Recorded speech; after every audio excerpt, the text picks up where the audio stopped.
And that's a really important indicator.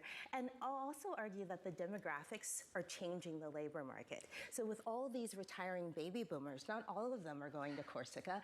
Some of them are actually opening new businesses and becoming non-traditional workers in this labor market, contract workers. And that's going to be a change that we see going into the future, because they're not just becoming traditional workers. They're becoming business. That was a shot for Lisa, not John, even though he's also he's off this week. Lisa was last week.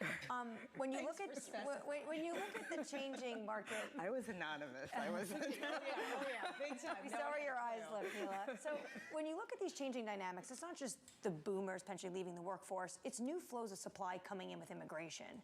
How do you view that immigration supply right now? Because some are saying that is the reason why we have to discount things like the SOM rules, and others are saying that some economists are using immigration too much of a point, and that there actually isn't as much as we're expecting. Right. I mean, no one makes a better case for why this might be different for the SOM rule than Claudia Sahm herself, which she says, you know, immigration is not anticipated in that rule. And so if you're seeing a pickup in immigration, and we have, it's to be expected that the unemployment rate, because it's been so affected by the wild swings in labor supply over the last 3 years, that would, you know, see an uptick if we see more people coming into the labor market, lured by higher wage growth, which we've also seen in the labor market. So not to totally discount the SOM rule, but also to give room and breadth for immigration as part of that story. Neela Richardson of ADP, thank you so much. Always wonderful to have you. Really interesting. And we talk about Claudia Sahm, and she wrote this piece last week, Bloomberg Opinion. You guys all saw it. I was out somewhere. And the title of it was, "My Recession Rule Was Meant to Be Broken." And I love her humility. You know, she says, listen, the SOM rule joins a list of economic tools skewed by unusual disruptions of the past 4.5 years. That definitely is a sort of underscoring some of the Torsten Slok over the weekend picked up on this, saying the SOM rule was designed for a decline in labor demand, not a rise in immigration. We're trying to work through what exactly this means. Although she then went on to say, that said, Danny, and I say this with a mixture of humility and concern, the SOM rule is still relevant. All I would say is if most economists had something like this, you know, they'd be beating the drum. Like, yes, I came up with this thing. It is right. It's happening. The humility is the best part. I do love that. She keeps reminding people rules are meant to be broken. And then she says, you know, I don't know. I can't decide. And I love that about her, because ultimately that is the truth with all economic indicators. Coming up next, Tony DeSpirito of BlackRock, Scott Besson of Key Square, Eric Resnick of KSL Capital Partners, and Deborah Cunningham of Federated Hermes. We're going to be talking about travel during a period of vacations. Welcome to the world of decentralized finance. We thought we'd take a look at Bitcoin versus the S&P 500. Bloomberg's covering all things crypto, the people. A tectonic shift emanating from Washington. It's really a tale of two cities in crypto. Crypto shouldn't be partisan. The transactions. Really a record-breaking moment. Crypto VC is back. And the technology. It's really the beginning of a global on-chain economy. And if America doesn't embrace it, we're going to be left behind. Bloomberg Crypto, Tuesdays, only on Bloomberg. You have to distill down what is the purpose of what you do, what is the purpose of your company, and make that very clear, and repeat it and repeat it and repeat it. And it's very clear what our purpose is to make money for the Norwegian population. So why did you accept the job? You had a great life. I mean, you had a hedge fund that was doing very well. You were earning lots of money. Well, I had a great life. I had a great life, but I still have a great life, and a really good life. No, I was very keen on that job because, one, I think it's one of the most important positions in asset management, right? I love asset management.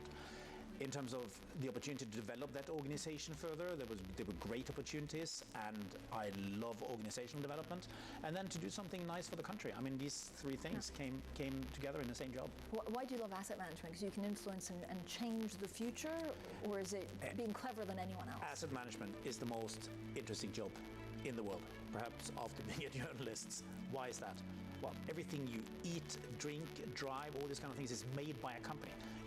You need to understand psychology in terms of the companies. You need to understand the corporate culture of companies. And then these things change all the time, right? You have the macroeconomy is changing, interest rates are changing, currencies are changing, and the data points are just changing all the time. You just couldn't invent a more fascinating game, even if you tried.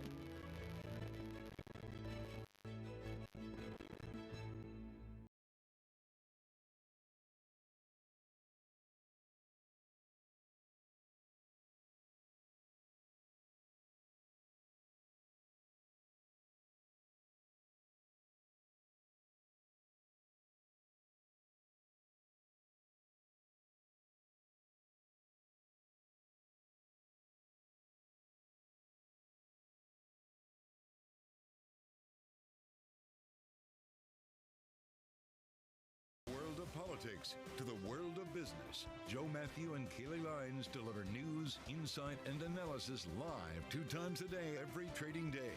Balance of Power at 1 and 5 Eastern, only on Bloomberg. Asia is at the forefront of some of the world's biggest stories. I'm Sherrian in Tokyo. And I'm Heidi Stroud-Watts here in Sydney, where the trading day begins. We're here in the center of all the action to get you set up with the numbers, news, and knowledge you need for the day ahead. The demand is indeed recovering. We've been waiting for this moment. The opportunity of a century. Join us on Bloomberg The Asia Trade. Weekdays only on Bloomberg TV. Context changes everything.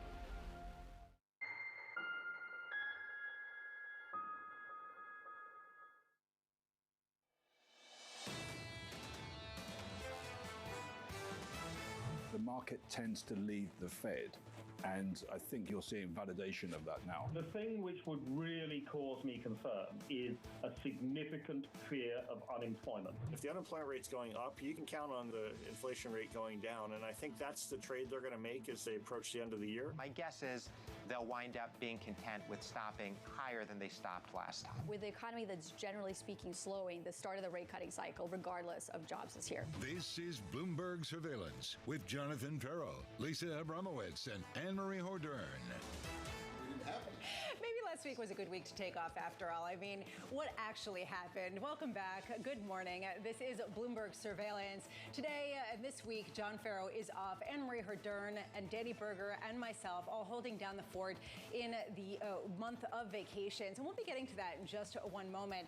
But, you know, Danny, I was thinking about this. Last week, what actually happened? Was this a matter of some fundamental rejiggering, or was this an issue of just no liquidity, or possibly the worst liquidity going back to the peak of the pandemic at a time where you had huge leverage unwinds? I think that's so important. I was talking to a trader last week who said he was trying to look at options, and it basically looked like an emerging market, that the bid and the ask spread was so massive. And that gets to the point of people saying, can you really trust that the VIX actually went to 65? How do you actually calculate a measure like this when liquidity was so bad? But the fear, Lisa, is it could be all of those things. All of those things could be true, that it was bad liquidity, and there's been a paradigm shift in this market, and we're going to swing up and down as we try to find the new trend. We're going to have to rehash the toxic brew of potential items that are coming to the fore. I am wondering, though, Danny, if that means that it will continue. It very well could, but I guess the good news, Lisa, is bonds are doing what they're supposed to do during it, that you can have these big swings in equity markets and you can see bond portfolios gain. The question is, and we're talking with Michael Schowell about this, are we prepared for that, or did we all change our portfolios assuming that bond stock correlation had reversed forever? So the first week that I was not here on vacation this summer, President Biden decided not to run again. He dropped out of the race. The second week, we had the biggest vol spike going back to the height of the pandemic. We had a couple of auctions and a host of market volatility that a lot of people have been waiting for. On the political front, Anne-Marie, how much are we looking at a really fundamentally changed landscape where Trump is on the back foot and Harris is riding high? It's a brand new election. We've seen a paradigm shift, and the last few weeks feel like news that would happen in a decade, as well as you think about the fact that after the attempted assassination on Trump's life, the RNC, it was almost a foregone conclusion. And this is what Michael Schowell was talking about earlier, and that was the Trump trade, almost a foregone conclusion that he would win, and markets were starting to price that in. Now, markets are taking a look at a very different setup, and actually a serious race with Kamala Harris now in some swing states beating the former president, Donald Trump. You know, I don't understand why the Fed suddenly has taken on such preeminence in this particular presidential debate, this presidential election. We've heard from now not only Donald Trump, but also J.D. Vance about how he thinks there should be more political interference in the Federal Reserve. Who is this catering to, Anne-Marie? Yeah, he was doubling down on what Trump said. Trump last week said that he feels like he has a better gut instinct on where interest rates should go and that he should have a say. It goes back to that April report from the Wall Street Journal that said the Trump campaign was looking at ways the president could have more say. But Paul Donovan of UBS said this harkens back to a retro ever of the Nixon administration, and the markets don't believe it. They view it as rhetoric, because if they did believe it, they would really start to react to it. I also think the question of who is this for is really interesting, and I can't help but wonder if this goes back to what Terry Haynes says, that the Republican Party wants to be seen as the party of resistance. And that means challenging a lot of institutions. And I mean, what bigger sort of staid financial institutions is there by the Fed? So maybe it's this kind of narrative that these institutions are doing you wrong and Trump is going to come in and change things and fight for the everyday man. Of course, in practice, it doesn't quite look like that and could be worse for the everyday man. Well, and meanwhile, when we talk about resistance, he'll be catering to that message on X tonight with Elon Musk, Donald Trump. Meanwhile, we do have a massive week coming up, Danny. We do have a PPI, CPI, we've got Home Depot, we've got Walmart earnings, we've got retail sales more broadly. A real question here of how much volatility could hinge on the backs of some of these metrics. I also think you were spot on in saying that the Fed response to it might be equally as interesting to the data itself. Because so far, the Fed has been saying it's still inflation. Bowman, Collins, all of them saying we are not there yet. We want to see inflation cool more. And it's a market that's already moved on from inflation, that already cares more about the other side of the dual mandate. So what happens if CPI does come in even just a tad higher? Do markets need to recalibrate? Are they prepared for that potential reality? Make Fed speak great again. Right now we're seeing in markets a bit of clawing back after last week's drama that ended pretty much with a flat market on the week for both the S&P and the NASDAQ. Today you're seeing up about 0.2% on S&P futures. The dollar really front and focus after the unwind of a lot of carry trades tied to the yen. Dollar weakness expected on the heels of some of those Fed rate cuts. Euro strength, not because of the euro, but because of the dollar. 109.29, up about 0.1%. 10-year yields higher, clawing back again. Some of the declines that we saw in yield down about 20 basis points last week. 3.95 currently. And crude, after a 4.5% rally last week, up about 8% at $77.65 traded in the NYMEX.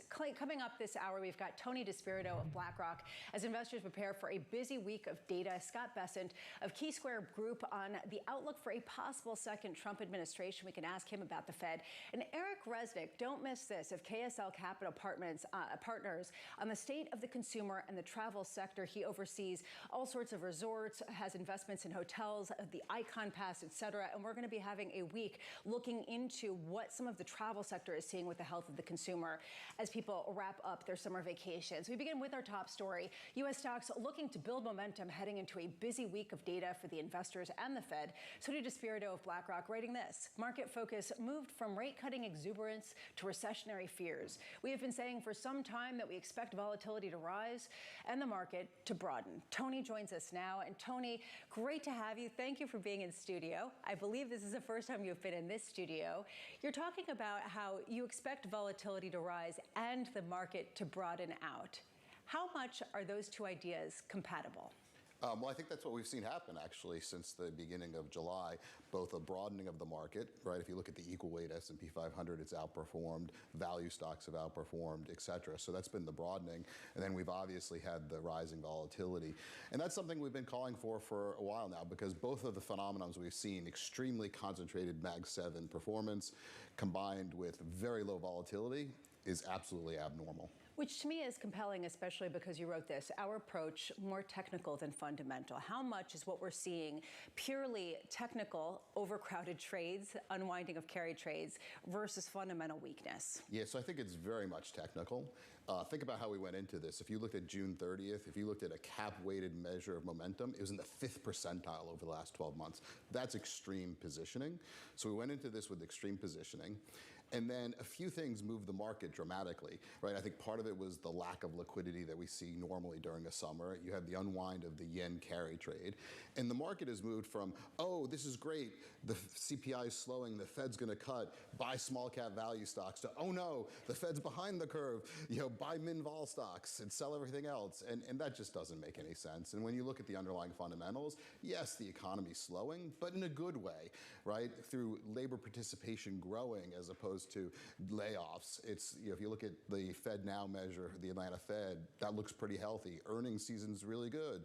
So I think the underlying fundamentals are still very strong, and this is mostly technical. So where does that leave us now? If we had this technical froth come off the top, you had credit spreads finally widen, you had the dollar yen did what it do, you had Japanese stocks selling off the most since 1987, and then a rally in the back half of the week. Right. So where do we stand in terms of stretched and frothy technicals? Yeah, so I wouldn't be surprised if the volatility continues for a while, even through the fall, right? September and October tend to be volatile months. And then after that, I think as you get into the October earnings season and you see, oh, everything's still okay, I think that's when we'll see all this settle down. Well, I know you say don't time the market, but in some way, should I see every time stocks drop like they did, do I need to lick my lips and say time to buy up? Yeah, I do think when you get a decline of 10% or more, which happens, is not uncommon. I'd say once every other year you get that kind of event. That's typically been a buying opportunity. So yeah, I do lick my lips when I see that, and I do get excited. You say in your note that you want to take this more discerning view of the market. This potentially can be a stock picker's dream, what we're seeing right now. What industries are you looking at? Yeah, so when I think about stock picking, I think about skill and volatility, right? The more volatility, the more you can apply your skill and make money. And so I think there are a lot of interesting sectors right now. If you look historically at Fed rate cuts, one thing that always works, or has always worked, I should say, has been quality and low beta. And right now I see a lot of low beta stocks. They're actually pretty attractively priced. Healthcare, staples, even utilities. Okay, so we have the Fed rate cut, but then after that it's going to be a U.S. election. Do you position differently for politics? I don't think you can. I think you have to look, and yes, there are certain sectors that may be at risk if one person wins or the other person wins the presidency. But for the most part, I think what you want to do is avoid that kind of risk and just go straight up the middle. When you start to look at some of these opportunities that benefit from rate cuts, how concerned are you that we've overpriced some of the potential depth of rate cuts, certainly this year and even next year?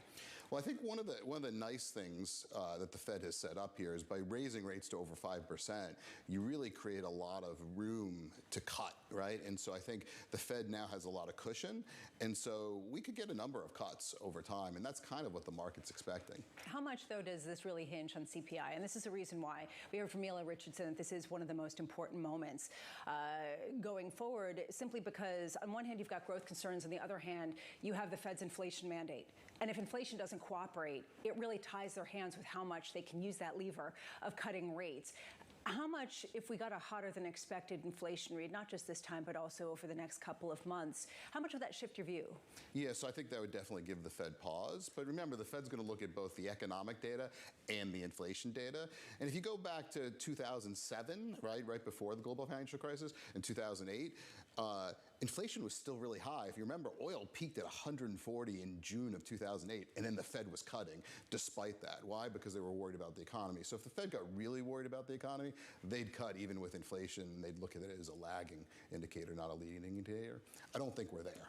Tony DeSpirito, thank you so much for being with us today. Don't be a stranger of BlackRock, joining us here in New York. Right now, let's get you an update on stories elsewhere. Here is your Bloomberg Brief with Yahaira Hackes. Yahaira.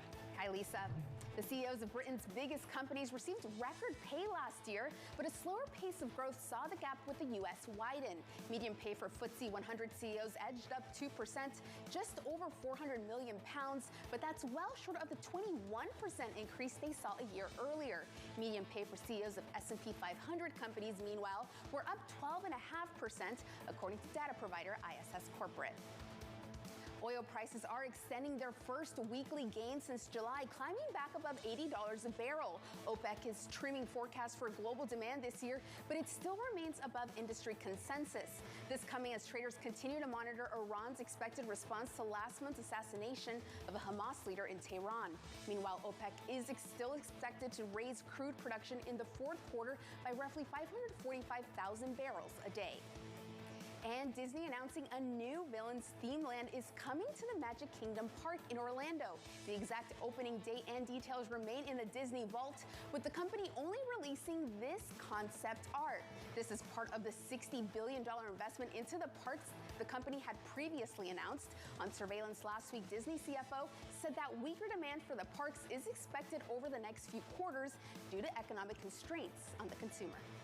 That's your Bloomberg Brief. Lisa? Thank you so much, Yahira. Did you guys read that story about people visiting theme parks more frequently, in part because the wealthier consumer is going overseas and the consumer with less income is keeping their money? Disney CFO said that they actually expect the parks to do better next year because the high-end consumer is jetting off to Europe and they want them to come back. They want to come back to Mickey Mouse and Donald Duck. Up next, politics facing the Fed. That is coming up next. This is Bloomberg Surveillance.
Bloomberg covers the world with unmatched reach and resources.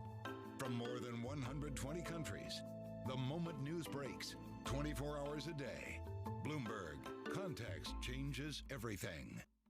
Lots happening on Wall Street. I couldn't have been more wrong. It's going to stay volatile for a while longer. It's a bifurcated market. Need to catch up? This is Bloomberg Wall Street Week. I'm David Weston. We've got the information and insight. Year over year, you could start to see some cracks. It might be overhyped short term, but it's underhyped long term. From businesses most influential and instrumental. A lot of the doom and gloom has been somewhat overblown. If you're not living near the edge, you're taking up too much space. Bloomberg Wall Street Week, live Friday with replays all weekend on Bloomberg Television and Radio.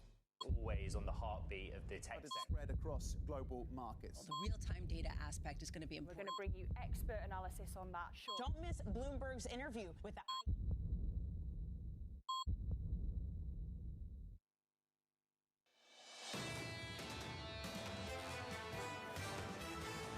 Heading into another week of likely volatility, that is what we're hearing from everybody who has come on this show. Right now, we're seeing just mild gains on the S&P, although building on that, up almost 0.25%.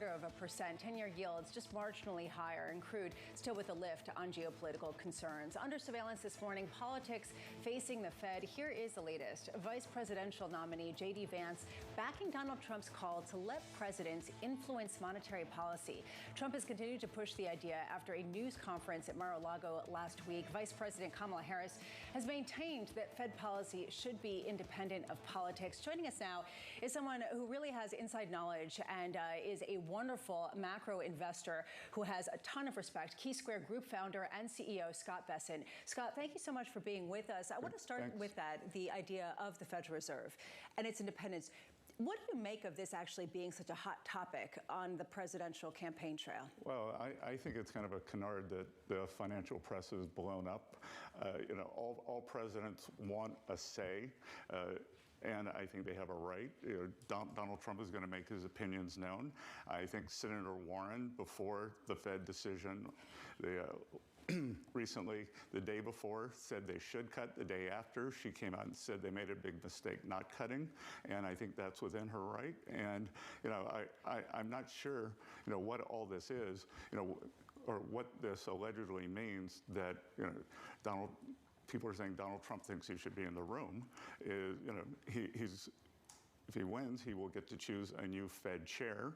The Treasury Secretary meets on behalf of the administration with the Fed chair every week, so the administration's opinion is known. And I've written and talked quite a lot about, I already think politics are in the Fed because I think Janet Yellen's taken over the Fed. Scott, though, when it comes to what Trump is saying, and J.D. Vance really doubled down on this yesterday on CNN, he said that fundamentally it should be a political decision, agree or disagree. Doesn't that thwart the independence of this institution? And haven't we seen that in the past under Nixon, and it didn't exactly work? Well, I think, again, I think it's all up to the Fed chair. And, again, the president, he or she, always has input. We saw from Joe Biden, State of the Union.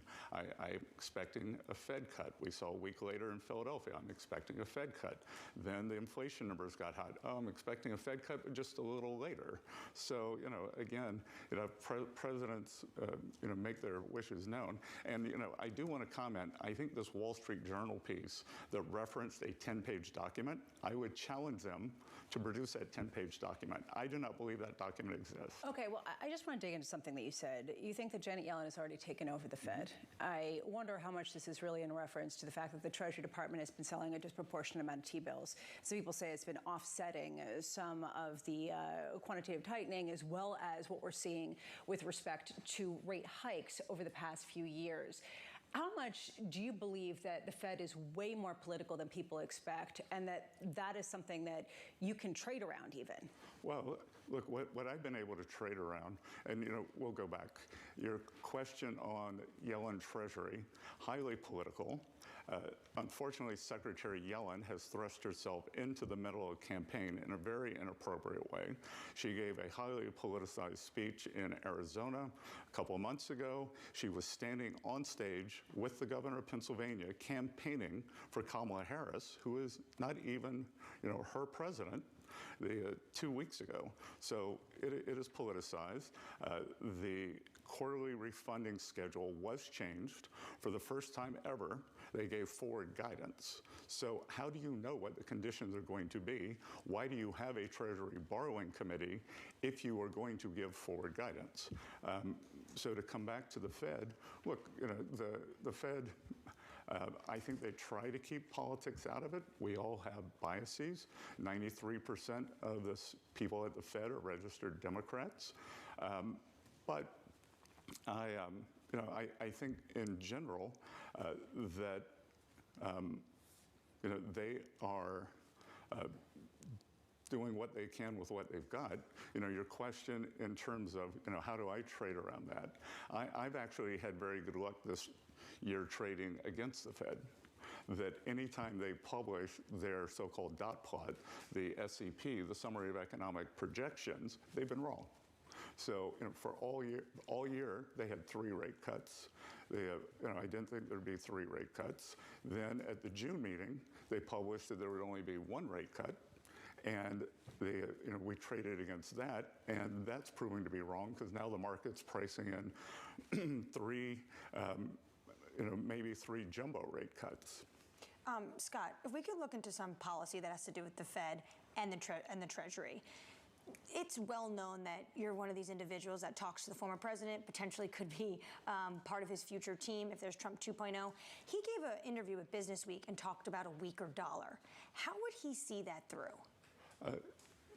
Look, I think that's a preference, not a goal. That I think he believes, and again, I think about it more in terms of are other currencies undervalued? Is there some kind of a manipulation? I.e., the Bank of Japan running, excuse me, ultra loose monetary policy for 12 years and doing a gigantic depreciation of the yen, where it goes to a 50-year undervaluation.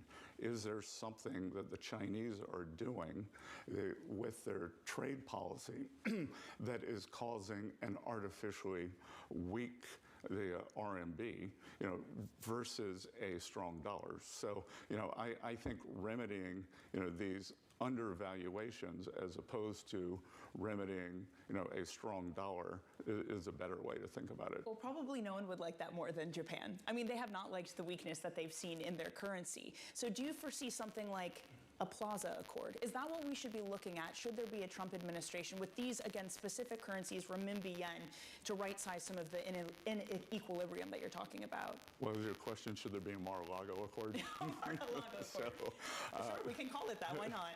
Well, I think that's what it would be called. That I could see, something, or a policy, specifically targeted at the different countries that are in violation, maybe rather than a global, thing like Plaza Move was. If you go back and look, I've studied this a lot. What's different this time is if you go back and look at the history of the Plaza Accord, the Louvre Accord, the Soviet Union was never mentioned because their economy was so small. So you had, a security threat and then an economic threat. Now with China, I think we should view China as both a security threat and an economic threat, and it is going to require a lot more finesse with them just because they are such a big part of the global economy. So you don't want to upset the apple cart, but you want to be prudent in terms of supply chains and national security.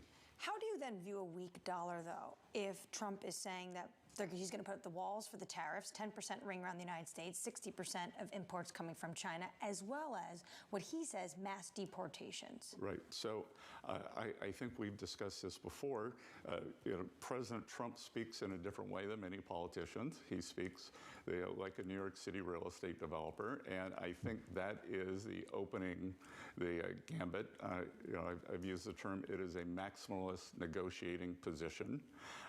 I think a lot of the analysis around this in terms of inflation has been quite sloppy. At our firm, we try to have better models. And our models show that A, those are maximalist positions, and B, everything that I've seen, in sell-side research and other firms and commentators, assumes that there is a jump on day one, which will not happen. I have spoken to the president, spoken to his team, and I think everyone is on board with a kind of forward guidance or a phased-in tariff. So, here's President Xi, here's 60%. It might be 2.5% a month for 24 months. Tell us when you've had enough. And at the end of the day, I think that Donald Trump views tariffs as a way not to, as an end to free trade. If you bring down your tariffs, we will bring down ours. Recall that at the G7 meeting, when he was president, he left Ottawa to go to North Korea, and on the way out the door, he said to all the leaders, I'll get rid of my tariffs if you get rid of yours. So I think he views the tariffs as kind of negotiating, almost like a sanctions policy. Well, Scott Besson of Key Square Group, will you be living in Connecticut or will you be living in Washington, D.C. next year? We will find out. Scott Besson, you'll have to come back, of Key Square Group. We appreciate it. Coming up next, Eric Resnick of KSL Capita Partners on the Travel Outlook. We're going to be talking all about what trends are existing in the consumer after years of record travel amounts. Are they tired or are they continuing on their adventures? This is Bloomberg Surveillance.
countdown to the market open as we bring you the first trades across Europe. We'll debate the most important stories and what will drive the big investment decisions throughout the morning. I'm Guy Johnson. I'm Kriti Gupta. And I'm Anna Edwards. Join us every weekday morning for the opening trade, live at 7 a.m. here in London. Only on Bloomberg. Context changes everything.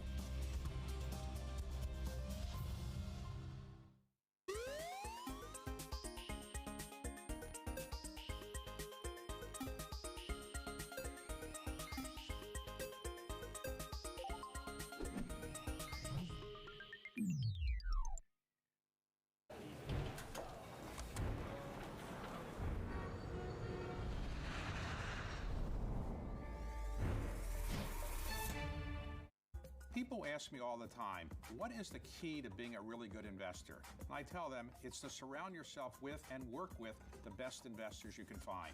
On Bloomberg Wealth, I'm going to take you to meet the greatest investors in the world, the people that I would like to have managing my money. If I had invested with you, which I wish I had, what kind of rate of return would I have had over that 10-year period of time? Over 100% a year on average. On average. 100% a year, that's pretty unusual.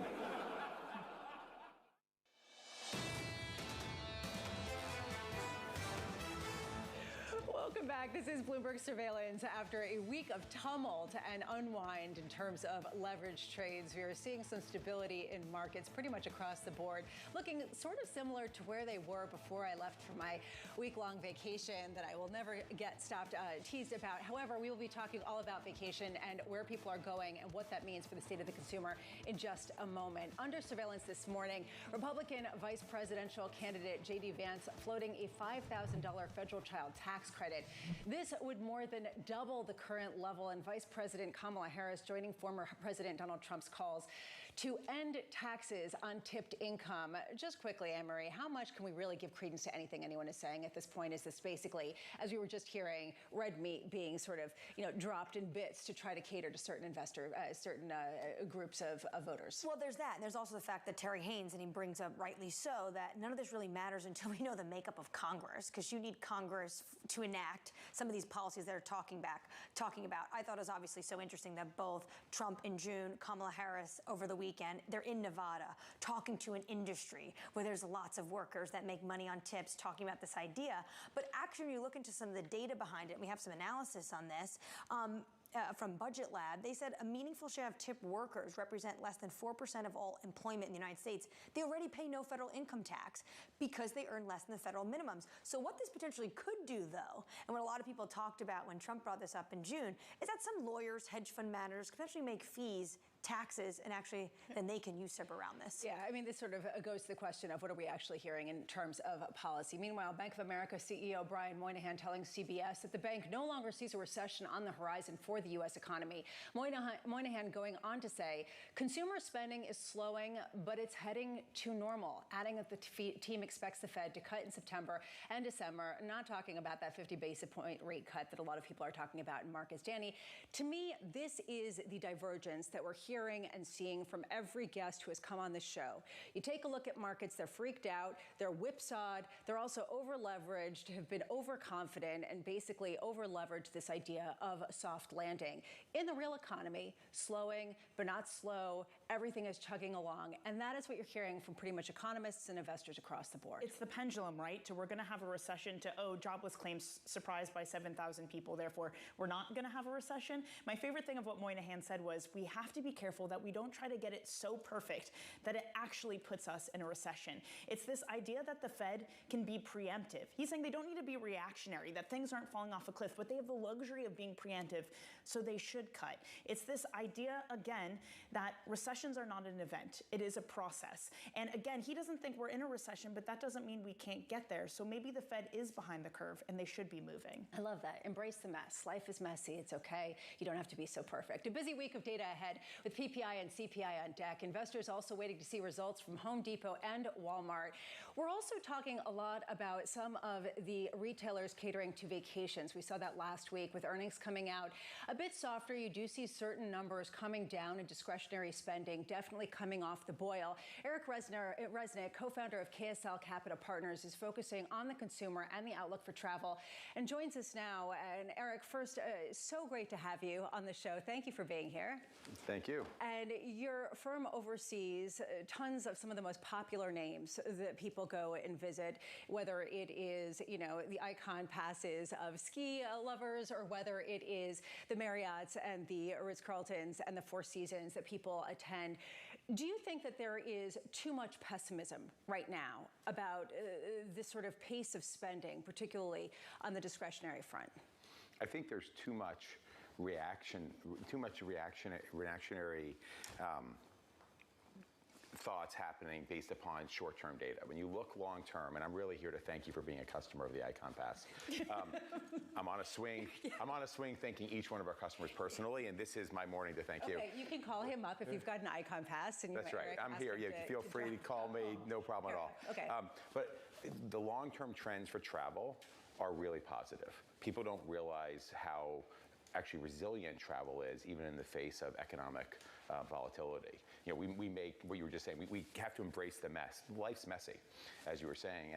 And the reality is, in that mess, what do? You want to escape. You want to be able to have special memories and experiences with your friends and family. And so we see the long-term trends being favorable. We do see the same type of softening of trends. It's still fine, still good, but it's not as robust growth in some of the segments that we invest in that we saw over the last 2 years coming out of COVID. I guess that there's a bigger question. We were talking about this with Neela Richardson of ADP earlier this morning, and she was talking about how the pace of job creation is actually still above 2019. Mm-hmm. You can point to similar types of trends in travel. People still spending more on travel now than, say, 2019.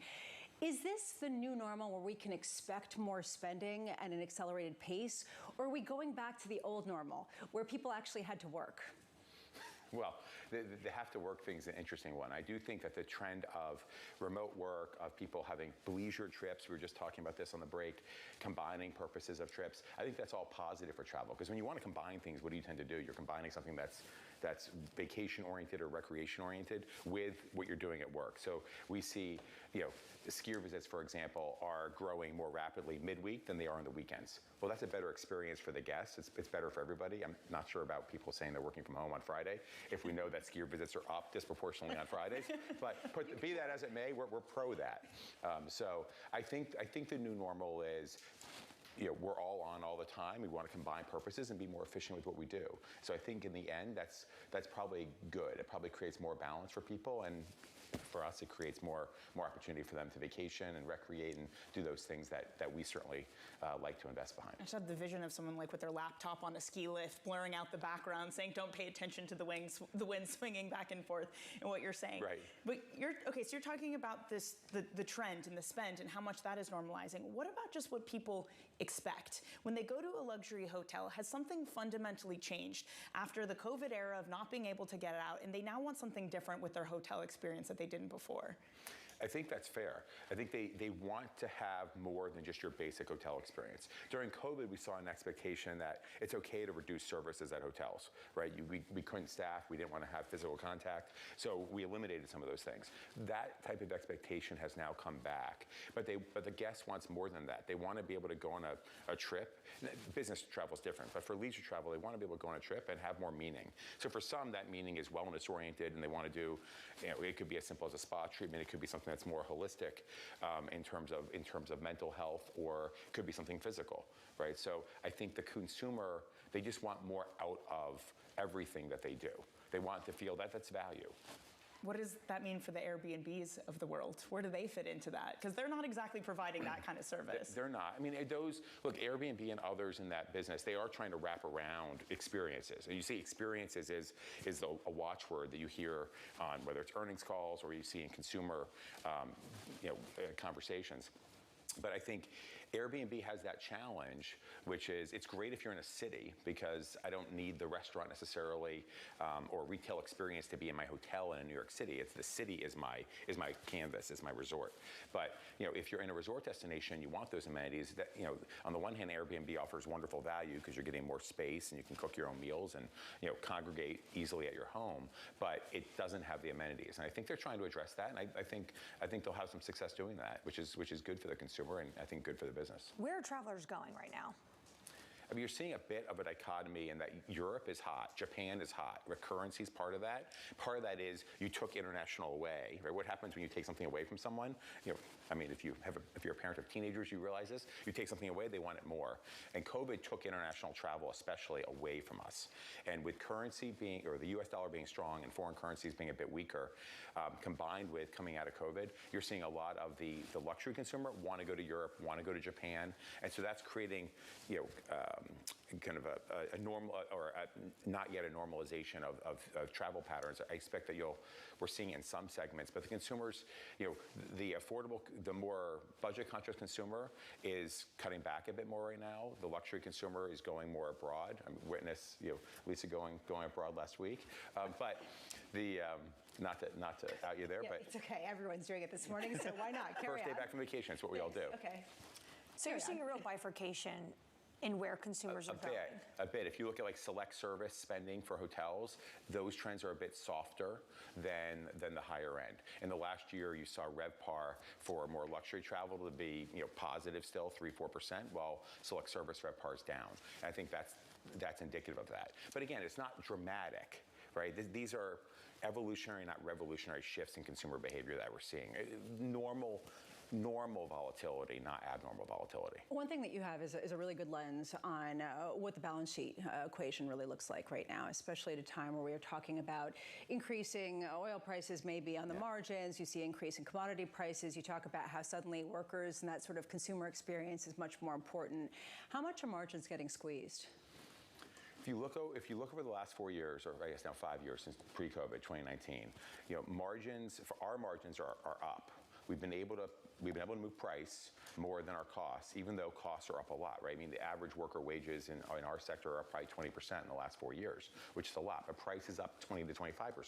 So that equation still works. I think if you have less distinctive properties or less distinctive experiences, you don't have that same pricing power, and margins are being hit more. And that's a challenge. I think right now, if you look at urban hotels, their margins are under a lot of pressure still. It's getting better as the business traveler has been coming back, but it's something to watch out for. Are you seeing hotels trying to spend to be able to deliver that? And then what does that mean for margins? If in order to get the larger margins, you need to have this all-around experience, but to get the all-around experience, you have to build a lot of capabilities. Like everything, it's a paradox in life. I mean, you have to be able to do two things at once, right? And so I think hotels that have the ability to spend on the consumer experience to create more differentiation and therefore, justify a higher price to that consumer because they're providing that value, they're doing that. I think you see that. But other hotels that don't have that ability, I think they're seeing more challenges. We're seeing that. We've got some wonderful resorts in Italy, in St. Bart's, that they put tremendous emphasis on the consumer and guest experience, investing in spa, programming, wellness, off-site activities, picking you up from the airport with a great car, those types of things at the luxury end, right? They're seeing prices that are exceptionally high and still able to push prices. At the other end, if you're a more nondescript hotel, I mean, it's tougher today because the consumer is being more discerning in how they spend their money. So you talk about bleisure, which is a difficult word for me to get my head around. Bleisure. It's fun to say, actually, and how increasingly businesses are mixing business with leisure. What's your life like? I mean, do you basically just go around and just experience the different experiences that your properties have? And you just basically go there and you say, I need a spa treatment to really understand the value that you're providing. Yeah, that massage wasn't quite as good as it should have been. I need to do another one. Exactly. Yeah, it's a lot of that. Yeah. It's not as interesting as you would like to believe. business trips do tend to be to probably some more leisure-oriented destinations than most, so it's fortunate in that regard. I spend a lot of time talking to the leaders of our businesses. We have about 25 business leaders across our portfolio. I spend a lot of time meeting with investors, meeting with other owners or constituents in the travel and leisure business. It's a large and growing sector, right? It's the third largest sector of the global economy. It's 10% of global GDP, 10% of global employment. But you have to stay connected to the ground of what actually is happening. Not quite the massage and the spa, although I try to partake in that once in a while. But I try to get a sense of what the consumer is looking for. And so I spend a lot of time on the road and a lot of time trying to understand consumer trends, investor trends, and the mindset of our management teams and the challenges that they deal with day to day. And on the ski slope on a Friday to see how many people are working from the slopes. Eric Resnick of KSL Capital Partners, thank you so much for being with us. Truly a pleasure having you here. No, thank you. Thank you all. Let's get you an update on stories elsewhere this morning. Here is your Bloomberg Brief with Yahira Hackis. Yahira. Hi, Lisa. Foreign investors pulled a record amount of money out of China last quarter as they continue to sour on the world's second largest economy. Outflows reached $15 billion in the last quarter, just the second time the country has recorded negative numbers, according to China state data. Should the decline continue for the rest of the year, it would be the first annual net outflow since at least 1990, when comparable data began. Scotiabank has agreed to buy a minority stake in KeyCorp for about $2.8 billion. The move is part of an effort by the bank to increase its footprint across North America. Scotiabank will acquire just under 15% of the Cleveland-based bank, with shares purchased at an 11% premium to their volume-weighted average price. KeyCorp has about 1,000 U.S. branches and oversees about $187 billion in assets. KeyCorp was among the hardest-hit regional banks in last year's crisis after the Fed hiked interest rates. And a mix of economic uncertainty and a weak period for earnings forecasts is likely to cap stock market gains. That's according to Morgan Stanley's Mike Wilson. He expects the S&P 500 to trade in a range of 5,000 to 5,400 as he sees macro data flashing no clear signals over the short term. On top of that, Wilson says we're likely to see analyst profit downgrades outnumber upgrades in line with seasonal weakness. His counterparts at JP Morgan also said they expect a mixed outlook for stocks through the summer months. Get ready. That's your Bloomberg Brief. Lisa? Thank you so much, Yahira. We're going to take a poll about whether people think it should be bleisure or lisness in terms of blending business and leisure. Up next, not that, testing the soft landing thesis. Up to 5 cuts by the end of the year with only 3 meetings to go. That seemed, massively excessive. The market massively overreacted and it completely priced the Fed wrong. That's coming up next. This is Bloomberg Surveillance.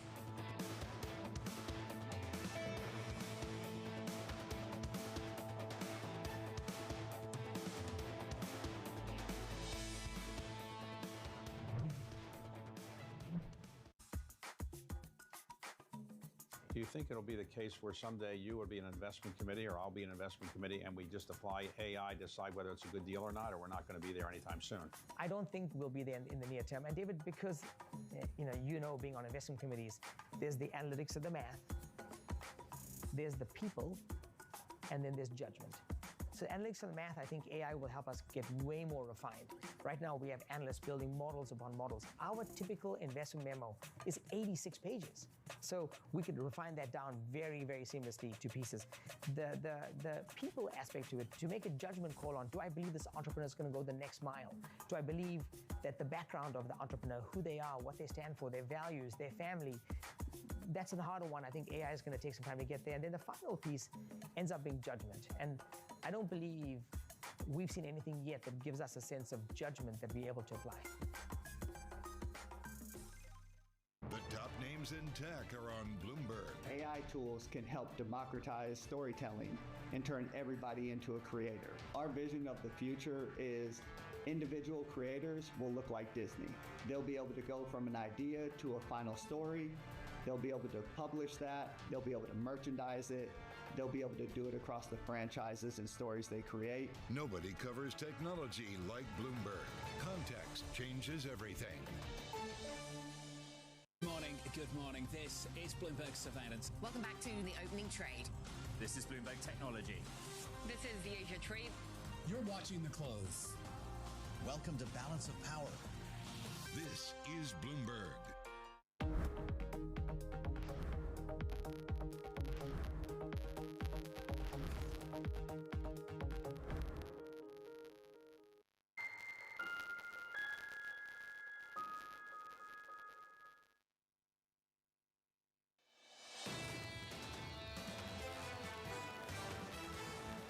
Let's check out what's going on with the bond market, because last week it was rather volatile. This week we're seeing a bit of a retracement back to lower levels than where we were before the vol freak out. What are we going to call that? I don't know. Vol-mageddon 2.0, no, it doesn't work. It doesn't We need work. something that's akin to bleisure. I don't know how we're going to make it work. We'll try to name that and coin that. If you have ideas, please write in. Right now you're seeing for the two-year yield 4.05%, with people expecting a likelihood of 100 basis points of Federal Reserve rate cuts this year. Under surveillance this morning, testing the soft landing thesis. Up to 5 cuts by the end of the year with only 3 meetings to go. That seemed, massively excessive. The market massively overreacted and it completely priced the Fed wrong. But it's obviously going to take a bit of time for this to be priced out. We're looking for the CPI data this week, Jackson Hole next week, and we may need to see some more data, especially the next labor market report, for that to actually, be removed from the market. Here's the latest. This week's major data points, PPI, CPI, and retail sales, are set to test the idea of a, quote, soft landing for the U.S. economy. U.S. growth fears are beginning to unwind, but traders are still considering the potential for an economic slowdown. Bloomberg Economics expecting soft inflation prints, but for retail sales to show consumers pulling back. Deborah Cunningham of Federated Hermes joins us now. Deborah, I want to just get your sense of how much of what we're seeing in the bond market was a reaction to true fundamental economic concerns versus a similar kind of overweighting of the soft landing thesis and just sort of an unwind of crowded positions. I think it was much more of the latter, Lisa. It was definitely an overreaction. We saw something similar at the beginning of the year, 2024, when, we came into the year, and for most of the fourth quarter, we were pricing in, I think, almost 7 cuts, 6.9 cuts at one point. And a similar reaction, I believe, has occurred over the course of the last several weeks. Now, thankfully, by the mid part of last week, the market had maybe regained a little bit of its sensibility. Some Fed speak had come into the picture, sort of, talking back the market from that overreaction, and we saw some retracement occur. Not enough from my perspective, but better than it was at the beginning of the week and the end of the week before that. What you're saying is actually really important, especially given what we heard from Michelle Bowman, really pushing back against the market and saying, you guys, inflation is still very much a concern for us, and don't get ahead of yourselves. How much do you think that the market is still, and this is what you're basically implying, that basically maybe sell on the margins some of the treasuries that have gotten bid up most, just simply because there is more to retrace in terms of yields going higher? Absolutely. That's our mantra at this point. If we can take some gains, if gains are available, which they should be and are in most instances, it's probably a good time to do that. Although maintaining duration and maintaining weighted average maturities is also a goal. So maybe we've been looking at it sort of in the context of a barbell, where some of the longer dated paper, provides more gains, whereas some of the shorter dated paper maintains some of what the current Fed stance is, which we think is appropriate. So, maybe maintain with somewhat shorter paper than you would maybe like to do at this red hot moment in time. But with an overpriced market, we just don't think that's the right strategy to buy longer at this point. And Deborah, as you say, in the meantime, you're getting these big swings on pieces of data like ISM services, on jobless claims, things you usually wouldn't associate such big swings with. What does that tell you about what this week is about to look like when we get tier 1 data in the form of PPI, CPI, and retail sales? We are very much ready for volatility. Volatility seems to be the name of the game. It seems to be what the market wants to do right now. It wants to react to every small piece of data, overreact on what I'd call maybe the upside from a standpoint of let's call it the downside, from a standpoint of, potential growth slowdown, hard landing versus soft landing, potential recession versus hard landing, and less reaction on, sort of the normalcy that I think the Fed is trying to gain. But nonetheless, I think what that means is volatility. So there's opportunity in volatility, and that's essentially what we're looking to find, with every day's trade. Part of that normalcy, which the Fed is trying to talk about, is concentrating on inflation. This is something that Lisa had pointed out as well. So if we do get a hotter CPI this week. Deborah, does the market have an ability to concentrate on it again or care about it again? Or has that just too far gone and we're going to try to bully the Fed in trying to care about labor markets? You know, bullying the Fed never works. So hopefully that, is not the tact of the market. I think it needs to be constant reinforcement with not just a CPI print, but maybe some additional, sort of less important, but nonetheless additional data that is confirmation of, what we're seeing from an inflationary perspective. So I do believe the market is capable of it, but not in a single print of a single number. Deborah, what does that mean for where you see yields here? Because that is something that could potentially send yields much higher than they are at the moment, if that is a concern, if inflation still needs to be a worry. I think that's where we need to see the market go. I think what has happened from a bond market perspective is overdone. And we saw some of that retracement last week, but I think there's more of it to come. Just to put a bow on this, Deborah, we were talking about how a lot of people are relieved to see bonds acting as a haven once again during periods of volatility. Are you saying not so fast? We are saying not so fast. Maybe, absolutely the Fed's next move will be to decrease rates. And maybe instead of that being 1 or 2, and not starting till maybe November or December, maybe it's moved up a little bit. It's more like September. But it's certainly not intermeeting moves. It's certainly not 50 basis point moves. And as such, I think that's why there is, some retracement that continues to need to be done. But nonetheless, I still think, yields over 4% and maintenance of those for a period of time is of good value. How many rate cuts right now do you expect for the remainder of this year, given the fact that you think 100 basis points is probably overdone, and it sounds like you don't think it's very likely that the Fed will go 50 basis points in one meeting? I don't. So we're looking really at 50 basis points for the rest of the year. Outside chance of 75, but unlikely that even that will occur, because I think the Fed does not want to signal that they're wrong and that there's a bit of a panic and that they need to move faster than anticipated, unless they truly believe inflation is under control and the market is slowing in a way, the economy is slowing in a way that I think at this point is not expected. Deborah Cunningham of Federated Hermes, thank you so much for being with us.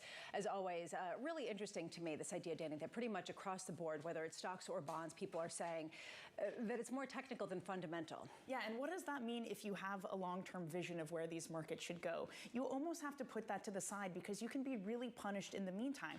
Just hearing what Deborah's saying, this idea that yields could be higher, that we could be over 4%, it's a bad time for that because the whole market just moved long treasuries. JP Morgan's survey of clients just moved to the most long treasuries since April. It is this pendulum swing that keeps going back and forth, and it feels like we keep, to the Wilson analogy, running on both sides of the boat and getting sort of crashed out every time we move. And it raises a question about what liquidity means, because when you actually look at the trading volumes, they're at incredible amounts. They're at record paces for treasuries, for a whole host of other instruments, and yet the actual moves and the gapping out in bids would suggest a very different type of backdrop. Coming up next hour, Vinu Krishna of Barclays, Daniela Bretthauer of HSBC, Laura Rame of FS Investments, and Jane Foley of Rabobank with an interesting change to her call regarding euro strength on the heels of some of those Fed cuts. This is Bloomberg.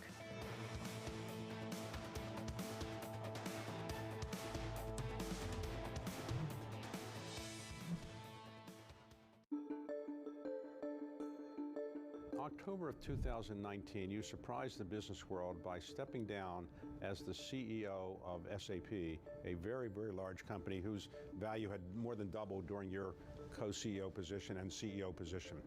And you took a position with a much smaller, less known company, ServiceNow. Usually people, when they leave a job, they go to a bigger company. Why did you go to a smaller company? Well, I saw the future and where it was going. First of all, I want to say I had a great run at SAP, and it was a pleasure taking them from 39 billion to 163 and really inspiring lots of people and customers, and it was a wonderful experience. But after 17 years, nearly 10 as CEO, I was ready to do something different. And when I saw ServiceNow in the marketplace, I knew what it was, and I knew what it could do. And I knew with my background, I was a pretty good cultural fit for what ServiceNow needed to scale it.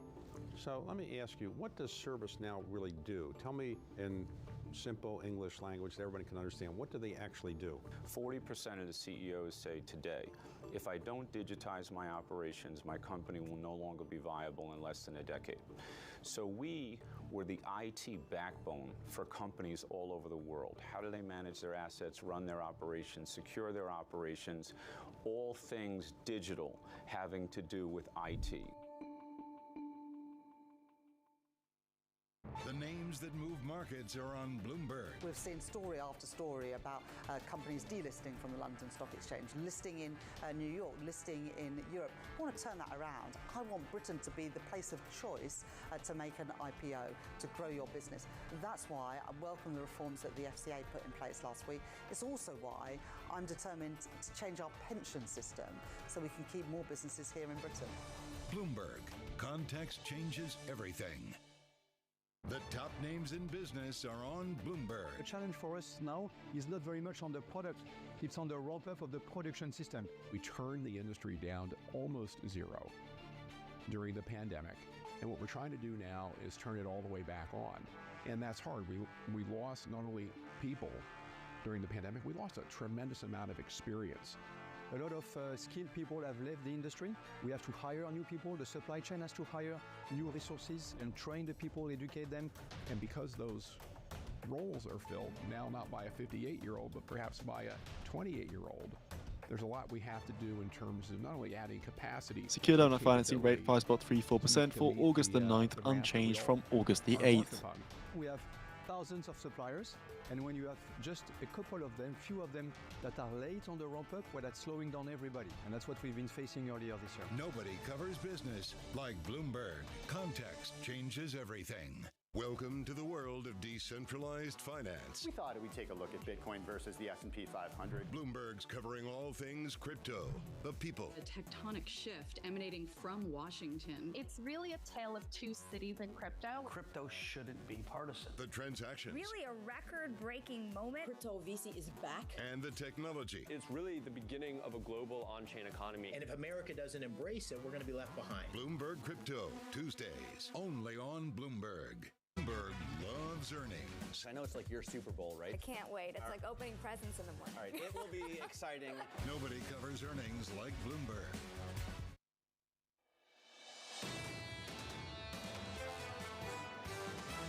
Now that we've priced in these greater odds of the recession, I would say the market is probably going to be more sensitive to any sort of positive surprises. That might be part of the problem, in that we are being whipped around on every single cyclical data release. Financial markets aren't as important as they think they are. In my outlook for equities, it does not figure prominently what the Fed does, one way or the other. They ought to be, and I think they will, erring on the side of caution if we do get additional negative data. This is Bloomberg Surveillance with Jonathan Farrell, Lisa Abramowitz, and Anne-Marie Hordern. Good morning. Welcome back. Heading into a big week, made even bigger after last week's turmoil. This is going to be a fantastic week of CPI and PPI data as well as earnings. We have Anne-Marie Hordern, Danny Berger. I'm Lisa Abramowitz. I am playing vacation tag with Jonathan Farrow. His week is this week. He is off for the week, but he will be coming back after that. And Danny, to me, this is really such an interesting moment where people are wondering how much of some of the turmoil of last week really was driven by fundamental weakness. And you get the feeling that this week will serve as a reality check on that. Was that micro crisis justified once we get all this data pouring in? Because markets, end of the week, as we've been saying, basically unchanged. But the volatility itself is important because volatility tends to cluster. And are we in a moment where each piece of data we're going to get this week, which there's a lot, we're going to see big swings up or down? And this has been a massive week and a massive couple of months politically. We are about 2.5 months, less than that, until the U.S. presidential election, at a time where some people are saying that was what was behind last week's turmoil. Part of it anyway, this idea that we had gone from Trump as the given sort of expected next president to a completely different race, Henry. Well, this is what Michael Shale was saying at the start of the show. He said this is on the margin, something that he did see, this unwinding in the Trump trade, just on the margins. It really was a perfect storm in terms of so many different issues hitting the market at once, probably the biggest for sure being also the growth scare and the data points, which is why this week is so interesting. So we're going to get that CPI report. And everyone is waiting for the Fed to lean in on some of this deterioration we're seeing in the labor market. And then what do we have over the weekend? Michelle Bowman coming out and saying, actually, inflation is still a top concern, and we're not at the 2% target. And Deborah Cunningham saying part of this is really just trying to push back on some of the expectations that got ahead of their skis. We also get Home Depot tomorrow. We get Walmart on Thursday at a time where people actually looking at the consumer, or Eric Resnick saying that actually people are still spending. They might be paring back on the margins, but this is sort of a normalization and not something that's more fundamentally weak.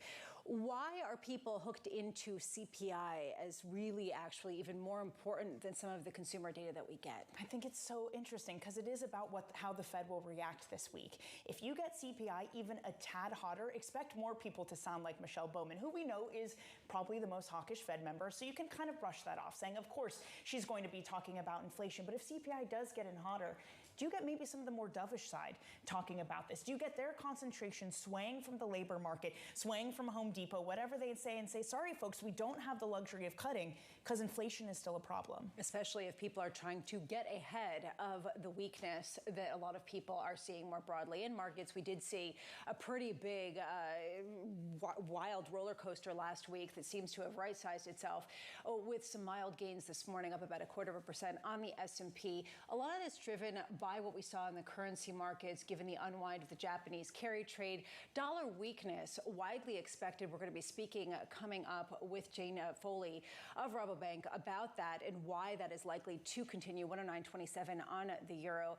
10-year yields, this is fascinating to me. How much is Deborah Cunningham kind of sounding the alarm and saying people still have not fully unwound some of their hopium about some Fed rate cuts and the ability of the Fed to keep cutting, and crude prices continuing higher after last week's rally, after a host of escalations in the Middle East, among others. Coming up this hour, Vinu Krishna of Barclays, as traders brace for a big week of U.S. data. Laura Rame of FS Investments, and why she expects a slowdown, but not a recession, another person in that camp.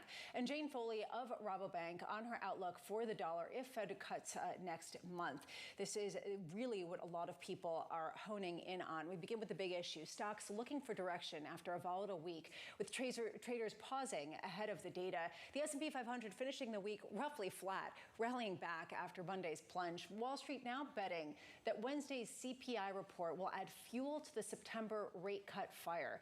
If the FOMC moves forward with a cut, Vinu Krishna of Barclays sees a clear bias for defensive outperformance based on historical trends. Vinu joins us now. Vinu, thank you so much for being with us. Before we get into how you expect the market to respond, how do you understand what we just experienced in the market last week?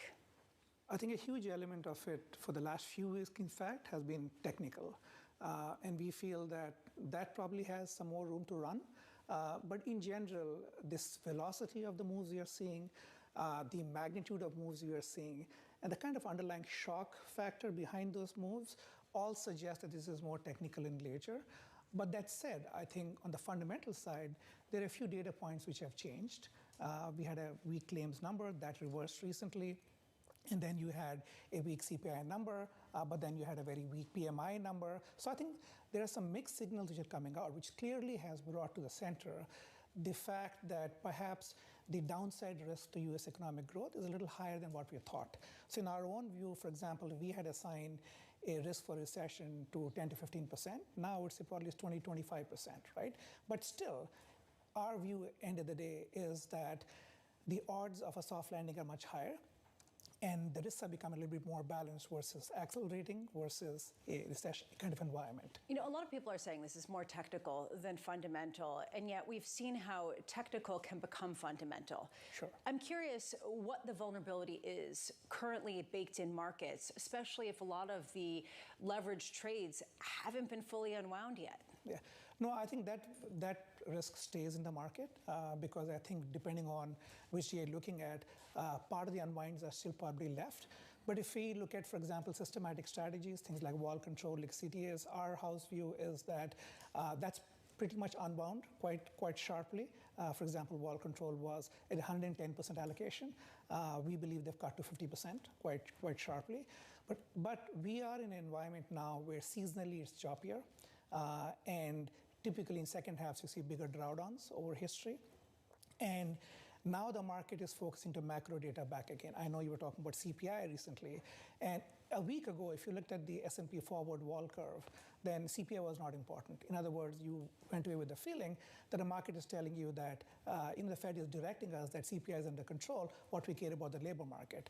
Come this week, it's changed quite sharply. Now the wall market is telling you we do care a lot about CPI, right? And so I think this back and forth is quite dramatic. So if I look at the forward 1 month, for example, where are the problems or what is the market really caring about? It's CPI, it's the ISM number, and the NFP number. So clearly it is more growth oriented and the market is really on the edge about whether US economic growth is sustainable and whether we end up with a soft landing or not. I am really curious in this idea of this feedback loop, kind of to what Lisa was asking about. Does bad equity market performance feed into the economy? And I'm thinking of it specifically in, you hear Cisco over the weekend laying off thousands of people. We know Intel also laying off thousands of people. Is the very fact that investors are more willing to punish equities when they underperform directly feed into the economy? That you can have these companies who are looking for more levers to pull with margins and potentially laying people off. So again, you get a feedback loop of weak equity performance means weakness in the economy. Well, I partly agree, but I think if you step back, the tech sector specifically, has been going easy on hiring for a while now, right? So after the 22 sell-off in big tech especially, they've been going very easy on hiring, and it's very targeted, mainly on machine learning and AI kind of areas.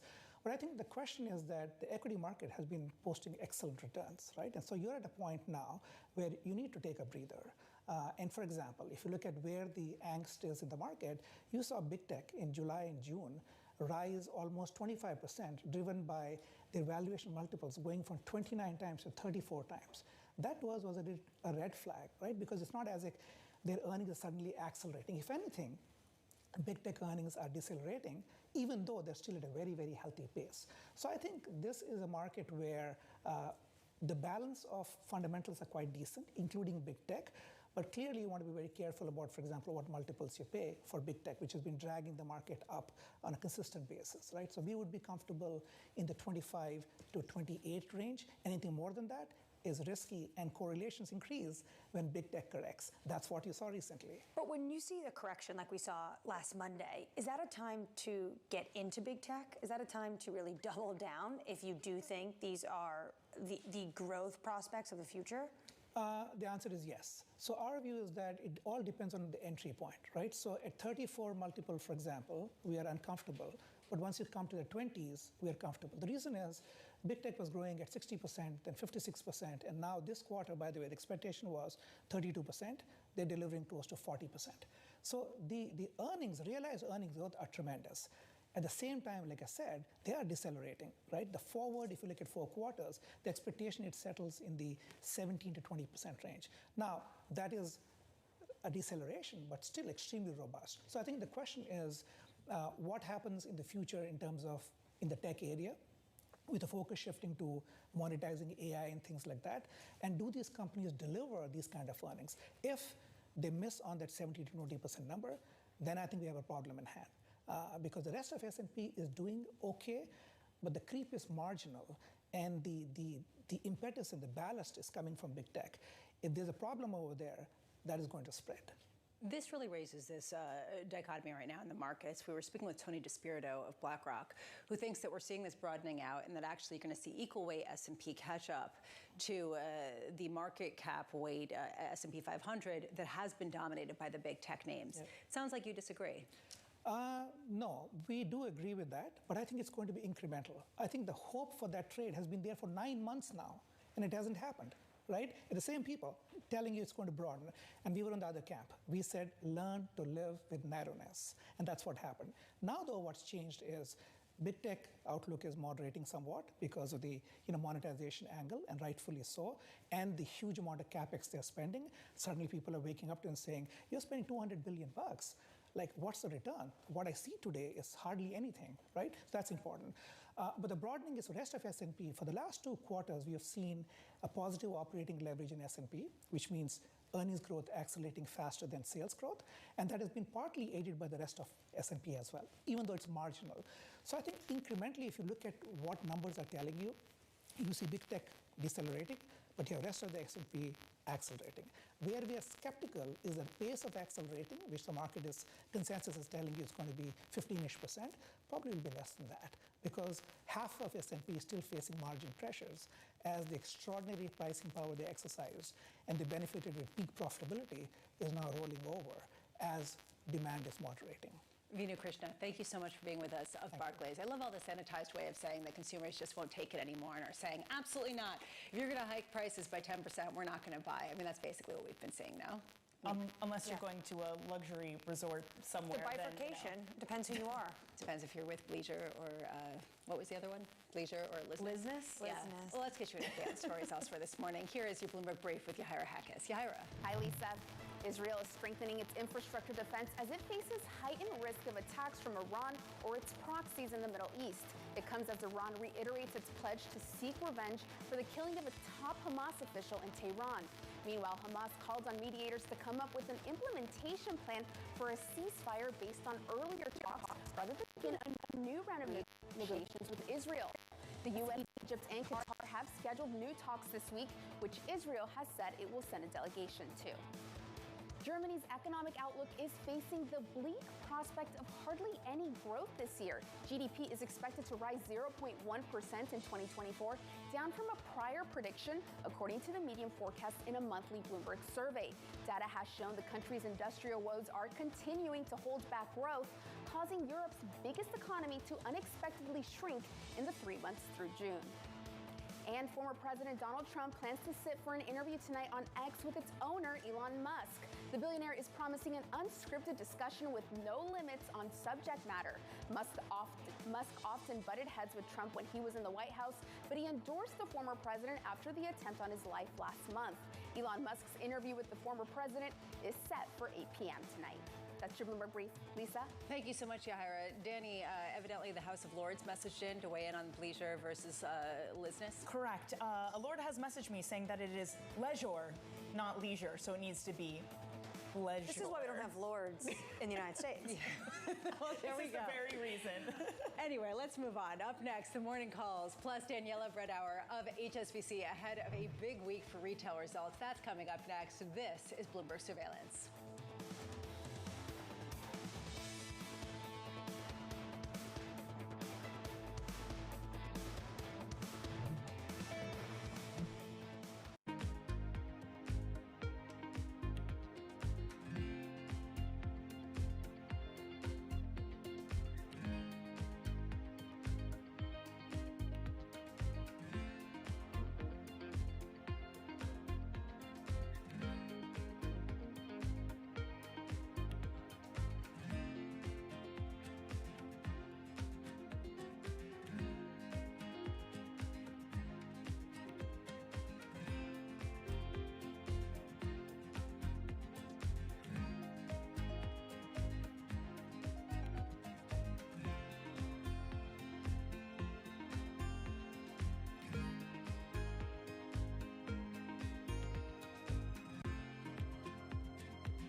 DOJ or other authorities.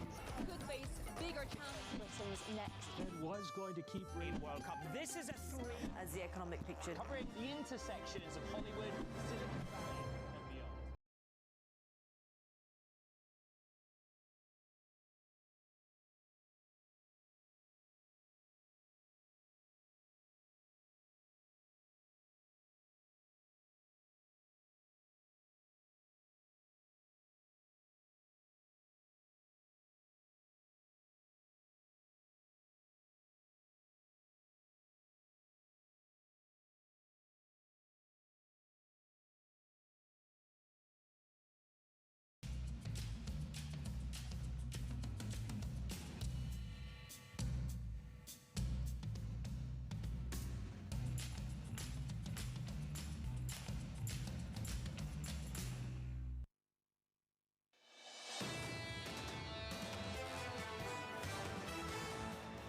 over yet? That is the key question this week after last week's tumult. We had a roller coaster of volatility, of a spike up in yields with respect to credit, a spike down in yields with respect to treasuries.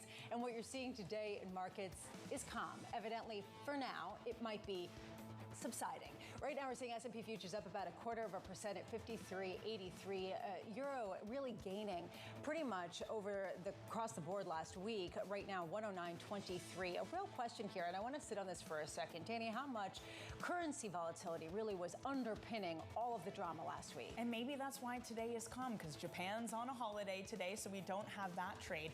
The thing that I think is interesting to contemplate, even if currency volatility was the thing that started it, are we in a position now where big cap tech and the Japanese yen are just linked, even if they shouldn't be? I mean, a lot of people said that people are funding their tech trade with the currency, but does it mean we'll get in a position where come NVIDIA earnings, if they're volatile, that you also see a reaction in the yen? Is there some sort of interlink between the two now, just because we did have Monday's event and it showed some sort of strange relationship between the two? There's also a question about other crowded trades that are getting some fundamental rethinking, and I'm thinking of crude. And Anne-Marie, I know this is your bailiwick, and in a lot of ways, we're not just seeing increased tensions in the Middle East, which seems like an ever-present kind of drum be in the background, but also a lot of oil producers are actually cutting back their production and saying they're worried about a glut of oil.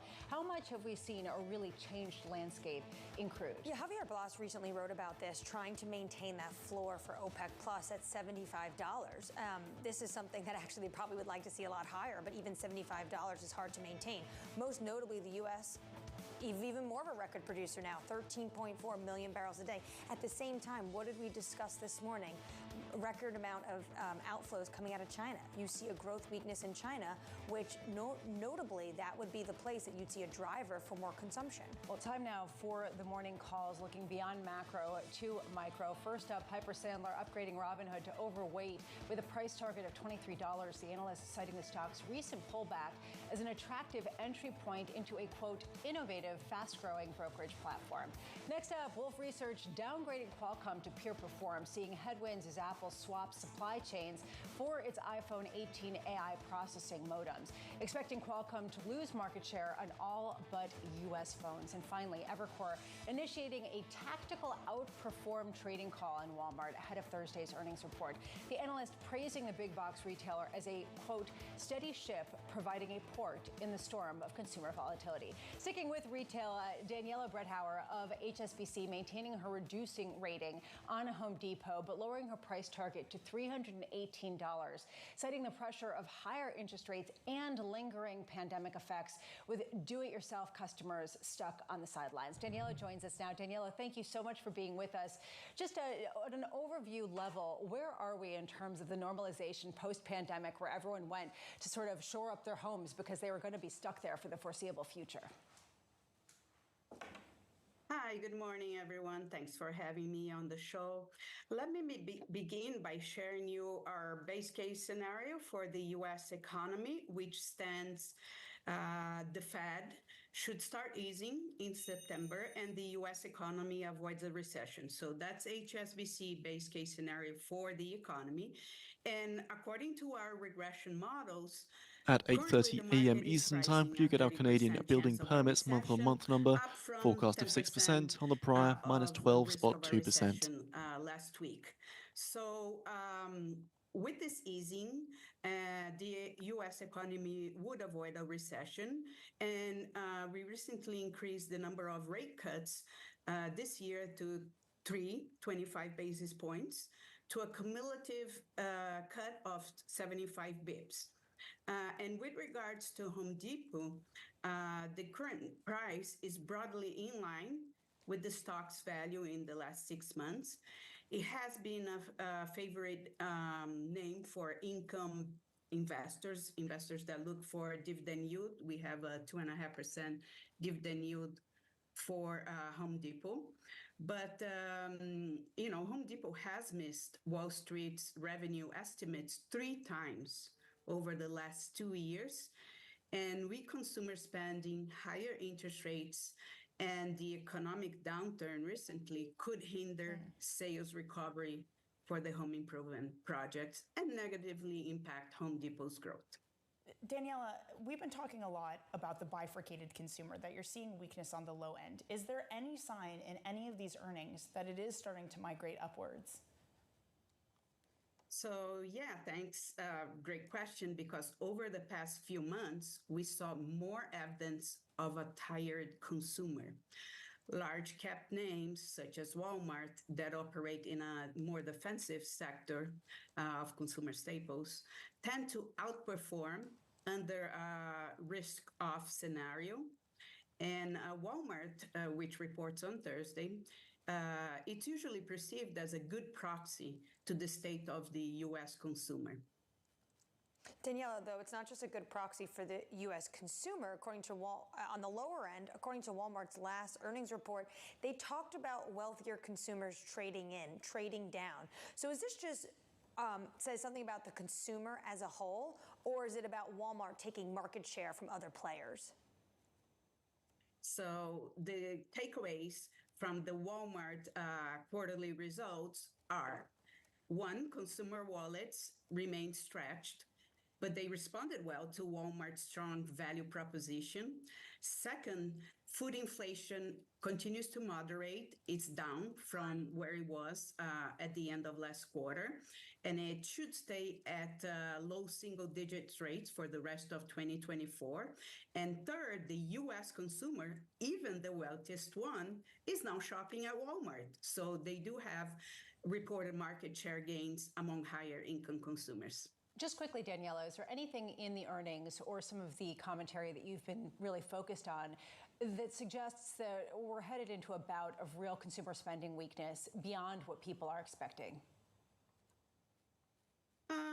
No, I think that it has, as you put it, it has been bifurcated since the beginning of this year. So consumers are spending more on travel and other discretionary purchases rather than complex housing projects or remodelings of their homes. So I think this scenario, until we get, again, a clear picture from the Fed, but even if we do get the cuts this year, it's something that only in 2025, given the new government and the results of the election, then in 5 minutes' time now, at the bottom of the hour, see the release of the Canadian building permits month over month. Forecast 6% on the prior, minus 12.2%. Appreciate your insights. Really interesting to see sort of the push-pull right now and the dichotomy between the Home Depots of the world still struggling under some of the changes in that industry versus Walmart, which is cashing in on pretty much every trend, Anne-Marie. Absolutely. And with Home Depot, it's really these big ticket items that you just don't see consumers coming back like they did during the depths of the pandemic when they had flush with cash and really nowhere to go or spend it. And then Walmart, I still can't get over what the CEO said last earnings call. We are starting to see more wealthy consumers come to Walmart and trading in. They're looking for deals as well. See, this is interesting, an idea that you can have this almost investment play where you say, what actually benefits from higher end consumers coming down? Is it Walmart? Is it a Disney park? Because people aren't going abroad, they're just going to parks instead. It depends whether they want, Mickey Mouse or Donald Duck, or whether they want, food. Coming up next, Laura Rehm of FS Investments, as well as Jane Foley of Rabobank, as we parse through the debris of last week's volatility and take a look about whether it will continue. This is Bloomberg.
Asia is at the forefront of some of the world's biggest stories. I'm Sherrian in Tokyo. And I'm Heidi Stroud-Watts here in Sydney, where the trading day begins. We're here in the center of all the action to get you set up with the numbers, news, and knowledge you need for the day ahead. The demand is indeed recovering. We've been waiting for this moment. The opportunity of a century. Join us on Bloomberg The Asia Trade. Weekdays only on Bloomberg TV. Context changes everything. Jumpstart your trading day with 2 hours of single stock stories that are driving the opening bell action. We'll take you to Wall Street, Main Street, the C-suite, and beyond. Bloomberg Open 1 minute remaining now. Weekdays at 9 a.m. Eastern, only on Bloomberg Television. Get your fixed income fix. Watch Bloomberg Real Yield every Friday right here on Bloomberg. Context changes everything. Lots happening on Wall Street. I couldn't have been more wrong. It's going to stay volatile for a while longer. It's a bifurcated market. Need to catch up? This is Bloomberg Wall Street Week. I'm David Weston. We've got the information and insight. Year over year, you could start to see some cracks. It might be overhyped short term, but it's underhyped long term. From businesses most influential and instrumental. A lot of the doom and gloom has been somewhat overblown. If you're not living near the edge, you're taking up too much space. Bloomberg Wall Street Week, live Friday with replays all weekend on Bloomberg Television and Radio. 10 seconds. Welcome back to a week where we gut check the volatility of last week. Markets seem to be calm for now, with about 0.25% gain for the S&P 500. Let's whip through the markets and really understand. -13.9%, -13.9%, lower than forecast, 6%. And then leaving pretty much in the same place that it began. So basically, it was okay to take the week off. That is what I am told by everyone. Right now, the S&P futures up 0.3%. NASDAQ futures up 0.4%. The Russell 2000, Danny, lagging behind, even after all of the hopes and dreams of this broadening out. Russell 2000 still not really seeing those kinds of outsized gains. And it's such an unfortunate time, because how many people did we hear the rotation is finally come? It is finally time to buy Russell 2000, even if it's not about the politics. I mean, you heard that too. Sure, the Trump trade catalyzed it, but if the Fed's going to cut, then it means you can buy Russell 2000. The fear is that the Fed is cutting because the data is starting to deteriorate. And if that's the case, can you really be buying small caps? What does widening out mean? Does it mean small caps that are more susceptible to rate cuts actually helping them, but also more vulnerable to weakness, versus just the rest of the S&P 493 catching up? If you take a look at what's going on in bonds, that really is the underpinning of a lot of what we've seen. A huge expectation for Fed rate cuts after We have posted out the Canadian Building Permits June reports on the feed for anyone interested. Of trades being unwound, frankly. 2-year yields have retraced a lot of that, now about 4.04%. Although actually down on the day after earlier having been up, still basically range bound. This isn't pretty dramatic. 10-year yields 3.93 and 30-year yields 4.22. I hear that last week auctions were interesting. Make auctions interesting again. Danny, was this something that really triggered some of the gut check about how far some of the rally could go?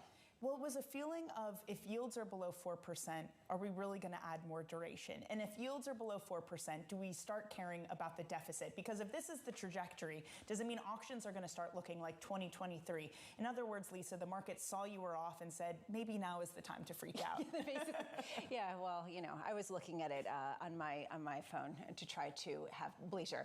Meanwhile, in the currency markets, you are experiencing that dollar weakness pretty broadly, and that really is one of the key questions here. Euro gaining 109.23, and coming up, we're going to be speaking with Laura Rame, who has changed her call somewhat as a result not of euro strength, but of dollar weakness, given the expected Fed rate cuts and the Fed reaction function to a lot of the economic data that we have coming down the pike. Under surveillance this morning, Kamala Harris raising more than $12 million in an event attended by top Democratic donors and politicians. This is the latest New York Times Siena College poll, shows Harris with 50% support compared to Donald Trump's 46% in key swing states, Wisconsin, Pennsylvania, and Michigan. Amory, over the weekend, a lot of data, both on the funding point as well as on just voter appetites, giving them a real boost. Yeah, and I would go back to what Libby Cantrell told us, which is don't really look into the polls until after Labor Day. But if we're going to play this game and look into the polls, I love what the Financial Times put out. Because on the top, it looked like Harris has finally caught up to Trump, especially on the issue of the economy.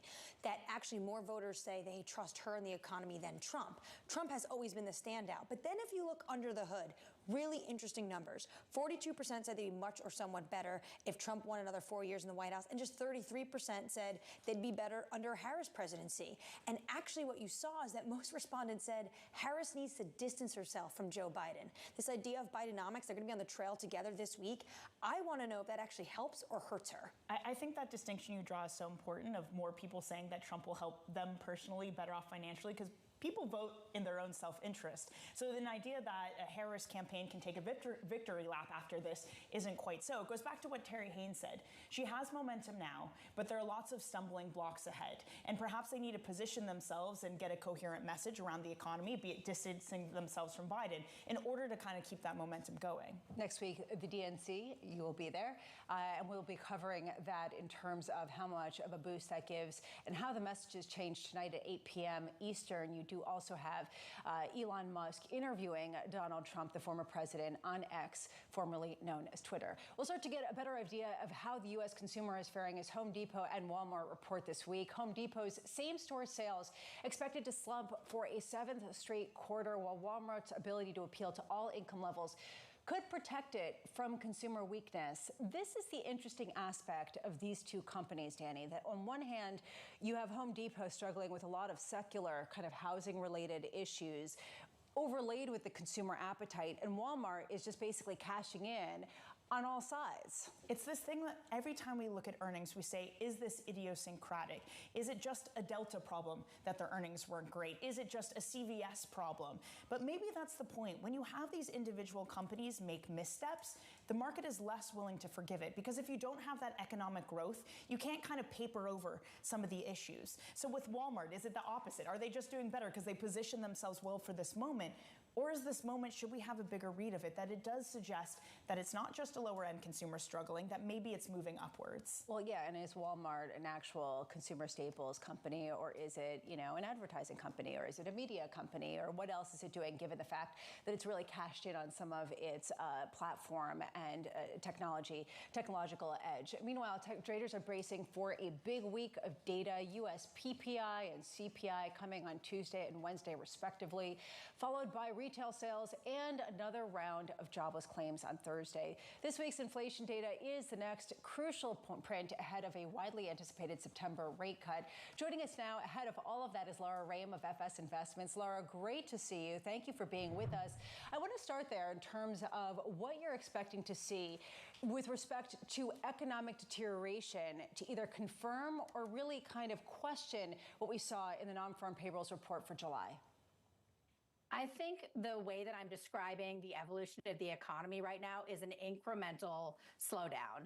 And it's hard to remember, the beginning of July feels like a lifetime ago, but everything was maximum optimism, volume 11, like no slowdown from a very strong pace of growth for as far as the eye could see. And I think what we're facing now is a deterioration to something that's more sustainable. I want to be clear, I don't see this as actual weakness, but for markets who've been only given upside surprises for 6 quarters now, it's an uncomfortable surprise. And we're seeing the downside of that hyper concentration that you spoke of off the top. I like your reference to Spinal Tap and the everything to 11 comment earlier. There's this issue also, though, of just how much room the Fed does have to respond. Do you believe that they do have the luxury of being able to cut rates because inflation has been coming down, and yet seeing U.S. crude futures rise by $1 to $77.84 a barrel. Upside surprises to inflation might be much more considerable than people expect. How do you pair those two ideas? This is a tough needle to thread. And to me, the Fed now is very, they're going to cut rates. I think the biggest question is, are they very badly behind the curve? And that's where I would say no, for 3 reasons. One, our economy is just less interest rate sensitive than it has been in the past. So we're going to get a Fed rate cut.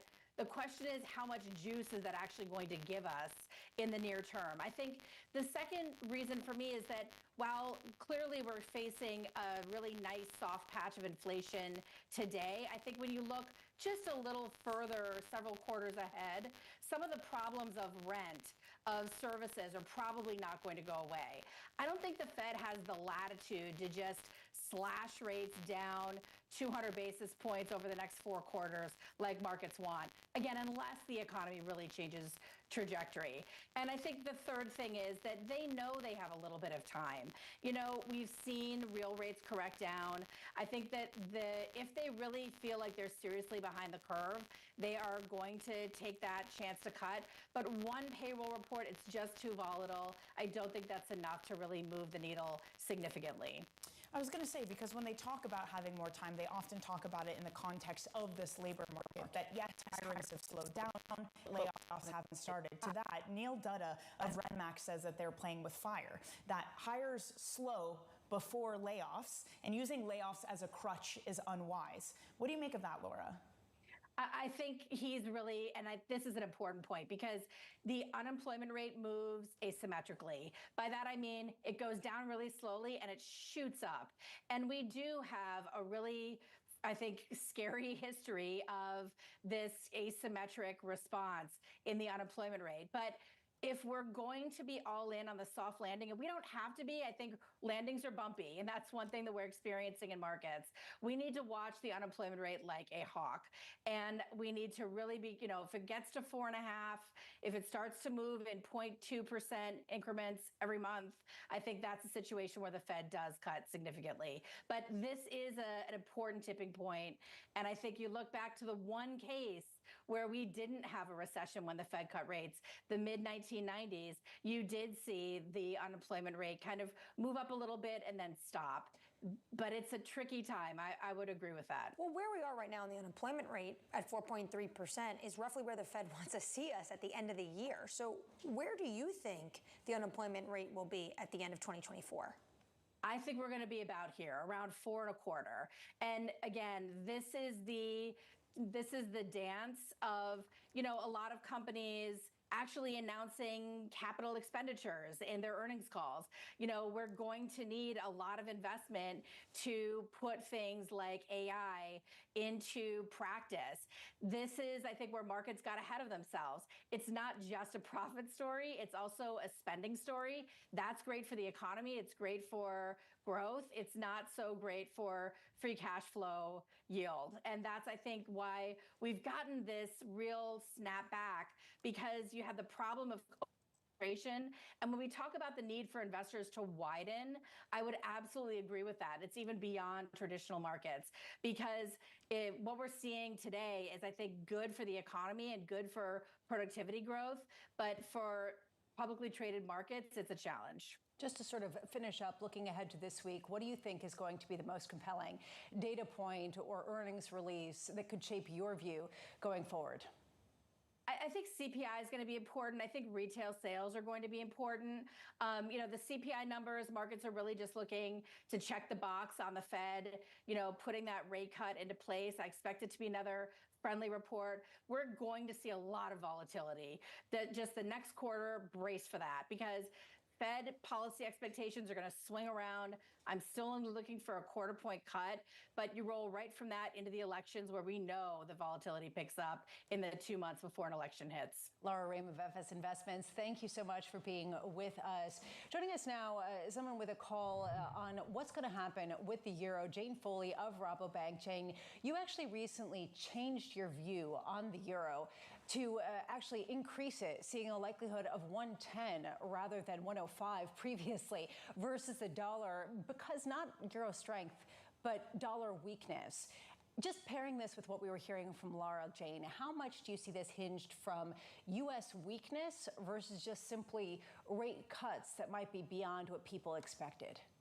Well, there's obviously a lot of different stories interlapping into the euro-dollar story. But I think, if we go back to the start of the year, we'd always had the view that the dollar would weaken towards the end of the year, because that's when we were anticipating that the Fed would start cutting interest rates. And so we're coming up towards the end of the year right now. And, it is our view that we are likely to see a Fed interest rate cut in September. But, I really must caveat that, because if we go back a week when we had the market anticipating really aggressive Fed interest rate cuts, we were never of the view that that was going to happen. I think what we saw a week ago was a combination of a lot of different factors all coming together, and one part of that was positioning. The market was too positioned in the carry trade, too positioned short the yen, too positioned perhaps long in tech stocks, too positioned perhaps in US equities, and I think a retracement happened all at once, which created the chaos that we saw.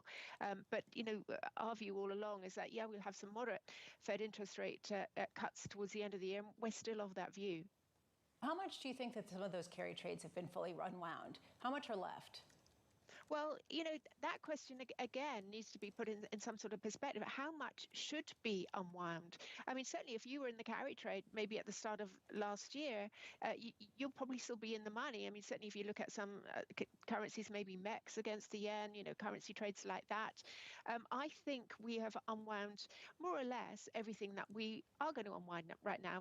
And the reason for that, particularly when we talk about dollar yen, is because I think the market has to still settle down in terms of the views on the Fed. I think the market was far too excited a week ago in pricing in too many Fed interest rate cuts. The data this week clearly in terms of the US economy is going to be really imperative of giving the market a lot more balance in terms of what is really realistic from the Fed.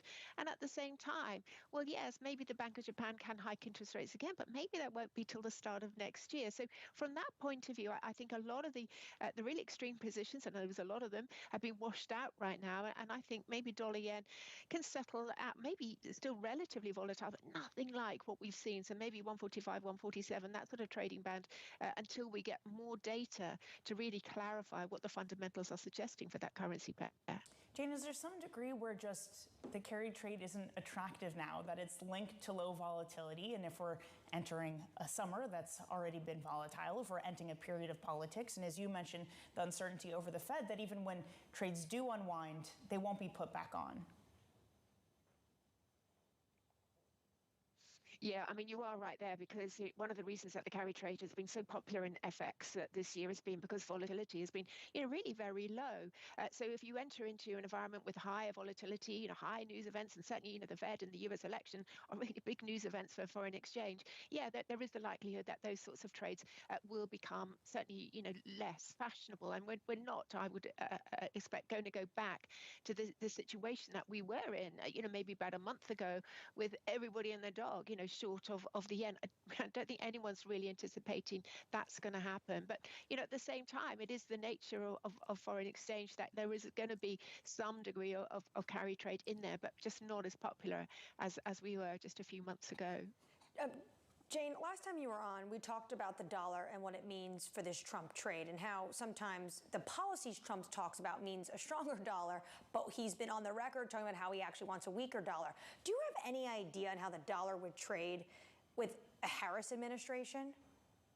Well, I think we've already seen some of this coming through. The Trump trade, we all started talking about it hugely, of course, after that debate between Biden and Trump. But now that Biden has stepped back and Harris is there, and Harris is doing better in the polls than Biden was doing, then the market's obviously scratching its head and thinking, well, maybe we were too hasty in pricing in this Trump trade. So, if we assume that Trump would bring in more aggressive tariffs, if we assume that there was more chance of tax cuts under Trump, well, they're inflationary, therefore it's suggestive of less Fed cuts, and therefore it's more dollar dollar positive.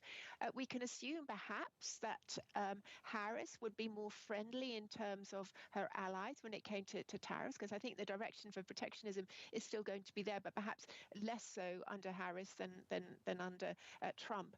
But if we assume that there is less reason to panic so much about tariffs, then we've got to assume that maybe the Fed is going to be able to cut interest rates a little bit more, and that's dollar negative. But of course, putting a spanner in the works is the Trump and the Vance dialogue about the president should be able to control interest rate policy. Now, I don't believe that would happen, but if it were, then we're looking at a completely different outlook for the US dollar.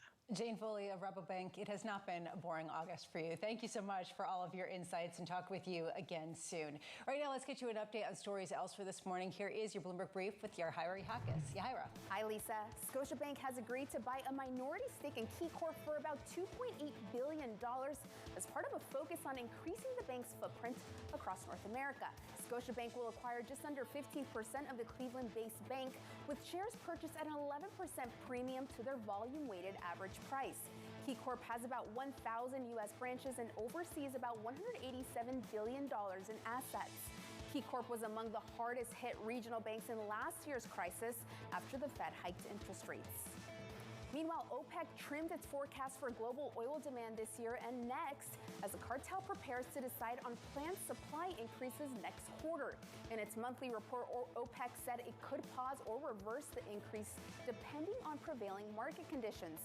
Oil prices have fluctuated in recent weeks as concerns over escalating tensions in the Middle East were offset by signs of weakening economic growth in China and the U.S. And Paris handed over the Olympic baton to Los Angeles in true Hollywood style, having actor Tom Cruise rappel from the roof of the Stade de France into the closing ceremony. LA will host the next edition of the Summer Games in 2028, and already planning is underway, with the city's mayor addressing the big issue, saying they'll encourage remote work and non-standard working hours to prevent traffic chaos during what she's calling a no-car Olympics. That's your Bloomberg Brief. Lisa? Thank you so much, Yahaira. That was actually really exciting to see Tom Cruise kind of go in and sweep down. And unbelievable. He's in his 60s. Can you imagine? It's yeah, he does his own stunts still. Yeah, so cool. I'd say it was cooler when the Queen of England did it in London. When she swooped out on the... Yeah, I mean, it was fake, but it was, still cooler. Was then it was called... You're just playing into the lords that are watching. Yeah. Up next, setting you up for the week ahead, you're watching Bloomberg Surveillance.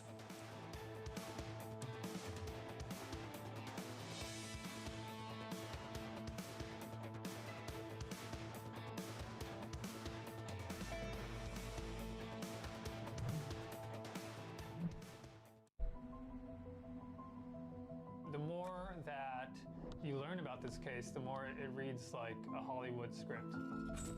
The nature of the killings, the execution, the just brutality of it. It wasn't in the psyche of people that they could be looted because they are considered so sacred. And we did it the way you do every single investigation. How do you eat an elephant? One bite at a time. It jumped off the page at me that you could see that there was a Ponzi scheme taking place. Started hearing mafia, mafia, mafia. Il sistema è perfetto, sono gli uomini che spesso non lo sono. These are the holders of truth and justice. They cannot be possibly be doing this, but then they are. They are. And the evidence is there. It's overwhelming.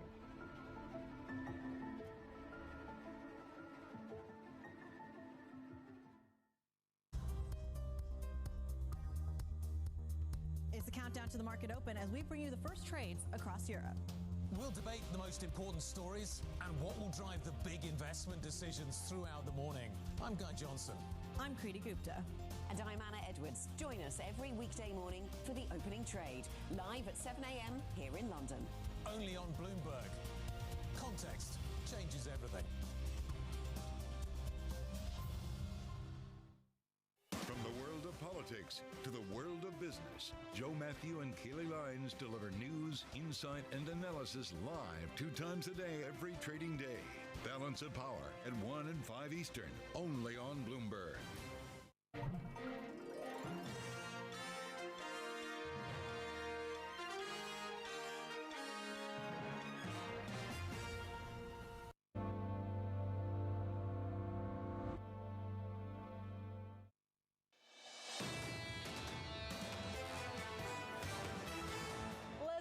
minutes until the opening bell here in the New York. Here is your trading diary for the day as well as the week ahead. Today at 8 p.m. Eastern, Donald Trump sits down with Elon Musk for a live interview on X, formerly known as Twitter. Tuesday, we'll get U.S. PPI followed by Fed speak from Bostic, plus Home Depot earnings. Wednesday, CPI, don't miss that. Thursday, retail sales, plus another round of jobless claims that are taking on increasing importance, and more Fed speak from Musalem and Harker. We'll also get earnings from Walmart. Rounding out the week on Friday with UMich sentiment survey, plus more Fed speak from Goolsbee. Joining us now is Bloomberg's Michael McKee. Mike, you know, it seems like Fed speak actually matters a whole lot more this week than it has in previous months. Except.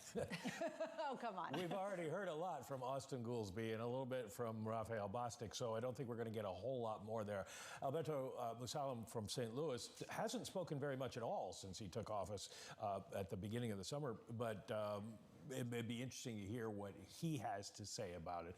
Probably the most interesting aspect of Fed speak recently was actually over the weekend with Mickey Bowman, the Fed governor, saying, even if we get the numbers we're expecting this week, we might not need to cut rates yet. As one analyst this morning put it, there's two things here. There's one is what the numbers say, and two, what the Fed's reaction to those numbers are. And we're going to get the market's reaction to the numbers, but we really need to hear from someone like Jay Powell or John Williams before people have a pretty good idea of what we're going to be seeing in September. Given what Bowman said, when we look at this week's calendar, do we need to be coalescing around CPI? Is this the data point if they're still worried about inflation? Actually, unless there's a big surprise with CPI, I would point to retail sales. And the reason being, we all know that we're making progress on inflation and it's incremental and it's really slow, and we are expecting PPI and CPI to show very slight declines. But retail sales feeds into the narrative of whether or not the economy is really slowing, follows on the jobs report. And so we'll want to see if there's an additional warning sign, an initial flashing red light about the economy. For that reason, also the University of Michigan survey, while it's not directly related to spending, will also tell us something about how people are feeling. Mike, 85 days to the U.S. election. We hear now the candidates starting to talk about the Fed almost on a weekly basis. J.D. Vance yesterday doubling down what Trump said in terms of, you know, fundamentally this should be a political decision when it comes about interest rates. Are Fed members going to have to respond to this? Well, they probably would once somebody is elected. They're not going to say anything beforehand. You may hear in speeches, as you have heard for the last number of years, that Fed officials think Fed independence is important, but they won't tie it to the political campaign itself. Now, if Trump were elected, and especially if both houses went Republican, then the Fed would have a problem, and they would start marshaling their lobbying efforts as they did when Dodd-Frank was written. But if you even get one house that's Democratic, it's probably not going to be enough for rewrite of the Federal Reserve Act. Michael McKee, don't be a stranger. You're not. Thank you for being with us. This week, you'll be joining us pretty much on a daily basis, and that is a good and beautiful thing. Coming up tomorrow, Mark McCormick of TD Bank, Matt Brill of Invesco, Keith Lerner of Truist, and Matt Lazzetti of Deutsche Bank. What do you think the conversations are like in the Fed committee when they get some of the criticism from politicians? Well, Austin Goolsbee was asked about this last week on Fox Business, and he said cutting before all the politics surrounding it makes him a little uncomfortable. I imagine this is very uncomfortable. And they have to go out of their way to not look political, which in essence almost feels a little political. Which is kind of the discussion that some people are having. We'll continue to have that conversation. I'm sure tonight there will be some commentary about the Fed as well in the conversation on X, also known as Twitter. This was Bloomberg Surveillance.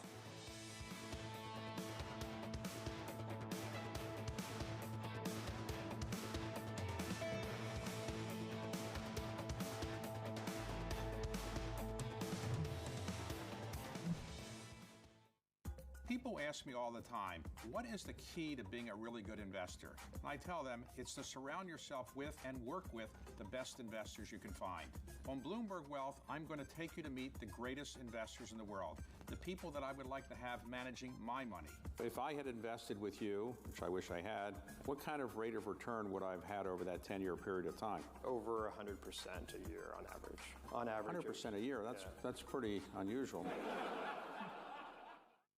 We want to make sure that we're exposed to categories that continue to be relevant to consumers, that we're positioned in categories where we have a competitive right to win. By strategically adding and shedding assets, General Mills has turned over about 20% of its net sales base in the last 6 years. It's dramatically expanded its pet food platform, starting with the purchase of Blue Buffalo pet products in 2018. That expansion dovetailed with a boom in demand. Pet in the U.S., pet feeding and treating, is a $50 billion category. It's almost 5 times the size of a category like cereal. Is this the future of the company? I mean, we so much associate General Mills with breakfast and cereals, human breakfast and human cereals. Are we now going to be thinking about General Mills much more as a pet food company? I think you'll be thinking about General Mills as a food company where we treat all the members of the family like family. The humanization of pets is actually the biggest driver of pet food and pet treating growth. It has derivatives in not only feeding, which is the core thing that most households where most of the dollars go against the pet, but treating, and then you start to branch out to things like vitamins and minerals and supplements. People really love their pets. They want to take care of their pets like they do their family, and it really is a global phenomenon. That's why we recently entered the China market with Blue Buffalo. That's why we bought Edgar & Cooper recently in Europe, because we see the same kinds of trends that have played out here in the U.S. playing out all over the world.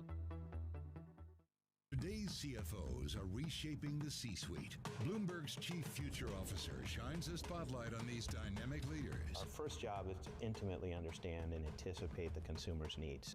It's an incredibly fun job for sure. To me, teamwork is key. You need to identify opportunities and push people. It's not about how to say no, it's about how to say yes. Their impact goes far beyond the balance sheet. And on Chief Future Officer, they focus on much more than just revenues and margins. Today's CFO has to be much, much more than a bookkeeper. I talk more about culture today than I talk about numbers. The effective Fed fund rate is unchanged at 5.33%. That was for August 9th. Building the future of tomorrow. Get passion, perspective, and more from the Chief Future Officers of some of the world's most influential companies. New episode September 11th, only on Bloomberg. Brought to you by Workday. It's a multi-trillion-dollar industry. We'll show you what's happening in ETFs like no one else. Bloomberg ETF IQ, Monday on Bloomberg. Futures higher after a tumultuous week. 30 minutes until the start of trading. I'm Matt Miller. And I'm Sonali Bassett. Katie Greifeld is off today, and Bloomberg Open Interest starts right now.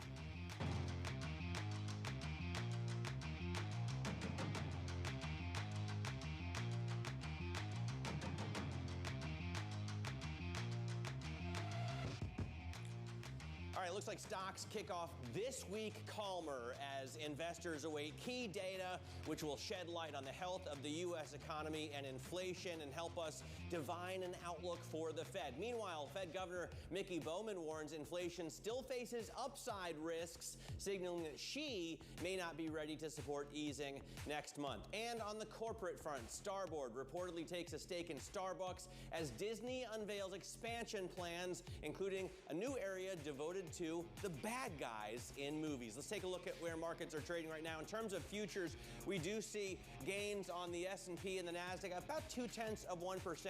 We clawed back all of the ground that we lost on Monday last week and ended unchanged on the S&P. The 10-year yield right now at 3.95, inching ever closer to the 2-year, which, Nali, I believe is about 4.06 right now. You have me on 2-year watch. Last year was really the move higher, but yeah, let's see what this week brings, especially with that CPI print. Those individual movers we're keeping an eye on this morning, Matt, we're looking at NVIDIA really rising about 1.3%. It is moving the most by value this morning ahead of the open. Starbucks also rising on that report of a new activist investor taking a stake in the coffee chain. Starbucks up about 2.5% this morning. That is Starboard value ahead of Elliott now. Both big investors in that coffee chain. KeyCorp, keeping an eye on it, up more than 17%, absolutely surging here. Scotiabank agreed to take a 15% stake in KeyCorp. Matt, we'll keep an eye on the rest of the financials as well. Yeah, absolutely watching. A lot going on in terms of the Wall Street beat, so you want to stay tuned for that. And then in terms of economics, we get some big inflation numbers out here with a preview of the week to come is Bloomberg's Michael McKee. And Mike, you know, investors are more wary of each data point as we see how much volatility they can provide. Yes, and I think this week is going to be a bit of a surprise, not in the numbers, because we're pretty good at forecasting CPI and PPI. I think we'll see continued declines. Those come tomorrow and Wednesday's CPI, and that's going to get a lot of attention because of the Fed. We are expecting slight declines there, though. So I'm looking at retail sales as the number of the week, at least for Wall Street, because it will fit into the narrative of the economy slowing down. Is it slowing down too much? That's going to be the question that people ask.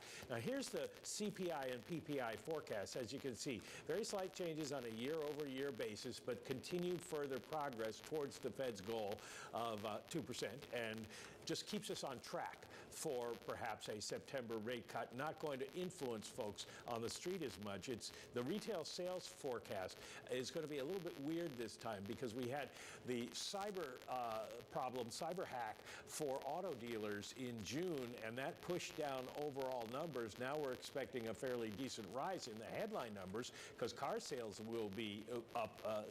They'll have a rebound, but we're not sure about the rest of retail sales. Even though we had Prime Day, et cetera, in July, there's questions about seasonals for the month. So will we see Wall Street think that we have a problem, or will we see Wall Street think we're on track for a move? And I was thinking, when you were talking about the Disney expanding, they could put in a Wall Street roller coaster ride. Yeah, speaking of bad guys.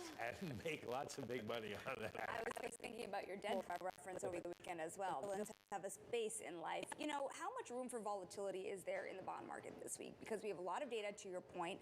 Just last week alone, we saw the 10-year move from under 3.8% to flirting with 4%, now a little bit under that.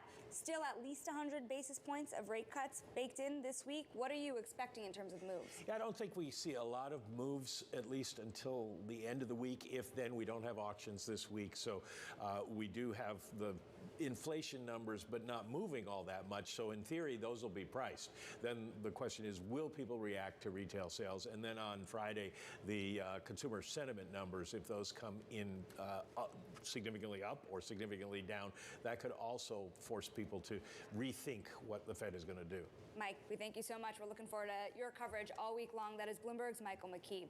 Let's get into market expectations for the week with BMO Wealth Management Chief Investment Officer Young-Yu Ma.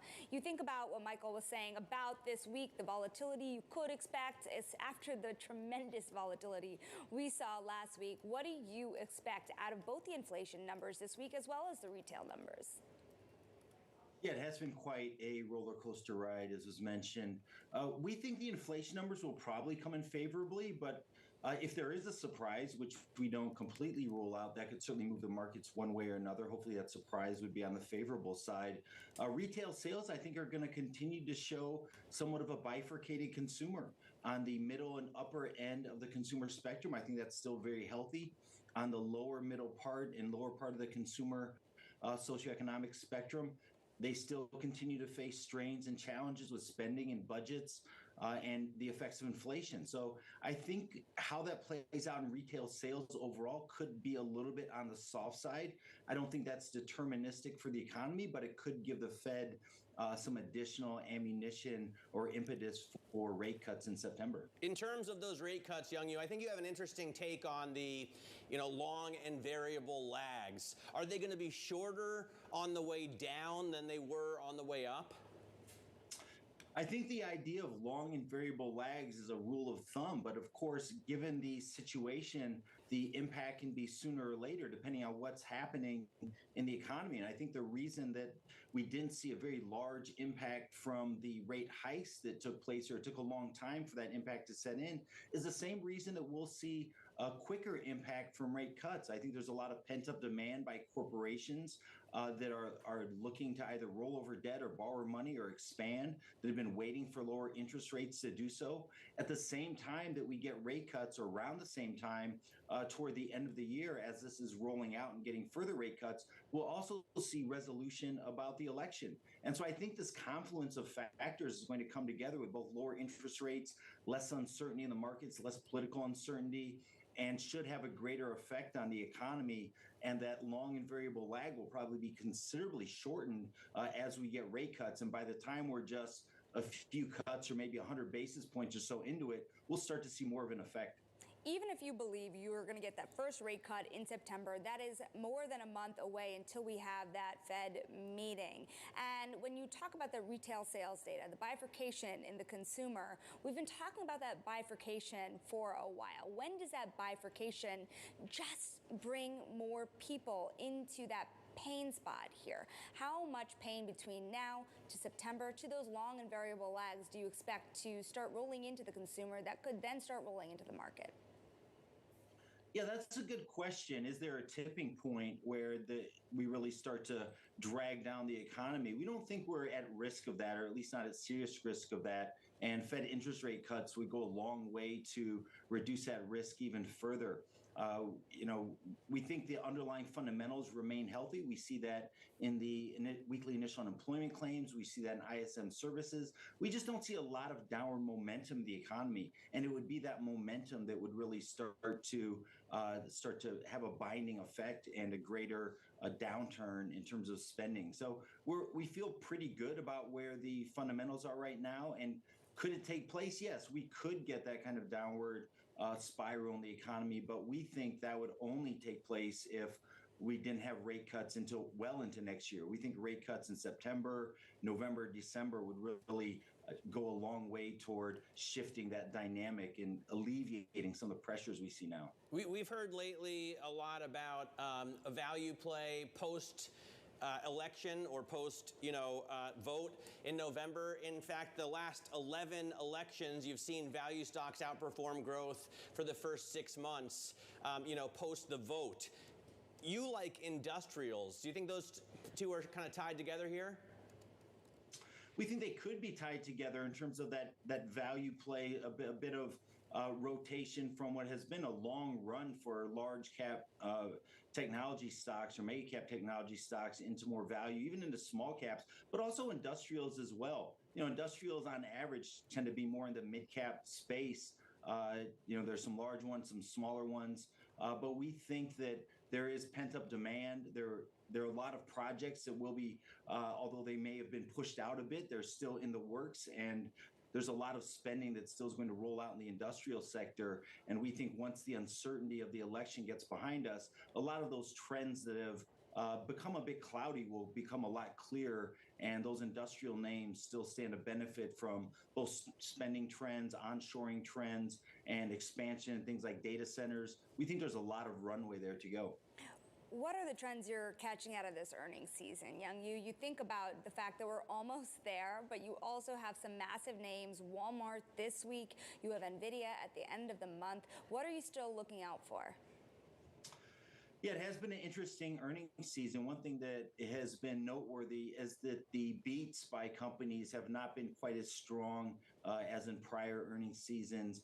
And I think that's also given the market a bit of hesitation in terms of building momentum, or perhaps concern that there could be a flip in momentum to the downside.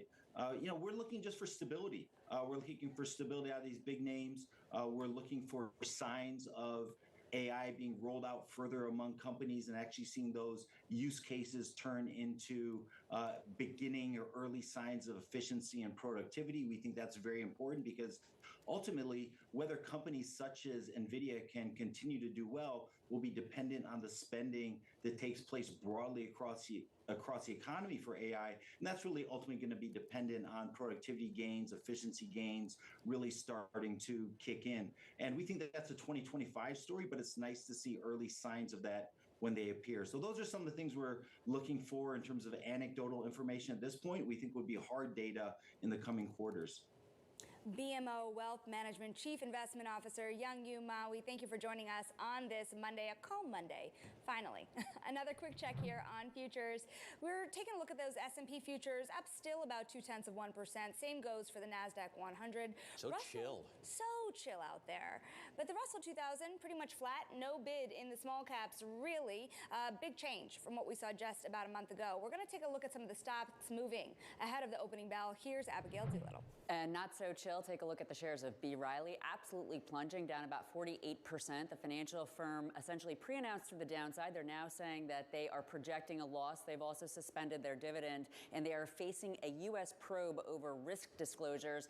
Not everybody's surprised by this. There is a stunning 71% bearish short interest on this stock. Those bears really in action today. Let's take a look at another area that's under some pressure, and this, of course, is the crypto stock space. We do have Bitcoin and Ether up a little bit today, but Marathon Digital Holdings and Coinbase Global both lower. I believe that the source of this pain, probably the volatility in crypto, those crypto coins, but Marathon Digital also proposing a $250 million private placement. Some folks, probably investors, not pleased by the idea of that dilution. Let's end on a bright spot, though, Matt, and this is Monday.com. These shares right now at pre-market session highs, up 10.3%. The discount retailer put up a nearly 67% earnings beat. They beat sales by about 3%. There is a 6% bearish short interest, so some of this could be a squeeze. But this retailer, it's one area, this continued mixed picture that we have for consumers, but discount retailer doing well.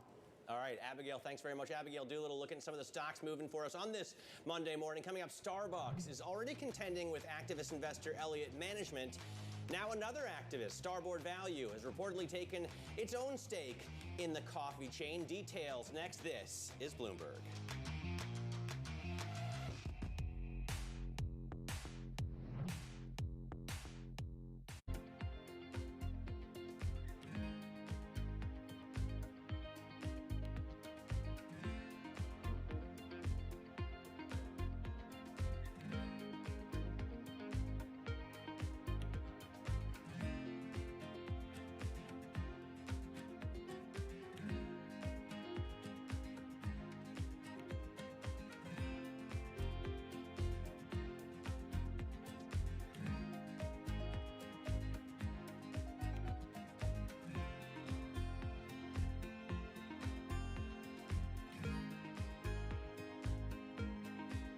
The names that move markets are on Bloomberg. Our role in the world, our role in NATO in supporting the Ukrainians in this war, the unprovoked war that Russia has instigated in Ukraine, our support for the Indo-Pacific, for providing a counterbalance to China. All of that is in our interest, and whoever's president, I'm sure, is going to do what's in the best interest of the United States. It is not a time for America to back off of its commitment around the globe. And I think there's a justification for us making certain that we do the right things in a way that we share the burdens with our allies. But I don't expect America to walk away from the world in any administration. It's about American security, and it's about making certain our adversaries, present and future, know that when America's committed to something, they're there for the long haul. Bloomberg. Context changes everything. Get your fixed income fix. Watch Bloomberg Real Yield every Friday right here on Bloomberg. Context changes everything. From the world of politics to the world of business, Joe Matthew and Keely Lines deliver news, insight, and analysis live 2 times a day every trading day. Balance of Power at 1 and 5 Eastern, only on Bloomberg.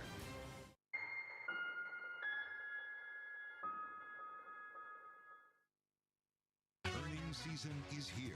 You're seeing back-to-back billion-dollar-plus quarters. The forward indicators were so positive. Bloomberg is first to break the numbers. Texas Instruments out, folks. Goldman Sachs. Taking a look at Mattel. There is something for everybody. With the smartest insights. People are whitewashing AI. Wallets are under pressure. We are committed to EVs. They're going to happen. Earnings season in full swing. We will have full and instant analysis. Continuing coverage on Bloomberg. Context changes everything.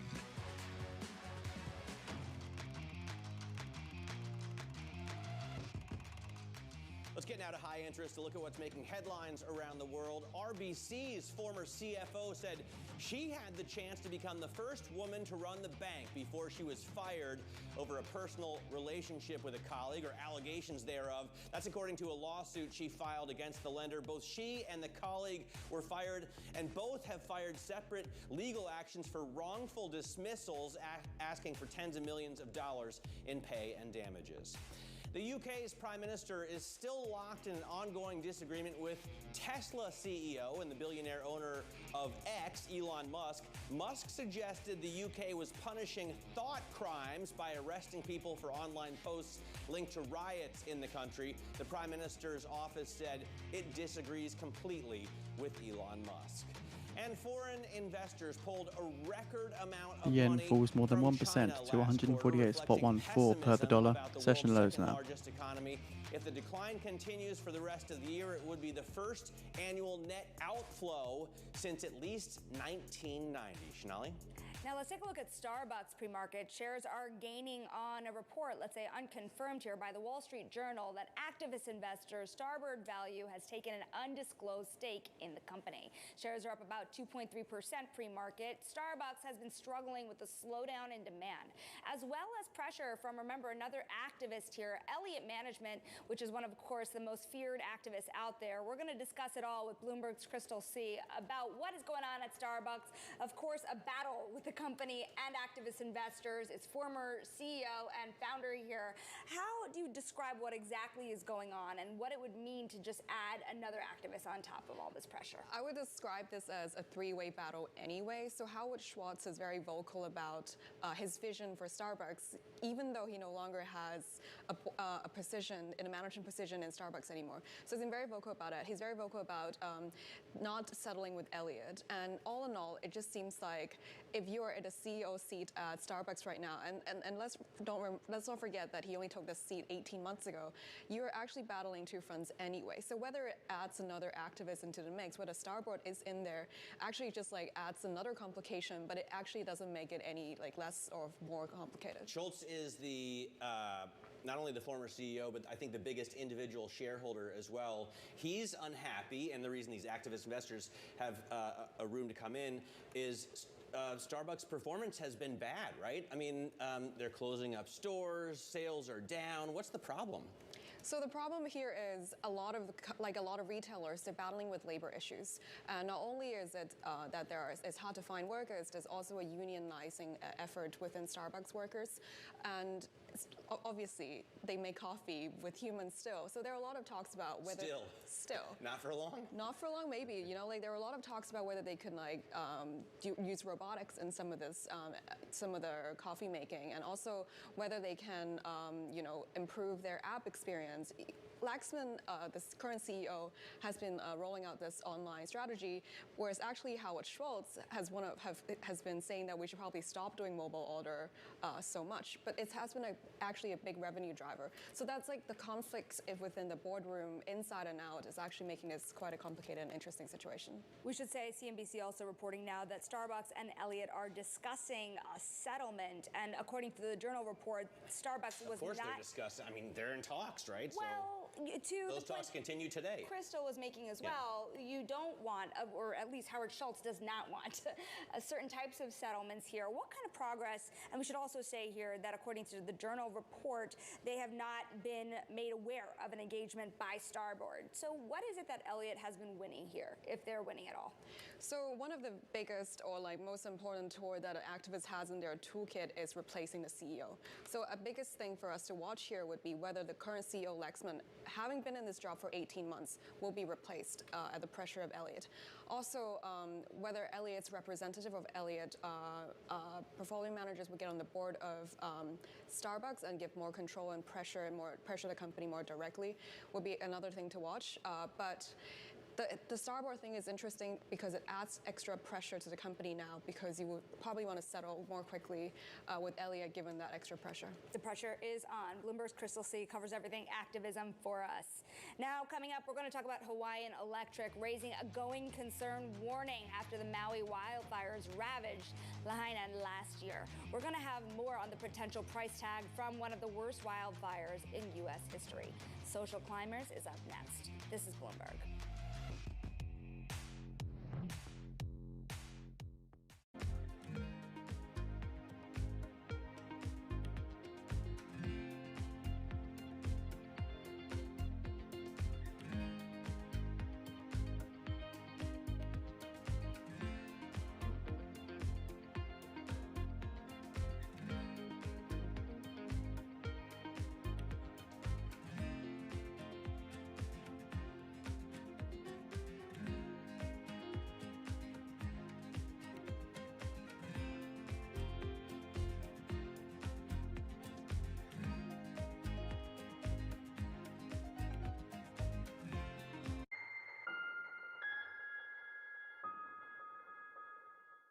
It's a multi-trillion-dollar industry. We'll show you what's happening in ETFs like no one else. Bloomberg ETF IQ, Monday on Bloomberg. Bloomberg covers the world with unmatched reach and resources. From more than 120 countries, the moment news breaks, 24 hours a day. Bloomberg, context changes everything.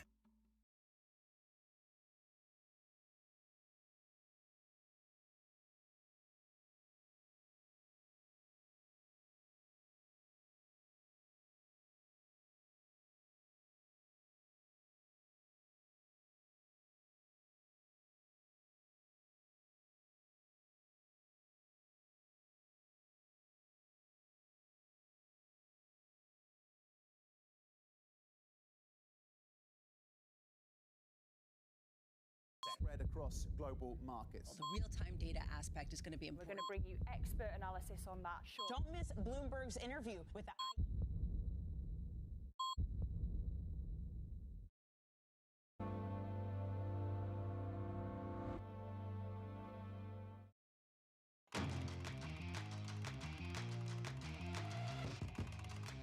It's time now for Social Climbers, the companies making waves this morning. First up, we're talking about Hawaiian Electric, issuing a going concern warning and pegging liability from losses from the Maui wildfires at $1.7 billion. Last week, the utility company agreed to pay almost $2 billion as part of a settlement to resolve hundreds of lawsuits over wildfires that killed dozens of people and destroyed the historic town of Lahaina last year. Next, Rocket Lab USA says it successfully hot-fired its new rocket engine, Archimedes, for the first time. The aerospace company also posting record revenue and a narrowing of its second quarter loss. Finally, Intel is postponing an innovation event that was slated next month in San Jose, California. The chipmaker says it plans on focusing on webinars, hackathons, and the Intel AI Summit. The move follows a rocky earnings report last week when it reported a disappointing outlook and cut its dividend. And we'd like to make a correction on a story that we aired last week. We said 23andMe was exiting the DNA testing business and getting into the weight loss market. In fact, the company is planning to launch a telehealth membership program where users will be able to get GLP-1 medications. 23andMe will continue to offer DNA testing services, and we apologize for the error. You can follow all the latest company buzz on TRE and Go on your Bloomberg terminal. All right, I want to add, Shonali, another story that I imagine will be jumping up in the most read ranks right now. Moody's downgrading JetBlue's corporate family rating to a B3 from a B2. Now, this is key because Moody's is selling $2.75 billion in debt, or raising $2.75 billion in debt and loans backed by its loyalty program. Moody's says that it's going to take years for JetBlue's operating profit and cash flow to return to levels that would lead to materially stronger credit metrics, and that earnings continued to be pressured by at JetBlue by the operating environment, including increased competition in key markets along the U.S. East Coast, which obviously is very important to JetBlue, higher demand for premium products, and the inability to match cost inflation with revenue growth. So problems in terms of JetBlue's earnings potential, at least according to Moody's, and as a result, they're lowering the company's corporate family rating. We're seeing a lot of companies come out for debt. We sure are. Before all of this data comes out, before PPI and CPI this week. Well, that's the time to do it. There have been a couple times in recent years where you had the banks actually miss those windows, and it really messed up as different types of capital markets issuances. I also want to point out it's really interesting. You look at JetBlue, we do the functions on our terminal of DDIS Go. Love it. That's what you can see in terms of how much debt they have outstanding so far. That would be more than $2 billion already, with 11 total issues. And it's interesting to me that JetBlue is one of those companies that are backing their bonds by something somewhat esoteric, those loyalty programs this time around. Yeah, very interesting. I love that function. DDIS Go shows you the debt distribution. Oh, there it is. And when those debts are coming due. Coming up, Northern Trust, and Weedy Behugana explains why she's comfortable being overweight equities after the volatility last week.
reach down to the 18 to 35-year-old market. How do we bring these kids, these influencers, this new generation of people interested in the game of golf? There's 738 million people in the world who are interested in the game of golf. Don't play the game of golf, but interested. There's about 60 million golfers. So we have another 670 odd million people we can go figure out how to get them interested, not just in live, but in the game of golf. And so we sit down and you talk about this internally with your production team, you talk about with your marketing people. When you look at our audience base today, that we have like about just around 50% of our ticket sales are 45 years and old and younger. Following the PGA Tour, it's the oldest aging demographic in sport, is 67 and a half. So in a matter of a year and a half, basically, we've pulled that 67 and a half down to 45 because of our product, because of the entertainment side. There are places around the world where 32% of our ticket sales are women. So they're coming to an event that they feel inclusive with. Right? So all of a sudden, we're seeing these data points coming out going, my gosh, we're owning this space.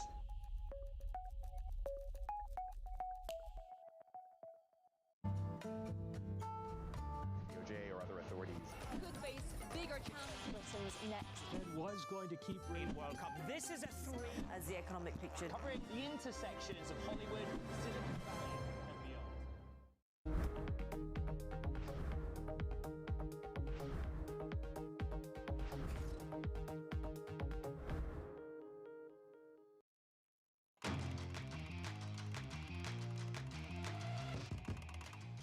Moments away from the start of trading, this is Bloomberg Open Interest. I'm Matt Miller. We descended into calm on Friday afternoon, and it persists. So we're looking now to the market on opening balance. S&P 500, 75 million to the buy side. NASDAQ 100, 20 million to the sell side. Dow 30, 20 million to the buy side. Mag 7 stocks, 15 million to the sell side.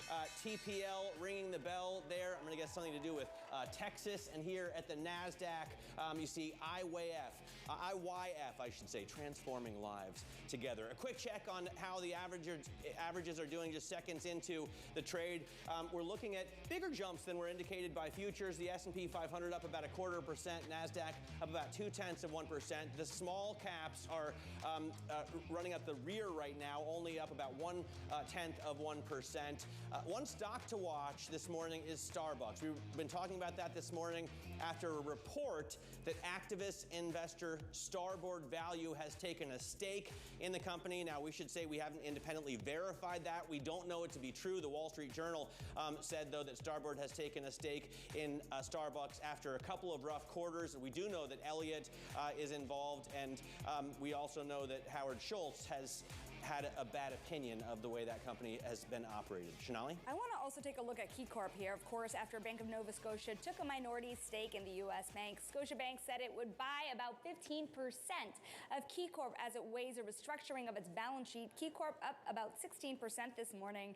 We're also watching shares of JetBlue, the airline's long-term corporate family rating downgraded by Moody's to B3 from B2. You have, however, you do have a JetBlue moving after that bond issuance. We're going to take a look here with Bloomberg's Abigail Doolittle. Yeah, it's absolutely plunging here, Shanali. Take a look at the shares of JetBlue, down 13.1% right now. Really down, given the fact that the stock has been down since its peak, down since 2004. We'll be taking a look at that in a moment. But relative to the debt deal sale, $2.75 billion, $1.5 billion in 7-year bonds, callable in 3 years, and then another $1.25 billion of 5-year term loan, and it will be used to raise reserves and fund general corporate purposes. Basically, they're looking to bulk up the coffers. Now, if we take a look at this stock and the airlines in particular against the S&P 500, we're going to see some massive underperformance. We actually don't have JetBlue in here in particular, but since JetBlue's peak,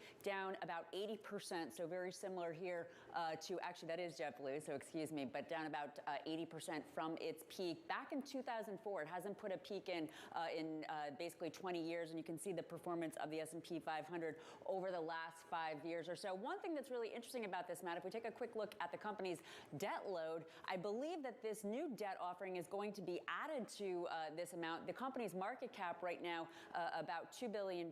So these airlines really strapped with debt. This is a big picture. Investors not liking the fact that there's going to be more debt added to this, and therefore that stock down more than 10%.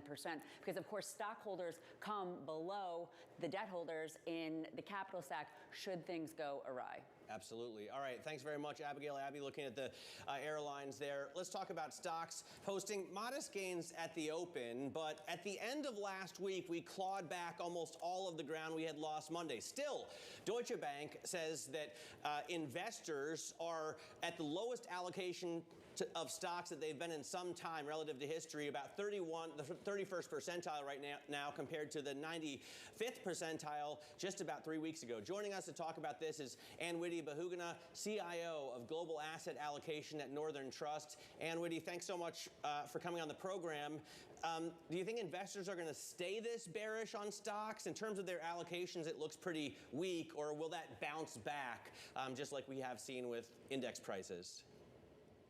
Morning, Matt. Pleasure to be with you. I think it'll be the latter. We have seen stock market gains despite this general aura of bearishness that we hear from investors, and actually know that there are large holdings of cash on the sidelines.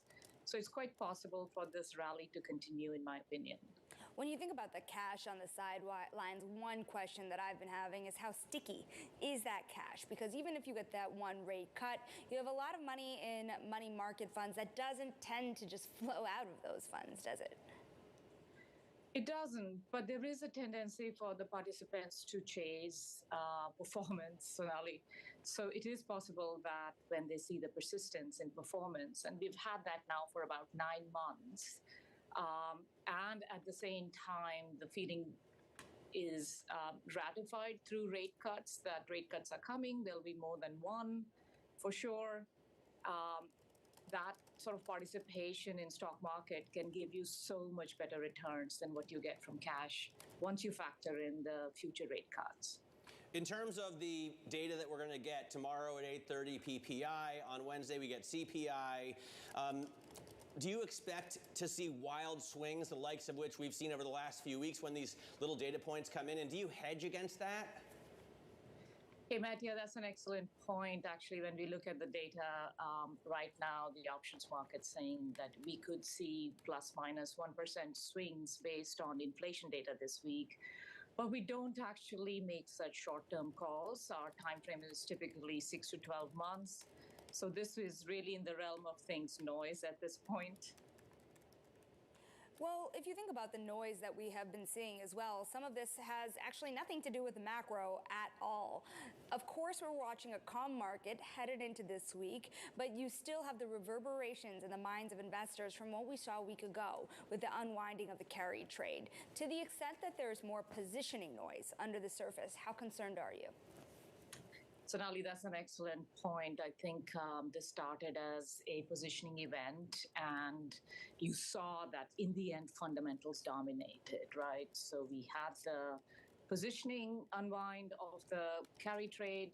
We had some sort of, I would say, broadening in U.S. equity markets also, where positioning has been so concentrated in the tech sector. And to me, all of that, Sonali, is great news. I'm looking for this broadening to happen, looking for positioning to flow towards other areas of the market where earnings are actually coming in quite strong. So there are obviously these periods of transition where folks move away from this narrative of inflation to now maybe broadening growth. And something to watch for, but these are opportunities to actually adjust your portfolios to where you want them to be. Are you concerned at all about, earnings coming down?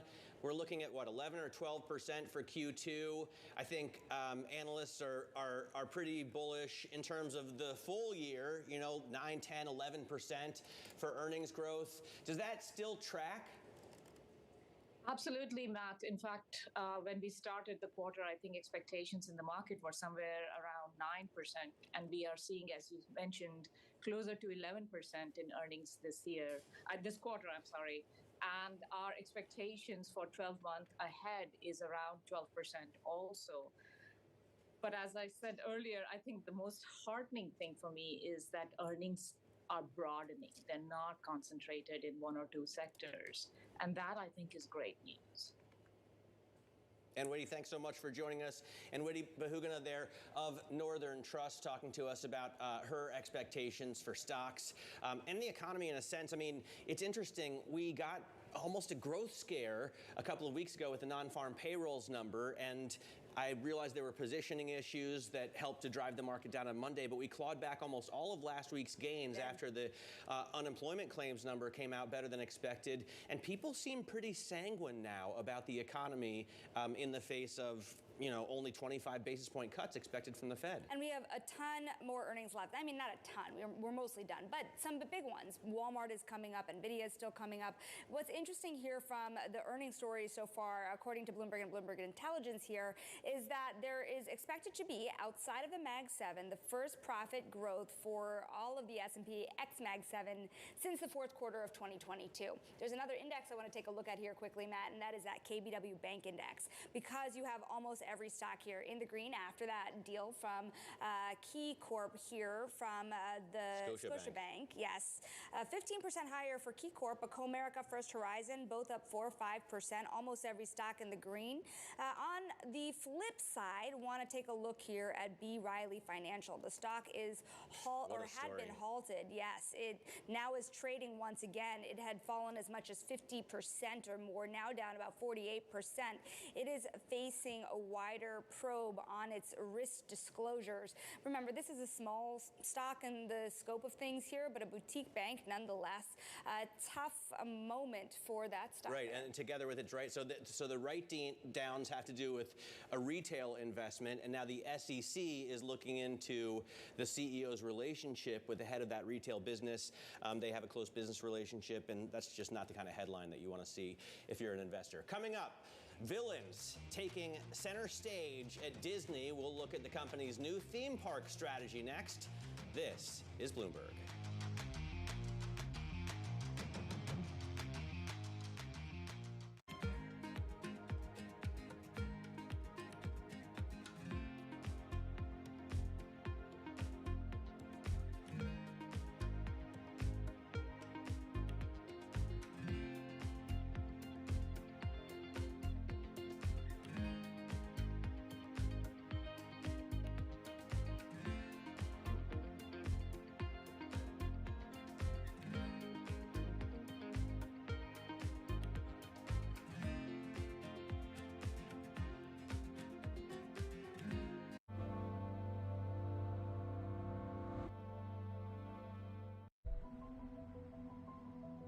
The more that you learn about this case, the more it reads like a Hollywood script.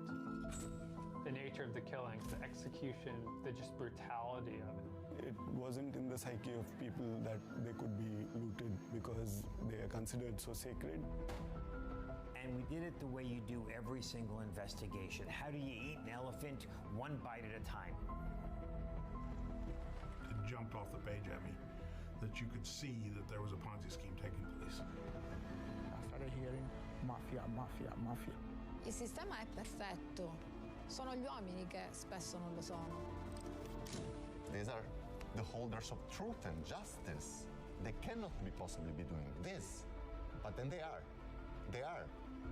And the evidence is there. It's overwhelming.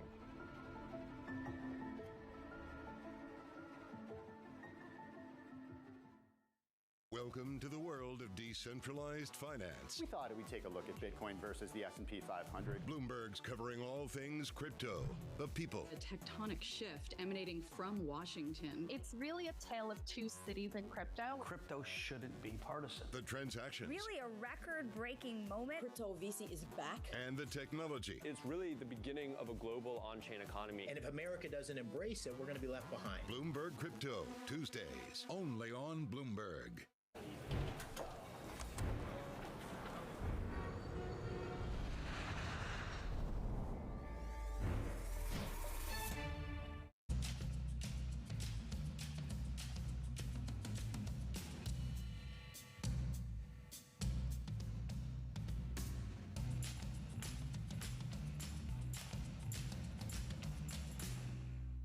It's the world's second largest economy with a growing influence in global affairs. But geopolitical uncertainties, deflationary pressures, and questions about foreign investment linger.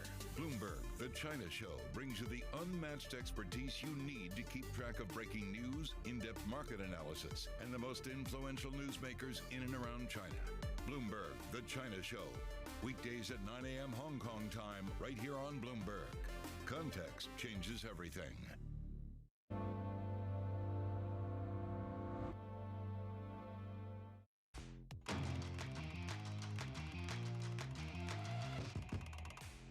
This is Bloomberg Open Interest. A quick check on stocks this morning. It is a calm day in the market, but we are not holding on to the green territory that we had been in. S&P 500 flirting with red territory now, pretty much flat on the day, but all major indices here now turning into the red mark. The Russell 2000, deeper declines here, about 0.1%, almost 0.2%, Matt. Did you say indices? Is it indexes? You know, Bloomberg style, official style is indexes. The whole company has to get with it. All right, let's get to top calls right now. Some of the analysts' action and focus this morning. First up, Deutsche Bank says Eli Lilly is a buy. It's also raising its price target on the pharma giant to $300, or by $300, I should say. The firm says the company's big beat and raise in the last quarter settled some nerves in a volatile macro backdrop. You can see the shares not doing a lot this morning. They're leading a pack of companies out to raise some corporate debt before PPI tomorrow. Next up, Piper Sandler recommending Robinhood as a buy and raising its price target on that stock as well. Robinhood reported earnings and sales that topped analyst estimate for the quarter last week. The analyst cites near-term catalysts and longer-term growth opportunities for the optimism on Robinhood. And finally, Goldman Sachs initiating coverage of Kraft Heinz with a sell rating and a price target of $34. The company sees a choppy path ahead for the food and beverage giant as it attempts a strategic pivot, and as a result, Kraft Heinz shares are down almost 1.5%. Shonali? There's another stock we're watching here at the open. It's Disney. It turns out the happiest place on earth has a dark side. The company is revealing a number of new theme park attractions, including the first devoted to movie villains. Joining us for more is the co-host of Bloomberg Technology, Ed Ludlow. And you think about just kind of the state that the theme parks have been in lately, the crunch on the consumer. How much can the villains draw people out to play? Shout out whoever cut that villain montage. That's OG, some of those. I mean, this is fleshing out a plan that Disney gave us in September. $60 billion of capital investment over a decade. But the villain-specific theme park resonates with all of us. It must resonate with Matt Miller. It's going to be at Magic Kingdom in Florida. It's going to be equal in scale to that of the Star Wars theme land, which I've been to in Southern California. But again, for investors, it's kind of a patience thing because construction on those projects won't start for another 5 years or so. And even though it's a big spend, they do take time to get people through the gate. And as you guys know right now, consumers have cut back, particularly on the low income side, as reflected in Disney's theme parks miss last quarter. The kids today, Ed, would probably think of Hans of the Southern Isles, the bad guy in Frozen, as a villain. But or the like greatest Tekar from Moana, something like that. Exactly. The greatest villain of all time would have to be Darth Vader. Is he going to be at this park too? Controversial of all time because Darth Vader of Star Wars, now owned by Disney through acquisition of Lucas. But when I think Disney villain, I don't think about the Star Wars or Marvel universes. So that's an interesting spanner in the works. They're doing a lot of other stuff as well, right? Like they're going to have a Cars-themed park of significant scale and attraction in the same Magic Kingdom position in Florida. And I don't know if you guys saw, but they're also going pretty deep into the cruise industry with expansion of what was already ambitious plans for additional vessels, particularly, maybe in markets like Southeast Asia, because there's demand there. But just remember that in the moment, we are worried about underperformance of this unit because it underperformed at a time where streaming in particular did quite well last quarter. But parks and cruises and attractions has been the profit driver historically. It's interesting. those cruise ships in particular, I'm interested about, because I think about a conversation I had recently with the Royal Caribbean CEO, and he would say to me that he's competing with land attractions. Disney has some of the ultimate land attractions. Do investors have patience for not only their expansion, but also the cruise ships? They're going to have to, because the cruise ships, when you build a vessel of that scale, you're talking about a very long timeline. 2027 to 2031 is when they kind of materialize in the oceans. But you raise a really interesting point. I hear it all the time on Bloomberg Technology. A competition for wallets and a competition for eyeballs is multi-medium. You know, you are trying to get consumers to spend money. So after the cash equity open here, just noting the S&P 500 and NASDAQ 100 both turning negative now. Ties across theme parks and their cruise line ambitions is that they're very good at being strategic, discounting for those demographics that are responsive to incentives and discounts, placing their bets in specific markets, you know, vis-a-vis Western Europe or North America, etc. So it's a long payoff. But the stock's down like 0.6% right now. It's nothing for the here and now. Ed, thanks very much. Bloomberg's Ed Ludlow there is the anchor of Bloomberg Tech. You can catch him at 11 a.m. in a show that you don't want to miss. Shonali, I'm always fascinated by these cruises. I've never been on one of the big boats. Seriously. To me, it seems like prison with shuffleboard.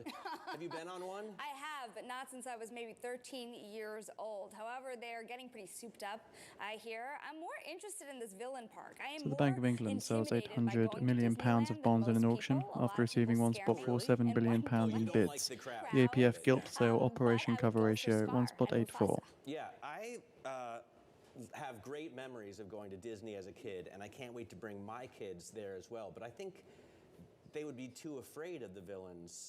You got to be a certain age. From bad guys too, you know. Yeah, you can learn a lot for sure from your fears. So coming up next, we're going to turn to the Wall Street beat. We're going to look at more villains. We're going to look at the Wall Street villains. We're going to talk about creditor on creditor violence and its impact on funds. We're going to take a look at markets before we let you go to break, because of course we're turning deeper into red territory on those indexes. S&P 500 down about 0.3%.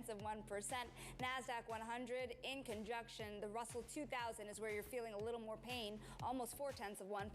We'll keep an eye on it. Stick with us.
From the world of politics to the world of business, Joe Matthew and Keely Lines deliver news, insight, and analysis live 2 times a day every trading day.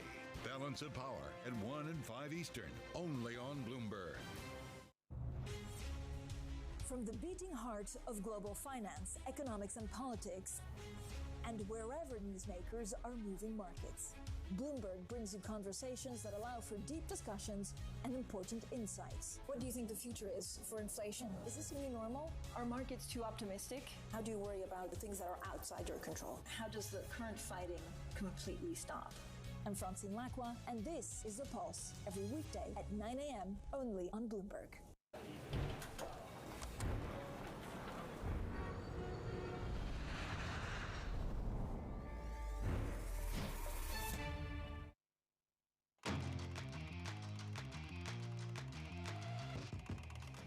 Time now for the Wall Street Beat this morning, we're taking a closer look at creditor-on-creditor violence. Lenders are scraping over how much money they can get back from ailing companies, and it's the focus of today's big take. Joining us now is one of the reporters on the story, of course, Bloomberg's Laura Benitez. And it's interesting because, let's say a year ago, we sat here with all these massive credit funds, and they all said, no way, the market is different now, we're all friends, we need to behave nicely with each other because otherwise, on the other side, people won't want to do business with you. Yet now you're standing here seeing some of the worst violence in credit markets that you've ever seen. What's going on? That's right. And I think the difference, or one of the bigger differences from a year ago, is interest rates. Obviously, interest rates are higher now, and companies are really kind of finding it difficult to service their debts and to keep their balance sheets in good shape. So they're having to come up with lots of creative ways to keep the music going and to keep surviving for another few years. So we're seeing more and more kind of, innovative restructuring solutions being pitched. And this is where we're at with the peak in creditor violence. This is the first year I've heard that creditor-on-creditor violence phrase. And really? But it's a dog-eat-dog world. I mean, were they much kinder and gentler to other creditors in the past, Laura? I think this has been coming for a long time. It's been coming in stages. We first saw it with J. Crew, and then since then it's been happening more and more. And the reason it's been happening more and more is because there's been absolutely no protections, so no investor protections. I mean, there are some, but they're very, very loose, and that's been deteriorating for about a decade. So now we're at the point where companies are finding it harder to refinance.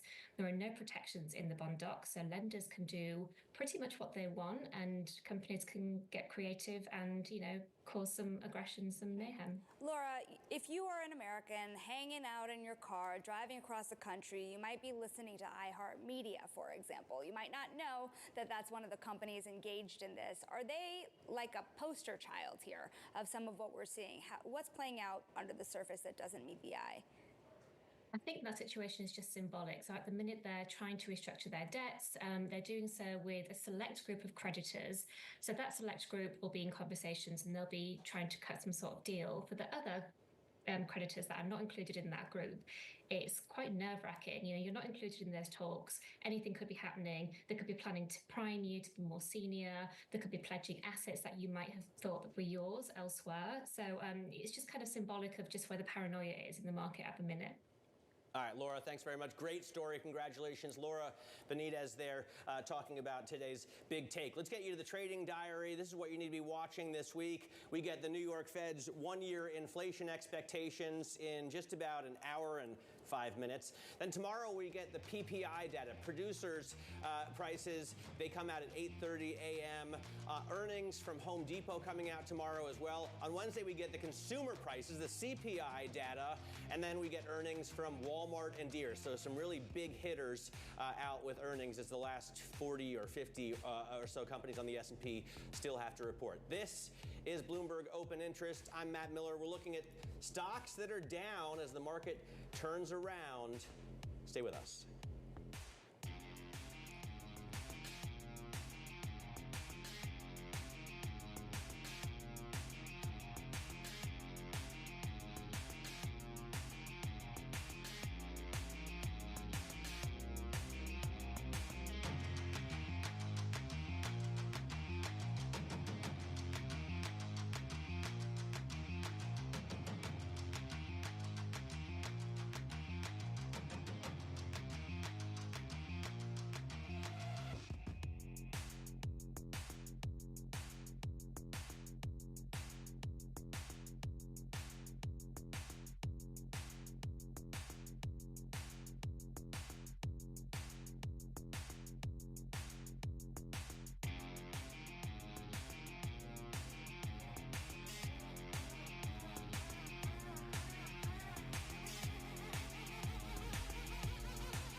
guaranteed or even that it'll be easy, but at least there's a theory of change.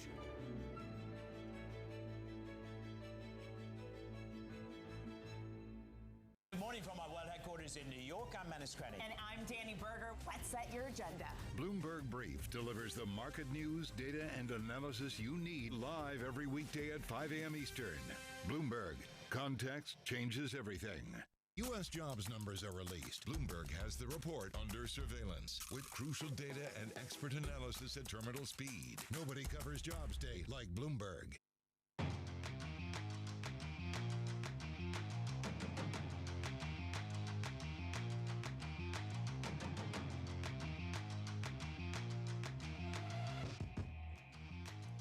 We are 30 minutes into the trading day. Markets headed lower. Welcome to Bloomberg Open Interest. I'm Matt Miller. I'm Shonali Bassett. Katie Greifeld is off today. And coming up, we're going to talk about stocks.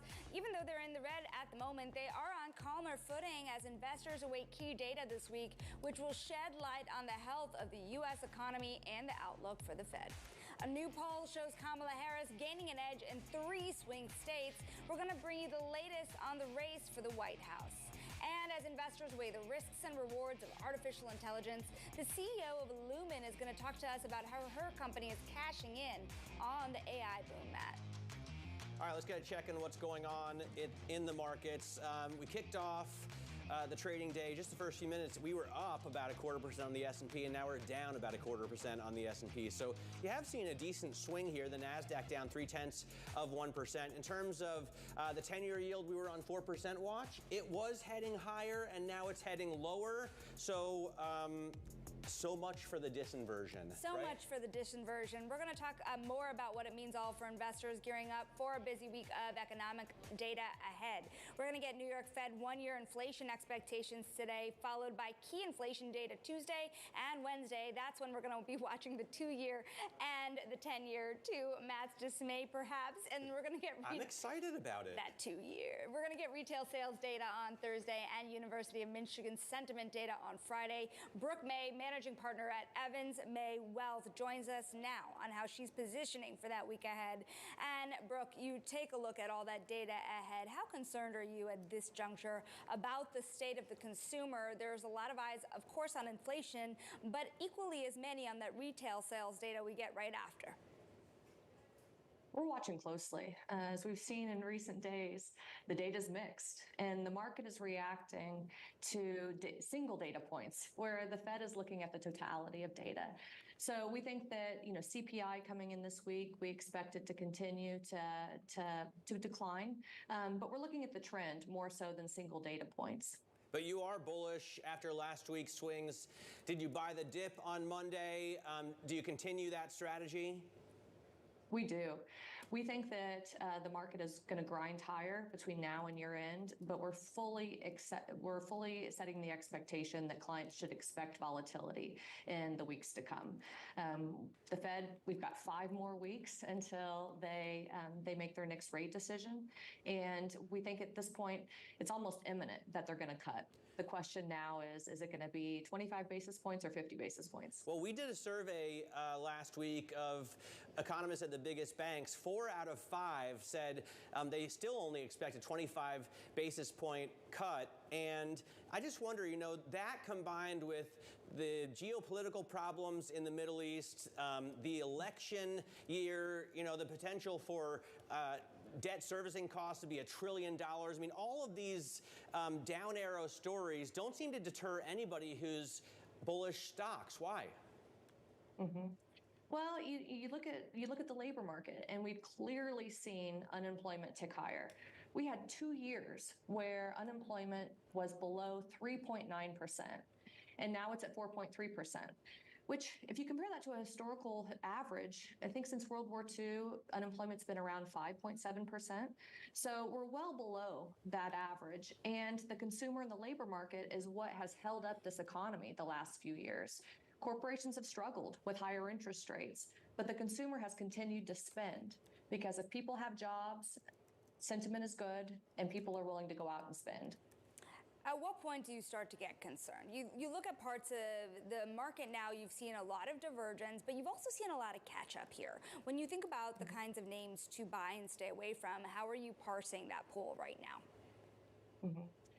We want companies that have a strong balance sheet and good earnings guidance, no more than anyone else. We're still in the camp that we're overweighting big tech. We think that these are buying opportunities. When you look at those companies' earnings, they're not bad. For example, Microsoft, there were concerns around cloud revenue, but overall it was a good earnings report and the stock sold off 6 or 7%. Look at Amazon. They had a little bit of softening in their retail sales, but AWS was very strong. And so, we're looking at individual companies. There's more of a divergence right now in returns than there is historically. So you have to be very specific in the companies that you're looking at. And we don't buy sectors. We're looking at individual companies. A great example, last year, the best performing stock in the S&P 500 was a tech stock. And the worst performing stock in the S&P 500 was a tech stock. So we're going company by company and doing a bottoms-up analysis. Excellent, Brooke. Thanks so much for joining us. Hope to get you back soon. Brooke May there, managing partner at Evans May Wealth. Thanks so much for joining us. I want to turn to the race for the White House. Kamala Harris now leads Donald Trump in Wisconsin, Pennsylvania, and Michigan, 3 critical swing states that have been called the Blue Wall. This according to a New York Times Siena College survey. Joining us for a closer look at the state of the race is Bloomberg's Kaylee Lines, anchor on Balance of Power, who joins us here in New York. Great to have you back in the city. We've missed you. We've missed you, although I listen to and watch your show every day. This has been one of the most fascinating political turnarounds that I've seen in my life, right? From Biden was way behind the polls. Now Harris, Waltz team on their way up. Can they keep this momentum? Yeah. Well, that's the question. Of course, they're going to have an ability to continue the energy next week in Chicago. The DNC begins a week from today. So at the very least, they will be able to count on that coverage and that kind of gathering of the Democratic Party to sustain the momentum at least through the end of next week. After that is when it really becomes a question. But what we've seen is in pretty rapid order, given her campaign is only 3 weeks old, she has been able to make a material difference in the standing of the Democratic ticket in these polls. This one being the latest one, as you said, Matt, this is considered the blue wall. It is the easiest path for Democrats to get those 270 electoral college votes. And in this poll, she's leading Trump by 4 points across all 3 of these states, 50 to 46. Granted, the margin of error is anywhere between 4 to 4.5 points in each of these states, so you are still largely within that. But this is really critical, especially when our own polling in swing states that include others beyond this with Morning Consult has showed she's gaining ground from where Biden was in the Sun Belt as well. So it's opening up states like Arizona, Georgia, maybe even North Carolina that were more closed off to Joe Biden. You started to make this point also about the DNC just being next week. Until this point, we've seen a lot of excitement around Kamala Harris, but very thin on details in terms of what the platform will be. How much risk does the DNC really pose, given we've seen such a swing forward in her momentum? How much can she, what's the margin of error there in terms of what could happen next week? Well, it could be substantial. Obviously, she will have the chance to speak on Thursday evening, the last night of the convention, as the official nominee. Granted, she already is because of the virtual roll call, but that is where we could actually see her outline policy in a more material way. We're starting to see it on the margin. For example, in Las Vegas this weekend, she said that she was going to be adopting a policy that actually Donald Trump put forward first, no tax on tipped wages. She's put that out, but in terms of the other economic policy, it's still a little bit fuzzy. She wants to bring costs down. She'll be talking about that in Maryland next to Joe Biden this coming Thursday. They'll be campaigning together, talking about how their administration has lowered costs for the American people, but she's yet to really define how she wants to be different than Biden in terms of economic policy. I would note in the Times Siena poll, it does show voters in these states still trust the president or the former president more when it comes to the economy, but a new poll from the FT and the University of Michigan Ross School of Business found Harris is actually 1 point ahead on the economy issue. It's the first time we've seen a Democrat do that this There are a lot of things that she has yet to define, really, and she hasn't given any interviews. She hasn't held a press conference. The only gaggle that she did, I read, lasted 70 seconds. Trump called her out at his press conference, where I saw you furiously fact-checking every statement that he made. But why are they afraid to put her out there? Well, the fact of the matter is she on her own right now is earning a lot of free media, that she doesn't necessarily have to sit down for an interview. She's kind of collecting the coverage given the nascent and rapidly ascendant nature of her candidacy. She isn't necessarily, according to Democratic strategists that I've spoken with, needing to sit down for interviews in order to get attention. That said, the pressure is growing on her to do that, actually answer some questions. We've seen Donald Trump do that not just at the news conference at Mar-a-Lago last week, but he's going to do it again tonight with Elon Musk on X at 8 p.m. Musk has described this as a no-limit conversation, unscripted, so that's going to be another chance that we see Donald Trump talking off the cuff and not seeing the Democratic nominee do so. Well, it's an interesting moment, right? Because you have a former president here that's been pretty critical of the electric vehicle industry and a lot of the concessions that the Biden administration has given the electric vehicle industry. You can't imagine that that is the main point of discussion, though. Well, and don't forget that Elon Musk supports Donald Trump for president. He's come out publicly and endorsed him and is planning to give millions of dollars a month to a Trump PAC. So it's not exactly an unbiased interview. No, it likely won't be. And granted, a lot of the interviews we've seen Donald Trump do, including on networks like Fox, don't tend to be as unbiased as they may be otherwise. That said, it is an open forum where anything could happen. And what we have seen from Donald Trump, while his campaign itself is much more disciplined this cycle than we've seen in the past, the candidate isn't necessarily. While other Republicans are trying to stick to specific policy messaging, hammering Harris on the border and the economy, Donald Trump has really had difficulty staying on that message and not resorting to personal attacks that have stuck with him, like, for example, at the NABJ conference, talking about questioning Harris's racial identity. So it'll be really interesting to see in these unscripted moments, especially with someone who aligns with him to a large degree when it comes to politics and personalities, if there actually is some room for error for Donald Trump tonight. You know, before we let you go also, I want to get your view here on the most recent President Biden interview and what he said and what kind of insight it really gives into his decision to step down and kind of what he had said about Nancy Pelosi as well. You know, what did this really mean, not just for Biden, but what it could hint at in the future?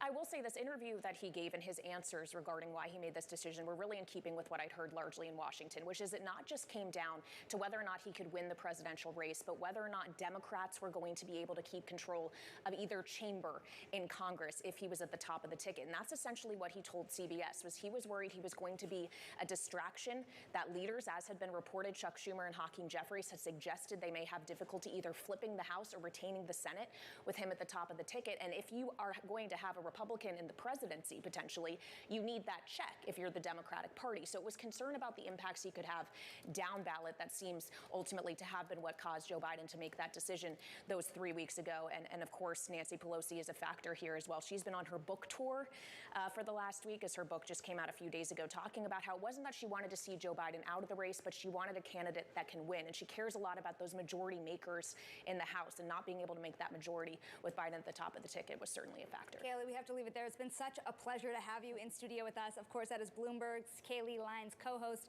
of Balance of Power. Of course, tonight we will also be listening to that Trump interview. Stay I will wait, and then I'll watch Kayleigh and Joe's take on the interview. And ours tomorrow as well. Now, coming up next, we're going to talk about all that glitters. Barrick Gold profiting from higher gold prices.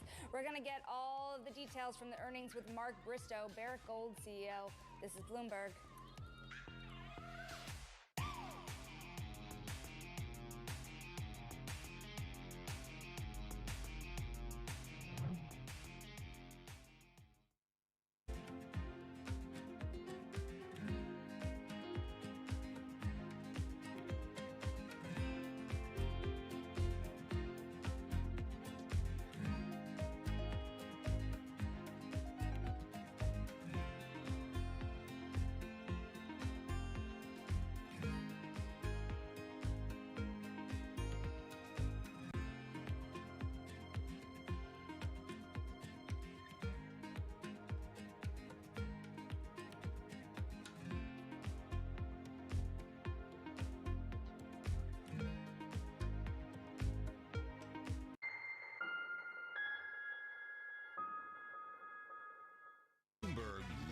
Earnings. I know it's like your Super Bowl, right? I can't wait. It's like opening presents in the morning. All right, it will be exciting.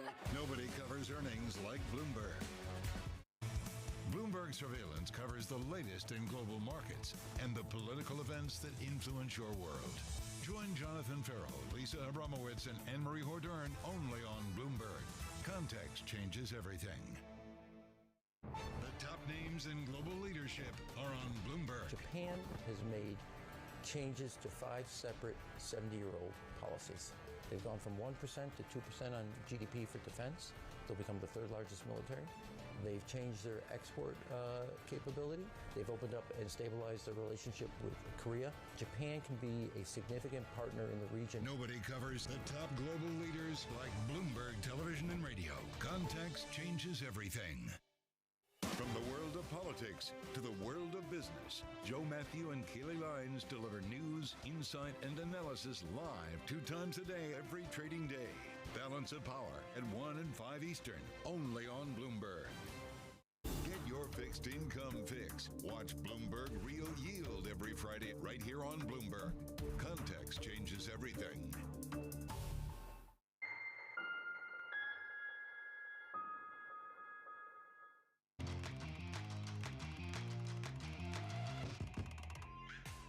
Let's get now to high interest to look at what's making headlines around the world. B. Riley Financial facing a widening U.S. probe into whether it gave investors an accurate picture of its financial health amid a string of losses and a sagging stock price. The SEC is investigating possible improper trading at the LA-based financial services company, and it's seeking more info on founder Bryant Riley's longtime relationship with Brian Kahn, the former CEO of the franchise group, which is related to its multi-$100 million write-down.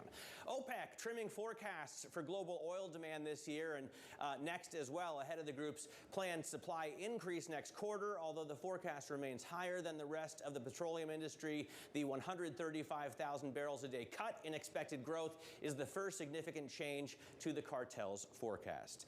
And the U.S. is shoring up its naval and air forces in the Middle East to help Israel fend off any major attack from Iran ahead of a planned resumption in the Gaza ceasefire talks later this week. Israel has also been bracing for an assault from Iran or its allied militia groups since back-to-back assassinations of senior Hezbollah and Hamas officials 2 weeks ago. Shonali? And on the heels of escalating geopolitical uncertainty, we're going to take a look now at how oil has been reacting. Bloomberg's Abigail Doolittle is here to explain. Well, this is a multi-day chart here of oil, Shonali. Matt was just showing us how oil is higher today, in part because of the tensions and in part because of those OPEC forecasts. But something I would like to point out is last week when we had the real de-risking with the S&P 500 and the other stock indexes falling, it wasn't just the stock complex that fell, it was also the commodity complex, because these are, of course, risk assets as well, tied to the growth of the economy. But you can see a nice recovery over this entire time period, up 1.3%.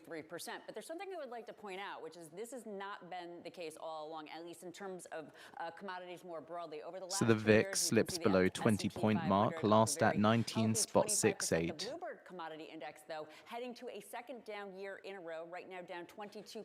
Mike McGlone and some other BI analysts here at Bloomberg last year expressed concern about the drop for the Bloomberg Commodity Index, saying that they thought that it was tied to the economy and that there could, in fact, be some sort of a recession ahead. We don't know that for sure, but what we do know is beneath the surface, if we take a look at different commodities, the yields for corn and soybeans in the Bloomberg terminal, they're pretty high. So this is one reason to think that we could actually have depressed prices for some commodities, namely the grains. And this is a long-term chart, 25 years or longer. And you can see really per acre, we're greater than 50% yield. So that could and is, in fact, depressing the prices for at least these two grains, corn and soybeans. If we take a look at what's happening over the last year, we're going to see corn and soybean under quite a bit of pressure. On the other hand, take a look at the metal complex, Matt. We do have copper up 6.2%, even though it's down 20% from its recent peak.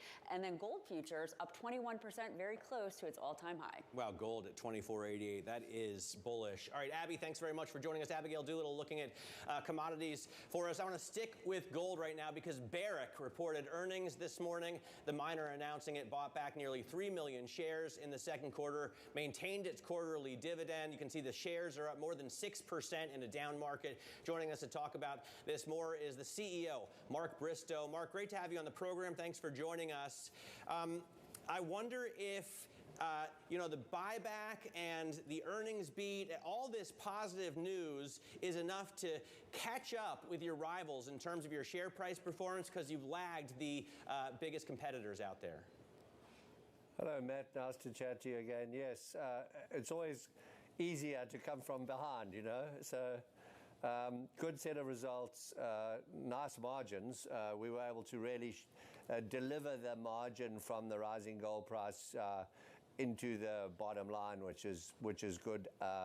Margins on gold were up a lot, even more so for copper.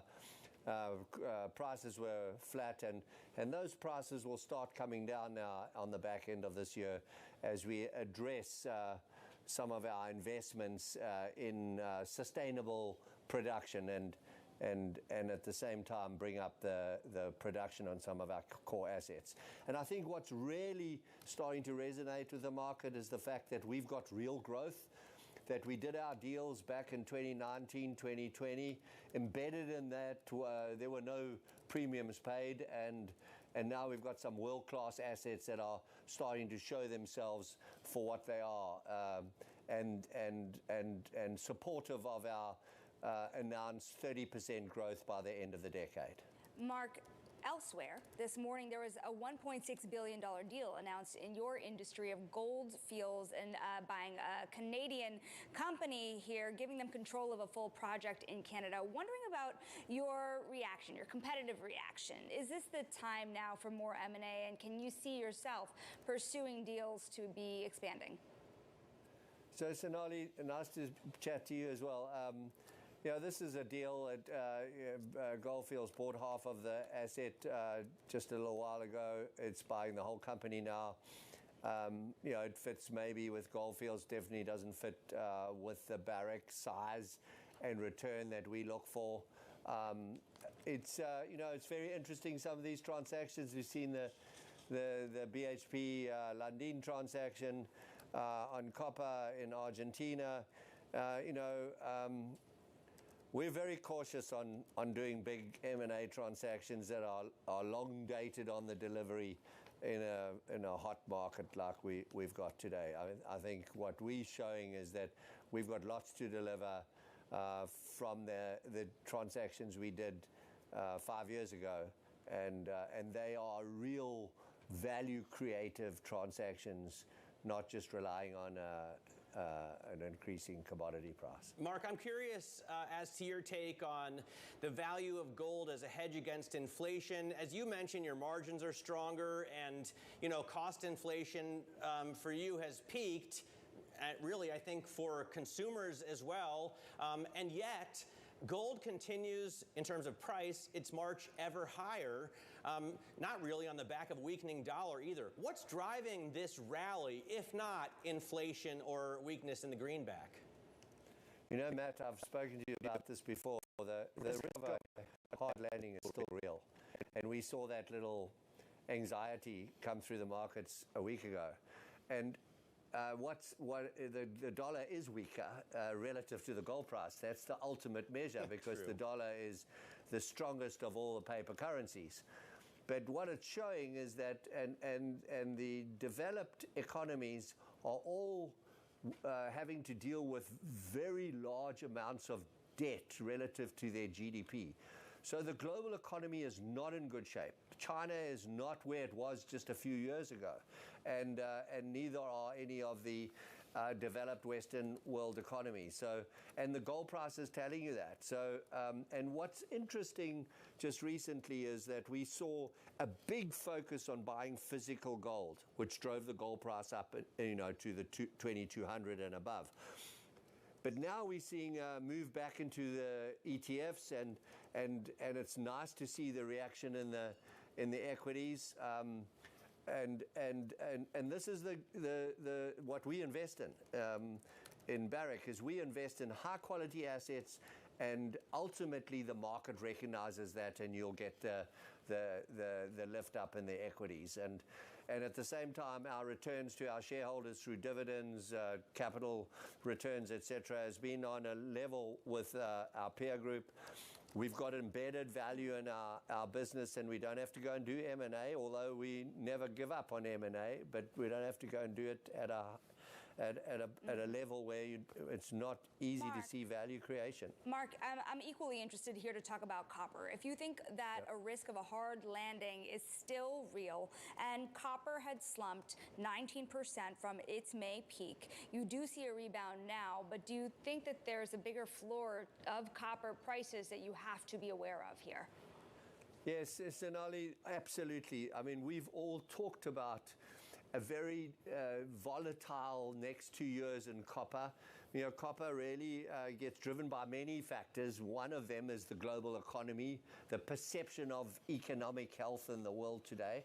At the same time, we saw a sudden tightening on the supply side early in the year, last year as well, with the Panama situation. But we haven't seen the pull on the buy side yet. But ultimately that'll come because the copper industry is ex-growth. It will come. I've always said, you know, our expansion in Barrick into the copper business comes in 2028. It's a great time to bring new copper production into the world. And so we're very comfortable with our investments. We do believe ultimately copper is in short supply, and it's going to get shorter and shorter. And so that's good for the copper price. But in the next 18 months to 24 months, it's going to be very volatile. Mark, great to get some time with you. Thanks so much for joining us. Mark Bristow there is the CEO of Barrick Gold, and the shares are on a tear today. Let's get a check at the rest of markets right now.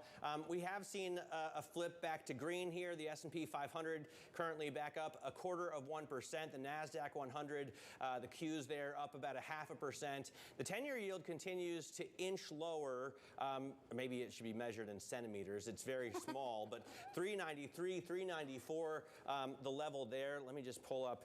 You know, the 2 years important. When we're looking at the 10-year, Shanali, we're looking at 405 on the 2 years. So still 11 basis points in between them, and obviously still an inverted yield curve. We saw it disinvert for a brief moment last week. You know, it's fascinating. Most major sectors actually today in the S&P 500 still in the red, which is why you're feeling that pain under the surface. Real estate down almost 1%. Information technology still up. I have a little bit of whiplash this morning, Matt. I'm not going to lie. Yeah, I mean, suffice it to say, if NVIDIA is a gainer, and right now it's up 6%, that's enough to drive the indexes to a gain. Well, we'll watch those indices. Coming up, though, we're going to talk to the CEO of Lumen, continuing to soar, securing $5 billion of new business. We're going to speak with Kate Johnson up next. Stick with us. This is Bloomberg.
Well, I think what's happening is we're starting to bring realism into the discussion.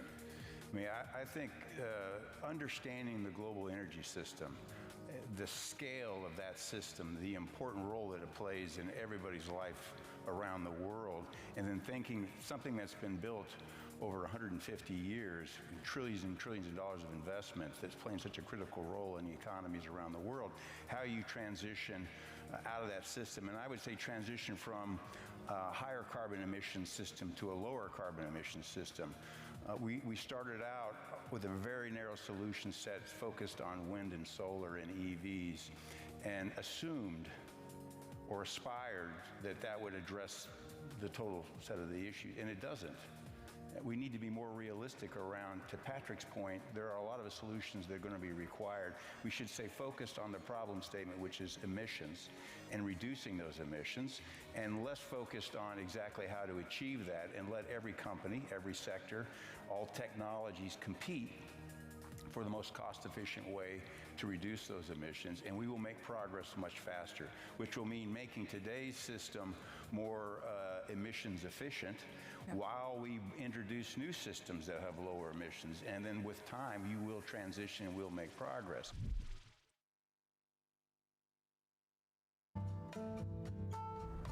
DOJ or other authorities could face bigger challenges next. It was going to keep Green World Cup. This is a three. As the economic picture. Covering the intersections of Hollywood, Silicon Valley, and beyond.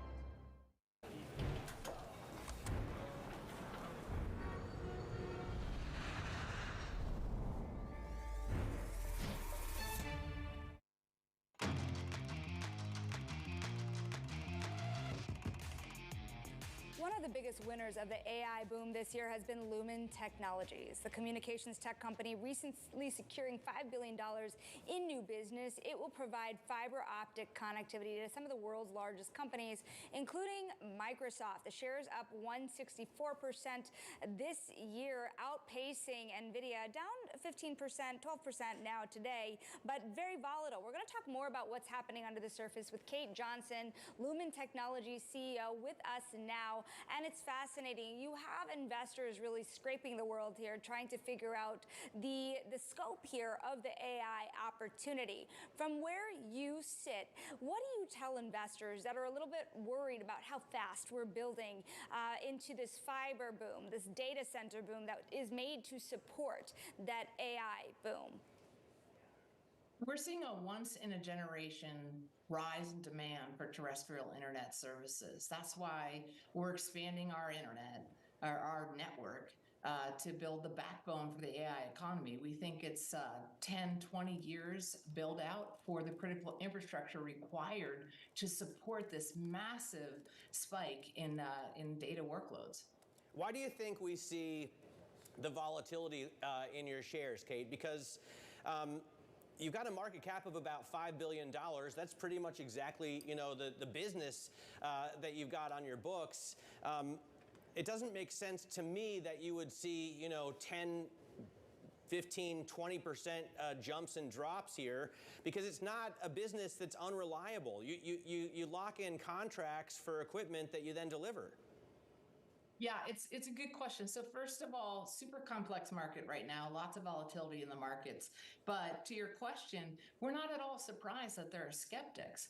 What we're doing at Lumen is really fundamentally different than anyone else in this sector. We've got a world-class network, fiber network that covers the nation, unique routes, diversity, up-to-date fiber, which is differentiating.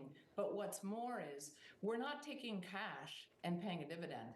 We're taking our cash and building a digital platform to drive the best customer experience in networking, right? To make it secure, effortless, and quick. I think what a lot of people don't understand is how to build a digital platform. There are significant infrastructure needs to do so. You, for example, just a couple weeks ago announced an agreement with Corning to increase that fiber optic cable capability here. How much, when you think about CapEx, how much do you have to invest for that physical footprint? How do you give people a sense of just how much needs to be on the ground? We've been taking care of this network for decades. That's why we're so well positioned to capitalize on this moment. And we're continuing to do that with these partnerships. I think when we got the $5 billion of deals coming in, we were anointed as the trusted network for AI. And the reason is because we've cared for that network for a long time. And that's the physical component. I think what's really differentiating is this digital platform that we're building on top of it, which enables enterprises to consume these services in a fundamentally different way. And I think what we all learned in the digital era is that the customer experience is the product. And when you think about telcos and sort of the legacy customer experience, it hasn't been great. That's why we're so well positioned to win in this space. What about your future revenue prospects here? It was really interesting. Not only has your stock been volatile, so has your bonds. And that can be pretty rare for many companies, but certainly not that rare for companies that are kind of on the cutting edge of this new technology. Credit Sites has recently said that this new business, this $5 billion that we've been talking about, could solve a lot of liquidity needs for Lumen, but that debt investors, should be skeptical until revenue grows at a faster pace, with revenue not expected to grow until 2027. How do you outline your revenue trajectory from here? Can it grow faster? Look, there's 3 steps. The first is free cash flow stability. We're in the middle of a very significant turnaround, and these deals have given us the cash that we need to self-fund our transformation, which is amazing. It's a breakthrough. And by the way, we're at the very tip of this. This is the first step. We've got a whole lot more business on the hill that we're going after, which will continue to improve the story. But when it comes to free cash flow stability, we're there. We are there. The next step is using that cash to do a couple of things. Number one, continuing to care for and build out the world's best fiber network. And the second thing, obviously, is to continue to invest in this digital platform and pull out cost of the legacy business to drive more and more efficiency. We announced on earnings last week that we were going to drive out more than $1 billion in cost by the end of 2027. So the story just keeps getting better. Free cash flow first, EBITDA stability second, then revenue growth.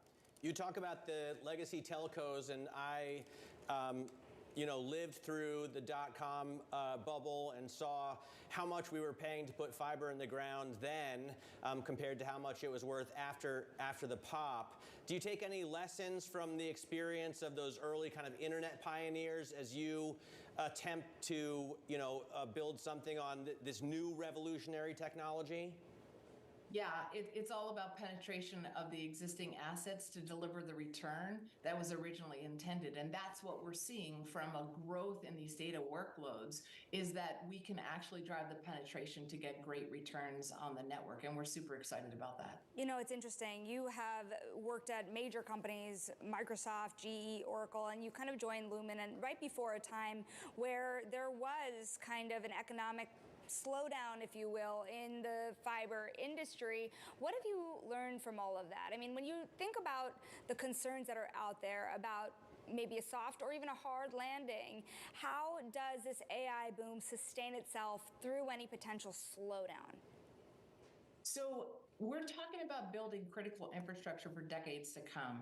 And I came to Lumen to help drive a turnaround, to take advantage of this once-in-a-generation opportunity. I didn't come to tidy up the legacy telco business. Those customers, they deserve more. And that's what we're doing, is we're building the future, the trusted network for AI, so we can enable all of these customers that, frankly, the internet doesn't serve today, and move them to this new platform to allow them to thrive in the AI economy. That's why I'm here. That's what's happening. We're super excited by this momentum that we're seeing already, and we think it really rides out any momentary volatility or any questions about the health of the economy today or 6 months from now or 12 months from now. This is a multi-decade story that we're writing. Kate, there are a subset of people out there who believe AI is the technology of the future. There's a smaller subset that also believe that crypto is maybe even equally as transformative of the internet. They believe that AI, as it booms, that crypto could be more of a native, let's say, currency of the internet. Do you believe in the potential of crypto as well? And how does it dovetail with the needs of AI?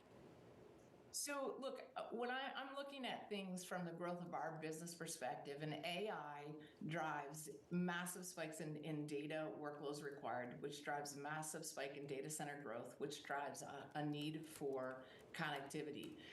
Crypto driving the same increase in demand for data falls right into that storyline, and that's what we're interested in. So building out these networks to connect data centers for the largest companies in the world, hyperscalers, social platforms, cloud companies, that's what we're in the process of doing. And it actually doesn't matter what kind of data is running across them. It's about data volume and connectivity across the globe. Kate, we thank you so very much for joining us. That is Kate Johnson of Lumen Technologies, of course, a company a lot of people have their eyes on right now. Now, let's stick with artificial intelligence. Armin Panosian, the co-CEO of Oaktree, warns that the potential upside of AI may come with some devastating consequences. Take a listen. The biggest risk that I see with respect to the markets and to society in particular is artificial intelligence.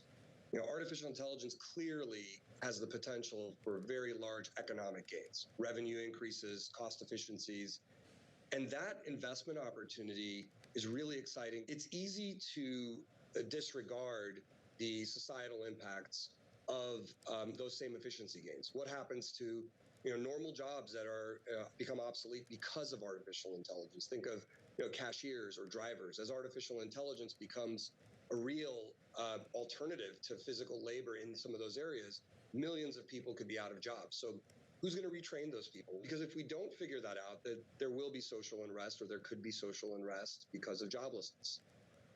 In terms of the markets, artificial intelligence clearly is getting a lot of support from the markets. But just like the internet in the late 90s, there was this promise of revenues growing rapidly. While the gains are The S&P 500 turns positive, last up 0.3%. Impossible enough. And if that timing takes a lot longer than investors expect, I would expect to see pretty violent resetting of valuations and potentially some losses for investors along the way. What does this look like for an investor who's keeping a close eye on the economy, the job market, let alone investing in AI itself? It seems like the risk you're outlining here could impact many markets. The attractive part of it and the scary part of it is that there isn't a monopoly on intellect that could be used to develop artificial intelligence technologies.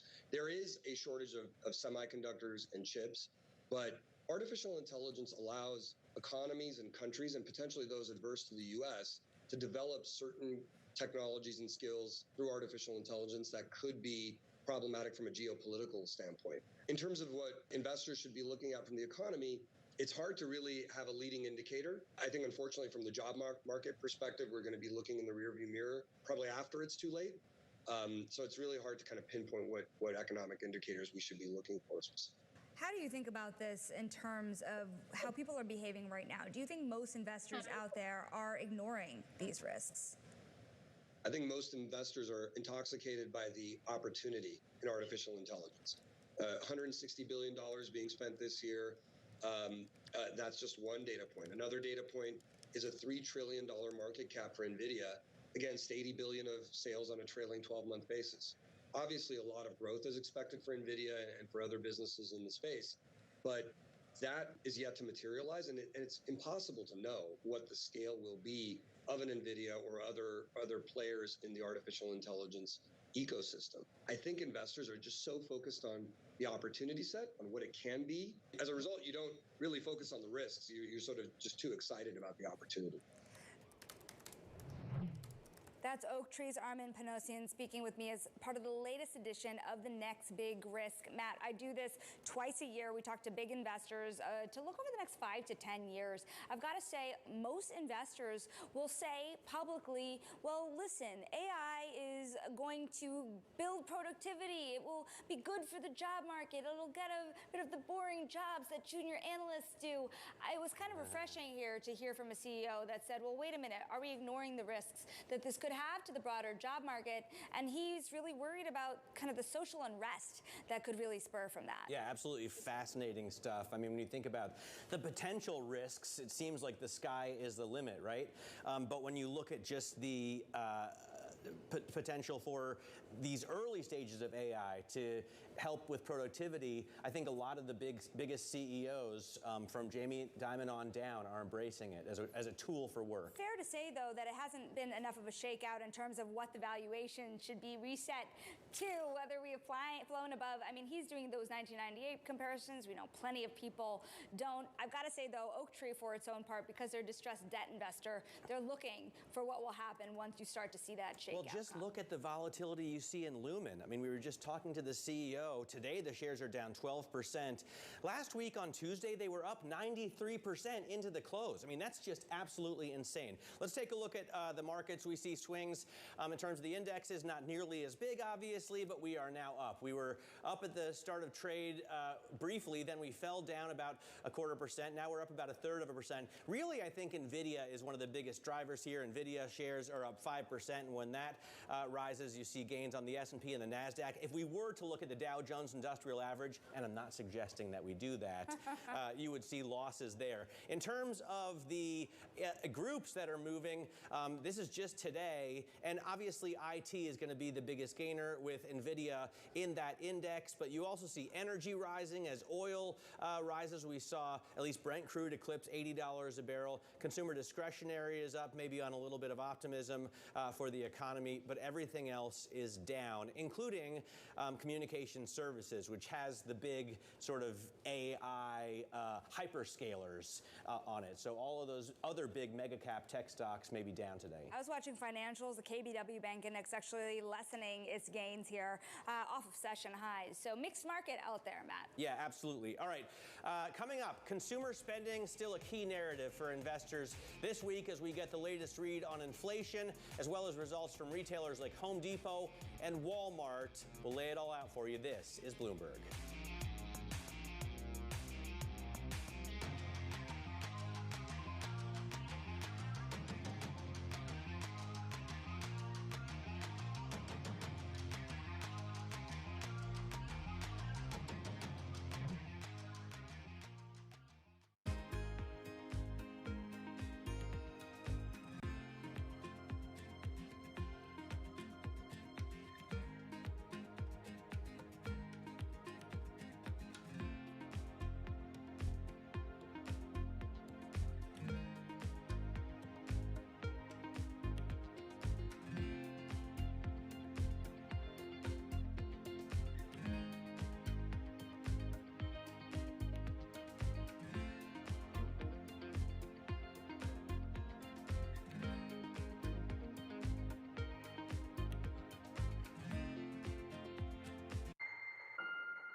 The more that you learn about this case, the more it reads like a Hollywood script. The nature of the killings, the execution, the just brutality of it. It wasn't in the psyche of people that they could be looted because they are considered so sacred. And we did it the way you do every single investigation. How do you eat an elephant? One bite at a time. It jumped off the page at me that you could see that there was a Ponzi scheme taking place. I started hearing mafia, mafia, mafia. Il sistema è perfetto. Sono gli uomini che spesso non lo sono. These are the holders of truth and justice. They cannot be possibly be doing this. But then they are. They are. And the evidence is there. It's overwhelming.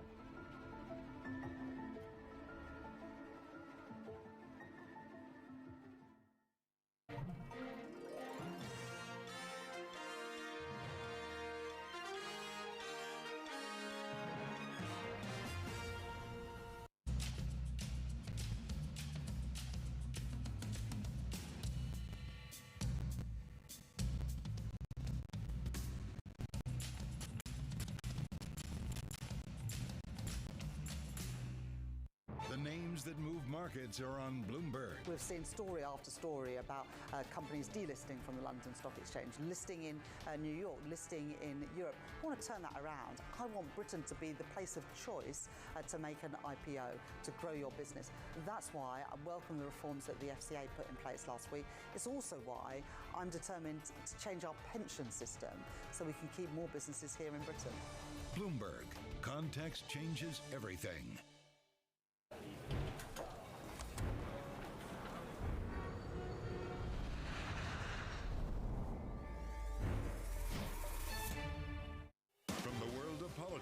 To the world of business, Joe Matthew and Keely Lines deliver news, insight, and analysis live 2 times a day every trading day. Balance of Power at 1 and 5 Eastern, only on Bloomberg.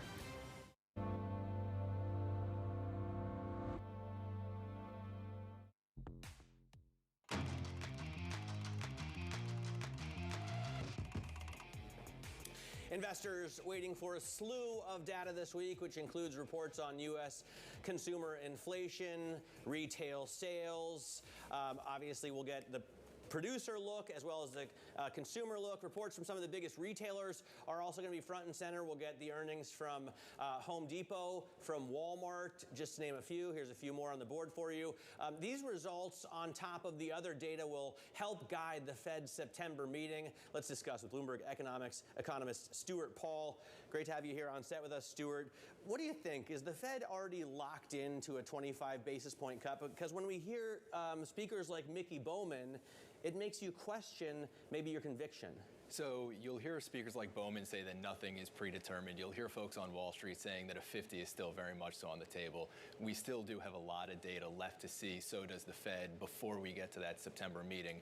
I think that the data that we're going to see this week is going to be a bit of a reminder that stagflation risk remains real, and buoyed inflation, buoyed prices through the end of the year could still be a problem that the Fed has to fight. Well, explain a little bit more about where you might see that stagflation risk.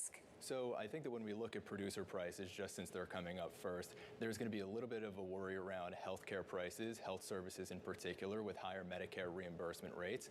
I think that we're also going to have to worry a little bit about portfolio management services, because those are coming from July when stock prices were still rising more consistently, and folks were turning to their investment advisors, and investment advisors were raising prices.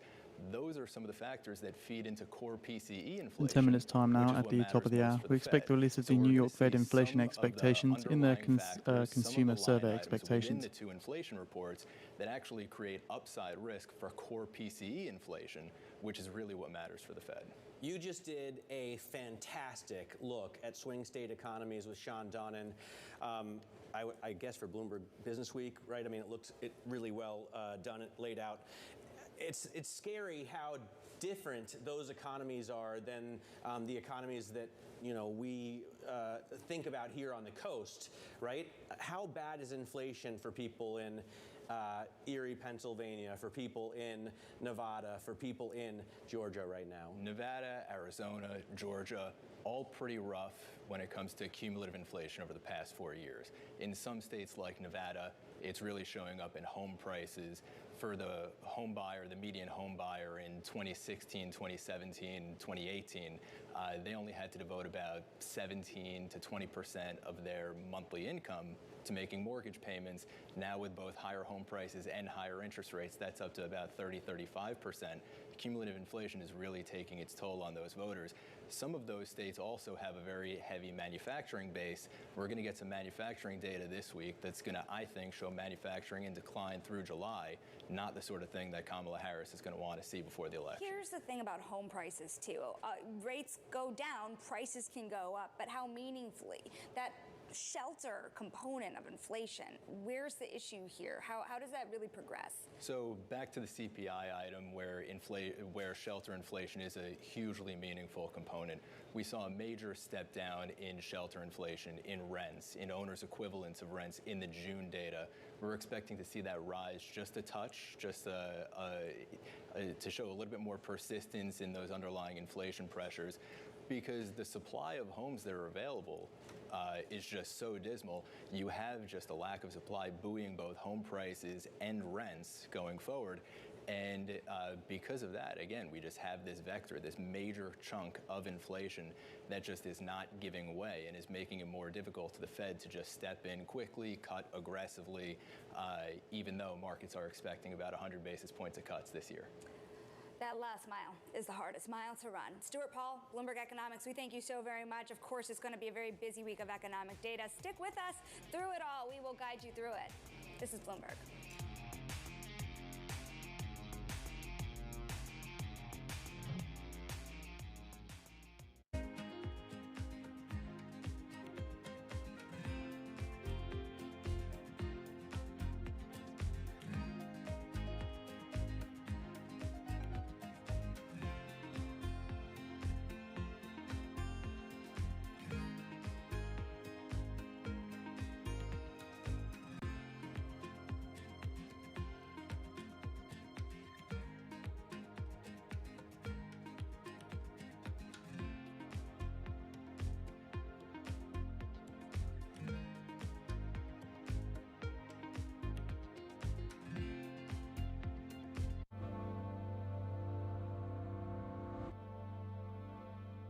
U.S. jobs numbers are released. Bloomberg has the report under surveillance with crucial data and expert analysis at terminal speed. Nobody covers jobs day like Bloomberg. Good morning from our world headquarters in New York. I'm Manus Krennic. And I'm Danny Berger. Let's set your agenda. Bloomberg Brief delivers the market news, data, and analysis you need live every weekday at 5 a.m. Eastern. Bloomberg. Context changes everything. Lots happening on Wall Street. I couldn't have been more wrong. It's going to stay volatile for a while longer. It's a bifurcated market. Need to catch up? This is Bloomberg Wall Street Week. I'm David Weston. We've got the information and insight. Year over year, you could start to see some cracks. It might be overhyped short term, but it's underhyped long term. From businesses most influential and instrumental. A lot of the doom and gloom has been somewhat overblown. If you're not living near the edge, you're taking up too much space. Bloomberg Wall Street Week, live Friday with replays all weekend on Bloomberg Television and Radio. Bloomberg Surveillance covers the latest in global markets and the political events that influence your world. Join Jonathan Farrell, Lisa Abramowitz, and Anne-Marie Hordern only on Bloomberg. Context changes everything.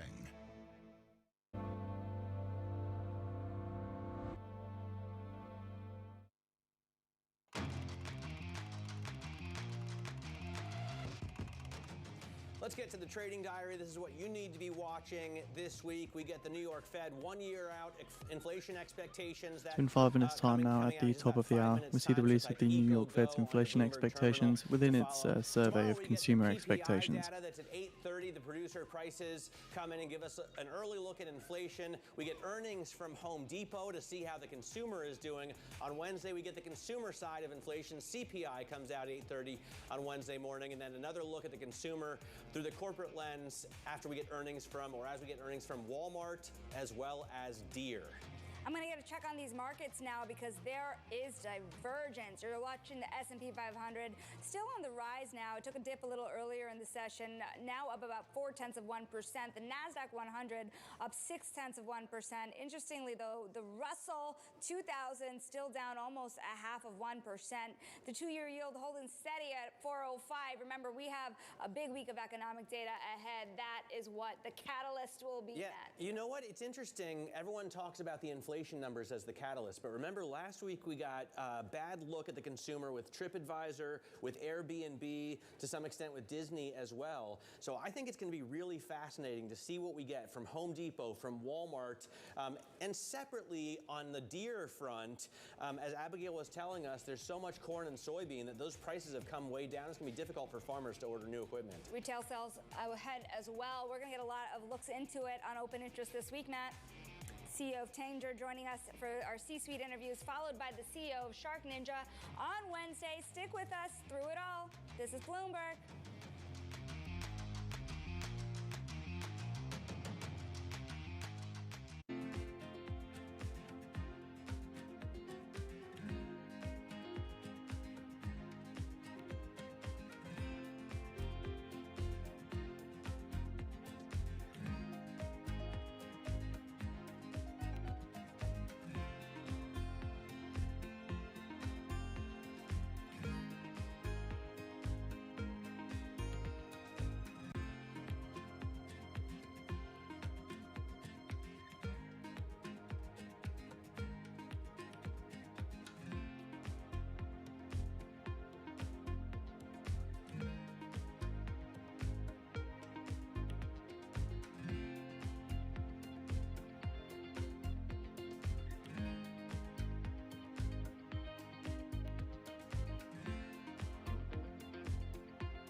Where do you think the tech world is going? Is artificial intelligence going to eat up the rest of the tech world? And where do you think the future of technology is going in Silicon Valley and elsewhere over the next 5 or 10 years? Well, I think that one thing we talk about when we talk about technology is we have this kind of monolithic idea of what it is, but actually technology is changing different industries at different paces in so many different ways. And if you think about the things, what was technology like 20 years ago before the iPhone, for example, and where it is today, the ability to have, answers in your pocket. Gen AI is going to make it easier to access more information faster. How do we think about all those things, and where is that going to go beyond this?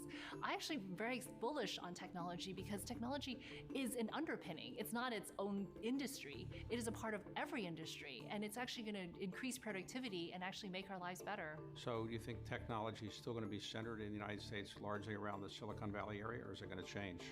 I think that what's amazing about what technology has done over the last 20 years also is that, now you can start an app anywhere in the world. You can live anywhere. You can have, AWS, and you can set up and not have to have a system administrator or a server that you have to surely expecting build. the release of the New York Now it's Fed made it so much inflation easier with these expectations. tools to actually look at a problem that you have and solve it anywhere. And so I actually think that distributes the ability for us to bring technology together any place.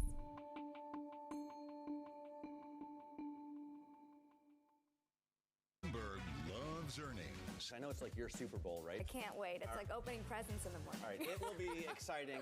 Nobody covers earnings like Bloomberg. From the world of politics to the world of business, Joe Matthew and Keely Lines deliver news, insight, and analysis live 2 times a day every trading day. Balance of Power at 1 and 5 Eastern, only on Bloomberg. From the heart of where innovation, money, and power collide in Silicon Valley and beyond, this is Bloomberg Technology with Caroline Hyde and Ed Ludlow. So the New York Fed 1 year ahead inflation expectations at 2.97%, down from 3.02% that was seen previously. 3-year inflation expectations fall to a series low of 2.3% in July, and 5-year inflation expectations hold at 2.8%. Outperforming as traders brace for a big week of eco data. And we preview Elon Musk's interview with former President Donald Trump. Plus, we continue earnings coverage with the CEO of Expedia. But first, let's just check in on that outperformance of tech. And I go away for a couple of weeks and nothing happens, right? Or at least this picture seems to show. We have managed to claw back most of the losses of last week. We're back up again another 0.7%, and the NASDAQ is outperforming the other benchmarks on the day, but we have so much to anticipate. CPI, the all-important read for this weekend. We left Friday's show with this element of peril where the NASDAQ 100 could have gone either way. In the end, it closed up a few tenths of 1%, but that snapped 4 straight weeks of declines. Had it fallen, you would have had 5 straight weeks of declines, the worst run of weekly drops going back to May of 2022. We're talking eco data, growth concerns, earnings, central banks around the world. It was a bit of a storm throughout the week with some volatility. Let's get more on the markets with Bloomberg's Isabel Lee, and we can either start looking back at last week and asking Isabel what happened, or we can look forward to this week where the market, particularly technology investors, are looking at eco data. I want to give a quick overview of markets because that day is still wild to me. You have the S&P falling around 3%, VIX jumping 23 to 65. We have the 2-year and the 10-year inverting, Bitcoin tanked, yen strengthened. So it was really a Monday meltdown. But everything after that seemed to regain its footing, and we have the S&P finishing flat on the week. And we really just have these investors who kind of panicked just slightly and really sold off all their stocks, all the reversal trades we've been seeing. We have posted out the link for the New York Fed survey of consumer expectations on the feed for anyone interested. And just keep in mind, you may need to refresh your site to see this link. Apologies for the inconvenience. Really digest each of these data very closely, more than any other time in history. We have on Tuesday PPI, Wednesday CPI, Thursday industrial data, jobless claims, retail sales, and on Friday consumer sentiment. So really, it's just going to be a light week for us, Ed. Isabel, keeping it US focused, is also an international play of this. The Japanese yen actually significantly weaker on the day. But what also caught my attention was one of the most read stories on the Bloomberg was talking about this slashing in equity exposure. We still have that feeling of just trim, just perhaps start to diversify that little bit more, having seen the volatility of last Monday. That exactly caught my eye. Also, we have Deutsche Bank data saying that investors slash equity allocations at the sharpest pace since the onset of the pandemic. And just 3 weeks before, we were at the 97th percentile. So you really see the shift in sentiment. It's just interesting how just 3 weeks ago, investors were really kind of optimistic about the economy, about the soft landing, and now they're like, oh my gosh, the Fed took too long to cut rates, we're stuck in the mud, and we're seeing all this panic. And we know how these things go. When they panic a little, it always overshoots. And it's summer. Volatility is light. Even the VIX spiking, many were saying, was really technical. It wasn't really indicative of the outright panic that we usually see when we associate these with the VIX. It's really more technical because we have light liquidity, stretch sentiment, a shift in positioning. So it's really hard to read markets, especially during the summer when we all should be on vacation. But that's the thing. Investors are not liking tech. But here's another thing. The great rotation trade we saw when people were selling big tech stocks into small cap, well, now that has fizzled. We have last week traders really pulling out $2.6 billion from BlackRock small cap ETFs. So I don't know, maybe that was just a blip. Maybe investors are shifting again. It's really hard to read right now. Bloomberg's Isabel Lee across the markets in a deep way. I would also point out the biggest points movers to the upside right now is NVIDIA, and I want to bring in Daniel Newman, the Futurum Group CEO, new approach to research and advisory. And I don't know, I don't think it's premature to say NVIDIA reports August 28th, and we just went through the eco data and the impact of central banks. That's a big calendar item for everyone that watches this market. Good morning. Ed, good to see you. Yes, I mean, after the first wave of big tech, there isn't an earnings report that's more in the throes of everyone's hearts right now than what's going to happen with NVIDIA. The AI bubble bears, as I like to call them, are looking for something to break. The announcement of some delays on Blackwell got a lot of excitement last week, but maybe was muted a little bit by everything that went on with the macro economy, Ed. And then on the other side of it, the bulls, they're listening to all these CapEx reports. They're listening to what Zuck had to say, Sundar, Satya, all of these companies intending to spend big on CapEx. And that tends to be a win for NVIDIA. So if you're looking at what's going on, you're saying AI is booming on the CapEx side, on the investment and the infrastructure side. But the bears are saying, well, how is that turning into practical use in the market? And that's created a big gulf. Okay, let's dwell on that big gulf, therefore. Is it that if you're going to buy some of the volatility that we've seen of late, buy into some of the lower price points, you do it with what's already won, the NVIDIAs? You don't do it with a breadth that we might see of AI working in software and the like? Yeah, Caroline, I like to talk about this ingestion period that is going on with AI. It isn't going to happen over the next, quarter or two, where AI is going to be democratized and implemented into every enterprise. We're seeing small wins. We saw Palantir had a great quarter. We saw ServiceNow showed some really resilient results against some of the people betting against software. But we're also waiting to see strength from companies like SAP, Oracle, IBM looked okay. These are the companies that are doing the implementations of AI. But if you're looking at this big spend, this predictable big spend that's going on, all the big tech, mega tech companies are basically saying, we don't want to be the Blockbuster, the BlackBerry of the AI era. We're going to spend in advance. Zuck did a perfect job on his earnings call and nobody flinched. Some of the other calls were met with a little bit more resistance because the justification of CapEx wasn't as clear to the investors. The justification also of a fundamental change in policy from the Federal Reserve. How much does the broader macro backdrop paint a picture for whether you should be buying tech at the moment, Dan? You and I have had this discussion a few times on this show, Caroline, and I've said tech is incredibly deflationary. It's going to enable companies to do more with less resources. We've seen the job numbers in San Francisco go back to the pre-pandemic levels. We're seeing cuts. We've heard about Cisco, Dell, major cuts over the past few weeks. And this has been necessary, but also these companies, the whisper conversations I'm having with CEOs is they believe AI will enable a prune to grow strategy. They can make some cuts in their overhead, in their cost, and in their human capital in order to create scale and create growth. So that is the opportunity. At the same time, we are still waiting to see, is the macro okay? You look at some of these credit numbers, you look at some of the loan default numbers, you look at some of the consumer confidence numbers, the market isn't that strong despite that we're not in a recession. So we're balancing these couple of things, but tech is ultimately deflationary and ends up being a good bet for investors, especially long investors. Dan, in tabulating headwinds and tailwinds, in which column does regulation sit for AI? It's a great one. I believe it is a headwind, but Ed, I do believe, like every technological megatrend that we've had, regulators will always be playing catch up. They're going to be playing defense. I've had a number of conversations about what NVIDIA's stature is in relation to regulation. We're hearing some of the concerns across Europe, in the US, probes. Of course, we saw what happened with Google last week. The regulators want the markets to understand that they're going to play a role, but at the same time, the US is very steadfast to stay in the lead on innovation. With that in mind, I think M&A is the area where regulators will be the most involved. They're going to make it difficult for these mega cap companies, the Microsofts, the Googles, now NVIDIAs, Amazons, to make acquisitions. We saw Microsoft sort of doing an interesting move on one of their most recent acquisitions.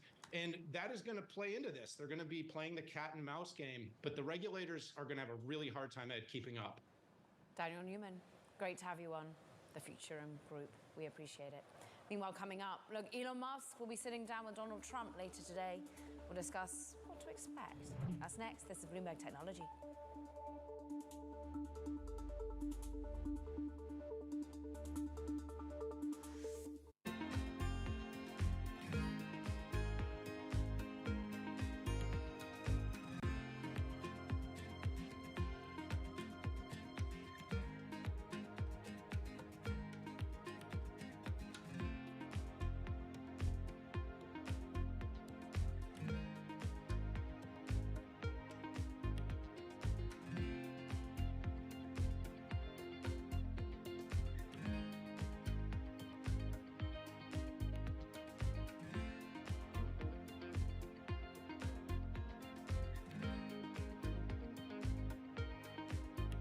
Today's CFOs are reshaping the C-suite. Bloomberg's chief future officer shines a spotlight on these dynamic leaders. Our first job is to intimately understand and anticipate the consumer's needs. It's an incredibly fun job for sure. To me, teamwork is key. You need to identify opportunities and push people. It's not about how to say no, it's about how to say yes. Their impact goes far beyond the balance sheet. And on Chief Future Officer, they focus on much more than just revenues and margins. Today's CFO has to be much, much more than a bookkeeper. I talk more about culture today than I talk about numbers. Competition's moving faster. The world is moving faster. It's a lot more than the profit today. It's building the future of tomorrow. Get passion, perspective, and more from the Chief Future Officers of some of the world's most influential companies. New episode September 11th, only on Bloomberg. Brought to you by Workday. Bloomberg covers the world with unmatched reach and resources. From more than 120 countries, the moment news breaks, 24 hours a day. Bloomberg, context changes everything. Get your fixed income fix. Watch Bloomberg Real Yield every Friday right here on Bloomberg. Context changes everything.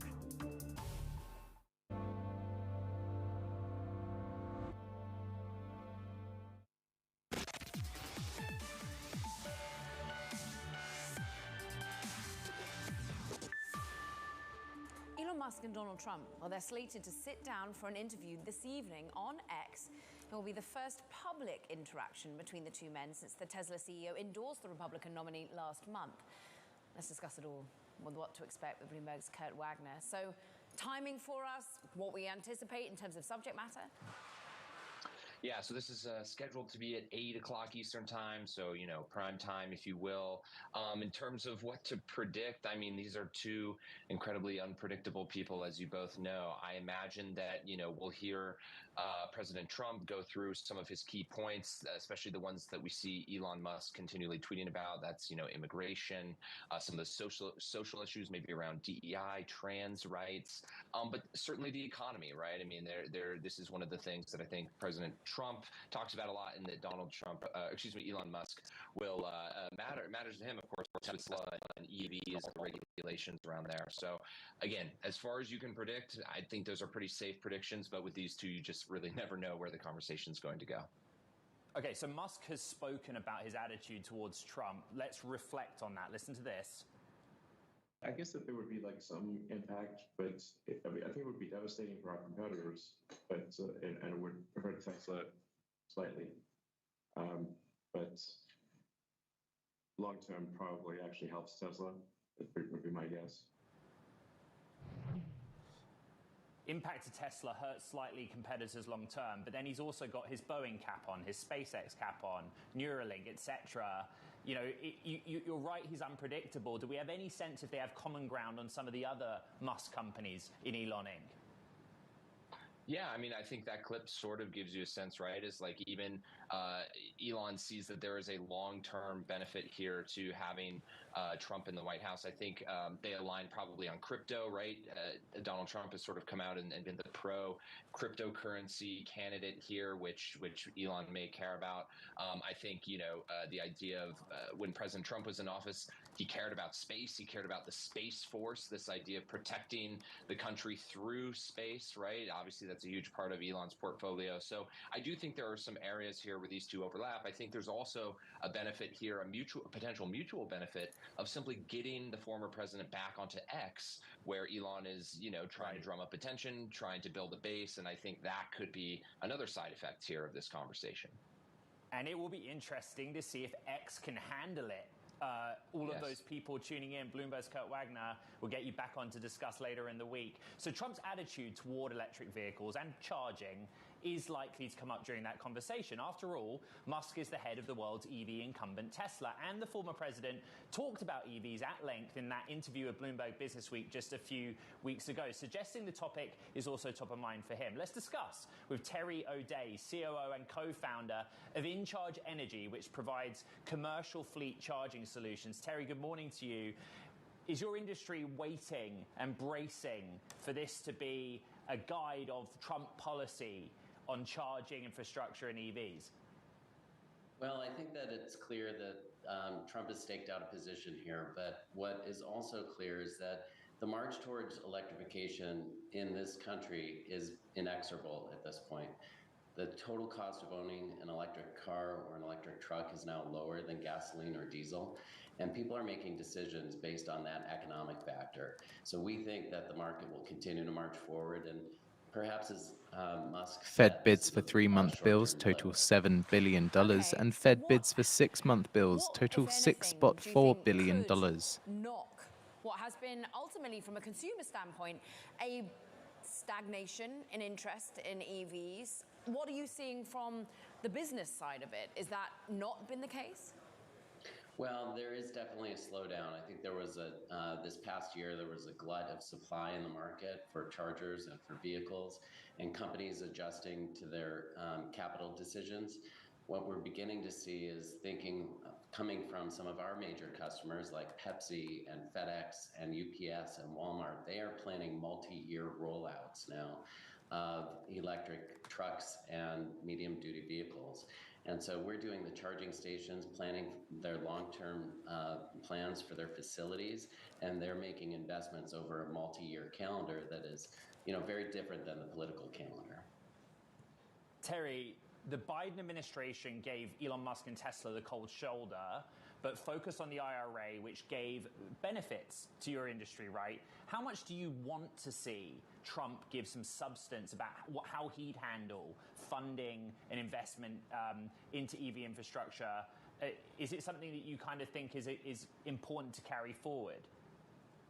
Yeah, those infrastructure bills had a major impact on this industry. We have now school buses being deployed with school children being driven to schools this month in electric vehicles, in electric school buses as a result of the Biden infrastructure bill.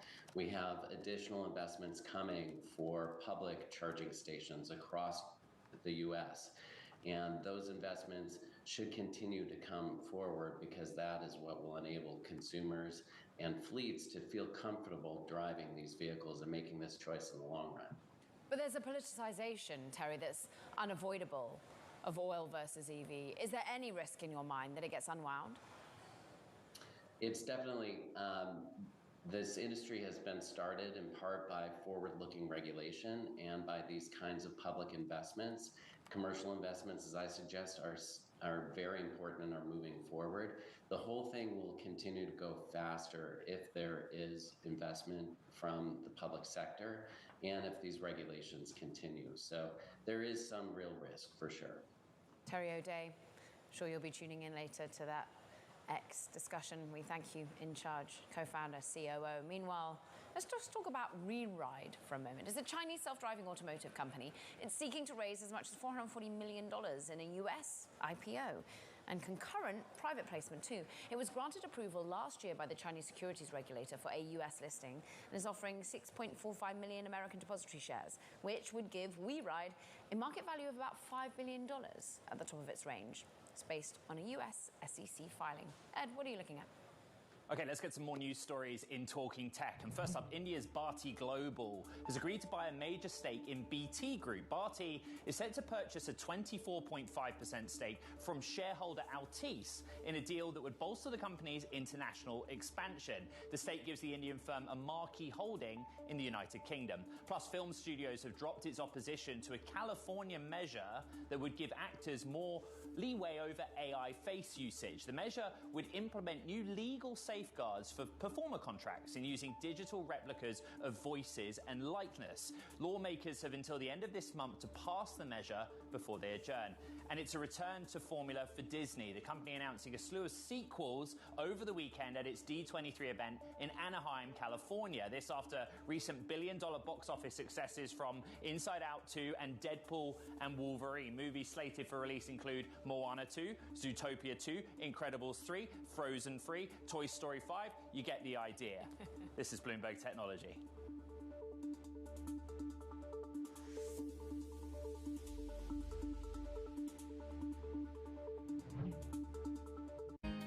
So the S&P 500 rises 0.4%, the NASDAQ up 0.8%, and the Dow down 0.1%.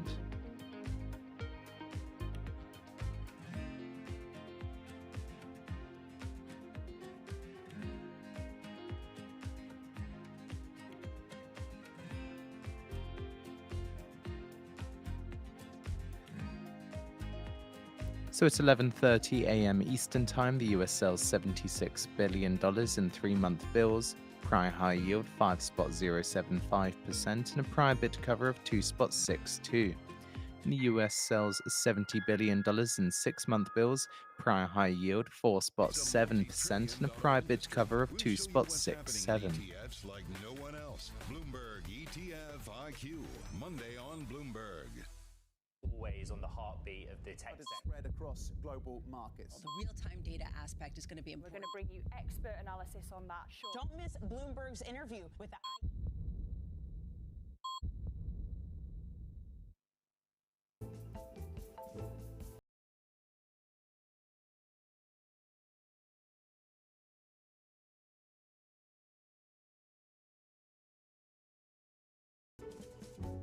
What's more frustrating, playing golf or being CEO of Goldman Sachs? Oh, definitely playing golf. But one of the great things about golf is when you have a good day and you're hitting the ball and you're making pars, I mean, that's what brings you back.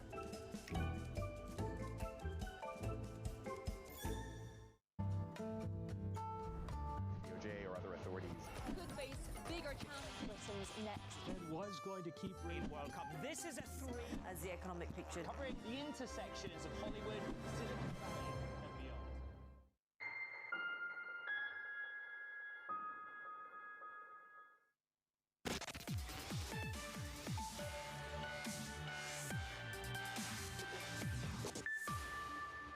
A sad loss for the technology industry over the weekend. Susan Wojcicki has died after a 2-year battle with cancer at the age of 56. Wojcicki was an early Google executive and longtime head of its YouTube video platform who shaped how fortunes and fame are created on the internet. Wojcicki was one of just a few women at the top ranks of the tech industry. Bloomberg's Mark Bergen joins us to discuss her legacy, and as Sundar Pichai put it himself, she is as core to the history of Google as anyone. It's really hard to get our arms around really the extent of her impact there, Mark. Yeah, it's absolutely. I mean, you know, it all starts with literally her garage, right? She kind of famously lent that out to Larry Page and Sergey Brin in 1998, and they formed the company there. She joined shortly thereafter. It was sort of this quiet presence. You know, I had sources that told me that kind of one of her nicknames inside the company was like the mini CEO, because there was this leadership that had she was one of these leaders that basically ran a lot of these operations and management for the founders are sort of famous for neglecting that at the time, right? They were sort of the visionaries, and Eric Schmidt the kind of came in as the adult, and she was responsible for building out a lot of its core advertising business, and that was one of the main reasons that she was brought over to YouTube in 2014. Mark, she announced plans to leave YouTube in February of 2023 and talked about other projects focusing on her health, but I don't think at that time she or the company elaborated on why. The main point being that she had a profound impact on YouTube. You've written about it in your book. What are kind of the key actions she took during her time as CEO and a leader there? Yeah, one of her key priorities was to really spotlight the creators. And I think even, this is 8 years ago now, or sorry, 10 years ago now, and this idea this nascent idea of influencers, of online creators, it still wasn't really proven as a business. And I think we can certainly say that that's changed dramatically. Like one of their initial campaigns was to actually kind of spotlight a lot of these homegrown creators. For a long time, YouTube tried to get celebrities to come onto the platform. I think the shift when Wojcicki took over was, hey, we have our own kind of A-list style celebrities right here, these homegrown YouTube stars. Of course, as we've covered a lot, that has its share of problems, right? The brand safety issues that she dealt with over the tenure. I think that the focus on advertising, sort of her core strength, has paid off in the extent of that YouTube as becoming this dominant advertising platform. The other areas that it's no longer, it's dropped its plans to compete with Netflix and Amazon Prime. It's still kind of a YouTube Music is a service, but it's nowhere close to Spotify. I think her legacy is primarily going to be building out that what is still remains Google's core business. And at the time she took over, there were still questions about could YouTube turn a profit, and now it's obviously one of the key pillars of Google and Alphabet's growth. Mark, while making a profound impact at Google, she made a profound impact for many women in technology. And I know that many have spoken about the way she tried to show up as someone who had some sort of work-life balance, dropping her kids at soccer. At 11:30 a.m. Eastern Time, the US sells $76 billion in 3-month bills, prior high yield 5.075%, and a prior bid cover of 2.62. The US sells $70 billion in 6-month bills, prior high yield 4.7%, and a prior bid cover of 2.67. Created the company. So it was the first one to actually write that policy and to take it. I think this is certainly the women I've talked to there. This is like clearly a strength of her leadership, being out there very publicly as a mom. I think it's really interesting to contrast her with Sheryl Sandberg and Marissa Mayer.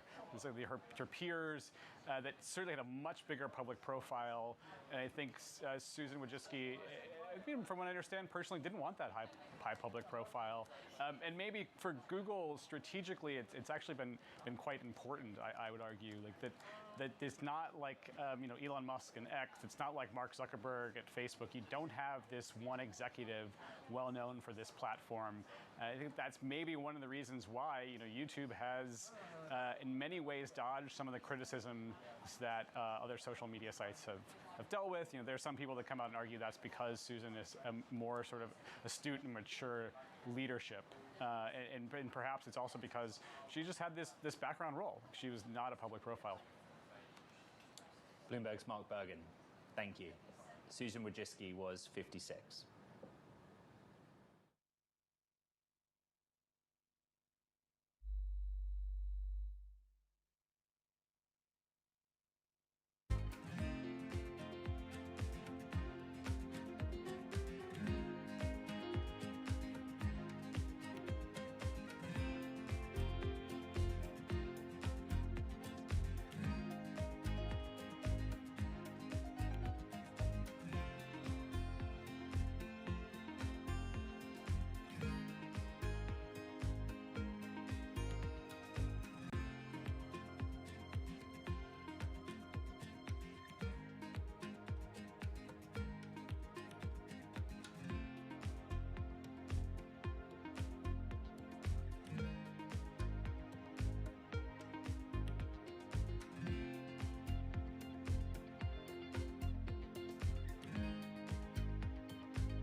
reach down to the 18 to 35-year-old market.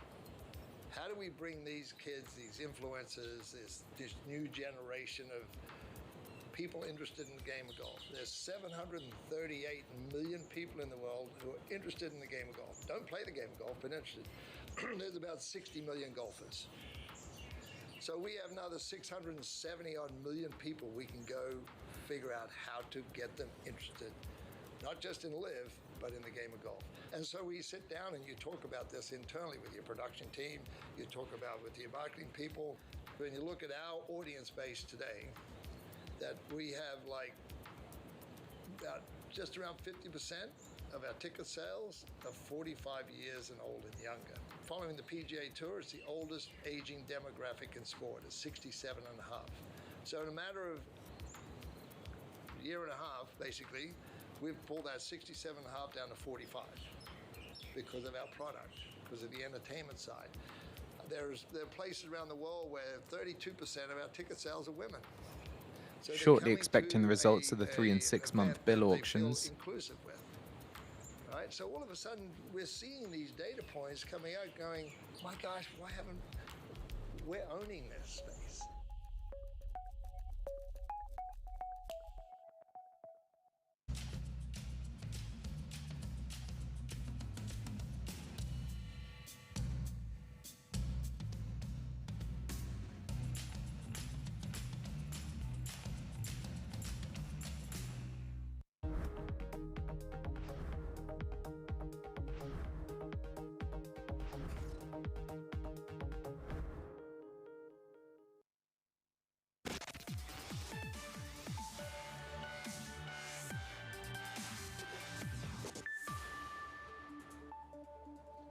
Welcome back to Bloomberg Technology. Ed Ludlow here in San Francisco. And Caroline Hyde in New York. Let's check in on these markets because we're taking a turn a little bit, Ed. Some hard sell-off. Maybe look at the names like Meta, which are dragging the index lower on the NASDAQ 100. We're now only up by 0.1%. When we first started this show about half an hour ago, we were high to the tune of 6-7 tenths of a percent. So clearly the moon music just shifting a little bit around certain names. We had been still seeing some of those high flyers that have been reloved after last week's beat up, still helping drive just onto 11-point gain, but it's not much. Now remember, the carry trade has been something we've been talking a lot about. Of course, the Japanese yen, the volatility of this time last week, much of it evidenced in the yen. We're weaker on the day versus the US dollar, so some reprieve there. But I'm looking at Bitcoin, actually up by 1.7%. Interesting that we've got a player such as Marathon making moves. Let's just look as we see Bitcoin at 59,514. What is Marathon up to? Marathon Digital down by some 8%, of course, a Bitcoin miner, but they're actually selling convertible equity, so convertible bonds that could turn into equity ultimately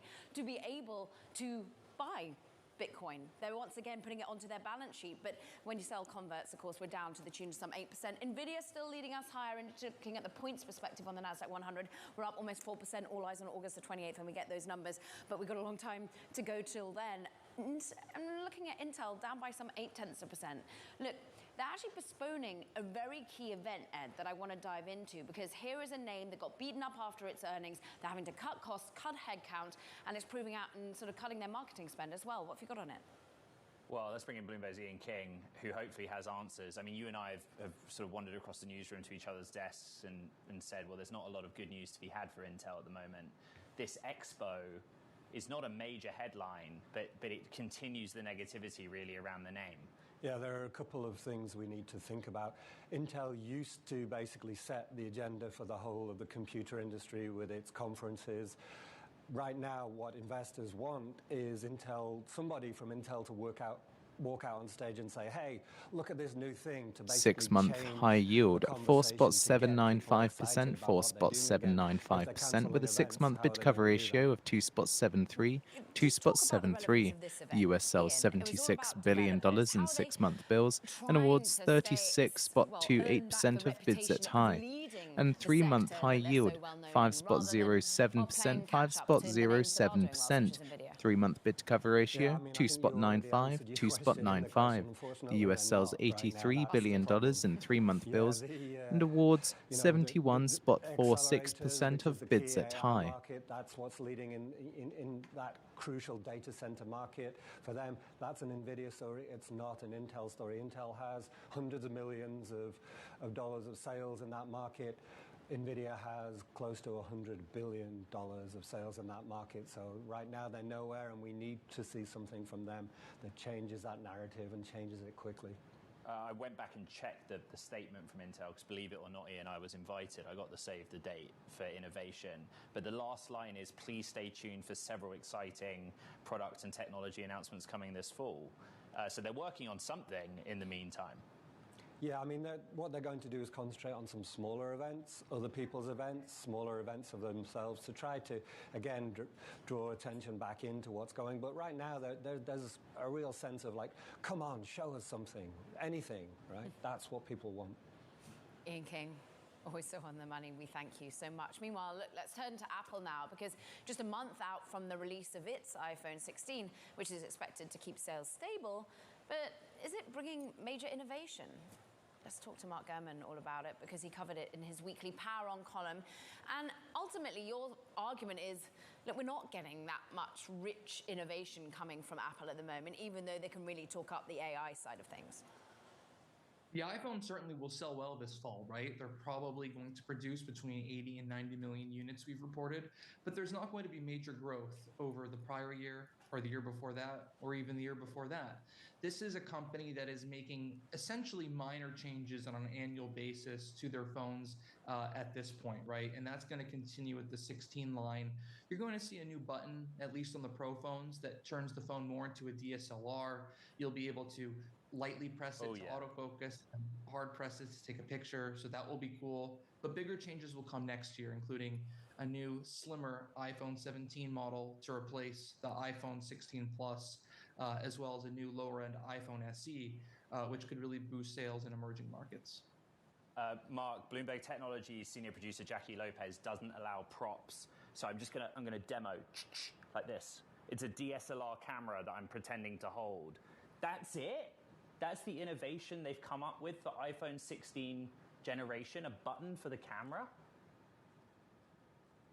Well, it's going to be a cool button, and I think a lot of the other phone makers, Samsung, Huawei, etc., you can expect them, probably they're going to copy it down the road. It'll be a little bit of a gesture area, so you can swipe left to right, right to left, to move between media modes and zoom in and out. There's also going to be larger screens on the Pro models, faster processors, and of course, the big push is going to be around Apple Intelligence. Right now, only the Pro 15 models support Apple Intelligence. Now all 4 iPhone models will support Apple Intelligence, because they're adding additional memory and horsepower. So certainly that's going to be a significant deal there. But I personally don't think Apple Intelligence right now is something that you're going to see really boost sales. I think that's going to happen next year or the year after, as people are making more upgrade decisions from older models that don't support it. My team are not happy with the demonstration that I gave, but we appreciate the reporting. A camera button on the next generation iPhone. A cool button. Bloomberg's Mark Gurman, thank you very much. Now, coming up on the show, we're going to take a look at IPO trends, AI investing, and much more with Mitchell Green from Lead Edge Capital. That conversation coming up next. This is Bloomberg Technology.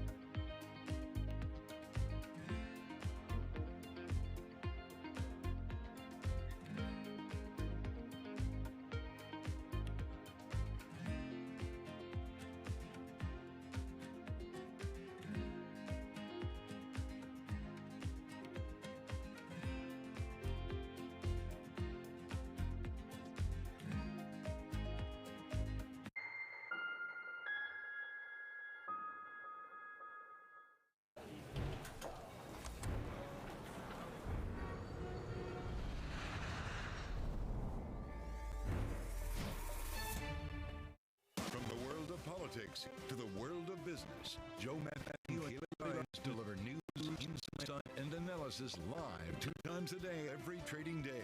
Balance of Power at 1 and 5 Eastern, only on Bloomberg. Welcome to the world of decentralized finance. We thought we'd take a look at Bitcoin versus the S&P 500. Bloomberg's covering all things crypto, the people. A tectonic shift emanating from Washington. It's really a tale of two cities in crypto. Crypto shouldn't be partisan. The transactions. Really a record-breaking moment. Crypto VC is back. And the technology. It's really the beginning of a global on-chain economy. And if America doesn't embrace it, we're going to be left behind. Bloomberg Crypto, Tuesdays, only on Bloomberg. The names that move markets are on Bloomberg. Our role in the world, our role in NATO in supporting the Ukrainians in this war, the unprovoked war that Russia has instigated in Ukraine, our support for the Indo-Pacific, for providing a counterbalance to China.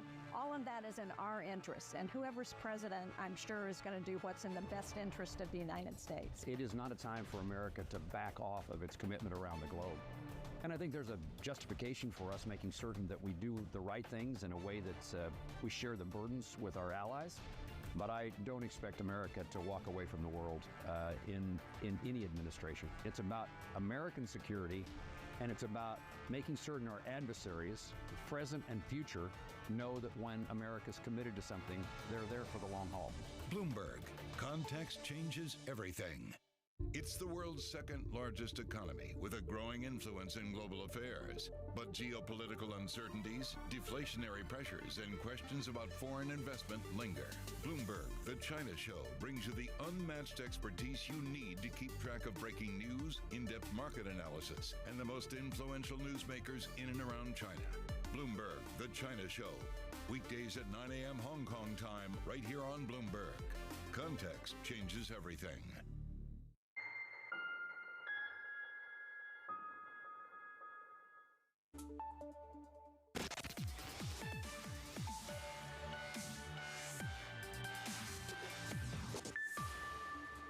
So last week's market volatility has not yet deterred the handful of issuers working on September listings over in Europe. Bankers say, though, top-end pricing may prove elusive. Partners Group Holding is still weighing a launch of the IPO of German metering company Techem as soon as September. Joining others would-be issuers eyeing the September window, like Polish retailers, Abka, and academic publisher Springer Nature, also all looking at second-half listings.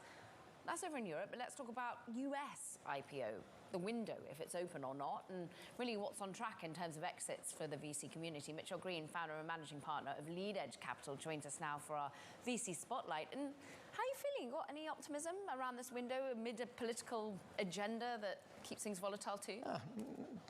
Political agenda, there's no, policy, things like that going crazy. But no, it's funny, Jefferies put out a report about 10 days ago saying that the IPO market was, open and ready for business. And then, the markets, we joked internally, maybe it was a week too early. That being said, if you look at how the IPO market is open, and if you look how the companies that have gone public, Rubrik and some Instacart and some of these other ones have traded, they've actually done remarkably well, but yet you wouldn't know that based on the volume, which is like almost dried up to next to nil. However, I think you need to step back. In 2006 to 2009, when companies went public, they would raise, $100 to $300 million. Microsoft in 1988 or 87 probably raised $40 million. When those companies went public, they never raised money again. Now fast forward to 20 and 21, companies were private and raised $100 to $300 million.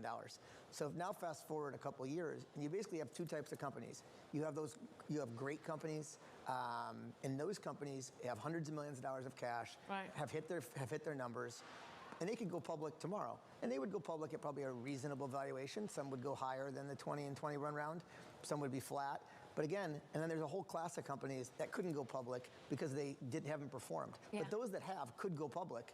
They just, why go public when you have $300 million of cash? I mean, but that was the same thing as Microsoft. And Microsoft went public, didn't need to raise money, but it needed a liquidity moment for the people that worked there and to ultimately have the rigor of being a publicly traded company. So is that the same for the business models now? I think what you're seeing is that it will definitely make them more rigor.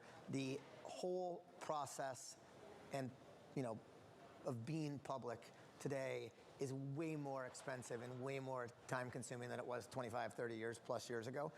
So you're just seeing companies wait to be even bigger. The markets are totally changed. It was a world of active investing, individual stock pickers, more and more of the markets becoming passive ETFs. If you're a sub $5 billion market cap public company, it is not fun. Okay. Ask small cap guys who come in here.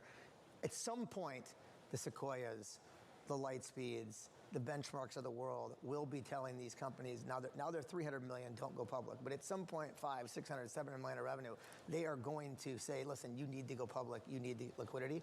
For the best companies, we're just not seeing that right now at all.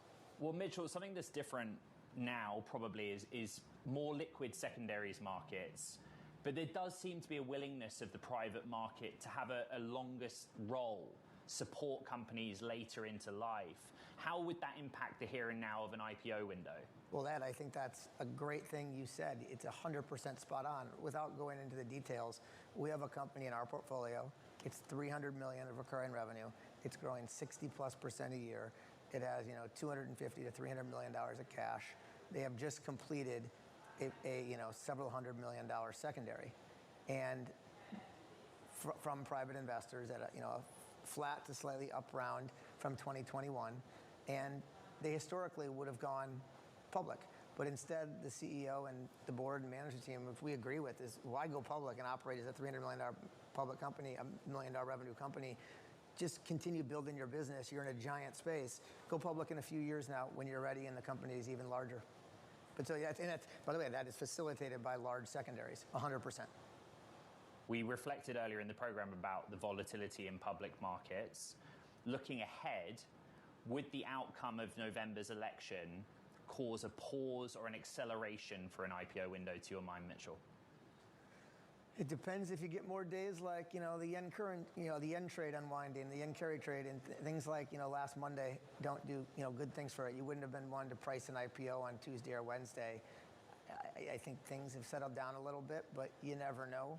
I think things will get more volatile as you get into the election cycle, but I've learned not to try to pontificate on what politics are going to do to financial markets. But politics affects certain portfolio companies. You wrote a check to ByteDance, for example. How much do you worry about Chinese companies tapping U.S. markets? I knew you were going there. The great thing, so ByteDance will at some point go public. No idea when. It will be in Asia. It's not going to go in the U.S. People ask me, you made an investment. Don't you worry about their U.S. business? Their U.S. business is a very small part of the overall business. Frankly, I would love, it sounds crazy to hear me say but actually them, if for some reason, if the U.S. business got rid of, then they would be probably more likely to go public sooner. That being said, I think they should fight for it. I don't think the U.S. really has the right to just tell us, tell companies, you must shutter this business. I can tell you this, what two companies in America would love to see TikTok gone? Okay. Facebook and Snapchat. You can assure the lobbyists are all over that in Washington. And I think what's important to realize is that the Chinese have always wanted to build a truly global business. They've wanted the Nike of the world. Nike's in all these markets around the world. The Chinese have never built this kind of company. They finally have done it with TikTok, and I expect them to try to push that around the world. And I think the whole idea that they're spying on us and trying to influence things, and I'm sorry, Facebook doesn't try to influence things at all, through the social media and things like that. So. Mitchell Green, founder and managing partner of Lead Edge Capital. Thank you very much. And crypto startups, by the way, also raised more money in the second quarter of this year, totaling $2.7 billion, but they closed 12.5% fewer deals compared to the first quarter, mirroring a broader slowdown seen in the digital asset world. Indeed, crypto market bellwether Bitcoin fell 13% in the second quarter, and there's been little change so far this quarter. Karen. I'm coming up. We're going to be talking a little bit more about the public markets. We're joined by Expedia CEO Ariane Gorin to break down the company's earnings results, what it says about the consumer. This is Bloomberg Technology.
learn about this case, the more it reads like a Hollywood script.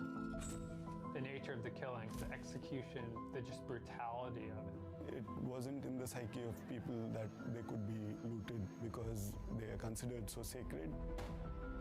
And we did it the way you do every single investigation. How do you eat an elephant one bite at a time? It jumped off the page at me that you could see that there was a Ponzi scheme taking place. I started hearing mafia, mafia, mafia. Il sistema è perfetto. Sono gli uomini che spesso non lo sono. These are the holders of truth and justice. They cannot be possibly be doing this. But then they are. They are. And the evidence is there. It's overwhelming.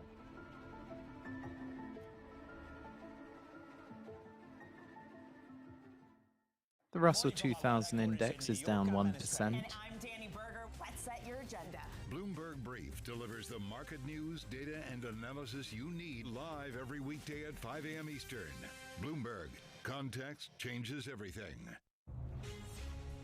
From the beating heart of global finance, economics, and politics, and wherever newsmakers are moving markets, Bloomberg brings you conversations that allow for deep discussions and important insights. What do you think the future is for inflation? Is this a new normal? Are markets too optimistic? How do you worry about the things that are outside your control? How does the current fighting completely stop? I'm Francine Lacroix, and this is The Pulse, every weekday at 9 a.m. only on Bloomberg.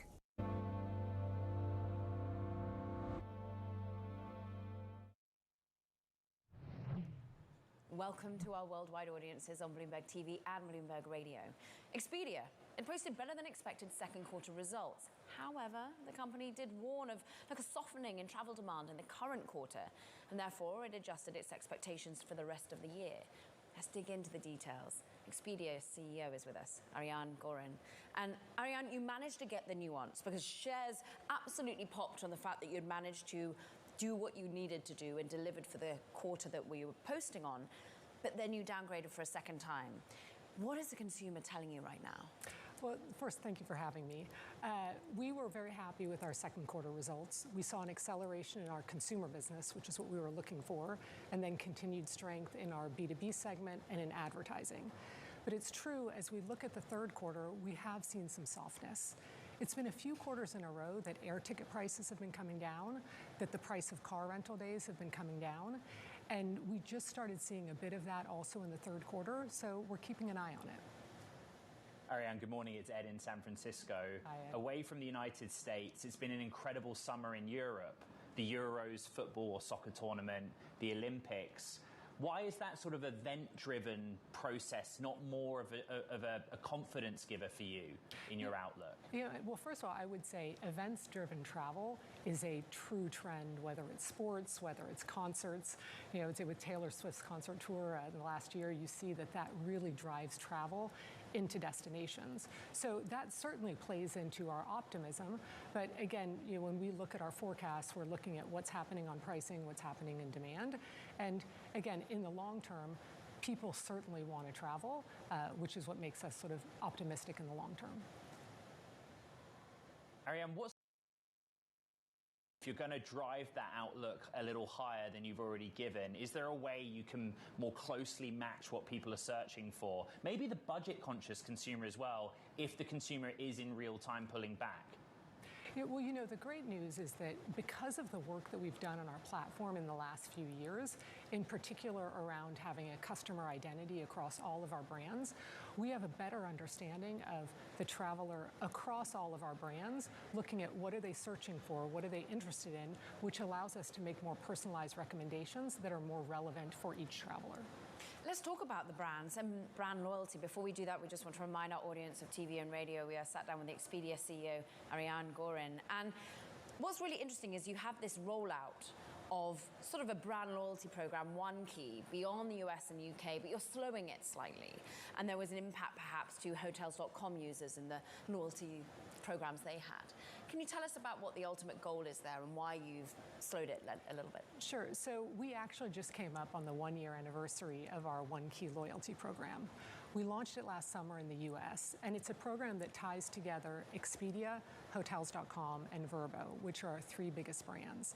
It allows travelers to earn and burn OneKey cash across all of the brands, and also benefit from higher discounts, especially in hotels, sort of the more loyal they are. We've been pleased with the results in the US, and we've just launched in the UK.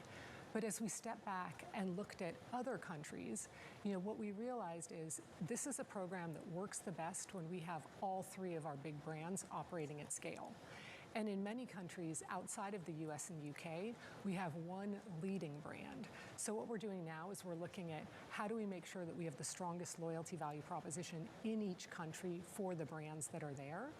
And the good news is, even before making any changes, all of the loyalty members outside of the US and UK are already benefiting from the higher member discounts. You are relatively new in this seat, May 2024 as CEO. You were on the board a bit before that. But Ariane, you came from the B2B offering, the advertising offering, which you've just articulated is going really well. How, therefore, can you bring your learnings from that to the consumer? How are you focused on driving better margins growth from a consumer that, as you say, at the moment is nervous? So I would start by saying our consumer business has 3 very strong and well-loved brands in Expedia, Hotels.com, and Vrbo. And they all have great value propositions. My experience, and I think anybody's experience in business, is always that you want to make sure you understand what is your customer need, and then how do you have a value proposition that matches it. And so what I'm focused on with the team is making sure that from our technology to our supply to the way we market, each of our brands is very strong in addressing a particular customer need. Ariane, what's the one single biggest headwind or risk to you and to a consumer's choice to travel for the remainder of this year? Look, I would go back to what I talked about earlier, which is prices coming down somewhat. You could say that's sort of a headwind in the sense that as you report earnings, obviously prices have an impact. But I like to see the glass half full rather than half empty. And when you consider it that way, you think, well, travel's maybe becoming more affordable. It's great to have some time with you, Ariane Gorin, Expedia CEO here in New York. We thank you.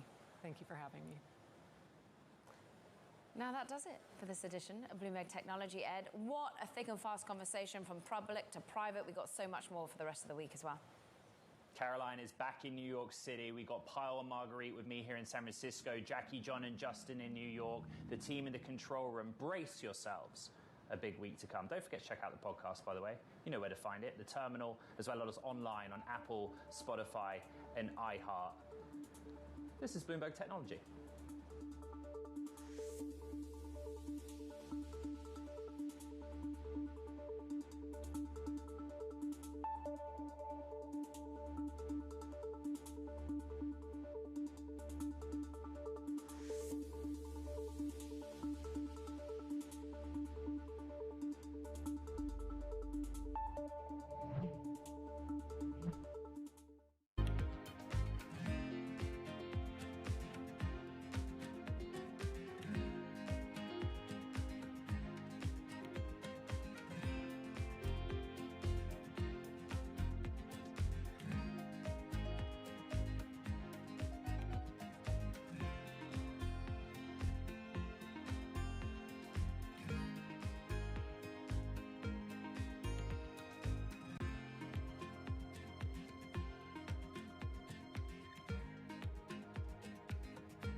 Bloomberg Surveillance covers the latest in global markets and the political events that influence your world. Join Jonathan Farrell, Lisa Abramowitz, and Anne-Marie Hordern only on Bloomberg. Context changes everything. times and global leadership are on Bloomberg. Japan has made changes to 5 separate 70-year-old policies. They've gone from 1% to 2% on GDP for defense. They'll become the 3rd largest military. They've changed their export capability. They've opened up and stabilized their relationship with Korea. Japan can be a significant partner in the region. Nobody covers the top global leaders like Bloomberg Television and Radio. Context changes everything. From the world of politics to the world of business, Joe Matthew and Keely Lines deliver news, insight, and analysis live 2 times a day every trading day. Balance of Power at 1 and 5 Eastern, only on Bloomberg. People ask me all the time, what is the key to being a really good investor? And I tell them it's to surround yourself with and work with the best investors you can find. On Bloomberg Wealth, I'm going to take you to meet the greatest investors in the world, the people that I would like to have managing my money. If I had invested with you, which I wish I had, what kind of rate of return would I have had over that 10-year period of time? Over 100% a year on average. On average. 100% a year, that's pretty unusual.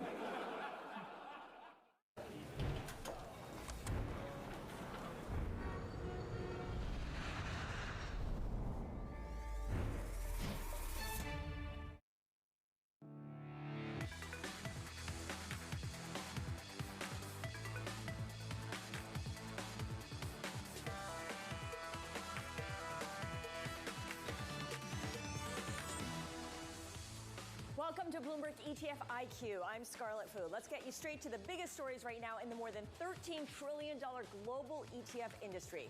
Stocks are building on their recent recovery, gaining momentum as traders await a big week of economic data that will shape the Fed's next steps. We'll speak with Bill Miller IV, the son of legendary investor Bill Miller, on where he's finding value in the middle of this volatility. And it turns out Cathie Wood went on a tech buying spree during last week's market meltdown as ARKK sank to a new low for 2024. Now, before we get to all of that, ETF guru Eric Balchunas from Bloomberg Intelligence is here, and he is looking at flows as always. Eric, what do you see? Scarlett, thank you very much. So we had a big shock in the market last Monday. So that's going to be something we're going to see in the flows a little bit, but not bad. So at the top, you have VOO. This is a good sign. The Vanguard bid is relentless, and it is still relentless, regardless of what happened last week. $3 billion. By the way, this ticker has taken in $57 billion this year. The annual record is $50 billion, so it's $7 billion beyond the all-time record, and we're still in the summer. Just the boss right there. And you got Schwab in here. You've got VTI. Now, Bill is interesting. Some people hiding out in some treasuries. Treasuries actually went up last week. That was nice because stock's going down. And some tech. So a little bit of tech buying there. But generally speaking, if we look at the outflows, you'll see that the trading crowd did leave the market a bit. SPY, IWM, HYG, EM, these are all very old liquid ETFs used by traders predominantly. And so when you see outflows there, it tells you that the traders were a little spooked. My guess is they're taking a quick break. For the past couple months, traders and retail were both in together. But the traders left, retail's still there. I want to focus on IWM though. IWM is interesting. You know, small caps, you know, they have these comebacks, I don't know, like once every 18 months or so. And you can see it here. They're just kind of going along, and then boom, they really took off about a month ago, and they had about 2 weeks. That's all it lasted this time. I was skeptical, but I was like trying to give them a chance. They took in all this money, and then bam, right back down. And look at the outflows here. This is from IWM. IWM again, this is the trading crowd just getting out of small caps, Scarlett. So you once again, you know, small caps get going for a little bit. This time it was only 2 weeks though.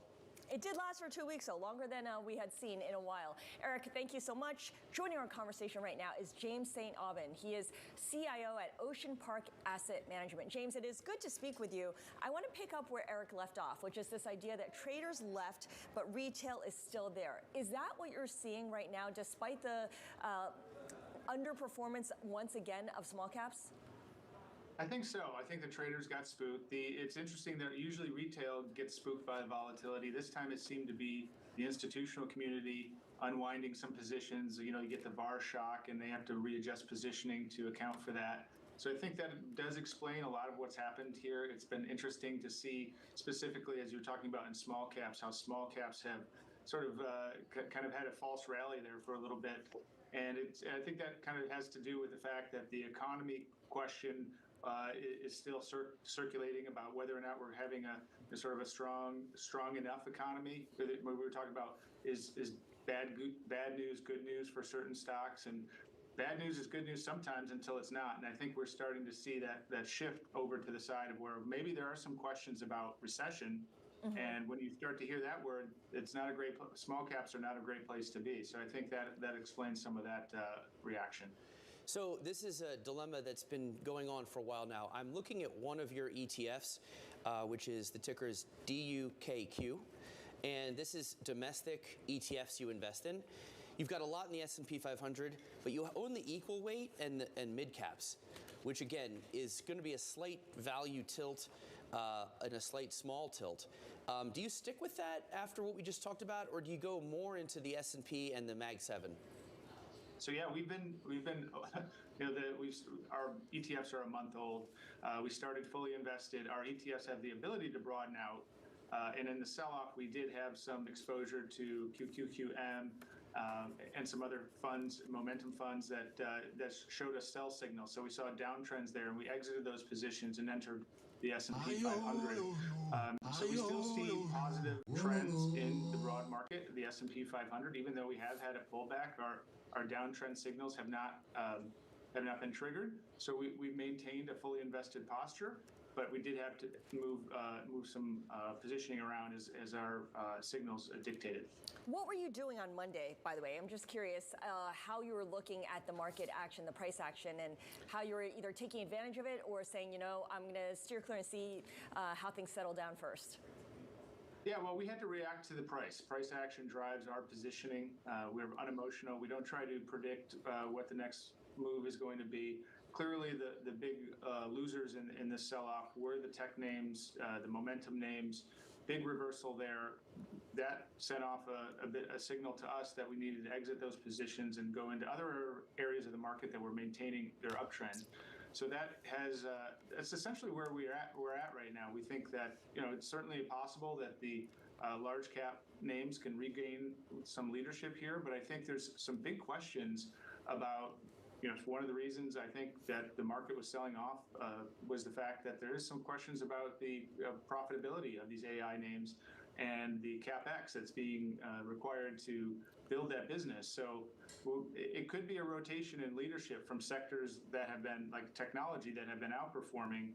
And of course, that's very concentrated exposure in something like the NASDAQ to something more broad, which I think is a healthy thing, frankly. I think it's good to see other parts of the other sectors of the index performing well. So we'll see how that plays out. But right now, it was a signal to us that there could be more to come. Yeah. And one of your funds has high income bond ETFs like high yield debt, USHY, BKLN, HYD. So those are risky bonds. You saw on the chart I showed earlier that HYG was seeing some outflows. What's your take on that? I mean, what do you do in the bond space? Do you take on risk now, given what you just said about tech, or do you pull back and maybe go to treasuries? Yeah, well, in our high income fund, we've maintained a fully invested posture. We didn't see enough price decline to trigger any sell signals for us, so we're maintaining our exposure there in high yield bonds. Obviously spreads did widen out a bit in reaction to the market turmoil, which was natural, but they didn't widen out quite enough to generate a downtrend signal for us, and that's why we maintained our exposure. This seems to be sort of a fleeting type of sell-off right now. At least the market action that we've seen since last Monday has been in sort of a recovery mode, and if that continues, I think that will maintain this positioning of high yield, still making high yield look attractive.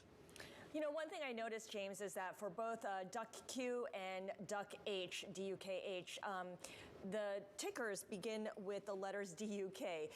Explain how that's a theme across your investment philosophy. So that's sort of a play on words there. Obviously, we want to duck to get out of danger, so ducking. So we're trying to play defense. And when we see danger ahead, and so ducking, the action of ducking, and sort of in a metaphorical sense from a portfolio perspective, we can sell our positions and go to cash. We can also go into other parts of the market that are still exhibiting strength. But the optionality for us to go to cash when necessary, when our models dictate, is the reason we use the DUK symbol for all of our tickers. And I think that just gives people a reminder of what we're intending to do, which is to duck when there's danger ahead. Yeah, for both these ETFs, the goal is to provide total return and to limit exposure to downside risk. And I know you've talked openly about the curse of high expectations as a risk that is hiding in plain sight. I'm curious to get your take on how you think, or whether you think that has changed after the Monday meltdown, the global meltdown on Monday.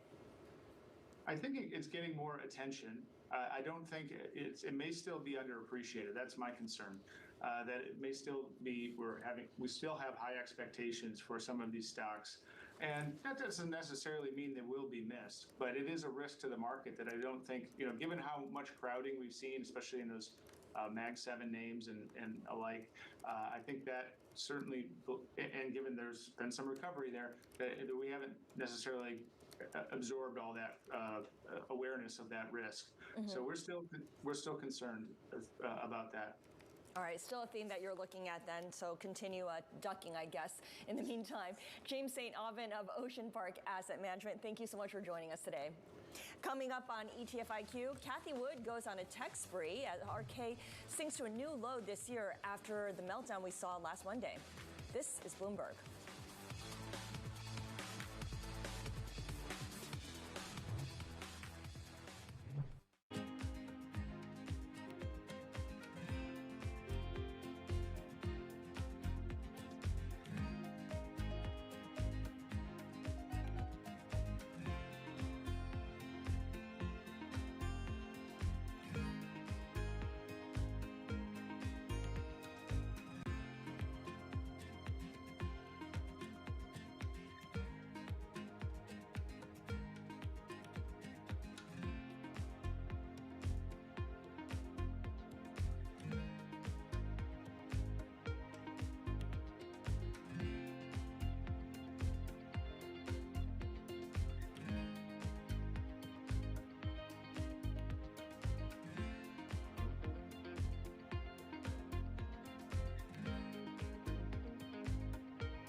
U.S. jobs numbers are released. Bloomberg has the report under surveillance with crucial data and expert analysis at terminal speed. Nobody covers jobs day like Bloomberg.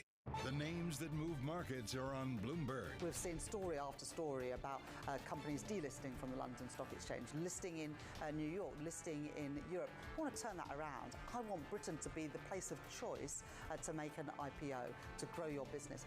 That's why I welcome the reforms that the FCA put in place last week. It's also why I'm determined to change our pension system so we can keep more businesses here in Britain. Bloomberg. Context changes everything. Bloomberg covers the world with unmatched reach and resources.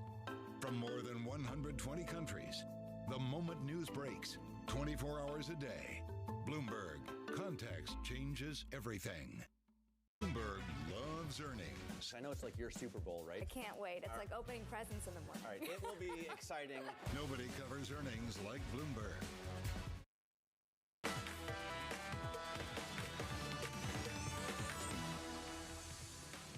Welcome back to Bloomberg ETF IQ. I'm Scarlett Fu. It's time now for the ETF Brief, where we highlight stories and trends that caught our eye. There is currently little love for emerging markets. Looking at VWO, which is Vanguard's $75 billion EM fund, it is riding its longest streak of outflows since back in 2020. The fund saw net withdrawals for 10 straight days, with investors yanking a total of $2.12 billion during that time. It's not alone, though, because the iShares Emerging Markets Fund, EEM, also saw outflows during this time. Meantime, paying for protection. This is the price action of the Cambria Tail Risk ETF, an actively managed fund that aims to insure portfolios against extreme market crashes. It's been a laggard most of this year before stabilizing in July, right around when the S&P 500 peaked. Last Monday, when the S&P 500 fell 3%, Tail had its best day since March of 2020. And I want to end with ARK-K, Cathie Wood's flagship fund. Its high water mark was clearly 2020. That's all the green there, when the fund attracted a ton of inflows. But RK has struggled since then, and so far in 2024, the fund is on pace for its worst year of outflows since its inception a decade ago. So let's talk more about Cathie Wood and RK with Bloomberg's Vildana Heinrich. Vildana, always great to have you. You have been following Cathie Wood's every move since the pandemic, and ETFs, of course, are very different from mutual funds in that the holdings are updated daily. There's a transparency that you don't get with mutual funds. So you poured through RK's holdings and noticed that Cathie Wood was very active during the recent market meltdown. What'd you find? Yeah, she puts out everything that her funds are buying or selling on a daily basis. It's very public. The funds are actively managed, so a lot of people have interest in what she is buying, what she is offloading. And over the last couple days, as we were seeing a sell-off across the board, across a lot of different asset classes, but we were seeing huge sell-offs in some of the biggest tech names, she was actually scooping up shares of Amazon, for example. So that was of interest to a lot of people because Amazon is such a big name. She loves innovation. Her innovation fund was buying Amazon as well as some other funds of hers. They were also scooping up Roku, AMD, so it was of a lot of interest. One thing I've noticed, so when it comes to Cathie, looking at what she buys and sells sometimes can be misleading because if Tesla goes up and she likes Tesla, she'll sell a little bit. That doesn't mean she's bearish Tesla. She's trying to maintain a weight. That's right. But the weighting of Tesla has gone from 8% to 14%, meaning she's definitely bullish, definitely doubling down. It seems like her future is kind of tied to Tesla at this point. Well, we know that she's a huge fan of Elon Musk's and of Tesla. I think the same story can be said of cryptocurrencies. For example, she's hugely bullish on Bitcoin. She does have a Bitcoin fund, a Bitcoin ETF as well. So I think no big surprise that she's always been a very big proponent of Elon Musk. I think it's interesting what you said about how she's trying to maintain certain weightings and how, therefore, how much can you really read into what she does in terms of buying and selling these specific companies during extreme market moves? I mean, can you glean her MO from that, or you just have to rely on what she tells you?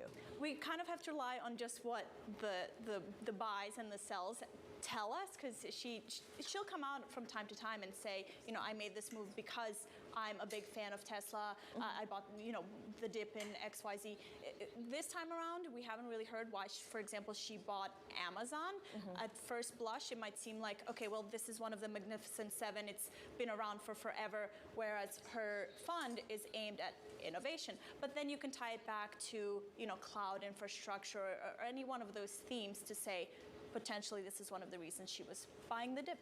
All right, Vildana, thank you so much. Vildana Heinrich of Bloomberg News covering cross assets for us. Still ahead, we're going to drill down into an ETF that invests in undervalued stocks with Bill Miller IV of Miller Value Partners. That's next. And also a reminder, you can listen to Eric and Joel Weber on Trillions, their podcast that covers the industry, although you might need to change the name soon, right? Given the flows? Yeah. Tens of trillions? Yeah, good point. Tens of trillions. This is ETF IQ on Bloomberg.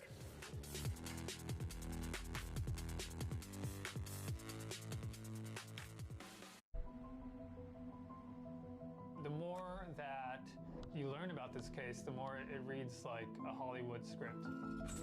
The nature of the killing, the execution, the just brutality of it. It wasn't in the psyche of people that they could be looted because they are considered so sacred. And we did it the way you do every single investigation. How do you eat an elephant one bite at a time? It jumped off the page at me that you could see that there was a Ponzi scheme taking place. I started hearing mafia, mafia, mafia. Il sistema è perfetto. Sono gli uomini che spesso non lo sono. These are the holders of truth and justice. They cannot possibly be doing this. But then they are. They are. And the evidence is there. It's overwhelming.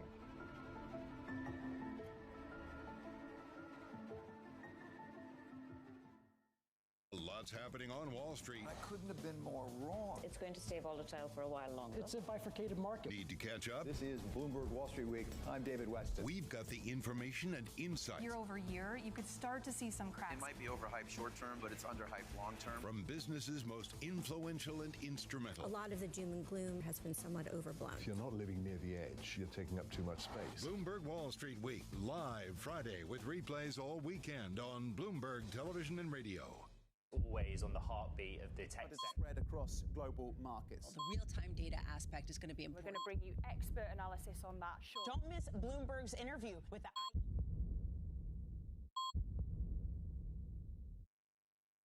Get your fixed income fix. Watch Bloomberg Real Yield every Friday right here on Bloomberg. Context changes everything.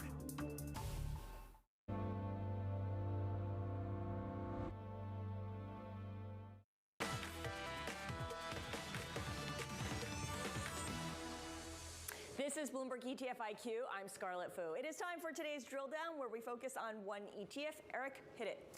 Scarlett, today we're looking at MVPA, which is the Miller Value Partners Appreciation ETF.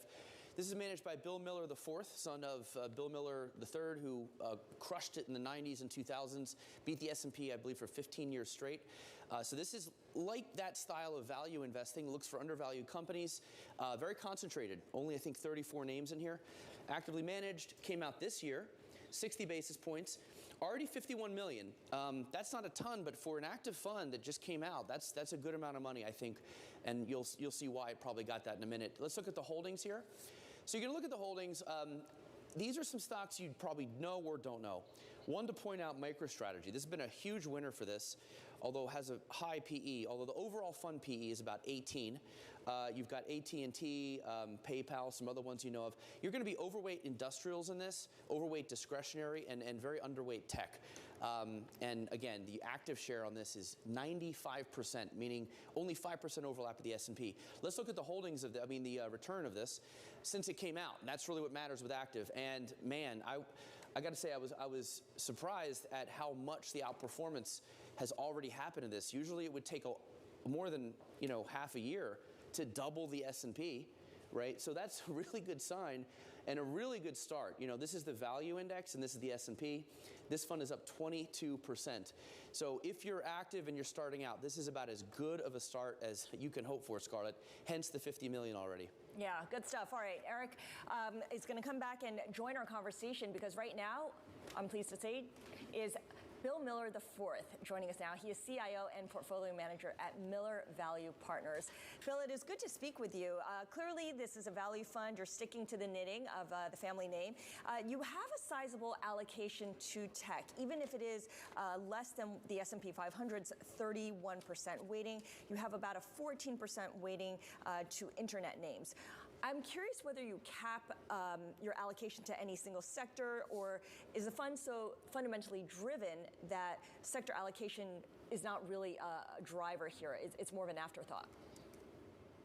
Thanks, Scarlett. Sector allocation kind of falls out of our bottoms-up process, so we're looking systematically across the market for securities that we think have a high probability of outperforming the market over the next 3 to 5 years, call it. And we look at valuation primarily, and we look, I'd say more than most managers, at alignment. That's a major theme for us, not only in that we have a ton of our own assets in our own funds with the largest investors in our funds, we also care immensely about whether or not management of the companies we buy owns stock in their own firms that they run, and whether or not they're acting in an aligned way. So if a manager is loading up on a stock, we're going to be much more interested in it if they're buying it personally and it looks cheap than another stock that just looks cheap and there may be a bigger principal agent conflict, should we say. I was looking at the holdings and the contribution to return, and as you know, MicroStrategy was a big chunk of that outperformance. Looking at their PE, it's 207. I guess when I opened up the holdings, I was expecting to see just all value. Obviously that, for a lot of people, would be like not a value stock, but do you see it as undervalued even at that valuation? Well, so one of our main themes is flexibility, and that is also how is with regard to how we define value. So growth and new ideas and new concepts can be undervalued when you think about them on a larger scale. So it's been our position for a long time, at least a decade, that Bitcoin has been undervalued and remains undervalued as a concept in monetary technology. MicroStrategy was early to recognize that, or at least have the same view as us, the first publicly traded company to do so, and they announced they were putting it on their balance sheet 4 years ago. And so that got our attention. At the same time, as a value-related investor, the stock ran up a ton earlier this year at the same time that the ETFs came out. So if you looked at the value of the stock relative to the value of its Bitcoin plus the software business, it was trading at its biggest premium ever to that at the same time that investors had a wider array of options in the publicly traded market to get Bitcoin exposure with the new ETFs. So we thought that was a little bit large. It ran up to almost 20, maybe even above 20% of the portfolio, and that was too big at the time. So we cut that back. We still own MicroStrategy. We still love it longer term. It was just too big at 21%. So we have a portfolio of aligned businesses and technologies at compelling valuations. And as they sort of move around those relative to their intrinsic value, we will adjust the weights. Got it, got it. You tend to hold anywhere between 20 to 40 stocks. At any given time, how long or short is your shopping list, your wish list of companies that you're looking to buy? We're doing research every day on companies, and as we get to a point where we can throw one out, we'll just throw it out and move on to the next one if it doesn't hit everything on our checklist. So we're looking at things all the time, and the more that the overall investment case aligns with things, with factors that we believe make it likely to outperform over the long run, the bigger it will get. And that changes over time, relative valuation, relative to market dynamics, and all sorts of other things. I want to shift gears. You have another ETF, MVPL is the ticker. This is kind of an interesting concept. You either buy the S&P 500 ETF, right, 100% long, or you go to the 2X S&P 500 ETF, and the fund just rotates between the two. What are the signals that dictate that rotation? Yeah, it's actually entirely quantitatively derived. It's first principles derived in that if you think about leverage, you generally speaking want to be levered things that go up over the long term, as long as you can avoid the risk of ruin. And so it's our goal to avoid massive drawdowns with systematic risk factors that we've done a lot of quantitative work on. And so it's either 1 times or 2 times. If it triggered actually last week and went to 1x, and now we're back 2 times long again. I don't want to get too far into the factors. They have evolved slightly over time, but the underlying principles upon which they're derived have not. We have actually another set of research that we're digging into right now that may add something to the IP, but what we have right now I think is pretty compelling, which is why we decided to launch it. And just curious, 30 seconds, last Monday, just a really horrible day in the market. Is that what triggered to go to 2X because the market got cheaper? It had to do with our assessment of potential for a larger drawdown in the next couple months or so. And that's all quantitatively derived. So it's a probabilistic approach. It's certainly not perfect. Time will tell, though, whether or not it works. Right. Okay, good stuff. Bill Miller of Miller Value Partners. Really enjoyed speaking with you. Come back again.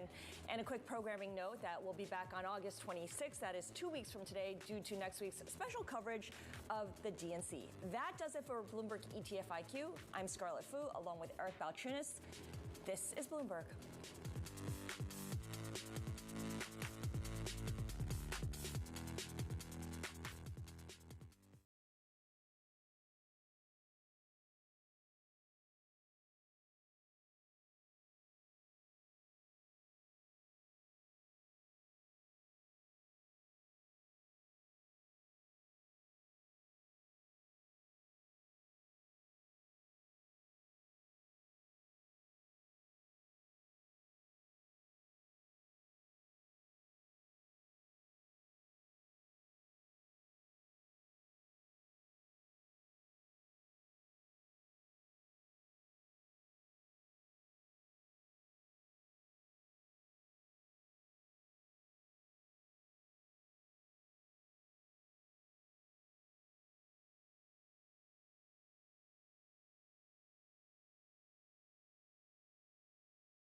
Guaranteed or even that it'll be easy, but at least there's a theory of change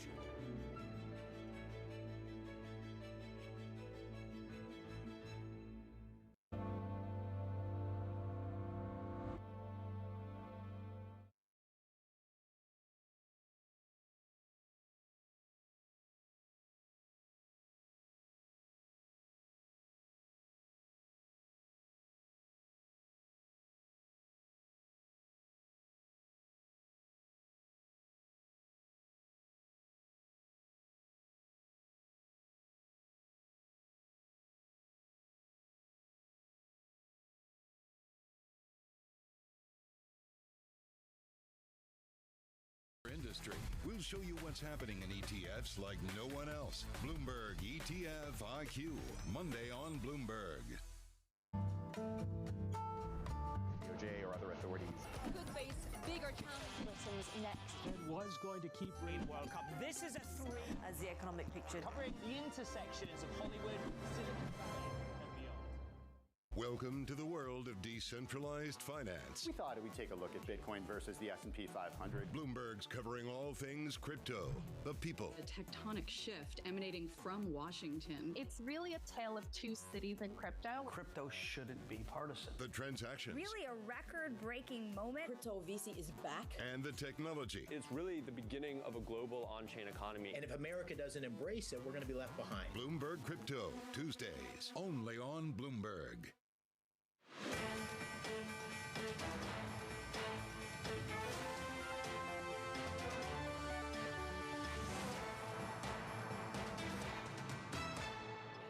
Welcome to Bloomberg Markets. I'm Scarlett Fu. What a difference a week makes. If you look at the broad markets, U.S. stocks do continue to stabilize with both the S&P 500 and the NASDAQ moving higher for a third day. There's a sense of calm here that seems to have been restored at the moment. You can see VIX is below 20 once again, compared with an intraday high of 65 last Monday. But it's worth noting that even with the gain in the S&P 500, that is largely on the back of technology. Little change right now in yields across the curve, but we do see the 10-year right now at 3.91%, still holding below 4%. And the yen, which was, of course, the epicenter, ground zero for the meltdown last Monday, is weaker against all 16 major currencies. Oil price extending gains here. U.S. crude futures rising by $2 a barrel. Let's get you some midday movers on the equity side. Starbucks gaining on a report that activist investor Starboard Value has now taken an undisclosed stake in this company. The latest earnings report we heard from Starbucks showed that the company is really struggling with a slowdown in demand, along with pressure from its existing activist investor in there, Elliott Management. Meanwhile, take a look at Hawaiian Electric, plunging down 15% after it issued a going concern warning, pegging liability losses from the 2023 Maui wildfires at $1.7 billion. Last week, the utility agreed to pay almost $2 billion as part of a settlement to resolve hundreds of lawsuits over wildfires in Lahaina. Now, for this week, investors are anticipating a slew of market-moving economic data, and for those who are nervous, perhaps another shoe to drop. This week alone, we're going to get wholesale inflation, that's PPI, due out tomorrow, then consumer inflation, CPI, on Wednesday, followed by retail sales, plus weekly jobless claims on Thursday, and then on Friday, we get housing starts and Michigan sentiment. Here's Federated Hermes CIO earlier today. We're looking really at 50 basis points for the rest of the year. Outside chance of 75, but unlikely that even that will occur, because I think the Fed does not want to signal that they're wrong and that there's a bit of a panic and that they need to move faster than anticipated, unless they truly believe inflation is under control and the market is slowing in a way, the economy is slowing in a way that I think at this point is not expected. Okay, so joining us with an outlook now for the economic data that is on the calendar is Bloomberg economist Stuart Paul. Stuart, it is good to speak with you. These economic releases would be a big deal at any time, given we're talking about wholesale inflation, consumer inflation, but they really take on extra importance this time around because of the fragility of investor sentiment following last week's market meltdown. What's the mood like heading into this week's releases? Have you seen a lot of negative adjustments to the data points?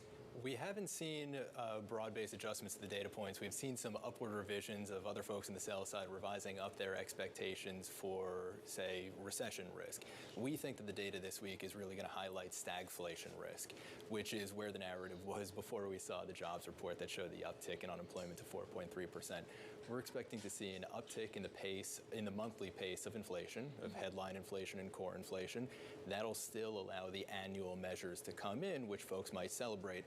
The thing that's going to matter most when we look at both wholesale and consumer price inflation is what the composition looks like. And I think that we're going to see some underlying factors in both the CPI and PPI reports that end up feeding into the core PCE inflation measure, which matters most for the Fed, and it could actually cause an uptick in the annual pace of core PCE inflation which will be the last one the Fed sees before the September meeting. And again, that could be the difference between a 25 and a 50 basis point cut. Okay, fascinating. Normally, we know that CPI comes first and then PPI gets released, but the release this time is the other way around. How will the earlier release of PPI shape the market's expectations, do you think, for CPI when it does come out? I think that it's possible that it could lull markets into a little bit of a sense of complacency. I think that we're going to see a slowing in the monthly pace of PPI inflation from 0.4% month on month in June to 0.2% month on month in July. That again could allow investors to breathe a little bit of a sigh of relief. Inflation is coming down, but we are going to see that uptick in the pace of inflation in CPI coming out on Wednesday. That's going to be a little bit of a whipsaw for folks' sentiment and investor sentiment across the 2 days. Okay, so it's good to know that right now heading into these data points. Of course, we also have retail sales, and there's a lot of questions about how tapped out the consumer is, especially given the earnings reports that we've gotten so far. They surprised to the downside last month, due in part to the cyber attack on auto dealers. So do you think the July report is going to show a bit of catch-up, therefore? I think so. I think that we're going to see 0.4% month-on-month retail sales growth. That is going to be because of catch-up spending at auto dealers as car buyers went back to the lot. We also saw an increase in gasoline prices during the month. We actually saw a very peculiar decline in gasoline prices in June, which weighed on retail sales. If we look under the hood, to extend the automobile analogy just a little bit in autos, if we look under the hood and we look at the control group, which strips out gasoline, autos, building materials, some of the more volatile components, also strips out food services, and we really look at the core of retail sales, I think that we're going to see softness. We're going to see consumers that are looking for deals online. We're going to see consumers that are really tightening their belts. Absolutely. All right, well, you know, that has fed into this recession narrative as well. We know that the July jobs report was kind of the thing that got everyone talking about it once again. Industrial production is also a key indicator for NBER, which is the organization that officially declares recession months after the fact. We get July industrial production on Thursday, which feels like an afterthought compared to the other data points. What should we be expecting for that? I think that we're going to see a relatively weak industrial production number. Manufacturing is really the backbone of industrial production, and the ISM survey data surprised to the downside. We saw the aggregate number of hours worked for both non-durable and durable manufacturing producers declining during the month. The stage is really set for a 0.3% decline in manufacturing production. We could see the headline IP, the headline industrial production number, a little less dismal. We could see 0.1 or 0.2% decline, but that would mostly be because of utilities output and energy extraction, and part of that is really just because of an unseasonably warm July. And when that's the case, seasonal factors don't fully take that into account, and so the headline might not be as bad as the manufacturing number, which is really what we care about. Stuart, really appreciate you giving us a rundown of what to look for this week, a critical week for economic data. Bloomberg economist Stuart Paul. Coming up, B. Riley shares plummeting as the SEC looks into the financial firm's disclosures to investors. We're going to dig into that one. This is Bloomberg.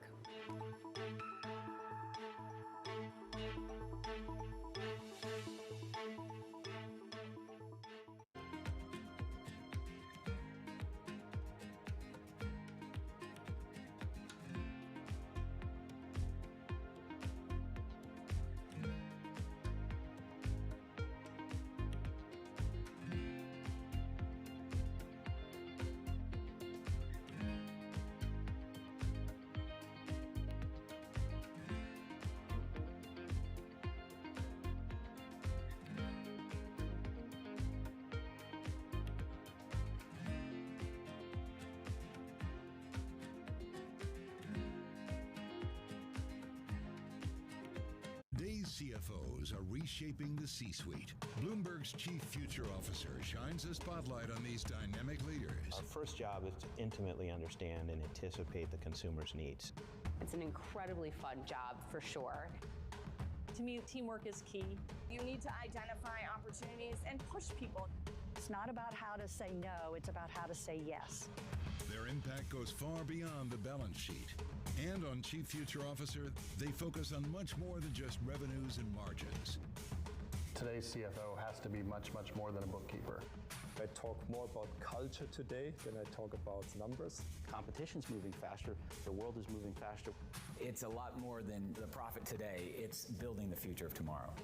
Get passion, perspective, and more from the chief future officers of some of the world's most influential companies. New episode September 11th, only on Bloomberg. Brought to you by Workday. It's the world's second largest economy with a growing influence in global affairs. But geopolitical uncertainties, deflationary pressures, and questions about foreign investment linger. Bloomberg, the China Show, brings you the unmatched expertise you need to keep track of breaking news, in-depth market analysis, and the most influential newsmakers in and around China. Bloomberg, the China Show. Weekdays at 9 a.m. Hong Kong time, right here on Bloomberg. Context changes everything.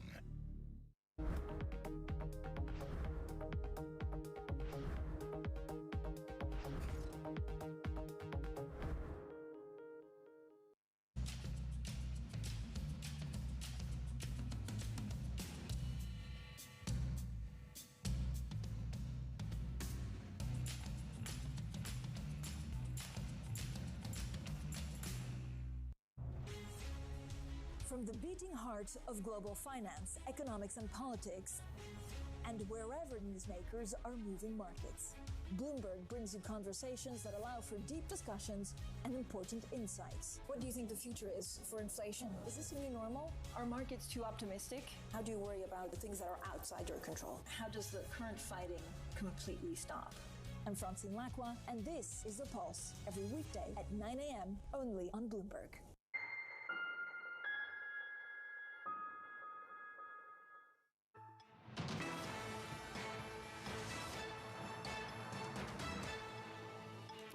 This is Bloomberg Markets. I'm Scarlett Fu. Goldman Sachs says investors will have a brief window to buy the dip in U.S. stocks at the end of August, and it all has to do with systematic funds. Bloomberg's Natalia Kanejevich is the authority on positioning and has the details for us. Natalia. Hi, Scarlett. So we do see that systematic funds sold U.S. and global stocks pretty aggressively, not just during the past week, but over the past few weeks. This chart shows systematic funds, which include vol control funds, CTAs, risk parity, and the S&P 500. So we see that this huge drop down. So those funds, they typically follow market signals, volatility, rather than fundamentals. And it's really important to keep an eye on that. Goldman Sachs is saying that those funds, they sold about 108 billion of global stocks. It may sound like it's not such a huge number when we compare, for example, with market cap of the S&P 500. However, when they start selling, you really, really feel that. So where do we go from here? Goldman Sachs, Scott Robner, who basically was correct when he predicted this latest sell-off, he is getting more tactically bullish, and he sees a small window of an opportunity to buy the dip, starting from August 30th till early September. Two reasons behind that. First of all, systematic funds positioning is not as stretched as it used to be. And secondly, buybacks, corporate buybacks, will also help stocks move higher. But however, Scarlett, he's being quite cautious, and he's saying that when this buyback window closes on September 6th, he sees more volatility ahead, first of all, because of fund flows and flows into the equity market, and secondly, some anxiety around the U.S. presidential elections. It always comes back to that anxiety. Natalia, thank you so much. Great setup here. And of course, as investors buy the dip, one stock investors are buying right now is KeyCorp, and it is our stock of the hour. This comes as Bank of Nova Scotia, better known as Scotiabank, has agreed to buy a minority stake in the regional lender. Joining us for more right now is Bloomberg's Christine Dobby, who covers finance for us in Toronto. Christine, thank you so much for speaking with us. What's the strategy here for Scotiabank? I see that it's got one of the biggest international footprints of the Canadian lenders. Hi, Scarlett. Yes, that's right. Scotia has long been known for having a very big international footprint, but unlike many of its Canadian peers, it hasn't had a huge footprint in the United States. Instead, it's had significant investments in Latin America and the Caribbean. And under Scotia's relatively new CEO, Scott Thompson, the bank has done a strategic review, and they've looked at repositioning their capital deployment. They're reevaluating a number of their Latin American investments, which have been underwhelming, and they're trying to put more into North America, primarily Canada, the United States, and Mexico. Okay, so Yeah. That's the look from Scotiabank. What does this do for Key Corp? Because the deal will dilute Key Corp shareholders, but you look at the stock and investors seem positive. So there's got to be some advantages that they see here. Absolutely. If you'll recall, Key Corp was one of the banks, the regional banks that got hit quite hard last year during the regional bank crisis in the United States. And part of the reason for that was a very high cost of funding. And so the bank has been working to reposition its balance sheet. And CEO Christopher Gorman said today that they'll use about half of the proceeds that they get from the Scotiabank deal to reposition the securities that they own towards shorter duration, higher yielding securities. And so because of they'll be changing the cost of funding, they hope to see a significant increase in their net interest income, which is part of why you're seeing investors really loving the deal for Key Corp today. Yeah, the stock up about 9.5% at the moment. Christine, thank you so much for joining us. Christine Dobby in Toronto. We're also closely watching another financial firm, shares of B. Riley. The founder, Bryant Riley, says he and the firms received subpoenas from the SEC. Investigators are looking into whether B. Riley gave investors an accurate picture of its financial health. The stock is tumbling as a result. Bloomberg's David Voriakis joins us. So, David, Bloomberg reported today the SEC widened its investigation of this firm. What exactly or what precisely is the agency investigating? Well, we reported that the SEC is looking at whether B. Riley accurately disclosed its financial challenges, whether it properly told investors about receivables underlying many of its financial transactions. And we also reported that they're looking at possible insider trading. And so this is a broadening of previous reporting that we had done about the SEC investigation. Another big aspect of it is the relationship between Bryant Riley, the founder of the firm, and Brian Kahn, who is the former CEO of a company called Franchise Group, which B. Riley helped take public a few years ago and then helped take private again last summer. Okay, so it's done business with it. Is that the extent of their relationship? They've done business for many years together, the two of them, in a variety of different businesses, and there's a number of loans and receivables going back that tie those two together.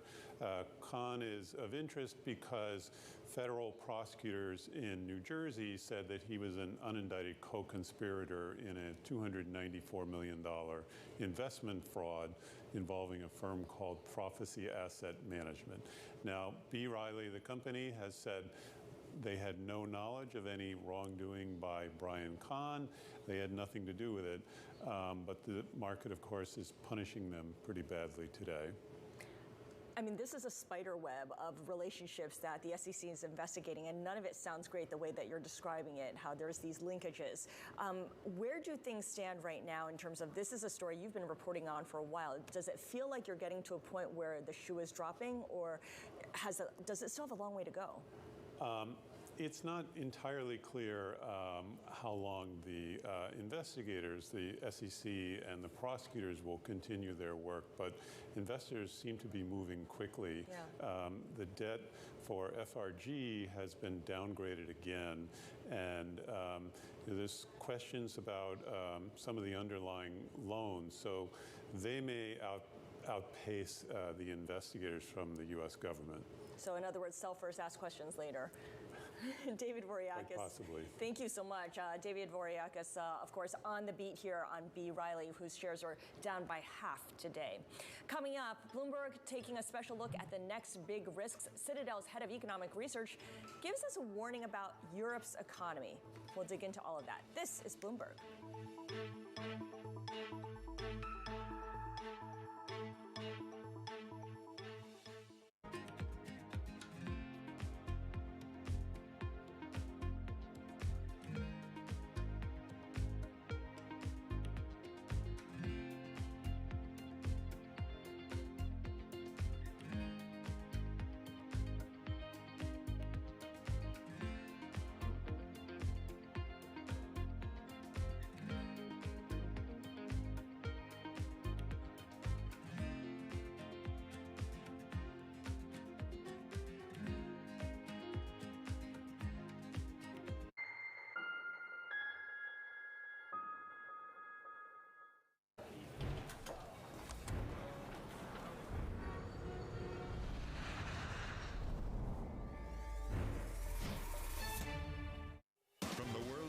politics to the world of business, Joe Matthew and Keely Lines deliver news, insight, and analysis live 2 times a day every trading day. Balance of Power at 1 and 5 Eastern, only on Bloomberg. The top names in global leadership are on Bloomberg. Japan has made changes to 5 separate 70-year-old policies. They've gone from 1% to 2% on GDP for defense. They'll become the 3rd largest military. They've changed their export capability. They've opened up and stabilized their relationship with Korea. Japan can be a significant partner in the region. Nobody covers the top global leaders like Bloomberg Television and Radio. Context changes everything. Good morning from our world headquarters in New York. I'm Menace Credit. And I'm Danny Berger. Let's set your agenda. Bloomberg Brief delivers the market news, data, and analysis you need live every weekday at 5 a.m. Eastern. Bloomberg. Context changes everything.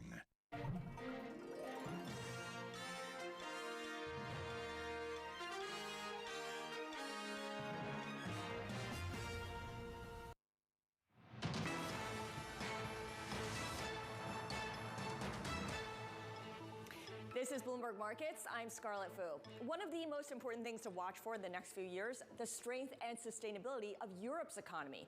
That's according to Citadel's head of economic research for fixed income and macro, Angel Ubide. He spoke with Bloomberg's Sonali Basak for her next big risk series. You can have more control and less growth, or you can have less control and more growth.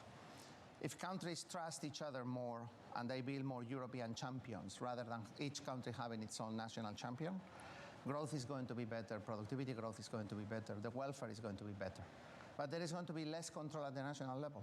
So right now, each European country wants to have its own telecom company, its own couple of large banks, its own bank, its own large energy companies. Why? Because they want to have national control. And the question is, are you willing to surrender some of this control to European firms, which are going to be more productive, are going to generate more growth, more jobs, more welfare, but you are going to have less control at the national level? Is what worries you the direction of travel has been the exact opposite of what you're describing? There has not been progress in that direction, right? And I think in some sense it's the legacy of the European crisis. It was very scary to see the default in Greece. It was very scary to see the sudden stop of capital inflows in some of these countries. And so there was a bit of a decision to self-insure. How do you self-insure?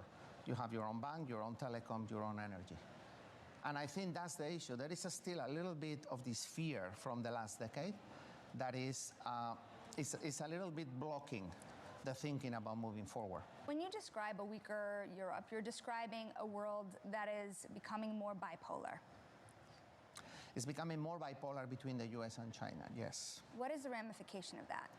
Well, I think what it means is that it's less global and more bipolar. So I'll give you another example, right? And I used to work at the IMF. The IMF is a global institution. Could we be going in a direction in which countries essentially see an institution like the IMF more of a Western institution? And then China and its pole of influence essentially withdraws from that and decides to run its relationships in a different way. We have seen a little bit of that on the debate on the common framework and some of the issue of sovereign debt in less developed countries. We could be going in that direction if Europe weakens. It sounds like it would also then be harder to resolve conflict, both security as well as economic. It gets more difficult because if we don't have a shared sense of what the rules are, as it's been happening, for example, with the WTO, then what is the forum to resolve this conflict? Well, draw that out a little more. You've named a couple organizations, let's say the IMF, WTO, World Trade Organization. Let's also add NATO into this mix. What does it mean for all of these organizations? So NATO is another example, but it goes back a little bit to what I was saying about self-insurance, right? The world is better off if there is a common project and there are joint interests. If there isn't a common project and there are no joint interests, then each country says, I'll take care of myself and I will do more self-insurance. Self-insurance is less optimal. Shonali joins me now. Usually when we talk about the world, everyone splits it up into Team China or Team USA. It's interesting that he brings up Europe as its own team. I was thinking the exact same thing. When you think about his argument here, his worry here is that if Europe starts to become weaker, then all of a sudden that debate between US and China becomes way more stark, doesn't it?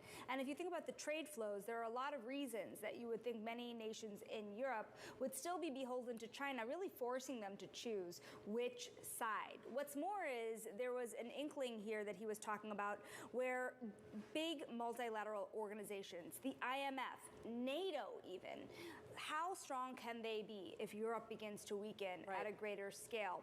With these populist forces really underway in many countries in Europe, it becomes difficult to then unify Europe as a whole, doesn't it? There are very nationalist forces there. But at the same time, he's arguing for that greater Europe, for that common prosperity, hard to do in an environment that we see right now. I guess the question is Europe ready to work together? Because not so long ago, people in Germany were not too excited about the prospect of subsidizing what was happening in Greece, for instance. Yeah, and that's the example he brings up with Greece as well. The other example he brings up that I think is also very relevant to today, you saw it with the IMF, the common framework that is used for debt restructuring for, let's say, indebted kind of third world nations in particular, where China can often be the holdout and the success or lack thereof in many instances. So this comes down to a broader discussion, which we heard also by Guggenheim's Ann Walsh, this worry about nations being too indebted, even the United States being too indebted. But what does this mean in a world that's flush with debt? Absolutely. Shonali, fantastic work here. And of course, you can catch Shonali's full Next Big Risk column on Bloomberg.com and on the terminal. I'm Scarlett Fu. That does it for Bloomberg Markets. We are looking at an S&P 500 that is up marginally, up by 0.2% at the moment here. The NASDAQ gaining even more ground, 0.5%. So this is largely an advance in equity markets that's being driven by technology. There's not much move on the Treasury curve. The 10-year yield is still holding below 4%, 3.91%. The yen losing ground once again versus all 16 major currencies. From New York, this is Bloomberg.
People ask me all the time, what is the key to being a really good investor? And I tell them it's to surround yourself with and work with the best investors you can find. On Bloomberg Wealth, I'm going to take you to meet the greatest investors in the world, the people that I would like to have managing my money. If I had invested with you, which I wish I had, what kind of rate of return would I have had over that 10-year period of time? Over 100% a year on average. On average. 100% a year, that's pretty unusual. Bloomberg Surveillance covers the latest in global markets and the political events that influence your world. Join Jonathan Farrell, Lisa Abramowitz, and Anne-Marie Hordern only on Bloomberg. Context changes everything. The The names that move markets are on Bloomberg. We've seen story after story about companies delisting from the London Stock Exchange, listing in New York, listing in Europe. I want to turn that around. I want Britain to be the place of choice to make an IPO, to grow your business. That's why I welcome the reforms that the FCA put in place last week. It's also why I'm determined to change our pension system so we can keep more businesses here in Britain. Bloomberg. Context changes everything.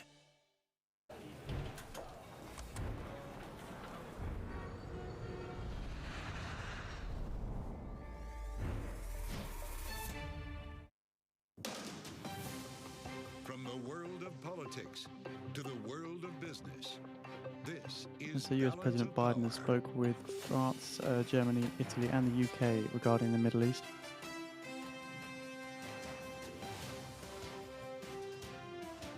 Live from Washington, D.C. Kamala Harris breathes new life into the debate over Fed independence. Welcome to the fastest show in politics, as the vice president finds contrast now with Donald Trump on the role that the president should play in setting interest rates. We're going to talk about this coming up. I'm Joe Matthew alongside Kaylee Lines in New York. We're at World Headquarters. Something different today, as we also have a big pile of polling data to go through. Kaylee, it's good to see you in the big city.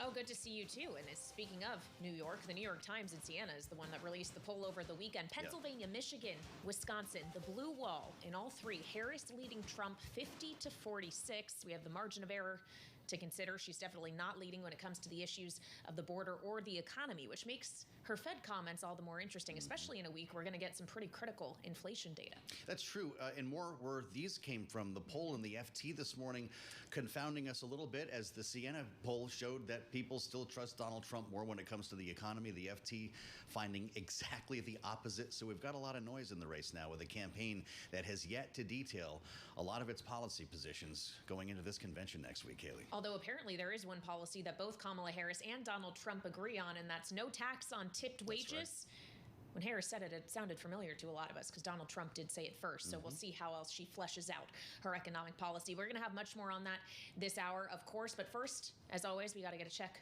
on the markets, right, Joe? Thank you very much. And here's what's going on. Charlie Pellet with a look at what is happening with the Dow, the S&P, NASDAQ, trading mixed right now. We have got the S&P 500 index dipping into the red, giving up earlier gains. Right now, a loss of 7 points, 53.37, down 0.1%. Dow Industrial is now lower by 190 points, down 0.5%. NASDAQ up 15, a gain there of 0.1%. The Russell 2000 hard hit today, down now by 1.1%. 10-year at 3.90% with a 2-year 4.02%. Gold is up 1.3%, 24.63 the ounce, and West Texas Intermediate crude up 2.9%, 79.05 for a barrel of WTI. Bottom line here, stocks now trading lower, S&P down 0.1%. B. Riley Financial shares very hard hit today, down now by 1%. B. Riley has suspended its dividend and its warning of new losses as the firm writes down a portion of its stake in Franchise Group, a troubled U.S. retail business. It comes as Los Angeles-based B. Riley faces a widening investigation into whether it gave investors an accurate picture of its financial health amid a string of losses and a sagging stock price. Again, B. Riley down by 51%. Recapping, stocks lower, S&P down 4 now, drop there of 0.1%. Balance of power continues here in New York. Let's toss it back now to Joe Matthew and Kaylee Lines. All right, Charlie Pellet, thank you. Great to be here with you in person. Usually I talk about how Charlie's in New York and we're here in Washington, but today we all get to be together. And no matter where we are, Joe, we've obviously been tracking carefully all of the headlines coming out of the Middle East, as Israel is still awaiting retaliation from Iran for the killing of 2 leaders of Iranian proxies. And then, of course, there's also the questions around ceasefire talks, which allies would like to see happen later on this week. We just got a statement out from the National Security Council here in the U.S. that says President Biden today spoke with France, Germany, Italy, and the U.K. to discuss the situation in the Middle East and ongoing efforts to de-escalate tensions and reach ceasefire and hostage deal in Gaza. Important update here, Kaylee. This is ahead of talks starting on Thursday. Is the idea that everyone, at least so far, we think might be at the table. Hamas has been suggesting it will not have a representative there. But how you have this at the same time as this this impending retaliation from Iran is remarkable. That has not gone away. Reports today suggest that this is still in the works and could in fact happen within days, Kaylee. Defense Secretary Lloyd Austin now ordering more assets into the region. The USS Georgia, that's a guided missile submarine. We've also got the Lincoln Aircraft Carrier Strike Group said to be speeding up its voyage to the area. The end of this week is going to be remarkable, and that's going to be the backdrop for our convention in Chicago next week. When I say we, we're all going, and it's going to be quite a conversation that we have at that point. So before we get to the stalwart, you know Joe Weisenthal's coming in here? This is one of the benefits of being in New York. Yeah, I heard a rumor. He sends one tweet, and then we'll have this is going to be the most listeners we've ever had. Nick Wadhams is with us in Washington right now, of course, leading our national security team with the headlines on Israel and Iran. Nick, it's great to have you. Are we going to see possibly both of these happen this week, a ceasefire and a retaliation?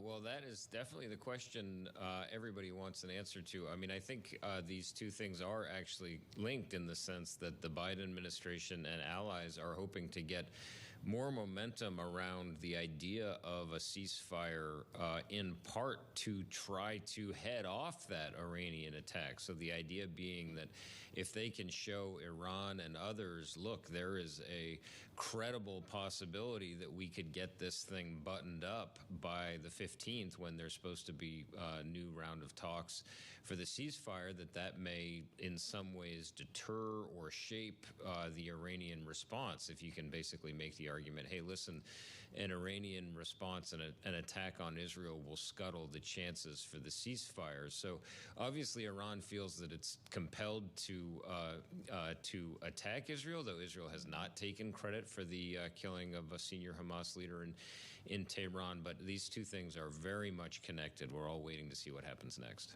Well, and the question I have listening to you, Nick, is the other party that needs to agree to the ceasefire is Hamas, which is an Iranian proxy. So if Iran doesn't want the ceasefire to be agreed to so that they can retaliate against Israel, why would Hamas say, okay, we're on board, here's your hostages? Well, I mean, it's a great question because we're always trying to figure out who exactly has the influence and to what degree Iran is actually shaping this thing. I think it's just also the death of Ismail Haniyeh a couple of weeks ago really upended the whole power structure. I mean, one thing we really have not been able to get to the bottom of anyhow is how much either side really wants to have this ceasefire, because their goals, as we've talked about so many times before, seem to be so opposite. Hamas wants Israel out of Gaza for good.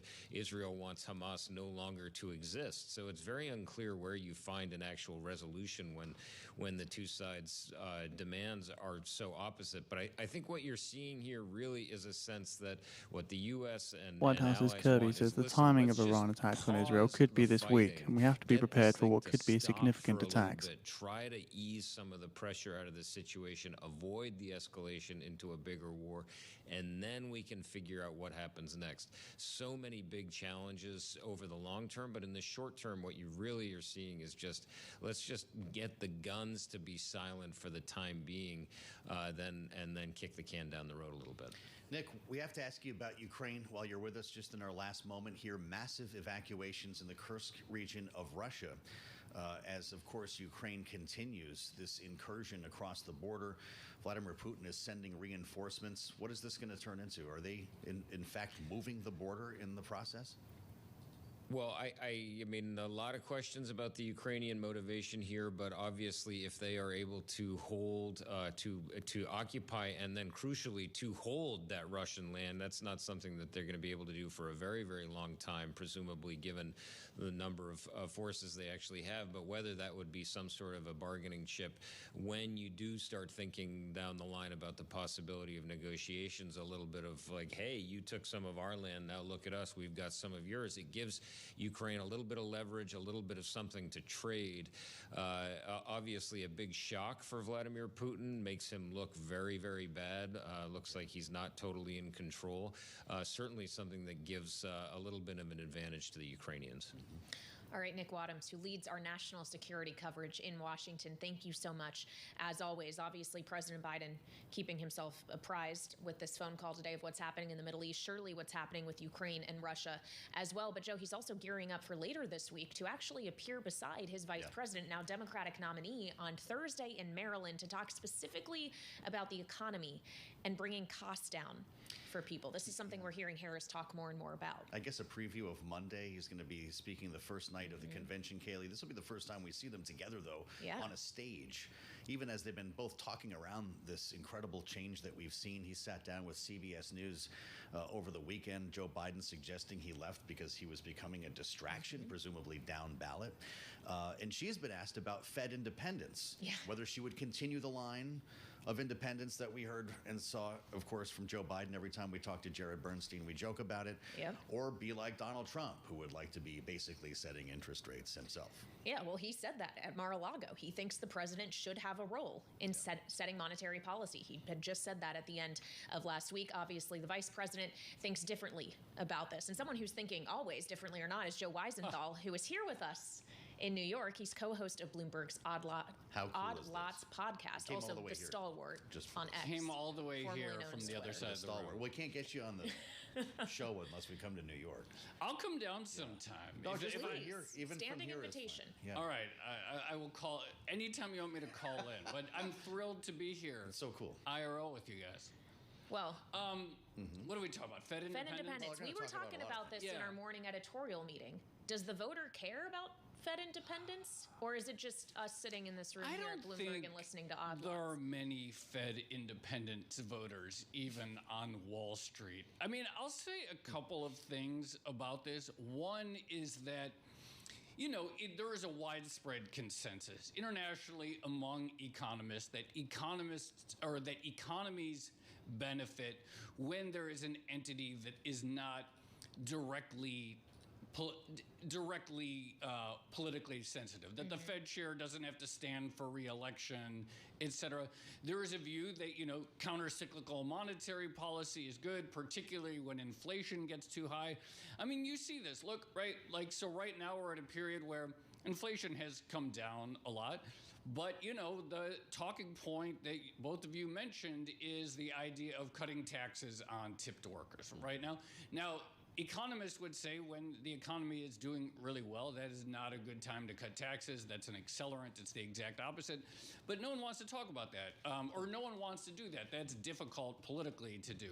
There was the comment that I believe Trump also made about ending taxes on Social Security, which is essentially another, you know, it's a tax cut. It's more spending, et cetera. Again, probably not the type of thing you'd necessarily want to do when the inflation is as high as it's been. All that being said, Trump had some decent instincts about monetary policy.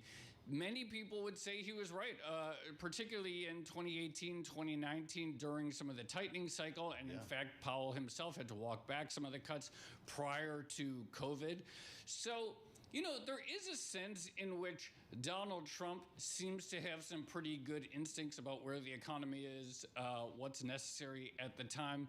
But fundamentally changing, you know, who has a say in interest rate setting, I think many people consider it to be a fairly radical idea. He's sitting down with Elon Musk. Yeah. Tonight. Did you see it's like a wrestling ad that they put up there? Yeah, so he's been gone. Last year he tweeted his photo of the mugshot. Yes. But he's been disappeared from Twitter for so long. About it's a year. kind of amazing. He's DJT stock is down 5% now. Yeah. That's an earth shaker. It is. Joe Weisenthal. Because that's like the one thing that Truth Social had going for it was that they had That's the one guy. Trump posts. So what are we in for here? Are you compelled by this sort of pairing of personalities? Is there policy here? Does the Elon Musk endorsement mean a lot to somebody? Who cares about it? We'll see. I mean, look, both Trump and Musk have their sort of cults of personality, so to speak, and they obviously dovetail ideologically on a lot of things. You know, it's an interesting choice. Is it a vote getter or a dial mover? You know what I will say though, there is something about Twitter specifically that I believe is very influential in the media. And it's the sense that, like, reporters, and I'm guilty of this myself, like, we see stories, things that people talk about on Twitter more than any other platform become things that we write articles about or do podcasts about, etc. And there's no escaping that fact. I don't think like Twitter itself is a medium that like changes votes, but Twitter itself, I do honestly believe, changes what the media will cover. And so therefore, I think if you want to influence reporters, which I think is important for both candidates, if you want to influence reporters, it makes a lot of sense to be active on Twitter. So we're still calling it Twitter, to be clear. Oh, sorry. Yes. What happened? I'm just old school. What happens on This X? is the one day I was trying to call it X too, and now everyone's all right. You fine, know I'm what's going funny back. is I think during Trump's trial in Manhattan last year, Trump's legal team objected to a juror who still called it Twitter, which I thought was really interesting, and they were probably right to, because I feel like the sort of like Elon Musk fans, like they were really quick to like switch from Twitter to X, whereas the old school people were like, no, we're going to keep calling it Twitter. So when that potential juror said, no, I still call it Twitter, the Trump lawyers were like, no, he's out. Well, I also am curious. I think we all remember what happened when Ron DeSantis launched his presidential campaign over Spaces, and it was super glitchy and just technically is still ringing in my ears. Didn't go very well. And I noted Elon Musk tweeted last night. X posted. X, that's the problem. I know. The verb still feels like tweet. But he said he's doing scaling tests ahead of this thing because they could potentially break the system again. No, true. And that was a disaster because then they had other folks like the VC David Sachs was on that call and he was getting interrupted. Like probably the Shortly expecting the results of the Fed reverse repo operation. Saying a lot on the platform. Yeah, that's right. That's right. Spent a lot of money on. Who cares about this election right now in the financial world? Because we keep hearing analysts tell us that nobody pays attention until we come back from the beach and the kids go to school. But I feel like, Joe, people are paying closer attention than ever earlier. Well, what I would say is it felt like nobody was paying attention at all to the election until the debate. And I feel like the debate marked basically day one of this election. You know, it's a really good question because if you take Trump's at his word seriously about what he wants to do, there's some pretty big implications for the economy. I'm thinking particularly on tariff policy, specifically, which he takes seriously. It's one of the things that in the 2016 race, he talked about tariffs, and he kept his promise. You know, politicians don't always keep their promises. He did introduce new tariffs. He believes 64 counterparties take 328.641 billion at the Fed reverse repo operation. Major escalation of a trade war. I don't really see it. Nope. So, you know, one of the questions seems to be is like, well, why isn't the market more anxious about, you know, I'm not even saying bad or good. I'm just saying potential changes. There's still kind of hard. It's hard to see the fingerprints on the election so far. You know, at this point in 2016, everyone is like, in the 2016 cycle, it's like we were all watching the Mexican peso, right? And like when Trump's polls would go up and the peso would go down, et cetera. It's not obvious to me looking at this market that there's like some clear Trump trade that has emerged. Well, that's just because everybody's trying to figure out if the Fed's going to cut by 25 or 50 next month, right? Which is why the inflation data is so important. And everyone's looking at the short term and the what is happening with the state of the labor market, but there's not some clear basket of stocks or something that seems to be directly like toggling related to what happens in this election, at least as far as I've seen. Well, that's honest. What do we get after this thing tonight? He endorses EVs. Yeah. And does Elon Trump Musk funny. work with the UAW or something? Does he? He's going to complain about the unions. That's why he hasn't been invited to the White House. It's so right. It's really funny. I don't know. There was a comment because Trump made a comment in his speech recently saying, "Oh, he likes EVs. He owns an EV, and in part because Elon Musk endorsed me." It's so refreshing to hear a politician talk like that in some way because we're not really supposed to like. To be honest, you mean? Yeah, you're not really supposed to say like, well, this person endorsed me, so now I'm going to say good things about their product or their industry, etc. We know that Trump has been really critical of electrification. He's talked about all the problems it's going to cause, and he's talked about if we have electric trucks, then they're not going to be able to the weight that bridges can stand is not going to be enough for them. Some interesting points. It'll be interesting to hear if EVs specifically come out.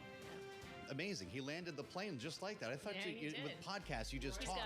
There's no out time ever, like we have on Bloomberg.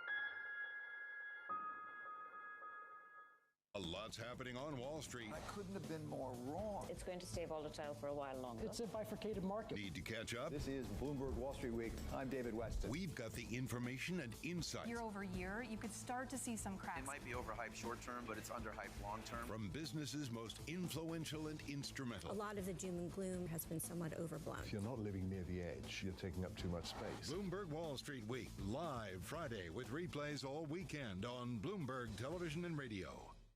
From the world of politics to the world of business, Joe Matthew and Kaylee Lines deliver news, insight, and analysis live 2 times a day every trading day. Balance of Power at 1 and 5 Eastern, only on Bloomberg.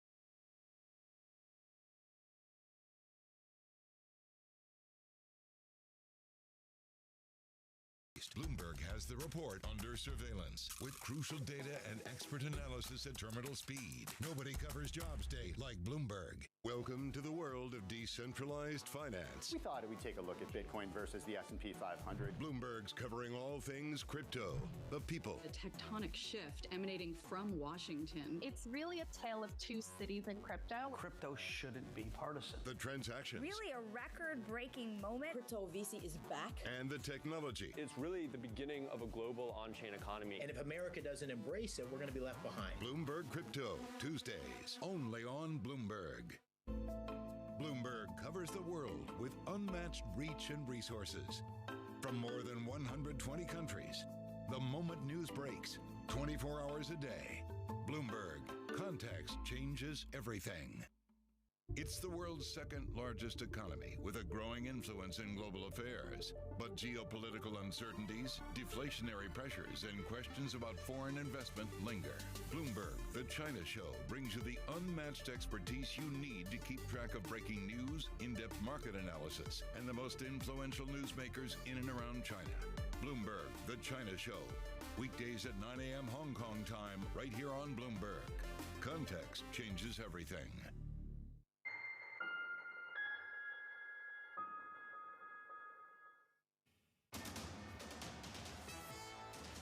It's 1:21 on Wall Street. I'm Charlie Pellet. We do check the markets all day long here at Bloomberg. We have got stocks struggling to find direction. The Dow does remain lower. S&P turning around since our last update. The S&P now higher by 10, up 0.2%. The Dow lower by 82 points, down 0.2%. NASDAQ Composite Index up 79, a gain of 0.5%. The Russell 2000 down 0.8%. The 10-year yield 3.91%. The 2-year 4.02%. Gold up 1.3%, 24.62 the ounce. And West Texas Intermediate crude oil up 3%, 79.13 a barrel on WTI. Bitcoin surging 2.4%. Bitcoin does remain below $60,000, but Bitcoin right now closing in on that threshold, 59,888 on Bitcoin.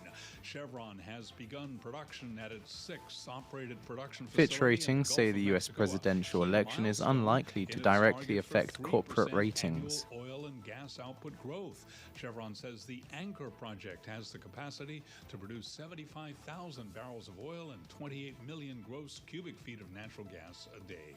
Recapping, stocks higher, trading mixed, S&P up 8, little changed, up by about 0.1%.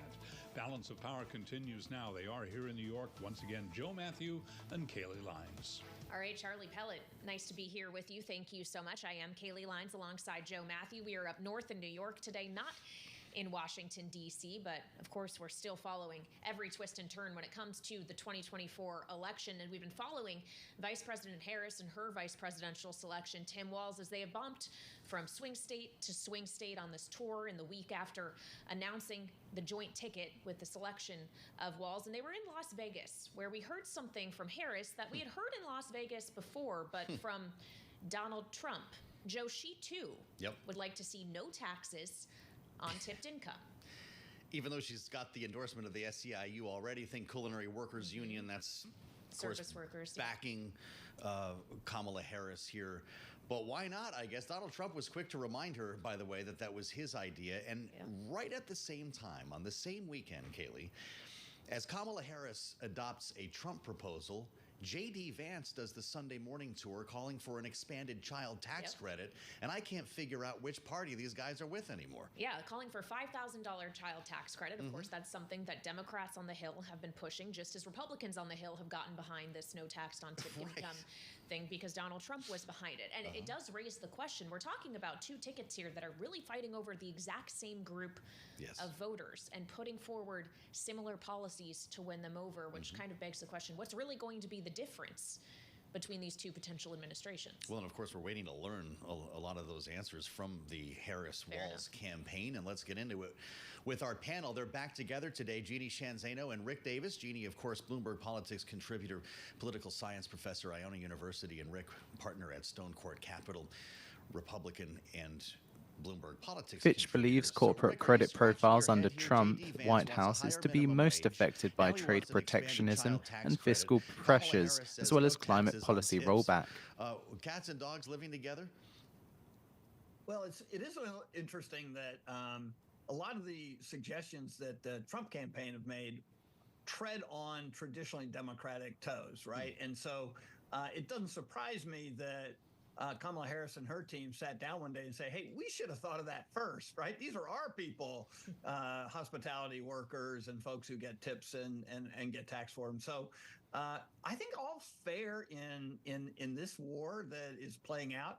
But I would say I can't wait till next week because so far I think Donald Trump and the Trump campaign have announced a new tax cut almost on a weekly basis since the Republican National Convention. And I'm for tax cuts. I'm a Reagan Republican. I can't imagine a better time to debate policy. And the fact that the Democrats are now thinking, hey, maybe this is the best water to swim in, I think is spectacular. We should actually be able to find a tax policy at the end of this campaign somewhere, for the next president. Well, we haven't necessarily seen a full tax policy outlined by the Harris campaign, Jeannie, other than specifically her ideas when it comes to tipped income. I know she said more is coming later this week. Certainly she has another opportunity to outline a lot of the policies she would like to introduce when she speaks at the convention in Chicago next week. But as we look at her rising in the polls, at least doing much better than Biden, is it all just on nothing other than energy? Because we don't actually really know what platform she's running on necessarily. Yeah, we don't have a lot of details on either side, I would say. We have heard, snippets from both at this point. The difference being that Kamala Harris has only been in this campaign for 3 weeks now, and Donald Trump has been in it for a couple years. And his agenda is unclear as well when it comes to the economy. So, I think we need details on both so that people who study these things can score them and indeed tell us where we are headed if we follow one or the other path. And I think we will get more details from Kamala Harris. But let's be real about this. She's got little incentive to put out more details while her trajectory is on the rise. I mean, she is doing very well, whether it's crowd size, whether it's certainly polls, either swing state or national. So there will come a time when she has to detail these things out, and we hear it's coming. But at this point, the incentives for her to do so are very, very low. So I don't think we're going to get huge details on these things until she starts to see a reason to do that. And, that's what the Trump campaign is trying to do now, get her on the record with tough interviews, and she hasn't sat for those yet. Well, Jeannie, you mentioned crowd size, so let's get into it. Donald Trump spent a good chunk of the weekend concerned about the size of Kamala Harris's crowds versus his, and went so far to accuse her of using AI to enhance the photographs and video that we saw in Detroit a couple of days ago. Went to Truth Social, writing that, quote, there was nobody at the plane and she AI'd it, unquote. I've never heard AI as a verb, but here we go, Rick. AI distorting the campaign, whether it's actually being used or not now. As soon as you say that, people don't trust what they're looking at. But when it comes to Donald Trump, what does it tell you when he's going back to crowd size matters? Yeah, the most infamous one was the largest crowd in history came to his inaugural address in 2017. And of course, that then prompted the media to compare it to Barack Obama's and virtually anybody else's, and found it wanting. And I've never met a politician who is more needy for the idea that more people came to see me than ever before, especially in this era of the social media and the internet, where tens of millions of people any given hour could be seeing or hearing what you're talking about through social media. But like the idea that they have to trundle in through a turnstile and get magged and walk in and sit down in a room somehow is incredibly attractive to Donald Trump. That is about as old school as you can get in politics. And all I would say is, then why don't you get out and show us what your crowds are looking like these days? Because what's interesting is he's just decided not to campaign anymore. I think, 8 events since his convention, and only half of those were big rally events. My guess is there's a little bit of crowd envy going on down there in Mar-a-Lago. Well, I guess we'll see how crowded it is, at least in the cloud or in whatever server X uses when he is on with Elon Musk at 8 p.m. Eastern time for what Elon described as a no limits, unscripted conversation, no limits, at least in terms of subject matter. But that is going to be another chime, Jeannie, to the point that you were just making earlier about the criticism Harris is facing for not doing sit-down interviews or answering questions off the cuff. He gave that press conference at Mar-a-Lago last week. He's doing this with Elon Musk tonight. Is Harris missing opportunities to be doing the same? No, I think we're going to see her get out. At this point, I'm not sure I would describe sitting down with Elon Musk as the kind of tough interview that she needs to be having. She needs to be with real reporters and people, asking questions about policy. Elon Musk is fine, but certainly he is not a journalist who's going to ask the tough questions.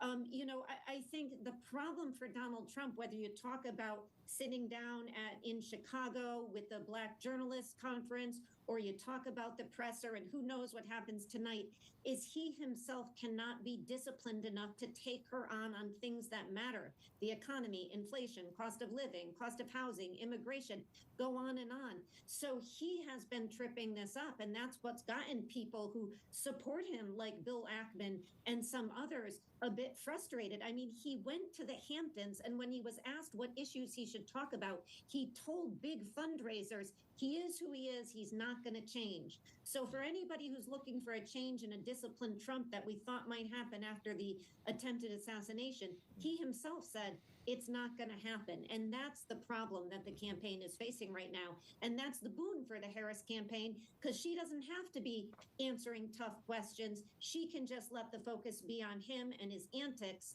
And that is keeping her energy up and afloat in this race so far. If this race is about him, it is a loser for him. He's got to get it on her and on the issues. Well, I have to admit, a lot of this is happening exactly the way Rick and Jeannie told us that it would.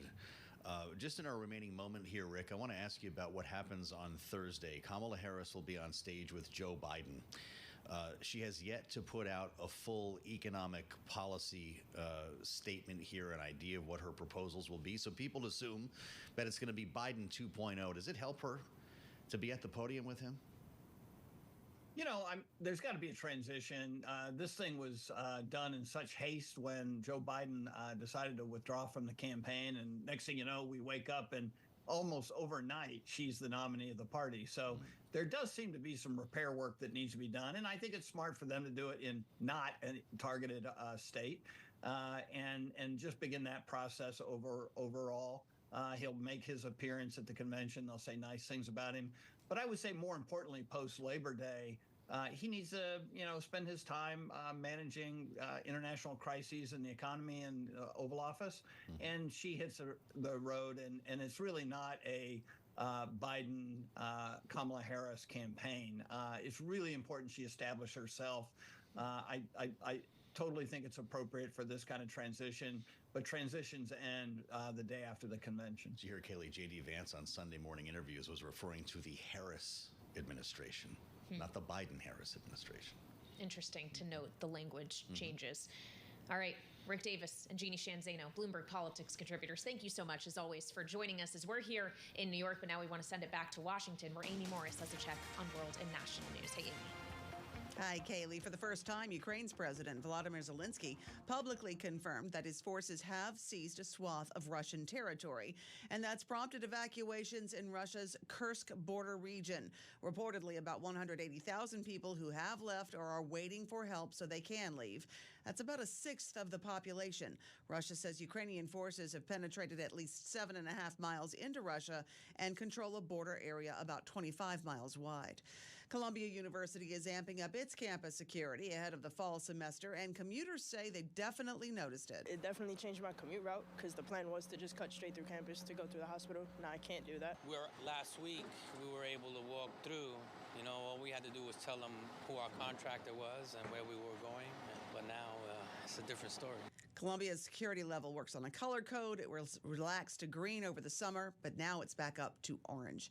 Gaza ceasefire talks planned for later this week. Ahead of those talks, the U.S. is shoring up naval and air forces in the Middle East to help Israel fend off any major attack from Iran or Hezbollah. Global news 24 hours a day, whenever you want it with Bloomberg News Now. I'm Amy Morris, and this is Bloomberg.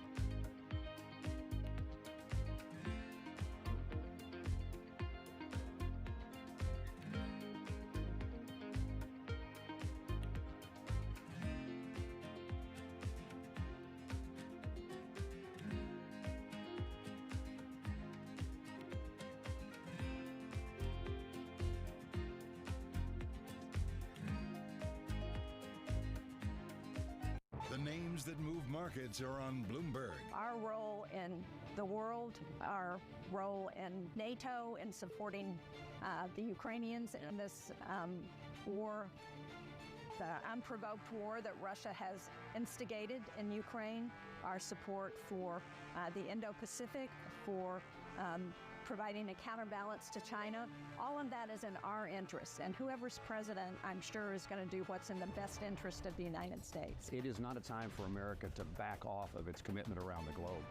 And I think there's a justification for us making certain that we do the right things in a way that we share the burdens with our allies. But I don't expect America to walk away from the world in any administration. It's about American security, and it's about making certain our adversaries, present and future, know that when America's committed to something, they're there for the long haul. Bloomberg. Context changes everything. Bloomberg loves earnings. I know it's like your Super Bowl, right? I can't wait. It's like opening presents in the morning. All right, it will be exciting. Nobody covers earnings like Bloomberg. Well, I think what's happening is we're starting to bring realism into the discussion. I mean, I think understanding the global energy system, the scale of that system, the important role that it plays in everybody's life around the world, and then thinking something that's been built over 150 years, trillions and trillions of dollars of investments that's playing such a critical role in the economies around the world, how you transition out of that system. And I would say transition from a higher carbon emission system to a lower carbon emission system. We started out with a very narrow solution set focused on wind and solar and EVs, and assumed or aspired that that would address the total set of the issues, and it doesn't. We need to be more realistic around, to Patrick's point, there are a lot of solutions that are going to be required. We should stay focused on the problem statement, which is emissions, and reducing those emissions, and less focused on exactly how to achieve that, and let every company, every sector, all technologies compete for the most cost-efficient way to reduce those emissions, and we will make progress much faster, which will mean making today's system more emissions efficient, while we introduce new systems that have lower emissions. And then with time, you will transition and we'll make progress.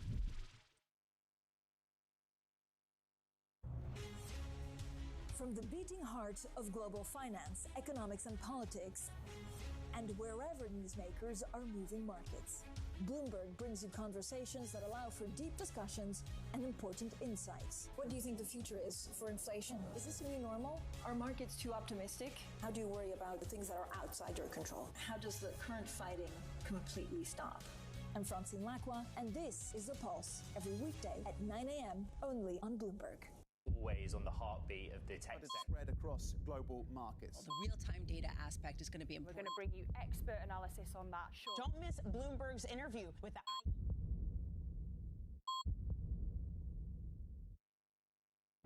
top names in global leadership are on Bloomberg. Japan has made changes to 5 separate 70-year-old policies. They've gone from 1% to 2% on GDP for defense. They'll become the 3rd largest military. They've changed their export capability. They've opened up and stabilized their relationship with Korea. Japan can be a significant partner in the region. Nobody covers the top global leaders like Bloomberg Television and Radio. Context changes everything. Get your fixed income fix. Watch Bloomberg Real Yield every Friday right here on Bloomberg. Context changes everything.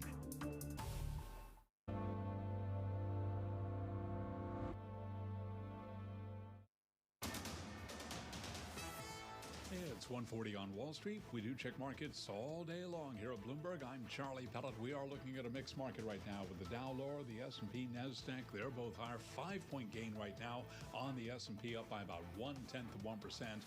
Dow Industrials down 119 points for the Dow. Decline right now of 0.3%.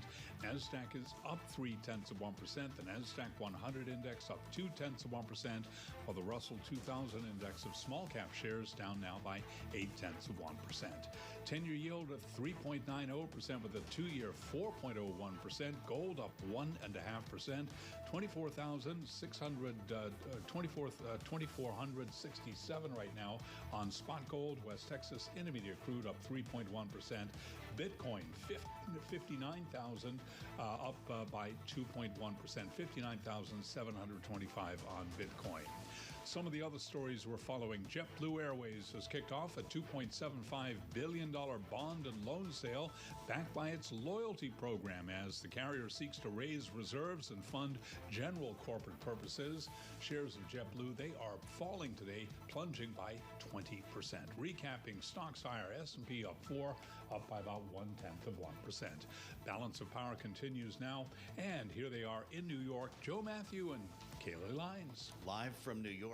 Kaylee, we made it to world headquarters here. Thanks for joining us on Bloomberg TV and radio. I'm Joe Matthew alongside Kaylee Lines with our eyes on the markets. It's interesting when you come to world headquarters, Kaylee, you actually get to spend time talking to all of these smart people. We get to pick their brains in person, specifically when it comes to the markets. And I'll let everyone know, coming up, an important conversation with Natasha Hall, the senior fellow with the Middle East program, the Center for Strategic and International Studies, with the latest that we're hearing from Israel and from Iran. We're talking about the potential for a ceasefire this week, as well as the potential for an Iranian retaliation against Israel. More on the markets, though, with Abigail Doolittle with us in person today, Bloomberg Markets correspondent, as we consider, Kaylee, whether the yen carry trade blow-up is actually over. Yeah. That question has not been answered yet. Abigail, do we know the answer to the question? Do we even know how big the carry trade was in the first place? I don't think that we do. Some were saying it was around $4 trillion. I know JP Morgan early last week was saying that it was halfway done, and then a day later they were saying it's 75% done, which made no sense since the yen had not moved.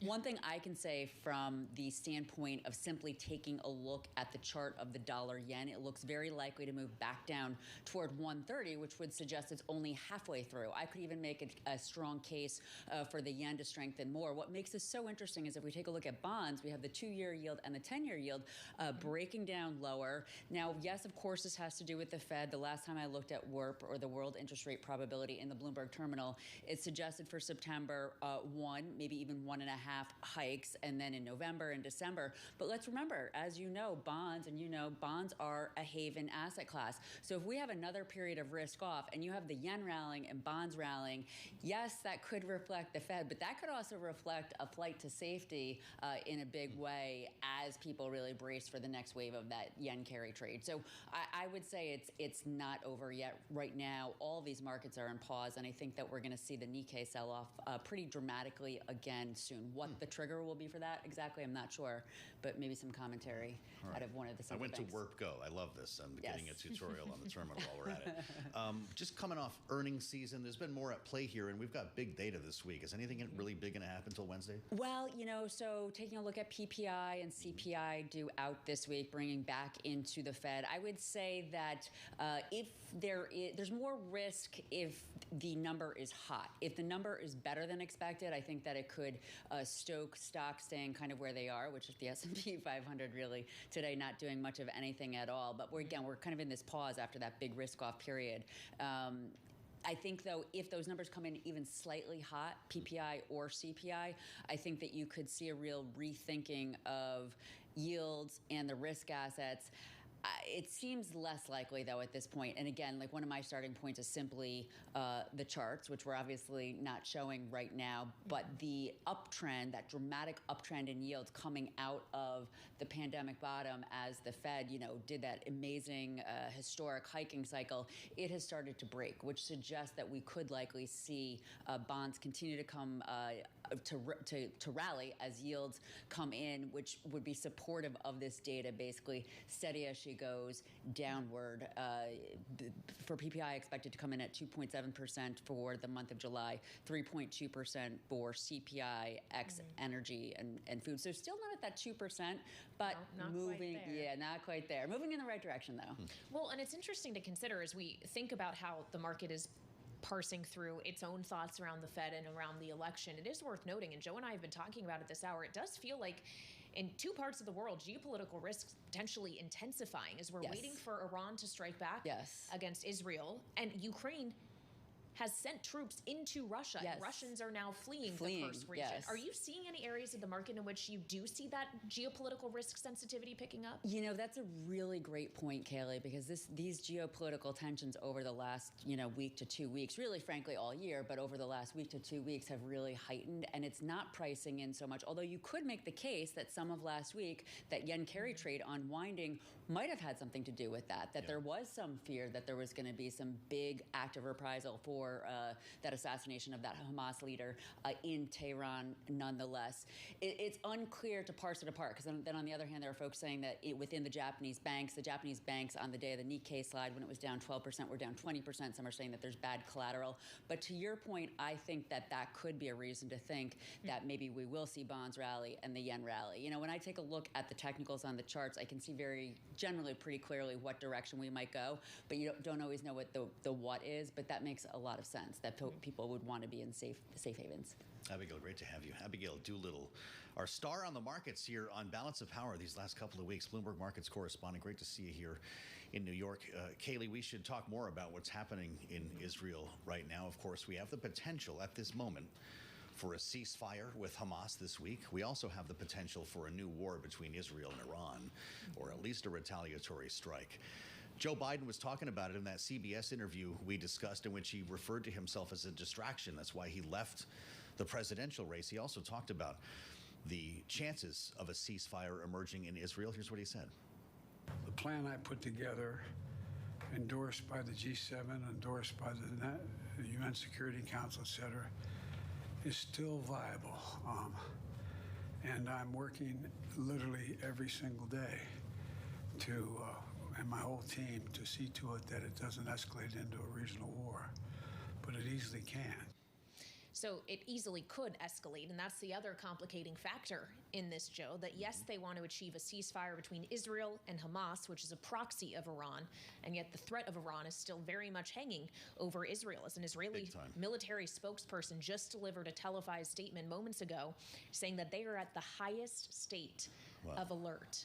So for more on this, we bring in now Natasha Hall. She is Senior Fellow with the Middle East Program at the Center for Strategic and International Studies. So Natasha, we're really on watch for two things this week that theoretically, at least to me, would seem that they would counteract each other, or they contradict each other to a certain extent.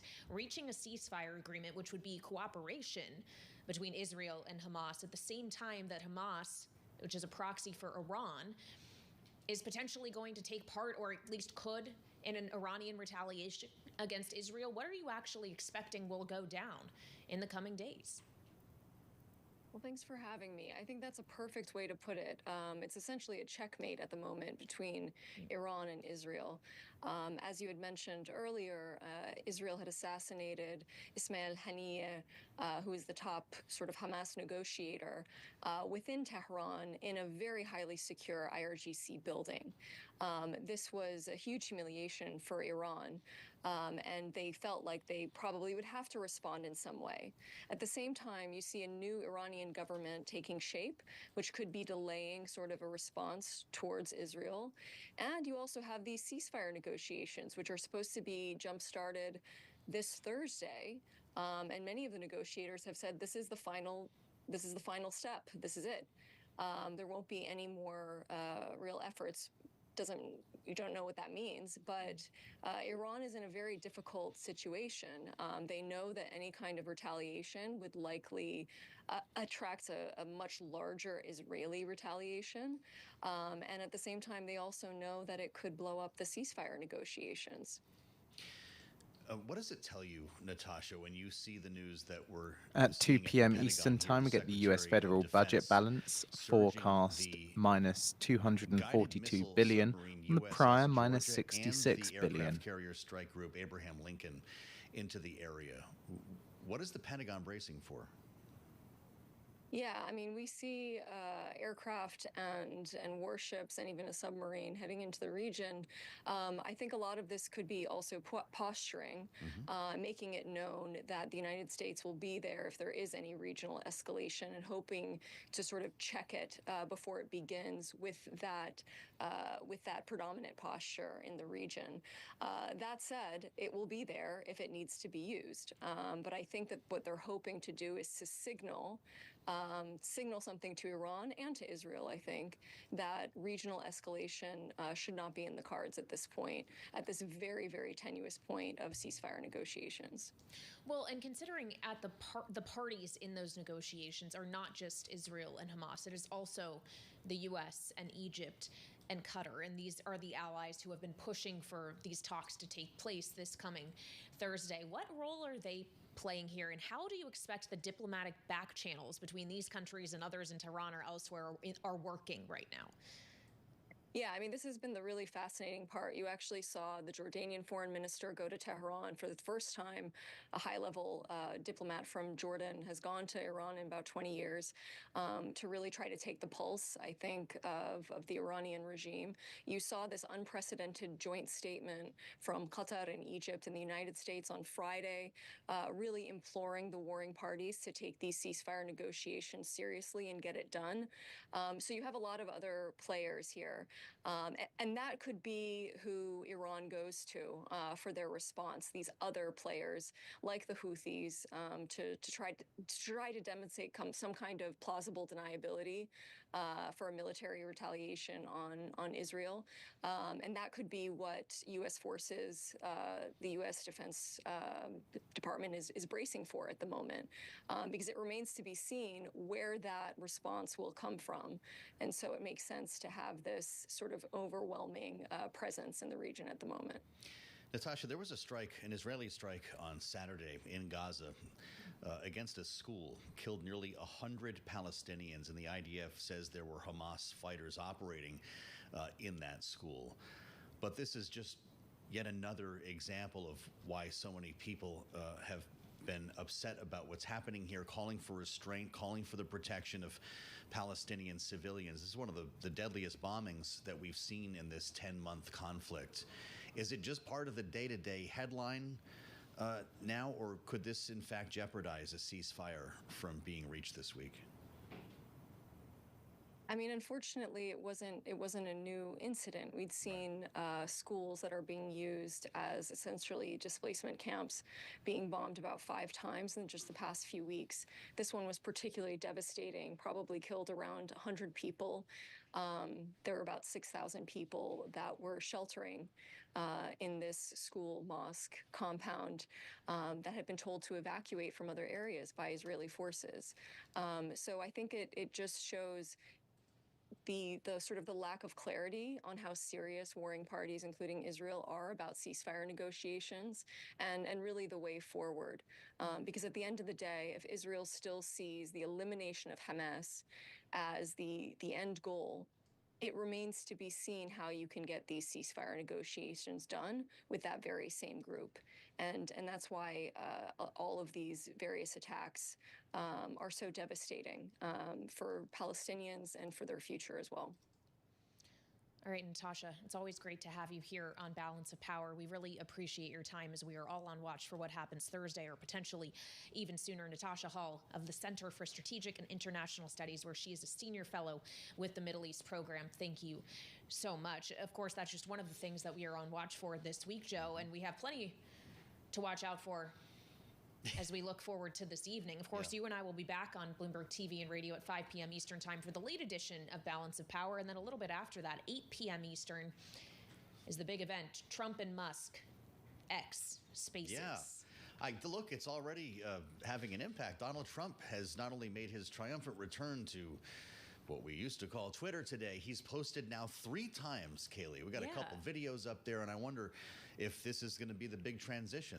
DJT stock down 5%. At 2 p.m. Eastern Time, we get the U.S. federal budget balance forecast minus 242 billion on the prior minus 66 billion. Good question. You said they're scaling up for this, right? Yeah, Elon Musk said he's running tests. He's trying to make sure this thing doesn't crash a la Ron DeSantis last year. No feedback, no coughing. We'll see how this goes. We'll be listening together. It's audio only, right? Think of how much we're going to miss. Nice to see you in New York. As Kaylee mentioned, we'll meet you back here 5 o'clock on Balance of Power on Bloomberg TV and radio.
It's a multi-trillion-dollar industry. We'll show you what's happening in ETFs like no one else. Bloomberg ETF IQ, Monday on Bloomberg.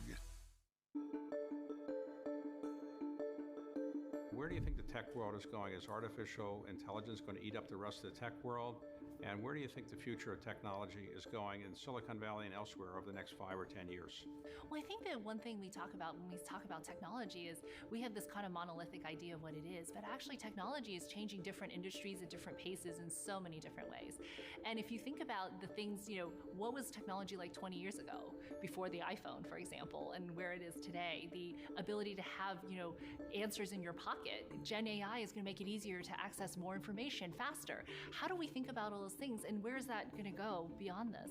I actually am very bullish on technology because technology is an underpinning. It's not its own industry. It is a part of every industry, and it's actually going to increase productivity and actually make our lives better. So do you think technology is still going to be centered in the United States largely around the Silicon Valley area, or is it going to change?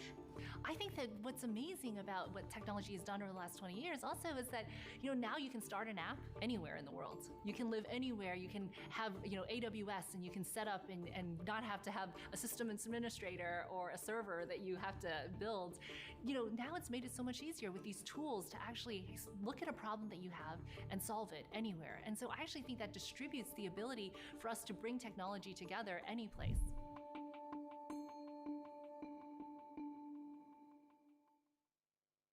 People ask me all the time, what is the key to being a really good investor? And I tell them it's to surround yourself with and work with the best investors you can find. On Bloomberg Wealth, I'm going to take you to meet the greatest investors in the world, the people that I would like to have managing my money. If I had invested with you, which I wish I had, what kind of rate of return would I have had over that 10-year period of time? Over 100% a year on average. On average. 100% a year, that's pretty unusual. DOJ or other authorities. Could face bigger challenges next. Fed was going to keep rating World Cup. This is a 3 as the economic picture. 1 minute remaining.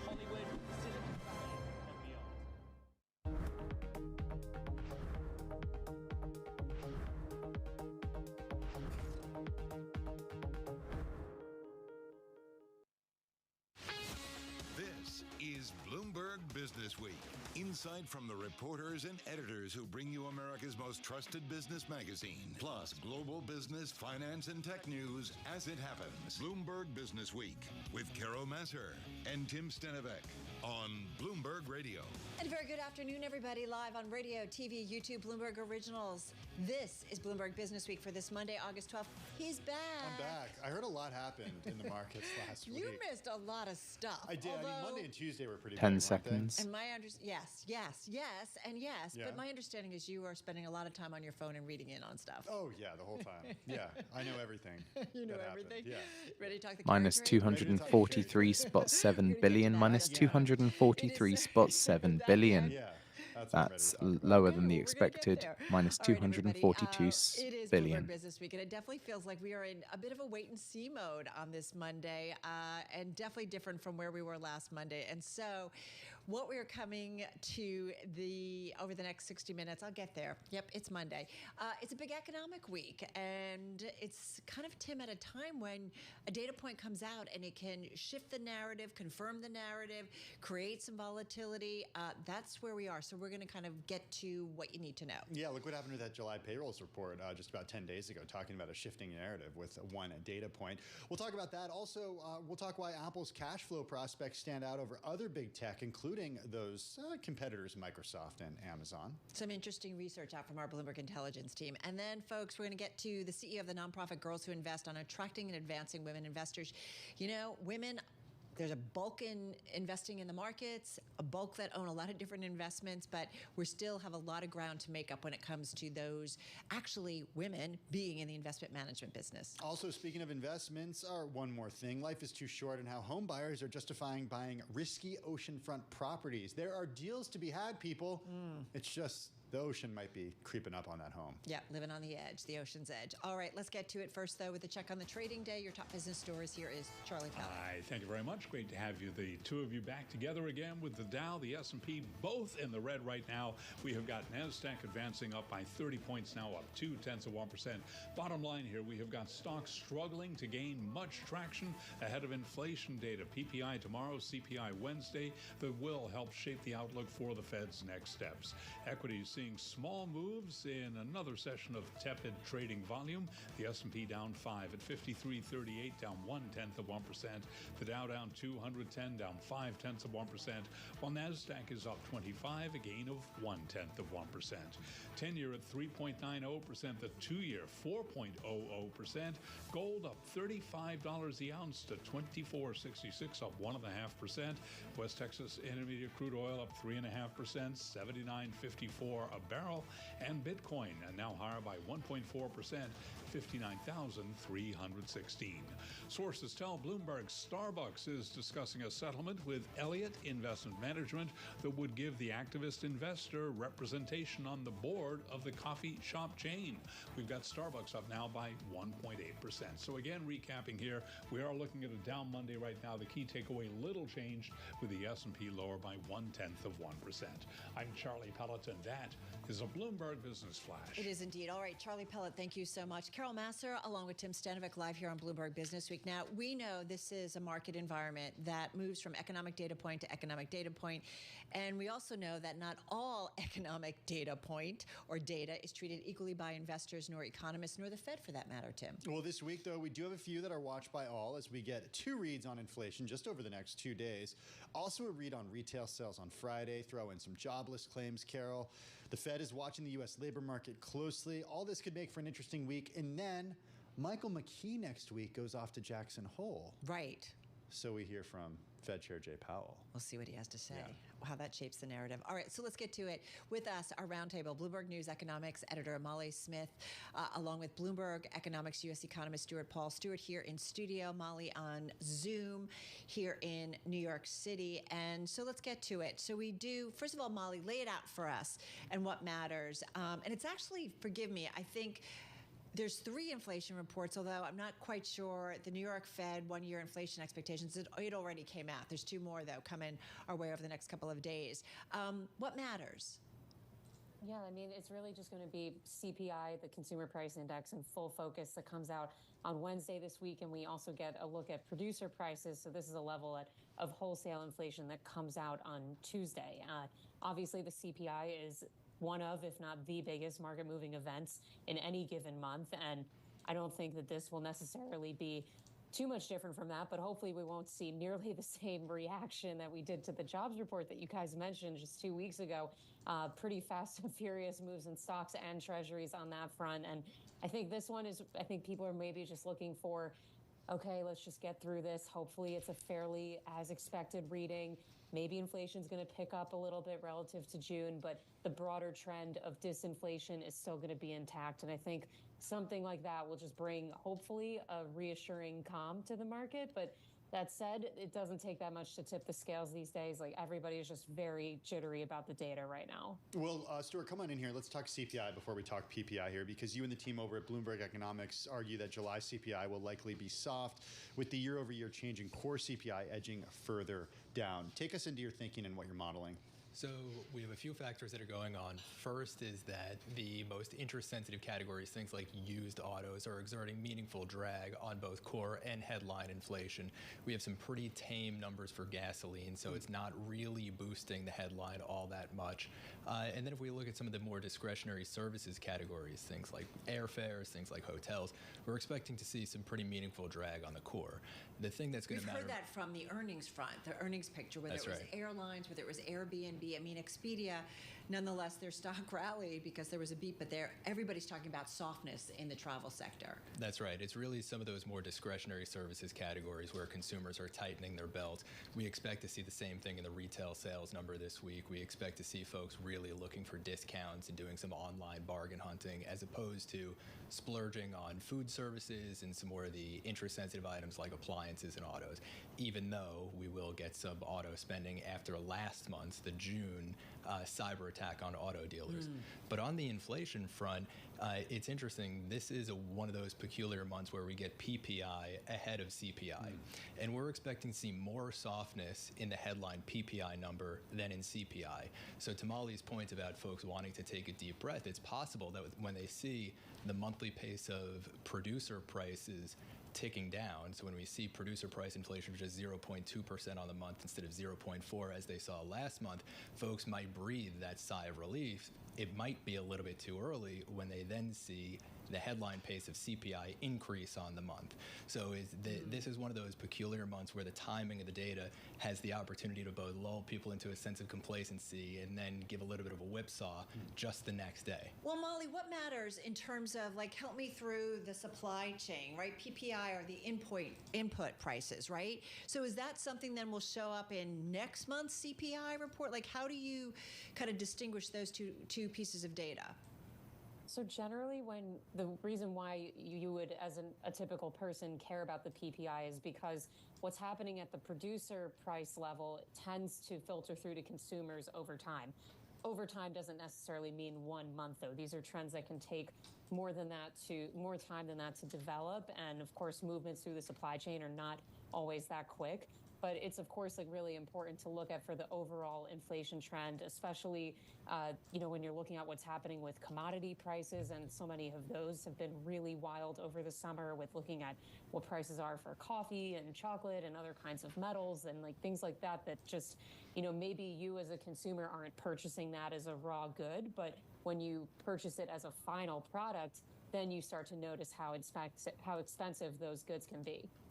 Stuart, come on in, because I don't know about you guys, but I was gone last week, and even though I wasn't, glued to my phone, I could still hear people screaming about a 50 basis point rate cut. Oh, wait, no, you mean the emergency rate cuts? Yeah, the emergency. The 75 basis points, wasn't there was it? 70. That's right. I forget, who was it that Siegel? Jeremy Siegel was calling for. So a lot has changed in just a few days. I don't hear those echoes right now, and certainly we did not see. Pretty quickly, actually. We didn't see one of those emergency rate cuts come from the Fed, but could we get not necessarily a reaction, but could we get calls for some sort of movement from the Fed based on the data moving one way or the other this week, Stuart?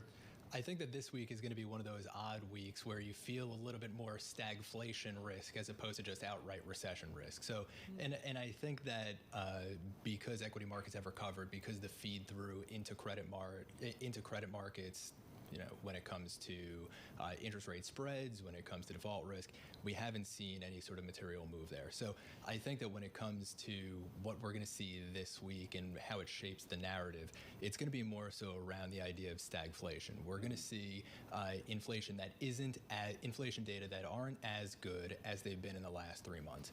We're going to see retail sales data that, when you look deeper in the core, it's going to be pretty dismal. I think that looking at the control group for retail sales, it's going to be pretty rough, and we're going to see a 0.2% decline in the month.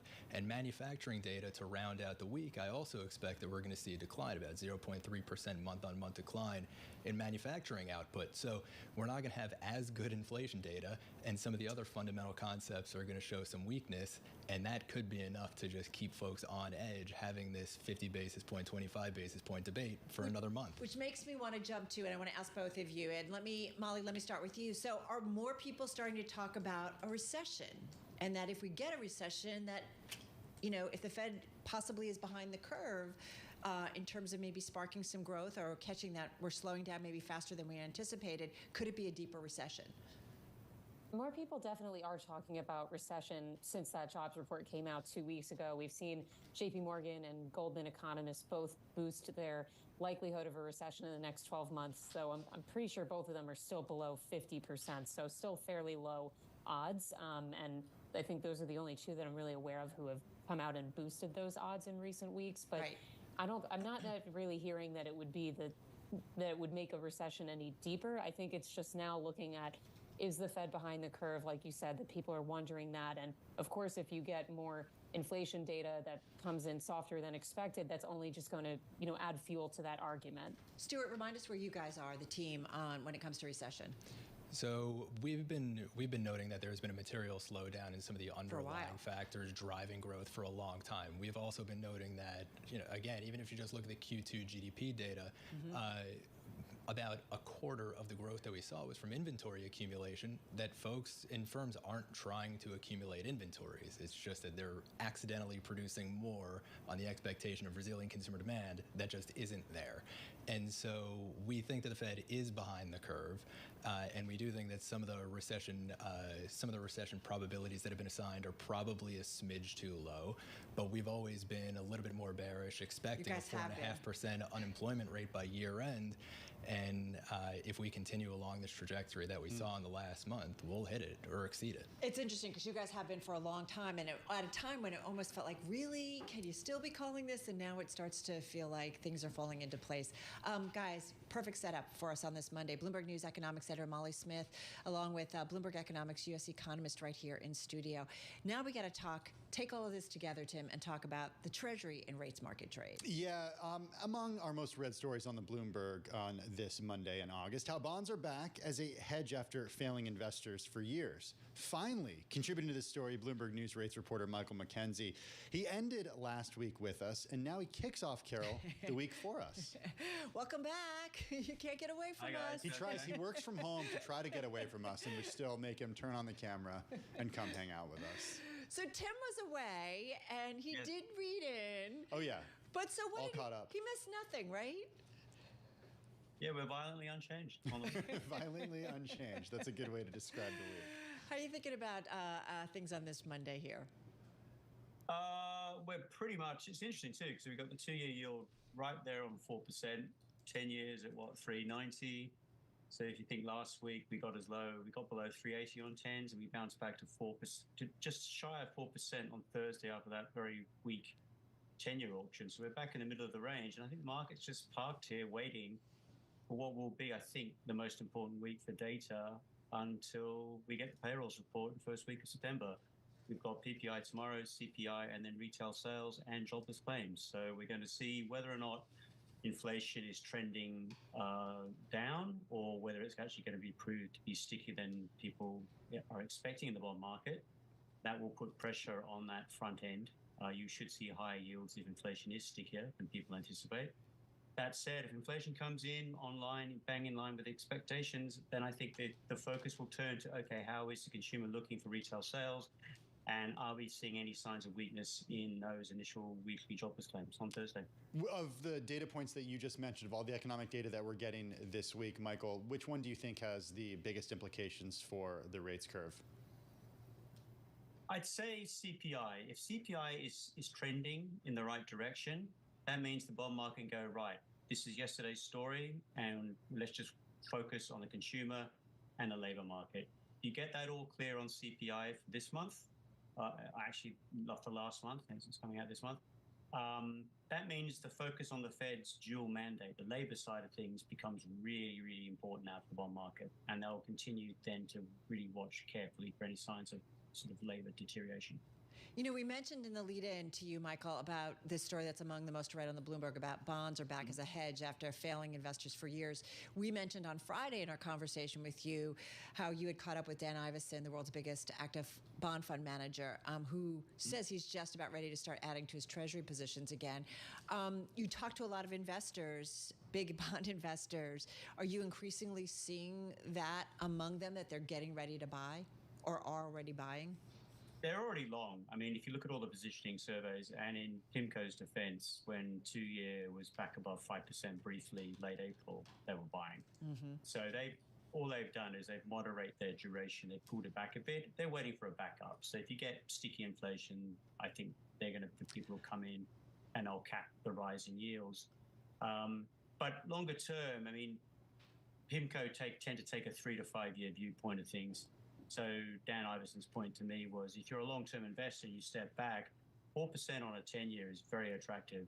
You got to go back to the middle of the first decade of this century when you had a consistent 10-year around that 4% level.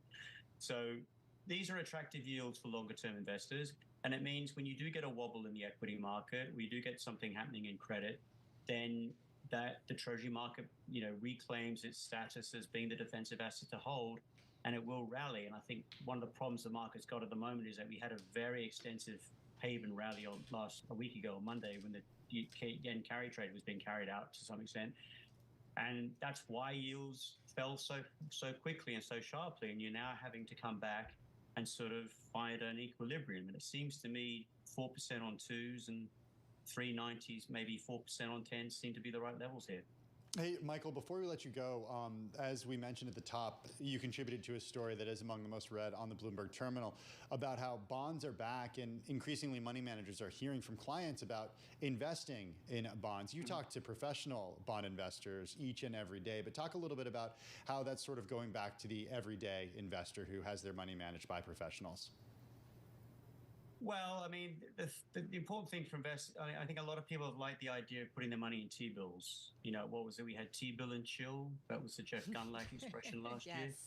But a lot of big bond investors were telling me back in November, December, look, you've got to take advantage of these Treasury yields at 5% because cash rates won't stay at 5% once the Fed starts to cut again. And I think they're being borne out here.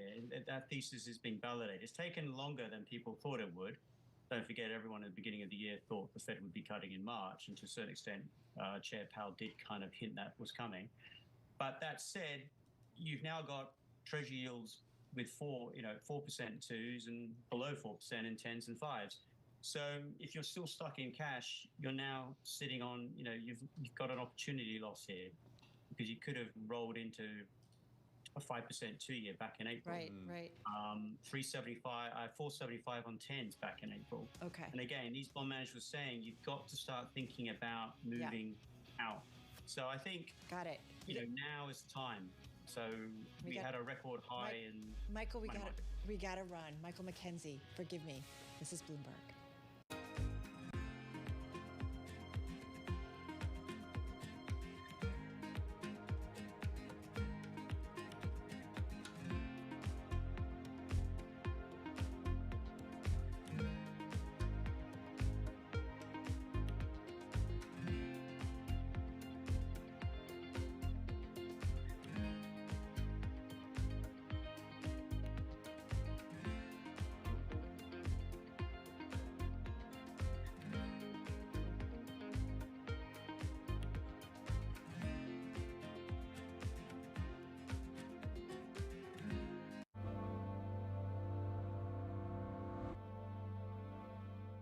The names that move markets are on Bloomberg. We've seen story after story about companies delisting from the London Stock Exchange, listing in New York, listing in Europe. I want to turn that around. I want Britain to be the place of choice to make an IPO, to grow your business.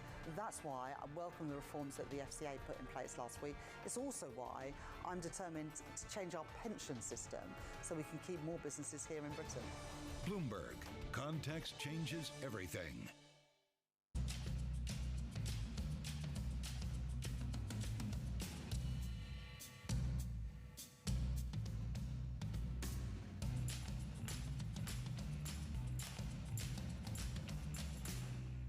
Lots happening on Wall Street. I couldn't have been more wrong. It's going to stay volatile for a while longer. It's a bifurcated market. Need to catch up? This is Bloomberg Wall Street Week. I'm David Weston. We've got the information and insight. Year over year, you could start to see some cracks. It might be overhyped short term, but it's underhyped long term. From businesses most influential and instrumental. A lot of the doom and gloom has been somewhat overblown. If you're not living near the edge, you're taking up too much space. Bloomberg Wall Street Week, live Friday with replays all weekend on Bloomberg Television and Radio.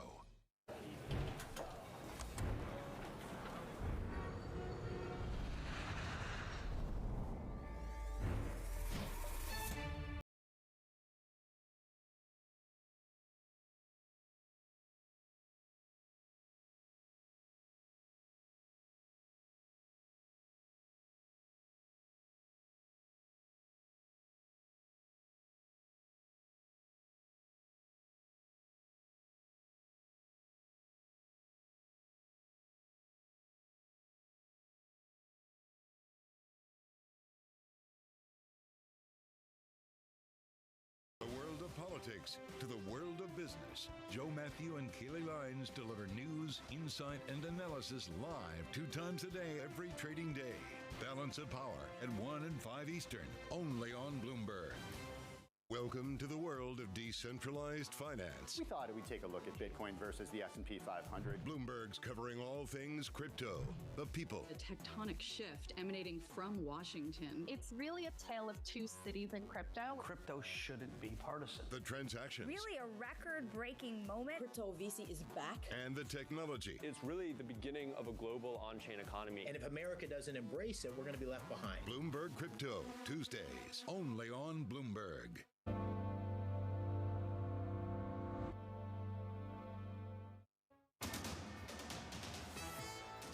It's 2:21 on Wall Street. I'm Charlie Pellet. We do check the markets all day long here at Bloomberg. We have got the S&P 500 index trading little change right now, back in the green, but barely.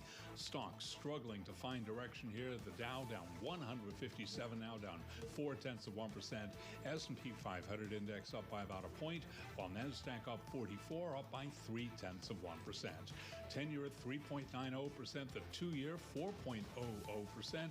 Gold up 1.5%, $24.69 the ounce, while West Texas Intermediate crude oil up 3.5%, $79.54 for a barrel of WTI. Bitcoin up 1.3%, 59,275 right now on Bitcoin. Bank of Nova Scotia has agreed to buy a minority stake in KeyCorp, which was among the biggest or among the American regional banks hit hardest in last year's tumult. Price tag $2.8 billion as part of a focus on North America. Scotiabank is acquiring 14.9% of Cleveland-based KeyCorp. KeyCorp shares, they're up 8.7%. Recapping, S&P 500 index little changed, up a point right now. I'm Charlie Pelleton. That is a Bloomberg Business Flash. All right, Charlie, thank you so much. So check your calendars. It was 1 week ago that we had the market sell-off, but it was also 1 week ago that U.S. District Court Judge Amit Mehta ruled that Google had illegally monopolized the online search market. The decision has serious ramifications for Alphabet's flagship business and tremendous connotations for Apple as well. It's something we've been talking about, Tim, over the past week or so. Yeah, much of the focus has been on what this outcome means for Google's multi-billion-dollar payments to Apple that ensure Google is the default search engine across iPhones and iPads. But a more pressing question may be what the case itself signals for the U.S. Department of Justice's separate antitrust lawsuit against Apple. Bottom line, there's always a lot going on when it comes to Apple. And writing about Apple and its cash prospects in new research that is out by him is Bloomberg Intelligence Senior Technology Analyst Anurag Rana. He joins us from Chicago. Happy Monday, Anurag. You were busy, got some research out over the weekend. Help us make some sense, first of all, in terms of if Alphabet isn't making these payments to Apple, what does it mean in terms of their cash flow and their cash? Because you seem pretty upbeat about it, or at least their prospects. So if you were to wait and see what happens with this particular case, when you look at Apple's core business, it's doing very well, even though the top line is not growing in double digits like it used to a few years ago. But even with 5 to 7% growth, tight cost control, this company is generating enough free cash. I think the biggest thing what we are trying to point out is when you look at the other large tech companies, somebody like a Microsoft or an AWS, they are going to spend billions of dollars over the next few years in order to expand their cloud data centers, invest in AI. But in the case of Apple, I think they are the ones that are going to stand out over the next 12 to 24 months because they are not doing that same level of spending because they don't have that kind of business. Now, the Google case you brought up is an important point, and that's a big risk for Apple. But we're still far away to figure out what the remedies are going to be. As long as there is no binding, if Google and Apple can renegotiate and figure out if people get choices, I think there is chances that they can, salvage some of that particular $20 billion revenue that comes in.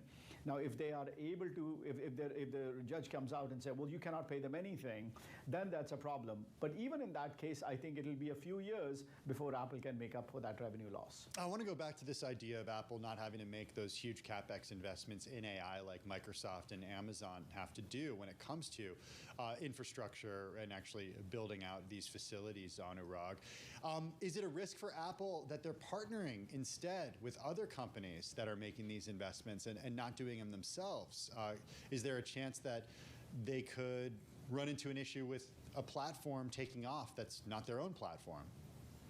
Yeah, see, they are in the device business, in all honesty. When you look at the iPhone, they are really not into cloud computing or giving people infrastructure to build their applications. So that's a completely different equation in my view. It's like, getting electricity. You really don't need to own your own generators in order to get electricity. So when you look at Apple, they're basically saying, in the same case what they have with Google, they don't want to be in that search business. They're going to go try to get a partnership with anybody who has the best search business right now, and they will put that on their phones. They did that with OpenAI. They went out and talked to a bunch of people and says, who has the best large language model that would work well on their iPhone? And they chose OpenAI to be one of their partners. So that's part of their business model, and that's part of the reasons why they don't need to spend that much in CapEx. It's interesting. We talked with David Weston, who is a lawyer and spent a lot of time doing antitrust work specifically. And I do wonder about some of these big technology companies, Anurag, that they are successful at what they do, and is that a crime that just because you're good at what you do? And I was actually having a conversation with one of my sisters this week, and we were talking about Google, and I'm like, but do you try any other kind of search engines? She's like, nope, because Google just works so well. So when is it a crime that you are really good at what you do and you just become big because of that? How do we figure out, when it is an antitrust issue and when it's not? Yeah, I think, all these companies are generating billions and billions of dollars of free cash flow, which really will attract a lot of lawyers, as you can imagine. Now, let's say the case of iPhone. If tomorrow, when I turn on my iOS or I install a brand new operating system, it'll ask me, which search engine do you want to use? It's going to give me 6 choices. Most likely or not, I'm going to pick Google. And that is going to help Google. I think the bigger question in this whole equation is, what happens to that payment that's happening? Well, that's why, I think sort of counterintuitively, couldn't this actually be a great thing for Google if people end up using Google and choosing Google because they're not choosing a competitor, but then Google doesn't have to make these payments to Apple? That's just like icing on the cake. This could be a big win for Alphabet, right? Yeah, exactly. I mean, that's what I'm saying, that in this entire case, it's Apple who's going to lose. But here's my counter argument. To that. Apple's a company with, as I said, over $100 billion in free cash flow. If they really wanted to fight Google in search, they can do it. They can go and acquire a small vendor and use that in their pipeline. Remember, they control distribution of 2.2 billion devices. Google's going to lose a lot of market share if it doesn't play nice with Apple. So, I get it that in the short term, they will be, you could say, benefit from it. But I don't think they would want to pick a fight with Apple on this one. Interesting. The antitrust case, though, against Apple by the Department of Justice, they say to classify Apple as a monopolist, the government attorneys carved out its relevant product market as only including premium smartphones, a segment apparently distinct from entry-level and less expensive gadgets. I mean, it's kind of like you're dicing and slicing the market here, right? Yeah. So when you look at Apple's so there are roughly about 5+ billion smartphones in the world. And Apple's market share is roughly about 20% or 1 billion. But yeah, you could make the argument if it was only the expensive category, they have over 50% of the market share. But there are only 2 players out there. Either it's Samsung or it's Apple. There isn't really a big third player in the premium market that anybody wants to deal with. But, we think 20% of the market share in the global smartphone market, that really is the big case for Apple, which is as people become more affluent, they will go out and get Apple because it's an aspirational brand for people in emerging markets. It's really the place you want to be. But in most cases, you don't even qualify to buy that product because it's so expensive. Well, and the thing about, Apple with these large language models and all of the AI that's being, done, I guess, do they not care? Go ahead and everybody else, you spend money, you develop it, and then we'll give you Oil futures rise further. US crude up by $3 a barrel and Brent gaining over $2 a barrel. If I was to take the other argument of it is, if they started doing everything else, then people will say, well, they're using the distribution to unfairly, push their own product. Right. They're basically saying, if you build the best product out there, we will use it, and we will use it on the merit of the product. In this particular case, they didn't go out and pick, Google's Gemini on round 1. I think there's down the road, I think it may happen, but they chose OpenAI because they have, at this point, the best large language model out there. Okay, speaking of the Apple being a device company, it's the iPhone company, no question. The iPhone 16, likely we'll see it unveiled in just a few weeks. I was getting ready and thinking really hard, so was Paul Sweeney, about replacing my phone come later this year, and now I'm thinking maybe I shouldn't. Well, that's the big question, because Mark Gurman out with his Power On newsletter over the weekend on Urag talking about how this is perhaps one of those stopgap models that gives people a bridge to the next one, perhaps doesn't get people to do an upgrade super cycle. How are you thinking about it at Bloomberg Intelligence?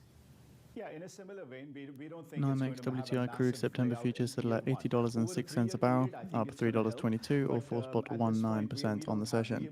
Natural gas September futures settling at $2.19. Gasoline September futures at $2.44. Diesel September futures at $2.41. The Apple's installed base moves at a certain rate, and you refresh your phone to be honest, when the battery runs out. That number used to be 3.6 years for a few years, but it's been extended closer to 4 years at this point. So at an average, globally, out of that 1 billion phones I talked about, people refresh it every 4 years. So I think that is what we're going to see. We're not going to see a massive bump because of AI. All right, just to wrap up here, as you know, we're over the hump, if you will, in terms of half of 2024 already over. How are you thinking about the rest of the year when it comes to technology in terms of some of the big major themes, whether it's AI, CapEx spending? Are we going to see more kind of worrisome notes or worrisome updates, or do you feel pretty confident about the rest of the year? See, I think from a fundamental point of view, this is going to be fine. I mean, I don't see any reason why the big tech companies, whether it's Microsoft or whether it's Amazon Web Services, their core business is strong and it will remain.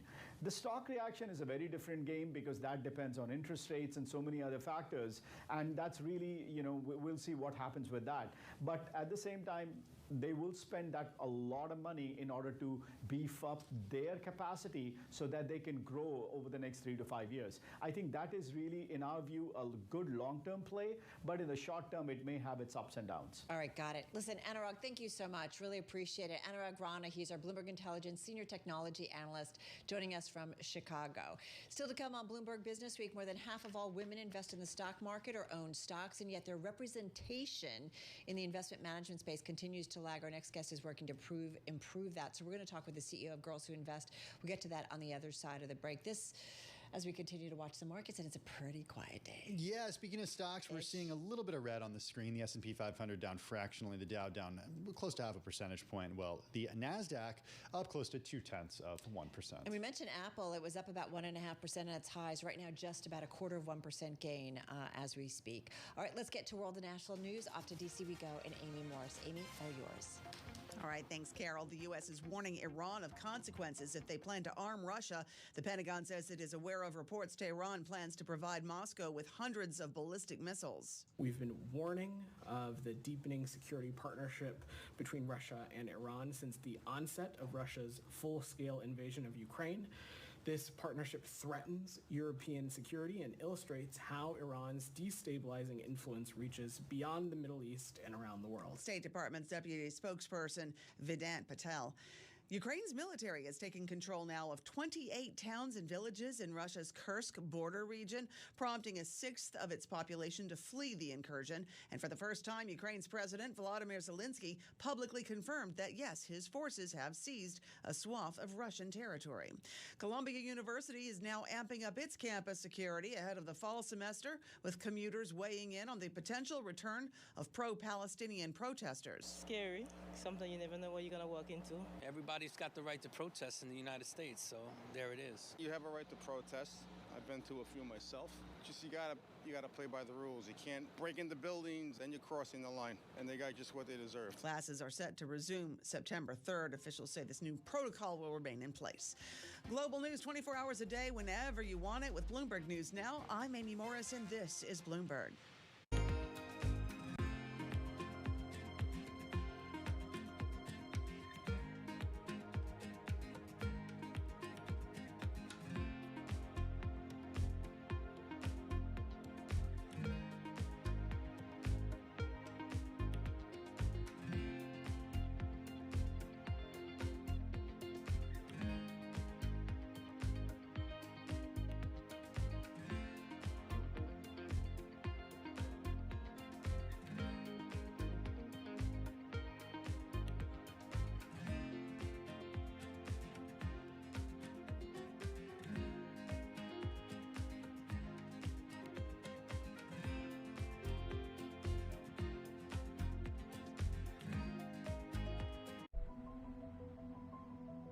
The more that you learn about this case, the more it reads like a Hollywood script. The nature of the killing, the execution, the just brutality of it. It wasn't in the psyche of people that they could be looted because they are considered so sacred. And we did it the way you do every single investigation. How do you eat an elephant? One bite at a time. It jumped off the page at me that you could see that there was a Ponzi scheme taking place. I started hearing mafia, mafia, mafia. Il sistema è perfetto. Sono gli uomini che spesso non lo sono. These are the holders of truth and justice. They cannot be possibly be doing this. But then they are. They are.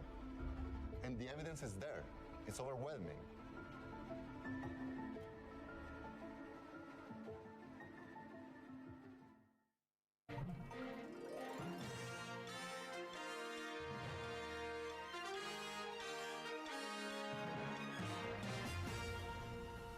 It's the world's second largest economy with a growing influence in global affairs. But geopolitical uncertainties, deflationary pressures, and questions about foreign investment linger. Bloomberg, the China Show, brings you the unmatched expertise you need to keep track of breaking news, in-depth market analysis, and the most influential newsmakers in and around China. Bloomberg, the China Show. Weekdays at 9 a.m. Hong Kong time, right here on Bloomberg. Context changes everything. How do we reach down to the 18 to 35-year-old market? How do we bring these kids, these influencers, this new generation of people interested in the game of golf? There's 738 million people in the world who are interested in the game of golf. Don't play the game of golf, but interested. There's about 60 million golfers. So we have another 670 odd million people we can go figure out how to get them interested, not just in live, but in the game of golf. And so we sit down and you talk about this internally with your production team, you talk about with your marketing people. When you look at our audience base today, that we have like about just around 50% of our ticket sales are 45 years and old and younger. Following the PGA Tour, it's the oldest aging demographic in sport, is 67 and a half. So in a matter of a year and a half, basically, we've pulled that 67 and a half down to 45 because of our product, because of the entertainment side. There are places around the world where 32% of our ticket sales are women. So they're coming to an event that they feel inclusive with. Right? So all of a sudden, we're seeing these data points coming out going, my gosh, we're owning this space.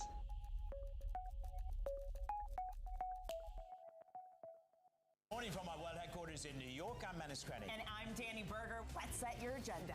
Bloomberg Brief delivers the market news, data, and analysis you need live every weekday at 5 a.m. Eastern. Bloomberg. Context changes everything.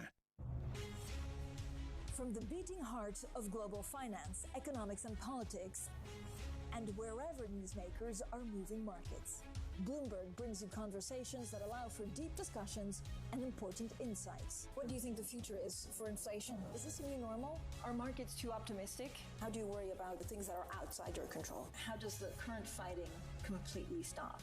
I'm Francine Lacroix, and this is The Pulse, every weekday at 9 a.m. only on Bloomberg.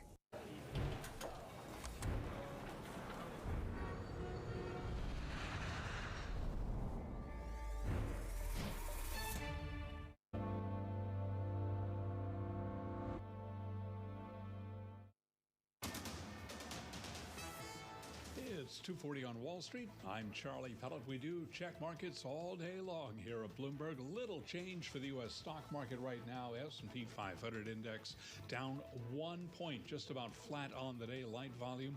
The Dow down 169, down 0.4%. NASDAQ is up 39, a gain now of 0.2%. Stocks are struggling to gain traction ahead of key U.S. inflation data tomorrow morning and Wednesday, with the latest geopolitical developments curbing the appetite for riskier assets.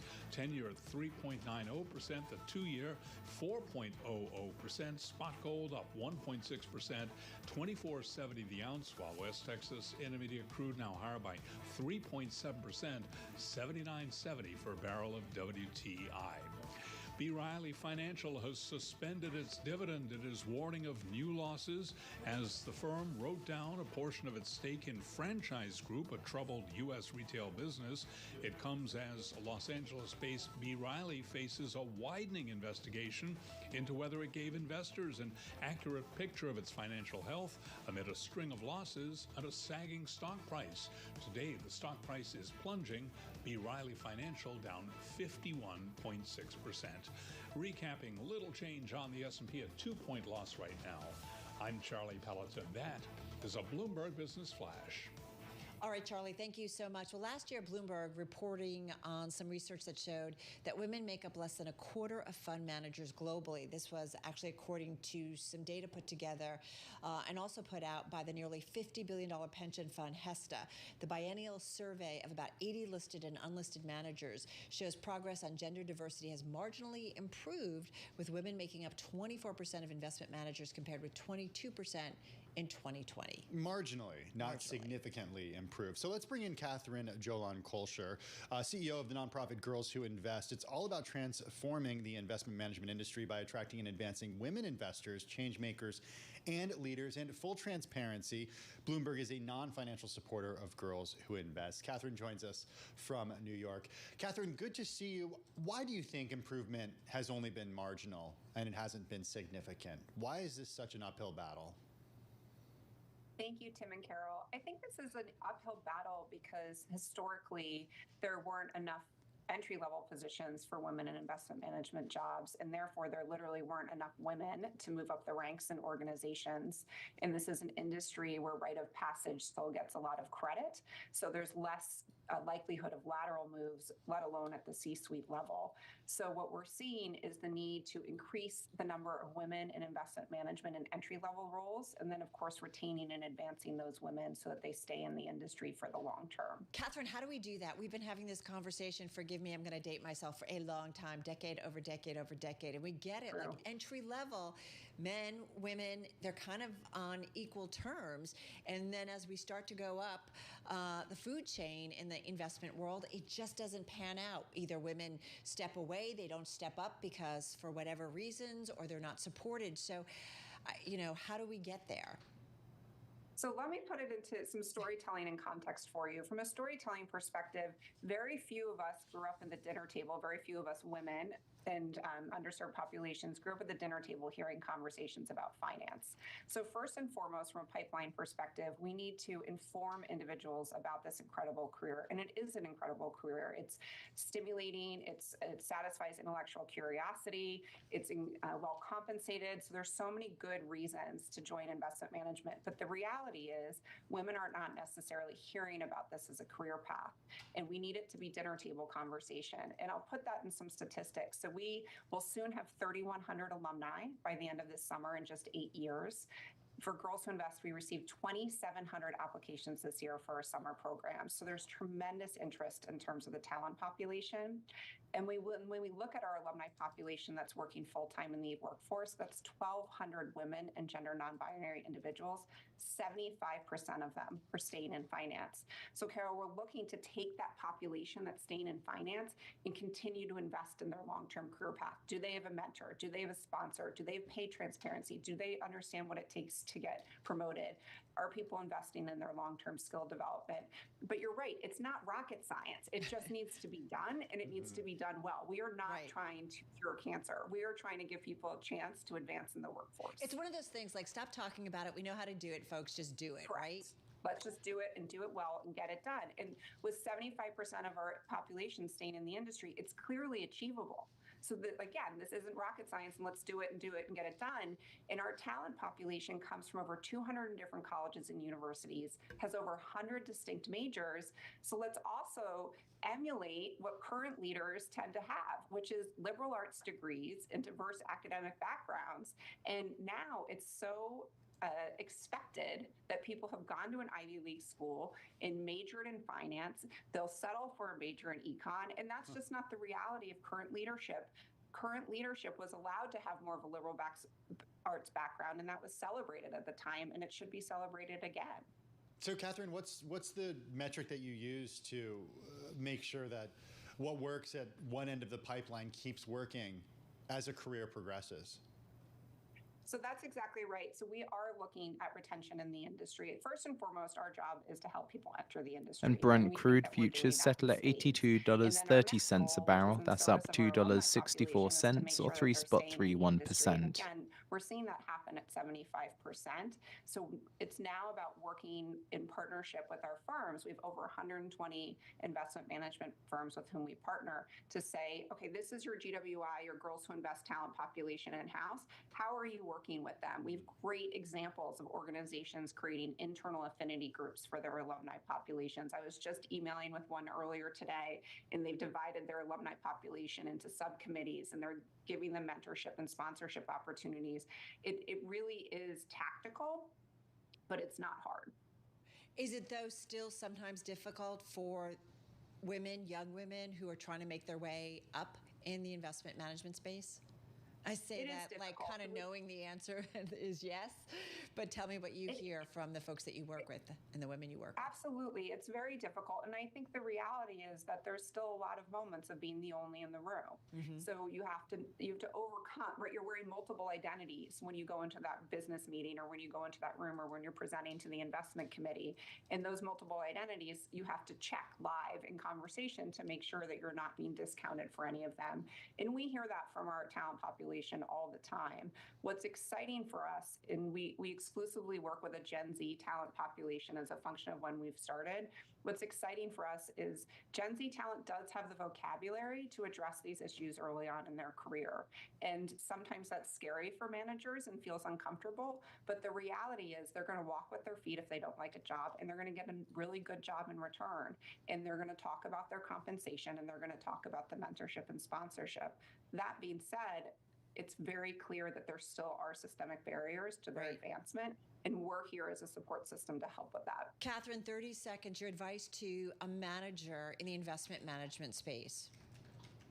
I have advice is please take your team out for coffee and be informal. It sounds easy, and it is easy, but it really is important to make those personal connections and to open one's door to those conversations. And then, of course, to champion any population in the workforce through mentorship and sponsorship, but advocate for people when they're not in the room. All right, going to leave it there. Catherine, thank you so much. So appreciate it. Catherine Dolan-Kolscher, CEO of the nonprofit Girls Who Invest, joining us on this Monday. Hey, a story we do want to mention, just crossing the Bloomberg, Johnson & Johnson, J&J, has cleared a key hurdle for advancing a $6.5 billion plan to resolve thousands of lawsuits by people who say its baby powder gave them cancer. This is according to people familiar with the matter. Right now, the stock is little changed here, Tim. We did see as soon as this news came out, the stock jump and move from losses to gains on the day today.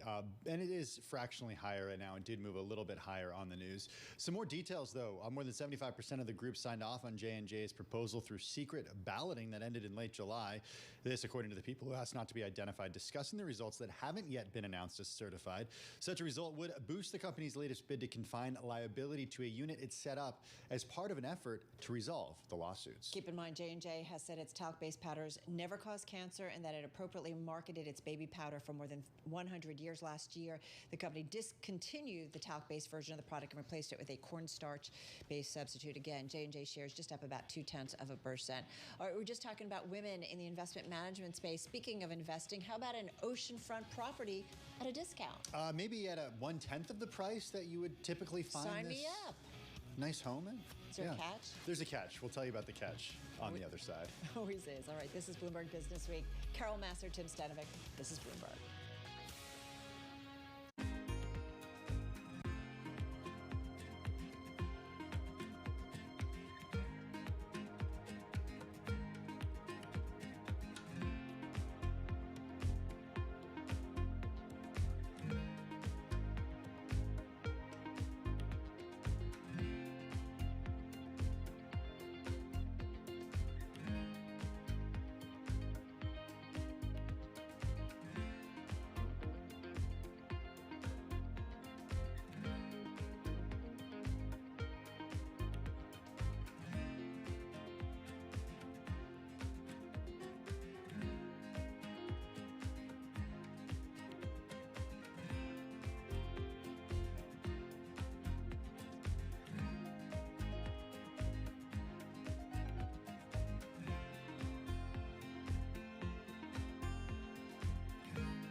In 2015, I was not optimistic because nobody was working on the hard problems. The energy R&D budgets had gone down. The venture investing in climate had gone down. It was completely out of fashion. So I don't know what people were optimistic about then. The fact is we built essentially from scratch, with lots of supporters, a really mind-blowing level of innovation against emissions. And in the last 9 years, that's gone better than I would have expected. So only now could you even, plausibly be optimistic about the path of emissions. and someone who said, hey, nobody's ever scaled things up like this, the speed that we knew to before, they're welcome to say, hey, I'll believe this when I see it. In the meantime, some people who care about this issue are really out, trying to think, do we need permitting reform? Do we find, what new ideas haven't we found yet? How do we fund people with those new ideas? How do we get the costs of these things down? How do we collaborate on a global basis? So we're still not at the point where it's guaranteed or even that it'll be easy, but at least there's a theory of change.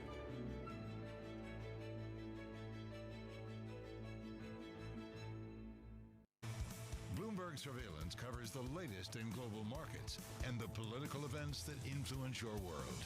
Join Jonathan Farrell, Lisa Abramowitz, and Anne-Marie Hordern only on Bloomberg. Context changes everything. U.S. jobs numbers are released. Bloomberg has the report under surveillance with crucial data and expert analysis at terminal speed. Nobody covers jobs day like Bloomberg. Now, your company news headlines on Bloomberg Radio.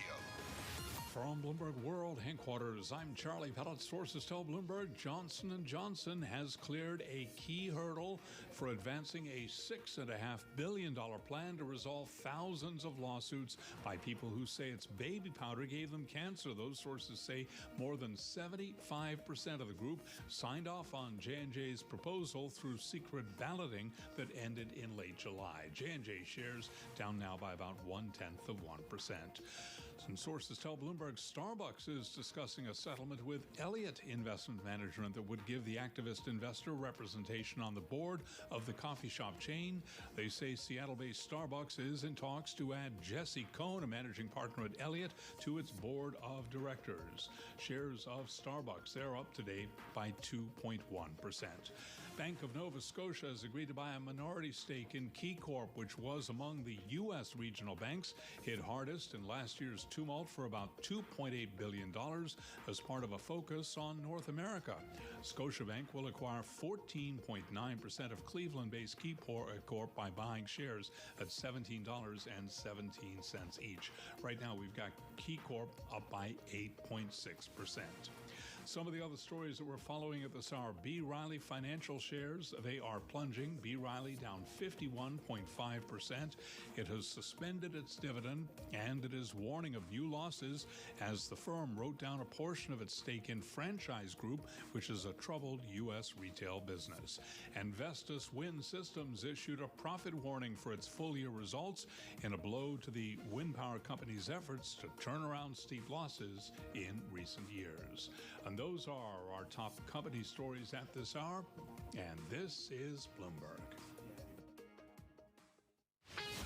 You're listening to Bloomberg Business Week with Carol Messer and Tim Stenevec on Bloomberg Radio and Television. It is Bloomberg Business Week. Let's get a check on the latest world and national news. We got Amy Morris in the 99.1 newsroom in Washington, D.C. Hey, Amy. Hi, Tim. President Biden spoke by phone today with European allies about the increasing tensions between Israel and Iran. The whole world is watching to see if Iran retaliates for the killing of a Hamas leader.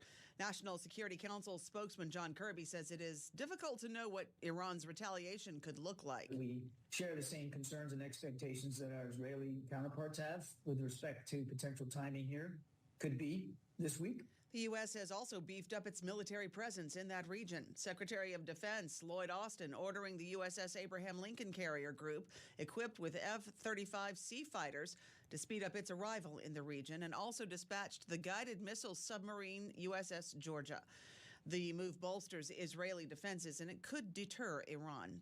And the U.S. is warning Iran of consequences if they plan to arm Russia. The Pentagon says it is now aware of reports that Tehran plans to provide Moscow with hundreds of ballistic missiles. We are deeply concerned by reports that Iran is planning to deliver hundreds of ballistic missiles to Russia, and we continue to communicate with our European partners and allies regarding potential measures we may take. State Department Deputy Spokesperson Vedant Patel. Global news 24 hours a day whenever you want it with Bloomberg News Now. I'm Amy Morris, and now back to Bloomberg Business Week with Carol Masser and Tim Stenevec. All right. Thank you so much. Amy Morris there in our D.C. bureau. All right, folks. life's too short sometimes. And Yeah, you know, YOLO, they say. Right. So Yeah. you think about, man, should I do something? Should I not? You know, will I ever get another opportunity? And David Moot assumed he'd never be able to afford his dream of owning a beachfront home on the Massachusetts coast, his vacation retreat for nearly 20 years. And then he spotted one on Cape Cod. Tim, the price? Pretty affordable. Yeah, only $400,000 for a home that typically would cost quite a bit more. It's in Eastham, just 25 feet from an eroding sand bluff. And that, my friends, is the catch. Because with the tides projected to encroach 3 feet closer to his door each year, his investment could literally get swept away in just about a decade. We've seen it, right? Anybody who spends time on a beach, you've seen the erosion that has happened, or trying to rebuild, you know, sand brought in and so on and so forth. Moot paid for the Eastham home 67% less than the nearly 1.2 million the seller initially sought back in 2022, so just a couple of years ago. On Nantucket, which is, of course, off of Cape Cod. Beautiful, beautiful, a retreat for the wealthy. Expensive. It's expensive. A seaside house at 28 Sheep Pond Road sold in June for just $200,000, about a tenth of its assessed valuation this year. Okay, so if you're a house hunter and you have a little gambling spirit in you, maybe you'll be able to find more steeply discounted deals like those owners in prime U.S. beach towns are looking to cut their losses before the waves take a costly toll. The expectation of bargains could lure investors in vacation rentals, rich buyers able to withstand financial risk, maybe only for a while, because as warming oceans spawn stronger, more frequent storms and sea levels rise, more than $106 billion in U.S. coastal properties could be consumed by the ocean in under 30 years. I mean, if it's 10 years, I mean, you and I were just talking off air. It's like, that's a short period of time. This story focuses on oceans getting closer to properties. There's also the fire risk and the lack of insurability that's happening in many parts of the country. Just ask anybody in Florida. Exactly, California as well. So you're starting to see deals in parts of California for incredible homes. But how do you get home insurance for these homes? In the Outer Banks, the risk is so imminent in some spots that the National Park Service has begun buying properties at steep discounts with plans to demolish them, because it's just, it's very sad. It's very sad, but maybe there's a deal. Yeah, maybe. All right, everybody. For those who continue watching on television, the close is coming your way in just a moment. Tim and I continuing on Bloomberg Business Week. This is Bloomberg Radio. Bloomberg loves earnings. I know it's like your Super Bowl, right? I can't wait. It's like opening presents in the morning. All right, it will be exciting. Nobody covers earnings like Bloomberg. The countdown is on. Everything you need to get the edge at the end of the market day. This is the close. Volatility resets higher, stocks reset lower. Live from Studio 2 here at Bloomberg headquarters in New York, I'm Romaine Bostic. I'm Alex Steele. Where's the direction this week so far? I don't know. It's kind of nowhere right now, but that could change in the next couple of days. That's right. Let's take a look at where nowhere is, because for this chart, I wanted to draw an intraday of the S&P just because the moves are so interesting. It looks like we're just repeating the same kind of drop and rebound, drop and rebound, drop and rebound all throughout the trading session, but those drops get a little bit less.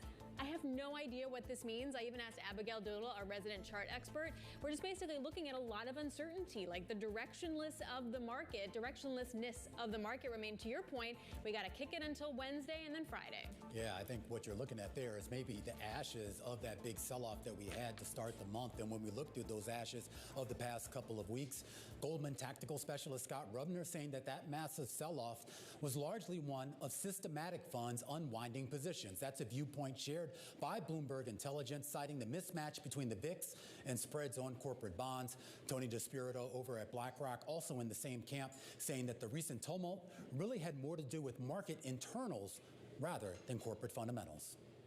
So I think it's very much technical. Think about how we went into this. If you looked at June 30th, if you looked at a cap-weighted measure of momentum, it was in the 5th percentile over the last 12 months. That's extreme positioning.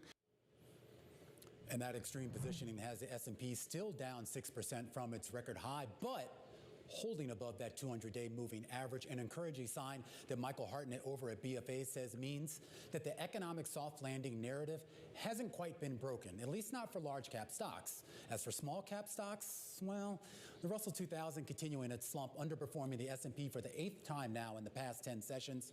Traders actually pulled $2.6 billion out of the IWM ETF in the past week, That was the most in almost 3 years.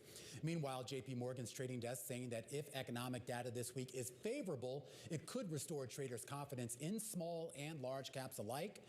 Or maybe it could break it. U.S. producer price data out on Tuesday. Alex, CPI on Wednesday. Retail sales Thursday.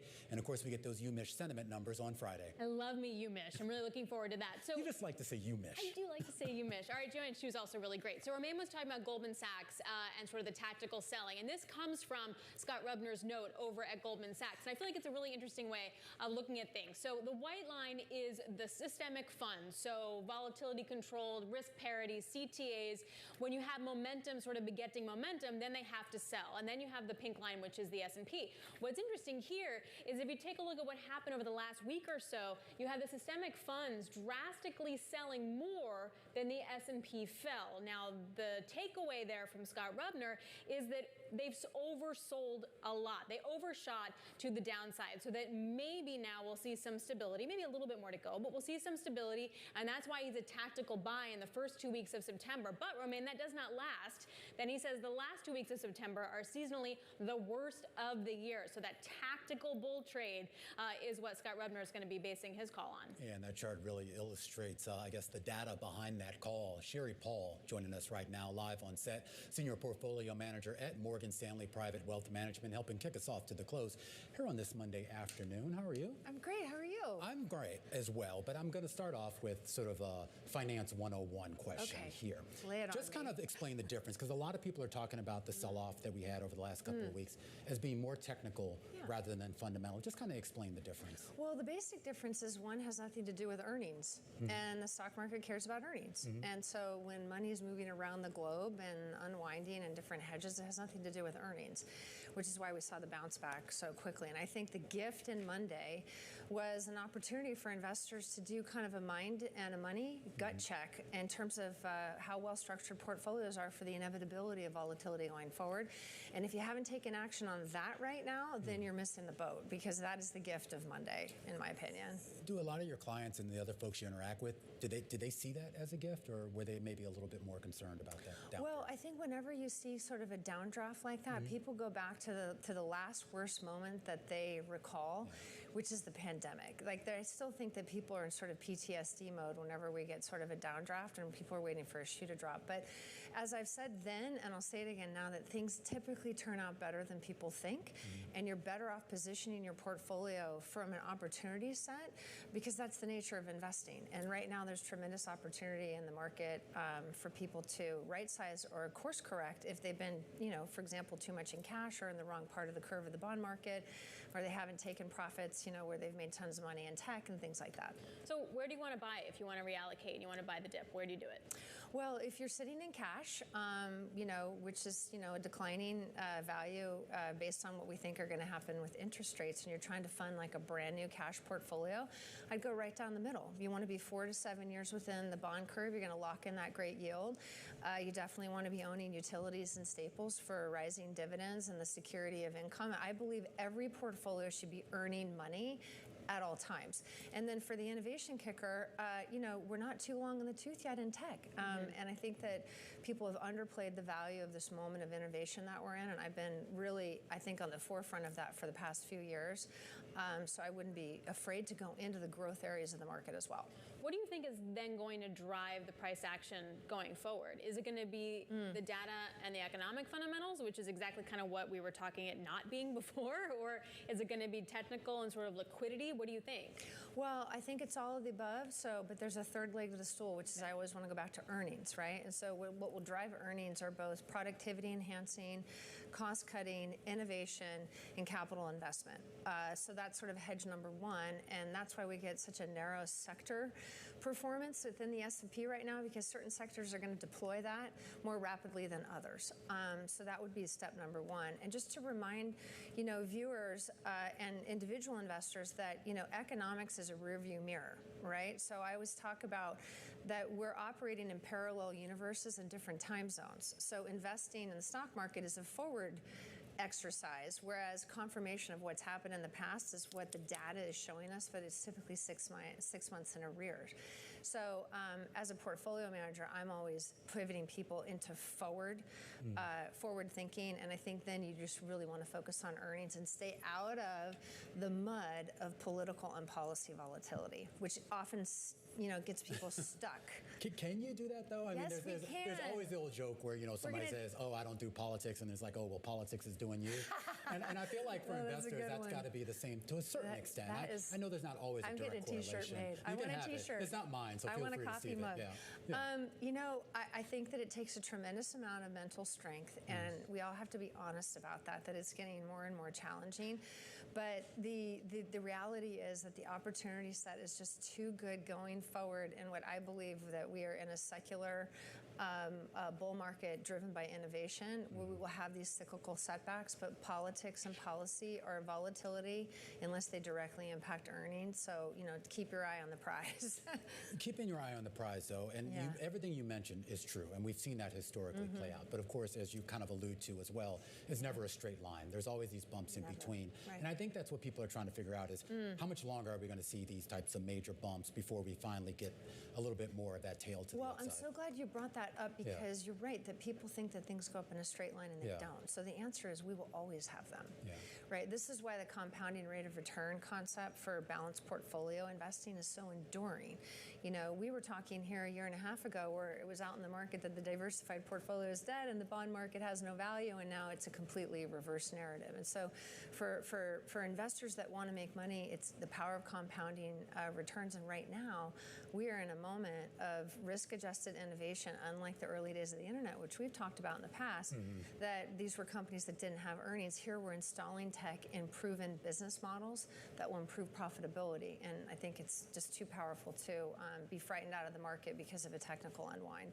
Yeah, definitely a certain, much different complexion to this tech rally than what we saw about, was it that long ago? I was about to say 20 years ago. And I was like, it was longer than that. I know. I'm old, Sherry. Hey, I'm right there with you. Let's get another mug made. I don't know, guys. I was 3, so whatever. All right, Sherry Paul, Senior Portfolio Manager over at Morgan Stanley Private Wealth Management, kicking us off to the close here on this Monday afternoon. A focus on how to invest in equities, a focus on how to invest in fixed income. Shonali Beer over at PIMCO saying it's still a good time to put your money to work. She'll be joining us in just a moment. All right, plus you got shares of Starbucks brewing its way higher. Activist investment firm Starboard Value reportedly taking a sizable stake in the coffee chain. We're going to break down what that means for the company. And a closer look at those corporate fundamentals as earnings continue to roll on. Home Depot scheduled to report tomorrow, a preview of what investors should expect. All that and more coming up in a bit. This is The Close on Bloomberg.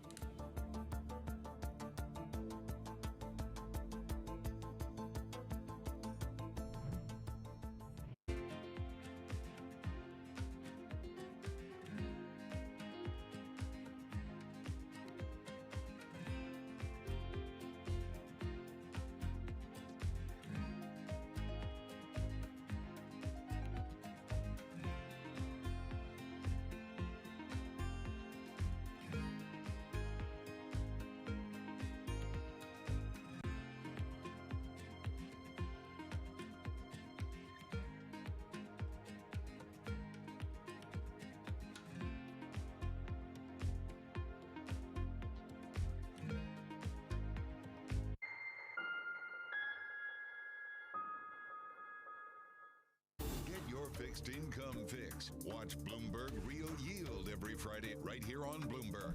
Context changes everything. From the world of politics to the world of business, Joe Matthew and Keely Lines deliver news, insight, and analysis live 2 times a day every trading day. Balance of Power at 1 and 5 Eastern, only on Bloomberg. The top names in global leadership are on Bloomberg. Japan has made changes to 5 separate 70-year-old policies.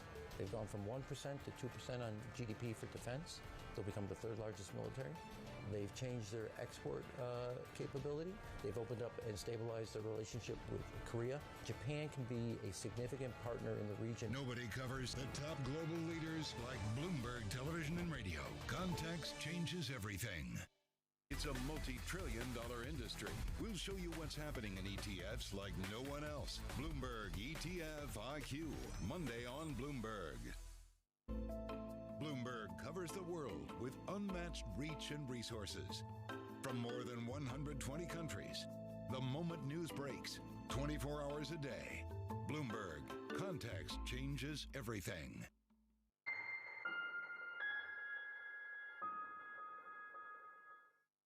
Season is here.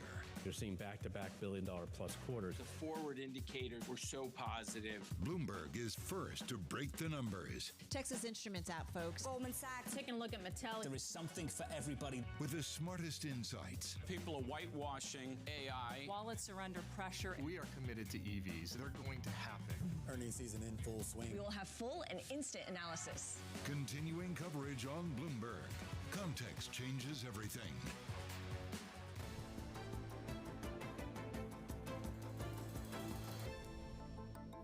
Shares of KeyCorp are up by almost 9% after Scotiabank agreeing to buy nearly 15% stake in the regional bank for about $2.8 billion.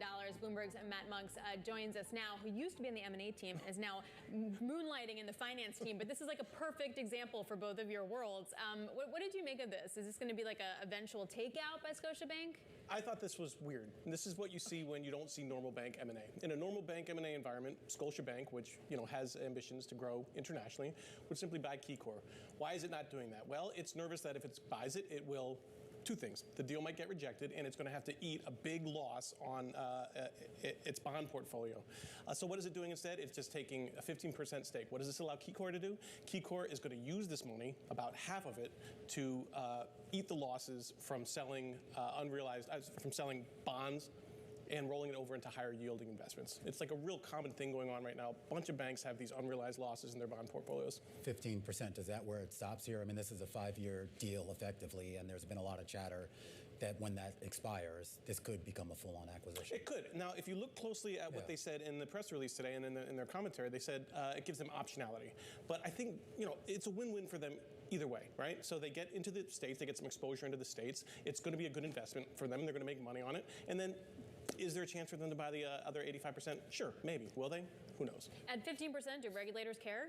Yes. So they're buying it at 5%, and then they need approval from the Federal Reserve to buy that extra 10%. And 14.9%, that tends to be the magic number where regulators feel comfortable having other entities buy into a bank without, owning the whole thing. Is there anything we can read into this about the health, not just of KeyCorp, but of the regional banks overall? Well, this does give you a little insight into how some banks can get this stuff off their books, right? If you can find someone that's willing to come in, take a big chunk of you, give you some money, you can eat those losses, roll them over into better yielding securities, boost your net interest income. So there is a way through. Now, the question is, do you find private equity to do this? Are there other international banks willing to do this? So it's a cool little transaction. Because we have like 4,000 banks, right? Like we're really over banks. Yeah, there's 4,000 banks, and not only that, there's like 20 like mid-sized banks that are really big. And if you just go through the top 15 and look at their unrealized losses in their bond portfolios, are huge, multi-billion-dollar losses on pretty much all of them. Right. All right. No, go ahead. All right, Matthew Monks. No, I'm just saying goodbye to Matthew. Matthew Monks there. A great story here on the terminal here about Scotiabank and its deal to buy about 15% of the U.S. regional bank KeyCorp. And this kind of gets us back, I guess, to that regional bank crises. I put that in quotation marks that we had in March of last year here, and whether we actually sort of resolved all of those issues, and clearly not. I mean, just based on this deal, there's obviously still a lot of this junk on the books. But the question is, how much longer does it take to get this sort of sorted out? Well, and also just the idea of like 4,000 of these banks. Yeah. So if the total M&A world, we're not going to be able to support like another bank buying 100% of another bank, where does that wind up leaving us? So like, are we going to have all these weird investments from mid-tier to smaller tier banks? Is that okay? Does that work? I don't know. Well, that gets to a question. I have no idea what the hardcore regulatory line on this is, but politically, we know there's been a lot of advocates here saying that 4,000 banks actually isn't enough, right? There's this idea here that the bigger banks don't do community-based lending, and there aren't enough community-based lenders out there. So there are some people that advocate, don't allow these mergers, allow these banks to continue on their own. And I don't know if that's the best course of action, but that's certainly what they're arguing for. I don't know. It's going to be really interesting, particularly with the election. Like we're talking about the election risk coming up. If you want to try to ignore it, like Sherry does, sure. But at some point you can't. Yeah, absolutely. All right, a lot more coming up here on the big program. We're going to take a closer look at shares of Starbucks inching higher here in the cash trade. This after activist firm Elliott was said to be in the home stretch of finally getting a seat on Starbucks board of directors. All that and more coming up in a second. This is The Close on Bloomberg.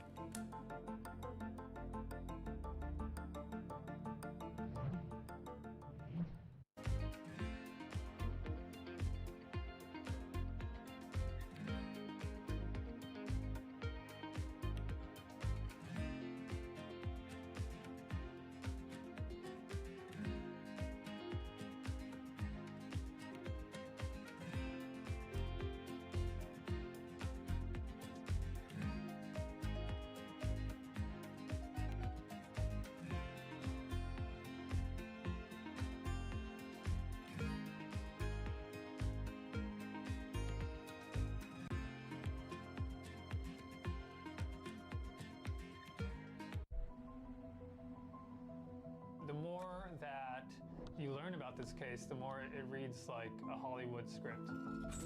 The nature of the killing, the execution, the just brutality of it. It wasn't in the psyche of people that they could be looted because they are considered so sacred. And we did it the way you do every single investigation. How do you eat an elephant one bite at a time? It jumped off the page at me that you could see that there was a Ponzi scheme taking place. I started hearing mafia, mafia, mafia.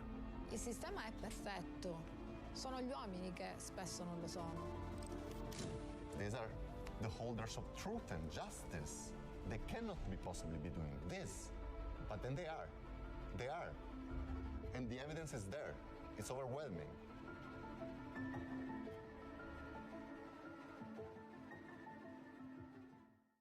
Always on the heartbeat of the tech sector. Spread across global markets. The real-time data aspect is going to be important. We're going to bring you expert analysis on that. Sure. Don't miss Bloomberg's interview with the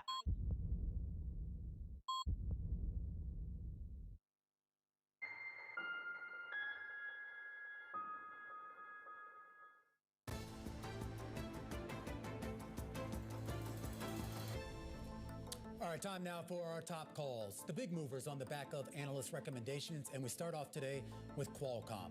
A downgrade to peer perform over at Wolfe Research amid heightened concern about the company's prolonged relevance in supplying connectivity chips to smartphone makers. The analyst saying Apple's plans to develop its own components for the iPhone creates a headwind that's not fully in estimates for Qualcomm, which gets 27% of its revenue from Apple.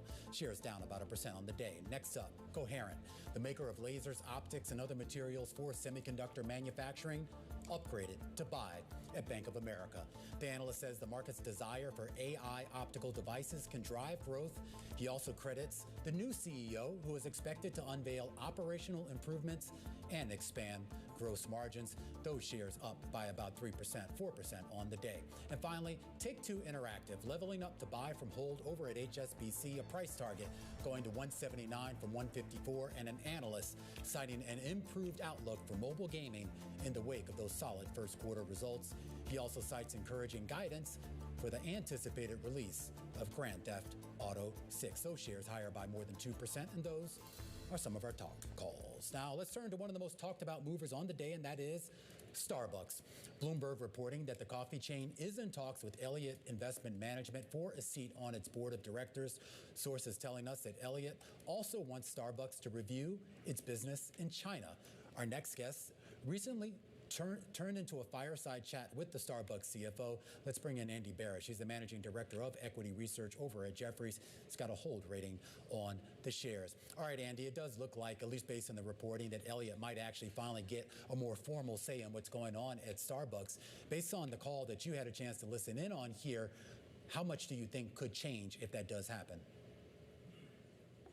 Yeah, it's a good question, and thanks for having me on. Obviously, the company's not talking specifically about any of their discussions with any of their shareholders, and there's also some headlines around another activist investor. I mean, clearly, there are some things that aren't going well at Starbucks right now, and I think this is a situation that kind of is ripe for a different viewpoint, and I think that's what Elliott and maybe others are trying to bring to the situation and to the board. Well, let me turn that question around on you, Andrew. I mean, you're obviously the expert in this space here. When you look at the performance of Starbucks over the last few quarters, really over the last couple of years here, do you think the improvements that would help, obviously, with the stock and help with corporate fundamentals, is that more based on what they're offering in those stores in terms of products, or is this more about corporate reorganization and corporate streamlining? Well, with the new CEO, a relatively new CEO, the focus has been on innovation and also then in the backdrop, also on efficiencies and productivity and supply chain saves. And I think they're doing a good job on the latter. The former is where it seems to be missing with the customer, and there has been a lot of new platforms launched here in 2024, from lavender to spicy to pearls, which is like boba, to now an energy drink. And they have attracted some early interest and trial, but it just doesn't seem like they're hitting home with the consumer and generating repeat business and frequency. And I think that is what, Starbucks kind of needs to go after. And that's going to take a multifaceted approach. But there does seem to be something that's missing a little bit, on the innovation side of things, in our opinion. The other side is going to be China and those strategic partnerships in China. What does that mean? Like, what does that look like? Yeah, that definitely came up and, has been, well followed since the earnings call a couple of weeks ago. I actually think it means that they are looking to continue to grow in China. I think at this point it's very early on in any kind of discussions, but I think they are looking to maintain their ownership of that business. Again, that could always change, but I think they view the short-term pressures as just that there is a long-term opportunity to be the premium player in that very large market, as maybe there's some shakeout that occurs over the next couple of years, given the huge number of competitive players that are growing and entering China, as we speak. So what's the proposition then for an investor? Is it sort of like hold on to it for a little bit because the issues will get fixed, but it's down along the road a little bit, or is it you just need to wait? Yeah, I'm at a hold rating just because I do think whatever's going to happen, whether it's, in conjunction with the activists or the company kind of figuring some things out, is going to take a little bit of time. And I think in the near term, the U.S. and China same-store sales are really the KPIs that matter most for the stock, and I just don't see a near-term improvement, coming in either one of those. So that's why we think it's a hold right now. It has come back quite a bit, but is starting to find some valuation support here. Do you think, Andy, though, that they could sort of get their mojo back in China, or is that kind of a lost cause?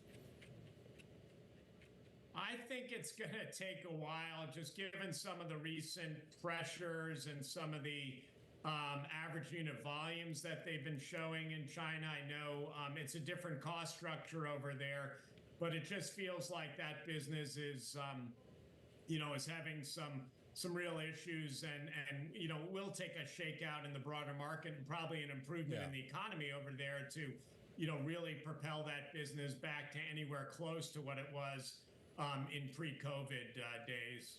All right, Andrew, thanks a lot. Super appreciated. Andrew Barish joining us over at Jefferies. I, for one, cannot live without my Americano half-calf almond milk stevia latte. Anyway, sticking with some fast casual restaurants, you got shares of Yum Brand down by about 1%. Here's the deal, Romaine. KFC expanding its $5 value menu. This is it. QSR's looking for the value play. Yeah, which, if you remember back in the day, they were kind of always a value play. Totally. And then somehow, I don't know, they just started migrating into premium style products, even though I'm not sure the quality was actually premium. But I guess this is good. I mean, when you listen to the commentary we got from the CEO of Yum Brands, really just talking about how people are just stretched, and they're seeing that in the tickets, smaller tickets, so they got to do something, right? I think you were off that day, but one of our camera producers had like a regular McDonald's meal, and it cost him $17. Yeah, I was right here. I asked him about that. Oh, but it there. gets You were back here to the for that, idea. But it gets to this idea here about like how low can they really go, right? At some point, it's like the value proposition to the consumer ends up eating into your own margin. So where's that balance? As long as you get the top line. If you get enough people in the store to do it, maybe that works out okay. That's the fine line, really. All right, coming up, we're going to talk to Shonali Peer, a Bloomberg portfolio manager at PIMCO, giving us her thoughts on the fixed income market. We're going to break that down next. This is The Close on Bloomberg.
I think what's happening is we're starting to bring realism into the discussion.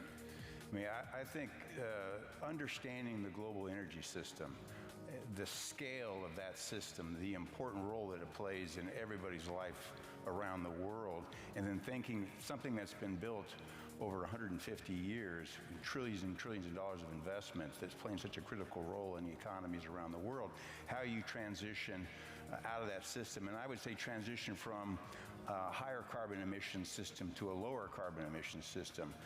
We started out with a very narrow solution set focused on wind and solar and EVs, and assumed or aspired that that would address the total set of the issues, and it doesn't.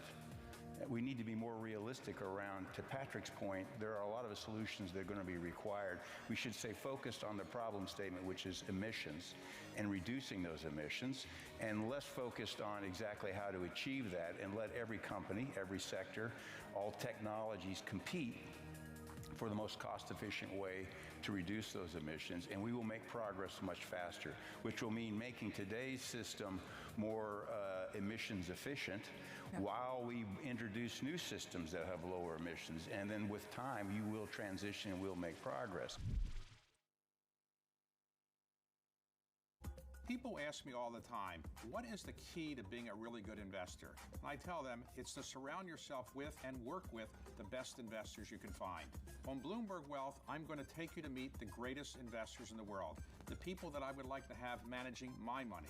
If I had invested with you, which I wish I had, what kind of rate of return would I have had over that 10-year period of time? Over 100% a year on average. On average. 100% a year, that's pretty unusual.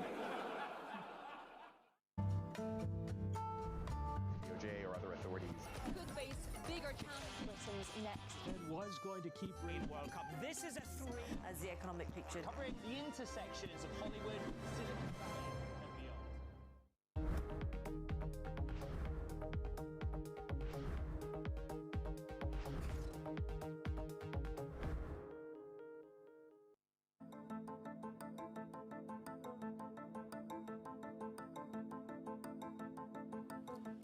Just about 3:30 p.m. here in New York. This is the countdown to the close. I'm Romaine Bostick. And I'm Alex Steele. So I was really struck by Michelle Bowman over the weekend, talking about monetary policy. Yeah, and it's good to see she's working through the weekend, though. Yeah, she is working through the weekend. I will remain cautious in my approach to considering adjustments to the current stance of policy. That, to me, is not a Federal Reserve that wants to move quickly or even an intermediate cut. And it gets to the idea, though, who's really going to be making this decision? Is it the Fed or is it really going to be the markets? And, I mean, obviously, ultimately, it's the Fed. But we saw this last time. The last time when they finally started that whole rate hiking cycle, it was the market that was really driving that conversation. And even the pause, what was it, over a year ago now, July of last year? That was also kind of driven by the market. So you wonder if the market will get it right this time, too. Or is it the data? We got retail sales this week, the UMISH, which you know I love, and then also CPI. So our next guest says it's still a good time to put money to work, but investors need to pick the right spots. So base case is still for a soft landing, but with fatter tails. So here in studio with more on this is Sonali Peer, PIMCO Portfolio Manager, focusing on multi-sector credit. So good opportunities, where are they? What do you mean by that? Yeah, so there's clearly a lot of volatility, but this is still a great time for fixed income in particular.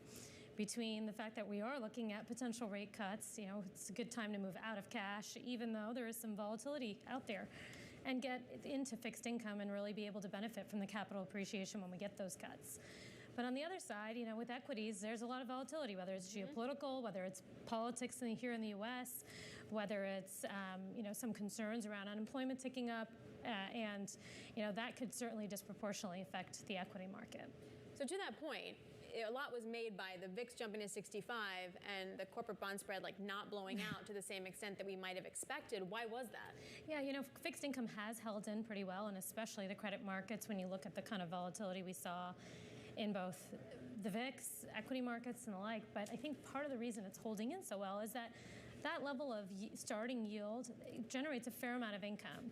And from an investor perspective, that income is quite attractive. You know, when you look at it from a historical perspective, it's generating, you know, yields that are nearly the 80th percentile. And all the while, you know, we still don't expect defaults to pick up in a material way. So dispersion's high. There's a lot of opportunity to kind of get active and get selective within these markets. What's still been driving Treasury yields down, though? I mean, is that really about economic conditions, or is this just kind of front running where people think the Fed is going to go? You know, I think what we saw on Monday was a little bit of fear overnight in Japan, and as a result, you know, there was this flight to quality. But I think the market's gotten a little ahead of the Fed at this point, and so, you know, again, while we do expect cuts, exactly, you know, we've seen this before where the market gets ahead and then has to readjust a bit. But, you know, I would say September is probably a live meeting.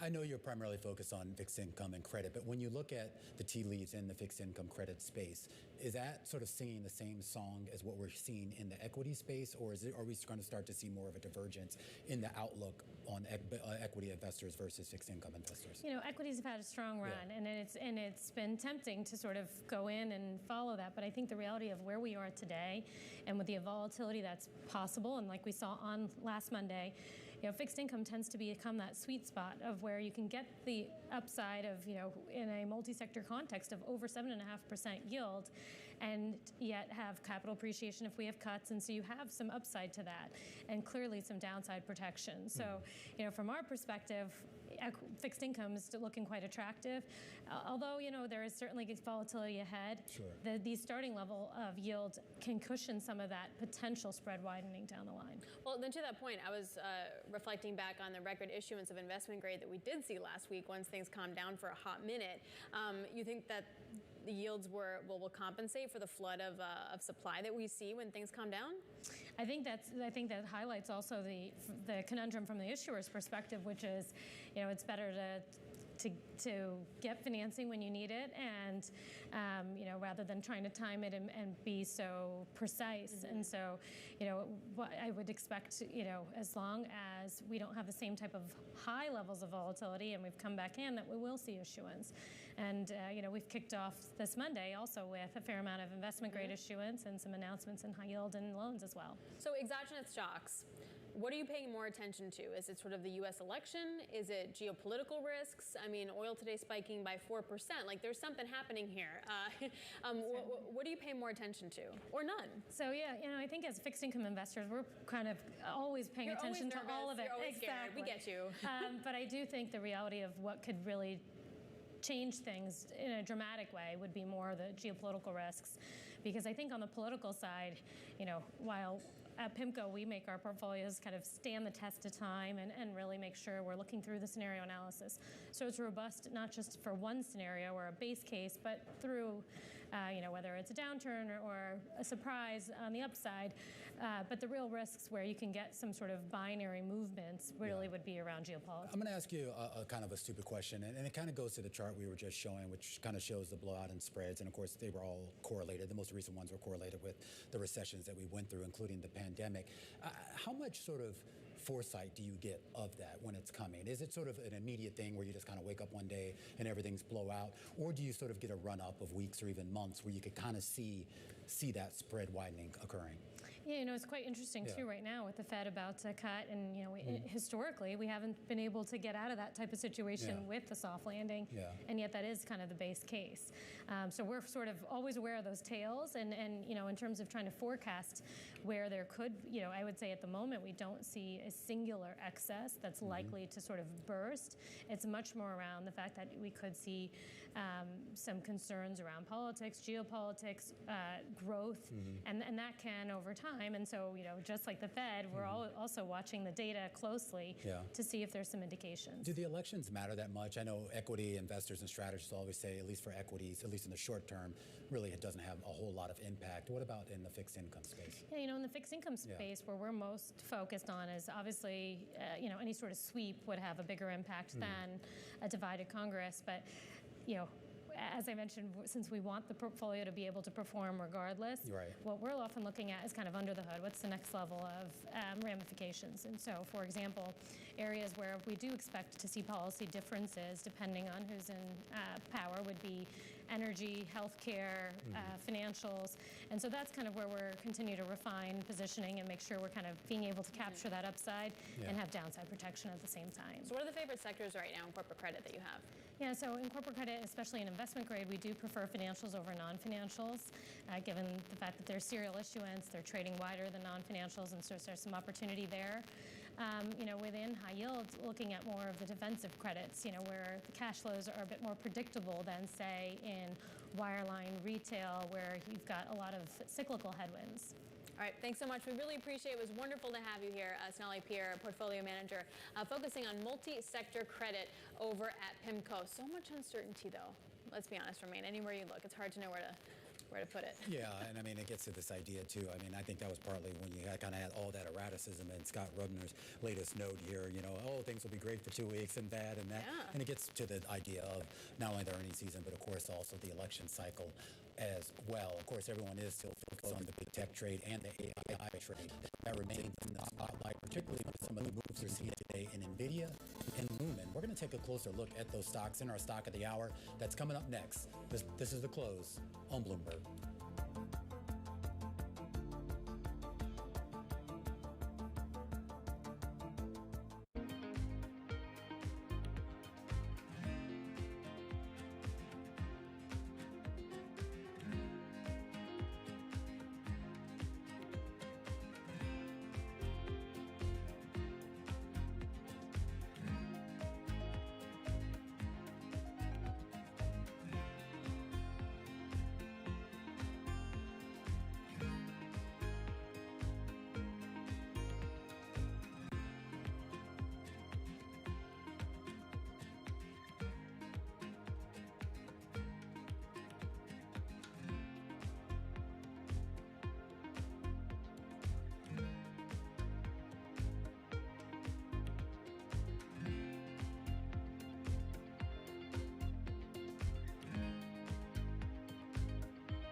The names that move markets are on Bloomberg. We've seen story after story about companies delisting from the London Stock Exchange, listing in New York, listing in Europe. I want to turn that around. I want Britain to be the place of choice to make an IPO, to grow your business.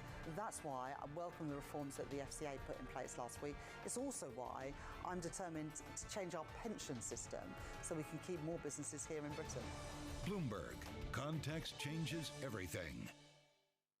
From the world of politics to the world of business, Joe Matthew and Keely Lines deliver news, insight, and analysis live 2 times a day every trading day.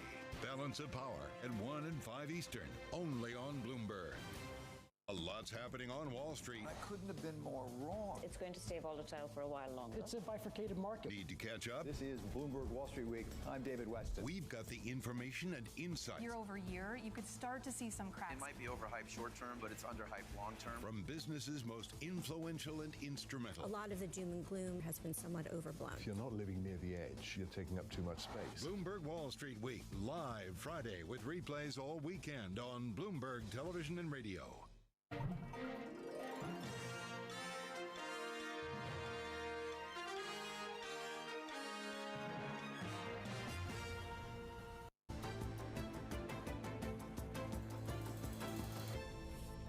right, it's time now for our Stock of the Hour, a closer look at AI as we watch shares of NVIDIA and Lumen. NVIDIA trying to fight against its bear market, while Lumen plunging more than 15% here on the day. Abigail Doolittle joining us right now for more. A 16% drop on Lumen is huge, Abigail, the worst day since August 8th, which was last week. It gets to a point, though, we're looking at 2 incredibly volatile stocks in NVIDIA and Lumen, obviously moving in opposite directions. There's a lot of concern here about just how much longer this AI trade has to go. So let's start off first with Lumen. Okay. And why they're down so much. Is this just simply a function of the run-up? I think that that's a big piece of it, because between the beginning of July and now, or actually the peak just last week, this stock up more than 700%. So, and this has to do with, of course, with their deal with Microsoft. They basically will be connecting Microsoft's data centers using Corning fiber optics. So that's their AI role. So, you know, you have this massive, massive move higher on that. Now you have the short interest coming out, but big, big moves. That points to not a lot of information, more speculation to some degree. Some people who made money off of that massive move higher, they're now kind of cashing in. So I would say that that's the Lumen side of things. In terms of NVIDIA, and this is really going to be not just NVIDIA, this is going to be the whole market. I think the actual date is August 28th when they report. That is going to be the talk of the town, you know, for that could overshadow the Fed, quite frankly. And in terms of the numbers, this is really interesting because for any other stock, this would be phenomenal. So for the July quarter, the top line growth is expected to be 112%. For the bottom line, it's expected to be 154%. Massive growth, massive numbers. That said, the quarter before, it was 262% growth and 585% growth. So from a sequential standpoint, you actually have this massive slowdown. And for people who have ran this stock up, you know, at one point 180% on the year at one point to the peak, that's going to matter. It sounds sort of silly in a way, but that's what they're buying off of. If they miss that in any way, they basically have to beat that in the way that they have, so that the growth remains huge. Here's my thing, with hyperscalers still spending billions, and like no hyperscaler wants to be the first one to back off on that. I don't understand how companies that make those chips are eventually going to lose. Maybe the valuation proposition is different, or it doesn't have to be, you know, above all its moving averages aggressively, but still. Well, some piece of it could be actually we're waiting for this new chip of theirs to come out, the GB200, the Blackwell chips. Now, there is very clearly a lot of demand from them based on the super microcomputer results and the fact that they were ordering their current chips. But if there's any kind of a delay with that chip, that could be a piece of concern. But I think it's more just like the stock. It was $500 billion at the beginning of last year. At one point, not so long ago, it was greater than $3 trillion and the most valuable company. I think that that's the bigger piece. I don't think anybody's questioning that their business is strong, but is it as robust as this stock has been suggesting? Well, last time I checked, it's still a relative monopoly, right? I mean, there aren't too many places. There's only one other place you can go to get a chip this sophisticated, and that company can't pump them out the way NVIDIA can. Is that AMD that you're talking about, or ARM? Or ARM, And ARM, they've had issues in terms of the production is a little bit disappointing for folks, but.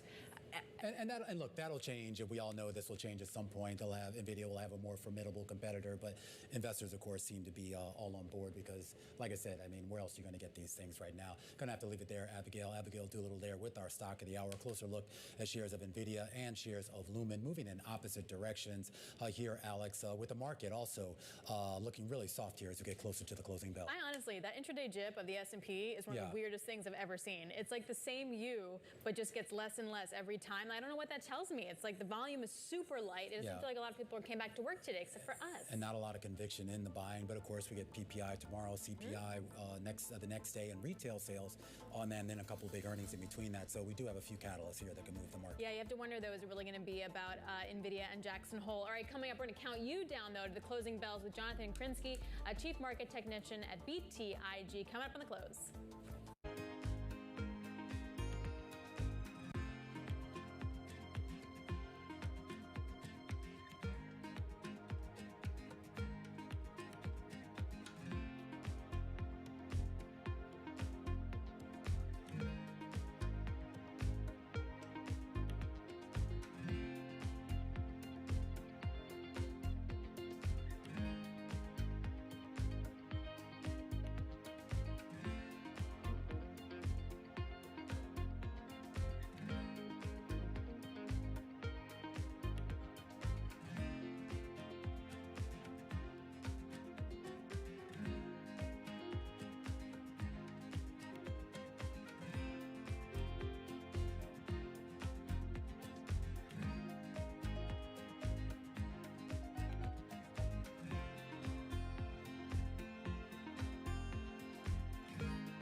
golf is when you have a good day and you're hitting the ball and you're making pars.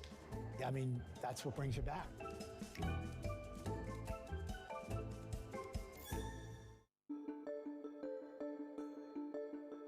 Where do you think the tech world is going? Is artificial intelligence going to eat up the rest of the tech world?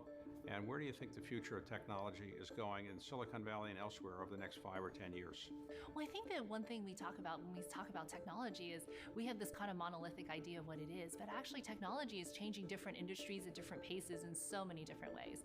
And if you think about the things, what was technology like 20 years ago before the iPhone, for example, and where it is today, the ability to have, answers in your pocket. Gen AI is going to make it easier to access more information faster. How do we think about all those things, and where is that going to go beyond this?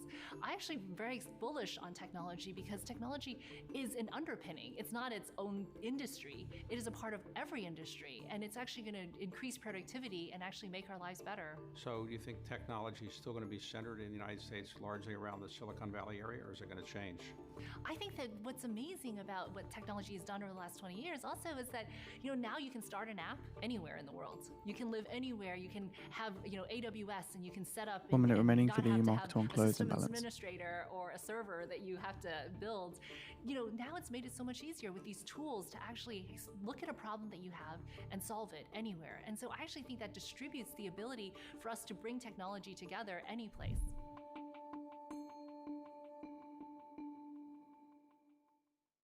Welcome to the world of decentralized finance. We thought we'd take a look at Bitcoin versus the S&P 500. Bloomberg's covering all things crypto, the people. A tectonic shift emanating from Washington. It's really a tale of two cities in crypto. Crypto shouldn't be partisan. The transactions. Really a record-breaking moment. Crypto VC is back. And the technology. It's really the beginning of a global on-chain economy. And if America doesn't embrace it, we're going to be left behind. Bloomberg Crypto, Tuesdays, only on Bloomberg. Good morning from our world headquarters in New York. I'm Manus Cranny. And I'm Danny Berger. Let's set your agenda. Bloomberg Brief delivers the market news, data, and analysis you need live every weekday at 5 Now a.m. to the market on closing balance. S&P 500 is 1 billion to the sell side. NASDAQ 100, 320 million to the sell side. Dow 30 stocks, 500 million to the sell side. Mag 7 stocks, 150 million to the sell side. The reality is that the opportunity set is just too good going forward, and what I believe that we are in a secular bull market driven by innovation. Sherry Paul over at Morgan Stanley Private Wealth Management. She kicked us off to the close just about 50 minutes ago. Romaine Bostic alongside Alex Steele. 10 minutes until we get those bells, Alex, and it's not looking good. I'm having a hard time getting excited about today, I have to be honest. Volume is still super light. It looks like we're turning to the downside here. The Russell's off by almost a full 1 percentage point. The NASDAQ barely holding on to any kind of positive territory. But what's the signal here? What's really going to move markets until we get something firmer from the economic data or from NVIDIA, really? Yeah, we should get a little bit of that later this week with the inflation prints, retail sales data, as well as some earnings out of the retailers. Right now, looking at a 10-year still firmly camped out below 4%, 3.9 and change right now. Your 2-year just holding at the line at 4%.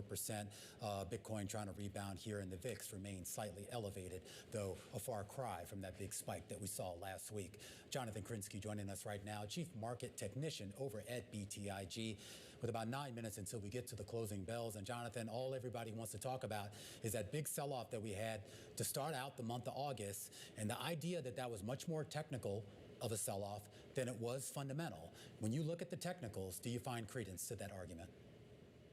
Look, I think heading into that, you can always look back and there were, there's some obvious warning signs. One of them was the fact that the consumer stocks were showing relative weakness, particularly on an equal weight basis.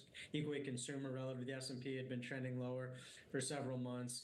And then we had, really it was an issue of complacency in the sense that into the July peak, there was very little interest in put buying. And, for a lot of reasons that's what happens to markets, right? They grind up, they kind of bore you to death. Nobody wants puts, and that's when you need them. So, I think fast forward to the present though, what we've been telling clients is we saw, enough capitulation last Monday to get a tradable bounce. I think that's largely run its course. So, we're suggesting anything north of 5,400 on the S&P. You probably want to look to fade that in anticipation of a bit of a move lower and undercut those recent lows. What's the line on the bottom there? If we're looking at 5,400 or so at the top here, I know a lot of people have been talking about that 200-day moving average on the S&P, which we're still quite a bit of ways from. I think that's down around 5,000. But what's that line in the sand for you? Yeah, I mean, look, we're less so worried about the absolute number on the S&P. Really what we're looking for is on the internals, we want to see less than 20% of the S&P trade above their 20-day moving average. Typically, that's what you see at a minimum at durable lows. You kind of call that a breath washout. And Monday, even intraday at the lows on Monday, we only got down to around 28, 29%. We closed around 31%. So you really want to see that, despite the fact that we had a decent drawdown from the highs on the index level, the internals, were not consistent. And we looked back, since 1990, we are hard pressed to find a 5% or more drawdown on the S&P that ended without seeing that internal breath washout. So that's really what we're monitoring. We could get down to the 200 moving average, but I think something in the 5,000, 5,100 area would certainly get that washout at this point. Okay, so then when we get to that, so how do we get to that level, I guess? What kind of volatility can we expect as we get there? Yeah, I mean, look, I think it's not, I think the spot VIX print Monday at the highs, I think, as a lot of people have noted, it was a bit, superficial just with the way it was calculated. If you look at the VIX futures, they didn't get nearly as extreme as we saw it with spot VIX. So I don't think it's a stretch to say we're going to see a positive divergence in volatility, meaning price S&P probably goes lower, VIX, and even VIX futures probably do not see the highs they saw on Monday. That's pretty typical on retest lows, but I think it's going to be choppy. I think the reaction to the economic data is shifting, right? We have some inflation prints this week, but I think the market's shifting its focus from inflation to growth, and so retail sales and even jobless claims will probably be more important to the trading. So we're watching to see how that reacts, and then of course you have the intermarket analysis with the yen. We can't say whether that carry trade is done, but certainly the market's still reacting to big moves in dollar yen, so we're watching that as well. All right, what do you do with the Russell here? It did bounce off its 200-day. We are now kind of sitting right below that 100-day. What do the technicals tell you there? Yeah, so we when we got that breakout in mid-July, we said, you can dance while the music's playing, but don't overstay your welcome, basically. And what we had was kind of a breakout through key resistance. We'll use the IWM, which was the resistance was 210 on IWM. Once we broke back below that, we're now saying small caps are guilty until proven innocent. So you have that false breakout potential until and unless IWM can reclaim 210. We'd be skeptical of rallies. You get above that, and we can have another conversation. But right now, it's looking like a bit of a false breakout. When we talk about small caps, and obviously putting that into the context of economic conditions and the idea that people are trying to sort of, I guess, find that entry point into the cyclical trade, is there a counter trade to that right now, or nothing? Yeah, I mean, I think it's interesting that obviously some of the defensives have been working, and REITs are actually really interesting to us. They've had a decent move, but if you put it in perspective, over the last 2 years, they're still the worst performing sector, down around 7% over the last 2 years. I think the fact that they're holding their breakout, unlike small caps, throughout the recent bout of volatility is encouraging. So you're seeing that relative performance to the S&P move higher. So we like REITs here. They're obviously rates sensitive, but they also can act as a little bit of a buffer in some volatility. I think that they're proving that right now. All right, Jonathan, great stuff. Jonathan Krinsky, Chief Market Technician over at BTIG, helping us count you down to those closing bells. As far as the yields market goes here, interesting that the 10-year still around that 3.9 level here, and that 2-year yield right now kind of on the precipice of dipping below 4%. But you go back to the equity market here, and it's I mean, I guess you call it a sell-off. I mean, or more of it's just kind of a not buy-off, or I don't know what's a not buying thingy. Yeah, not buying thing is that's a technical term, right? It's a technical term. Yeah. But also, interestingly enough, you take a look at lower yields. Also, oil looks on the cusp of breaking out. Also, so I wonder how much of the action in the bond market as well as the commodity market is actually geopolitical risk instead, and the equity market more immune to that. Well, this is the question I've been asking a lot of people on the phone, which is about the correlations, right? Because that's really going to cross-asset correlations, because we know those all kind of broke down earlier this year, and I wonder if they are kind of converging again, which might not actually be good for the market, depending on how scared you are. Right, and for those like couple days where we saw that big sell-off, it did look like correlations were picking back up, and then it came back down. So that's going to be quite interesting if we do get sort of a resurgence in geopolitical risk in the Middle East. Yeah, absolutely. Oh, God, the Middle East. Yeah, I forgot all about it. I thought you were talking about right here at home. No, well, maybe. No, but for oil and bond market today, it's Iran and Israel now. Yeah, I hear you. And then, of course, some undisturbing developments, of course, about the war in Ukraine over the weekend. So a lot for investors to chew on. And then, of course, you got a big political convention taking place here in the U.S. next week that could potentially reshape some people's perceptions of things. We break down all of your market action as we do every day around this time. Stick with us. Full market coverage coming up right now, right here on Bloomberg. The Closing Bell, Bloomberg's comprehensive cross-platform coverage of the U.S. market close, starts right now. And right now, we are 2 minutes away from the end of the trading day. Romaine Bostick here with Alex Steele, taking you to the closing bell. Here with help, it's our global simulcast. Scarlet Fu joining us in the television studio. Carol Masser. I need help. Still in the radio booth. Oh, God. Yeah, say it again. And Tim Stenovic, welcome back after a much-deserved time off as we welcome our audiences across all of our Bloomberg platforms. Tim, have you helped Carol out today? She's helped me. I've helped her. Yeah. Always. Yeah, we're always looking out for each other. Big assist. Really quiet day here, right? It's like we're waiting for maybe a couple of economic reports. Oh, yeah, we are. A couple of inflation reads and a read on retail, and then we got weekly jobless. So I feel like we're going to jump from data point to data point. Yeah, CPI, PPI this week, certainly important ones. Not necessarily in that order. Let's go PPI, then CPI. Nice. And then next week, of course, Jackson Hole. And, you know, while I was gone, I heard people were screaming about an emergency 75 basis point rate cut. That's gone. Yeah, that's gone. Some people. Like I left for a week. I left for a week. A couple of hours on Monday. Crazy. Yeah. Guys, what happened? Nothing really, Tim. Okay. I mean, if you look at the price of where the S&P closed the day you left, you look at the price of it today, absolutely nothing happened. Nothing happened. There was a big freak out, and people have since calmed down. And right now, to Carol's point, there's a lot of anticipation before these big data points. You have volume in the S&P 500 off 25% from the 20-day average. Yeah, Tim, you definitely picked a good week to go on vacation. I think the city was saying we're looking for about 1% move for the S&P on Wednesday, which would correspond to CPI day. So we'll see if we wind up getting that or picking up at all for the VIX. All right, not a whole lot of price action today. Just a couple of S&P sectors in the green, but not enough to really elevate the index overall. And S&P 500, as we wait for these numbers to settle, is basically going to close out the day unchanged. The Dow Jones Industrial Average is decidedly lower by more than 100 points or 0.3%. The NASDAQ Composite higher by 0.2%. And when we take a look at the small and mid-cap space, we did have meaningful moves lower. S&P 400 mid-caps down 0.7%. The Russell 2000, Carol, down 0.9%. All right, back to the S&P 500 I go, and you've got most names in the index lower today. 340 names losing ground on this Monday. 160, Scarlett, to the upside. Yeah, and with the S&P 500 unchanged, it's really interesting to see the breakdown in the sector groups, because you'll note that there's 11 sector groups and 8 of them are in the red. REITs, communication services, and consumer staples are the biggest decliners there. Technology is the main reason why the S&P 500 is unchanged. It's up 0.9%.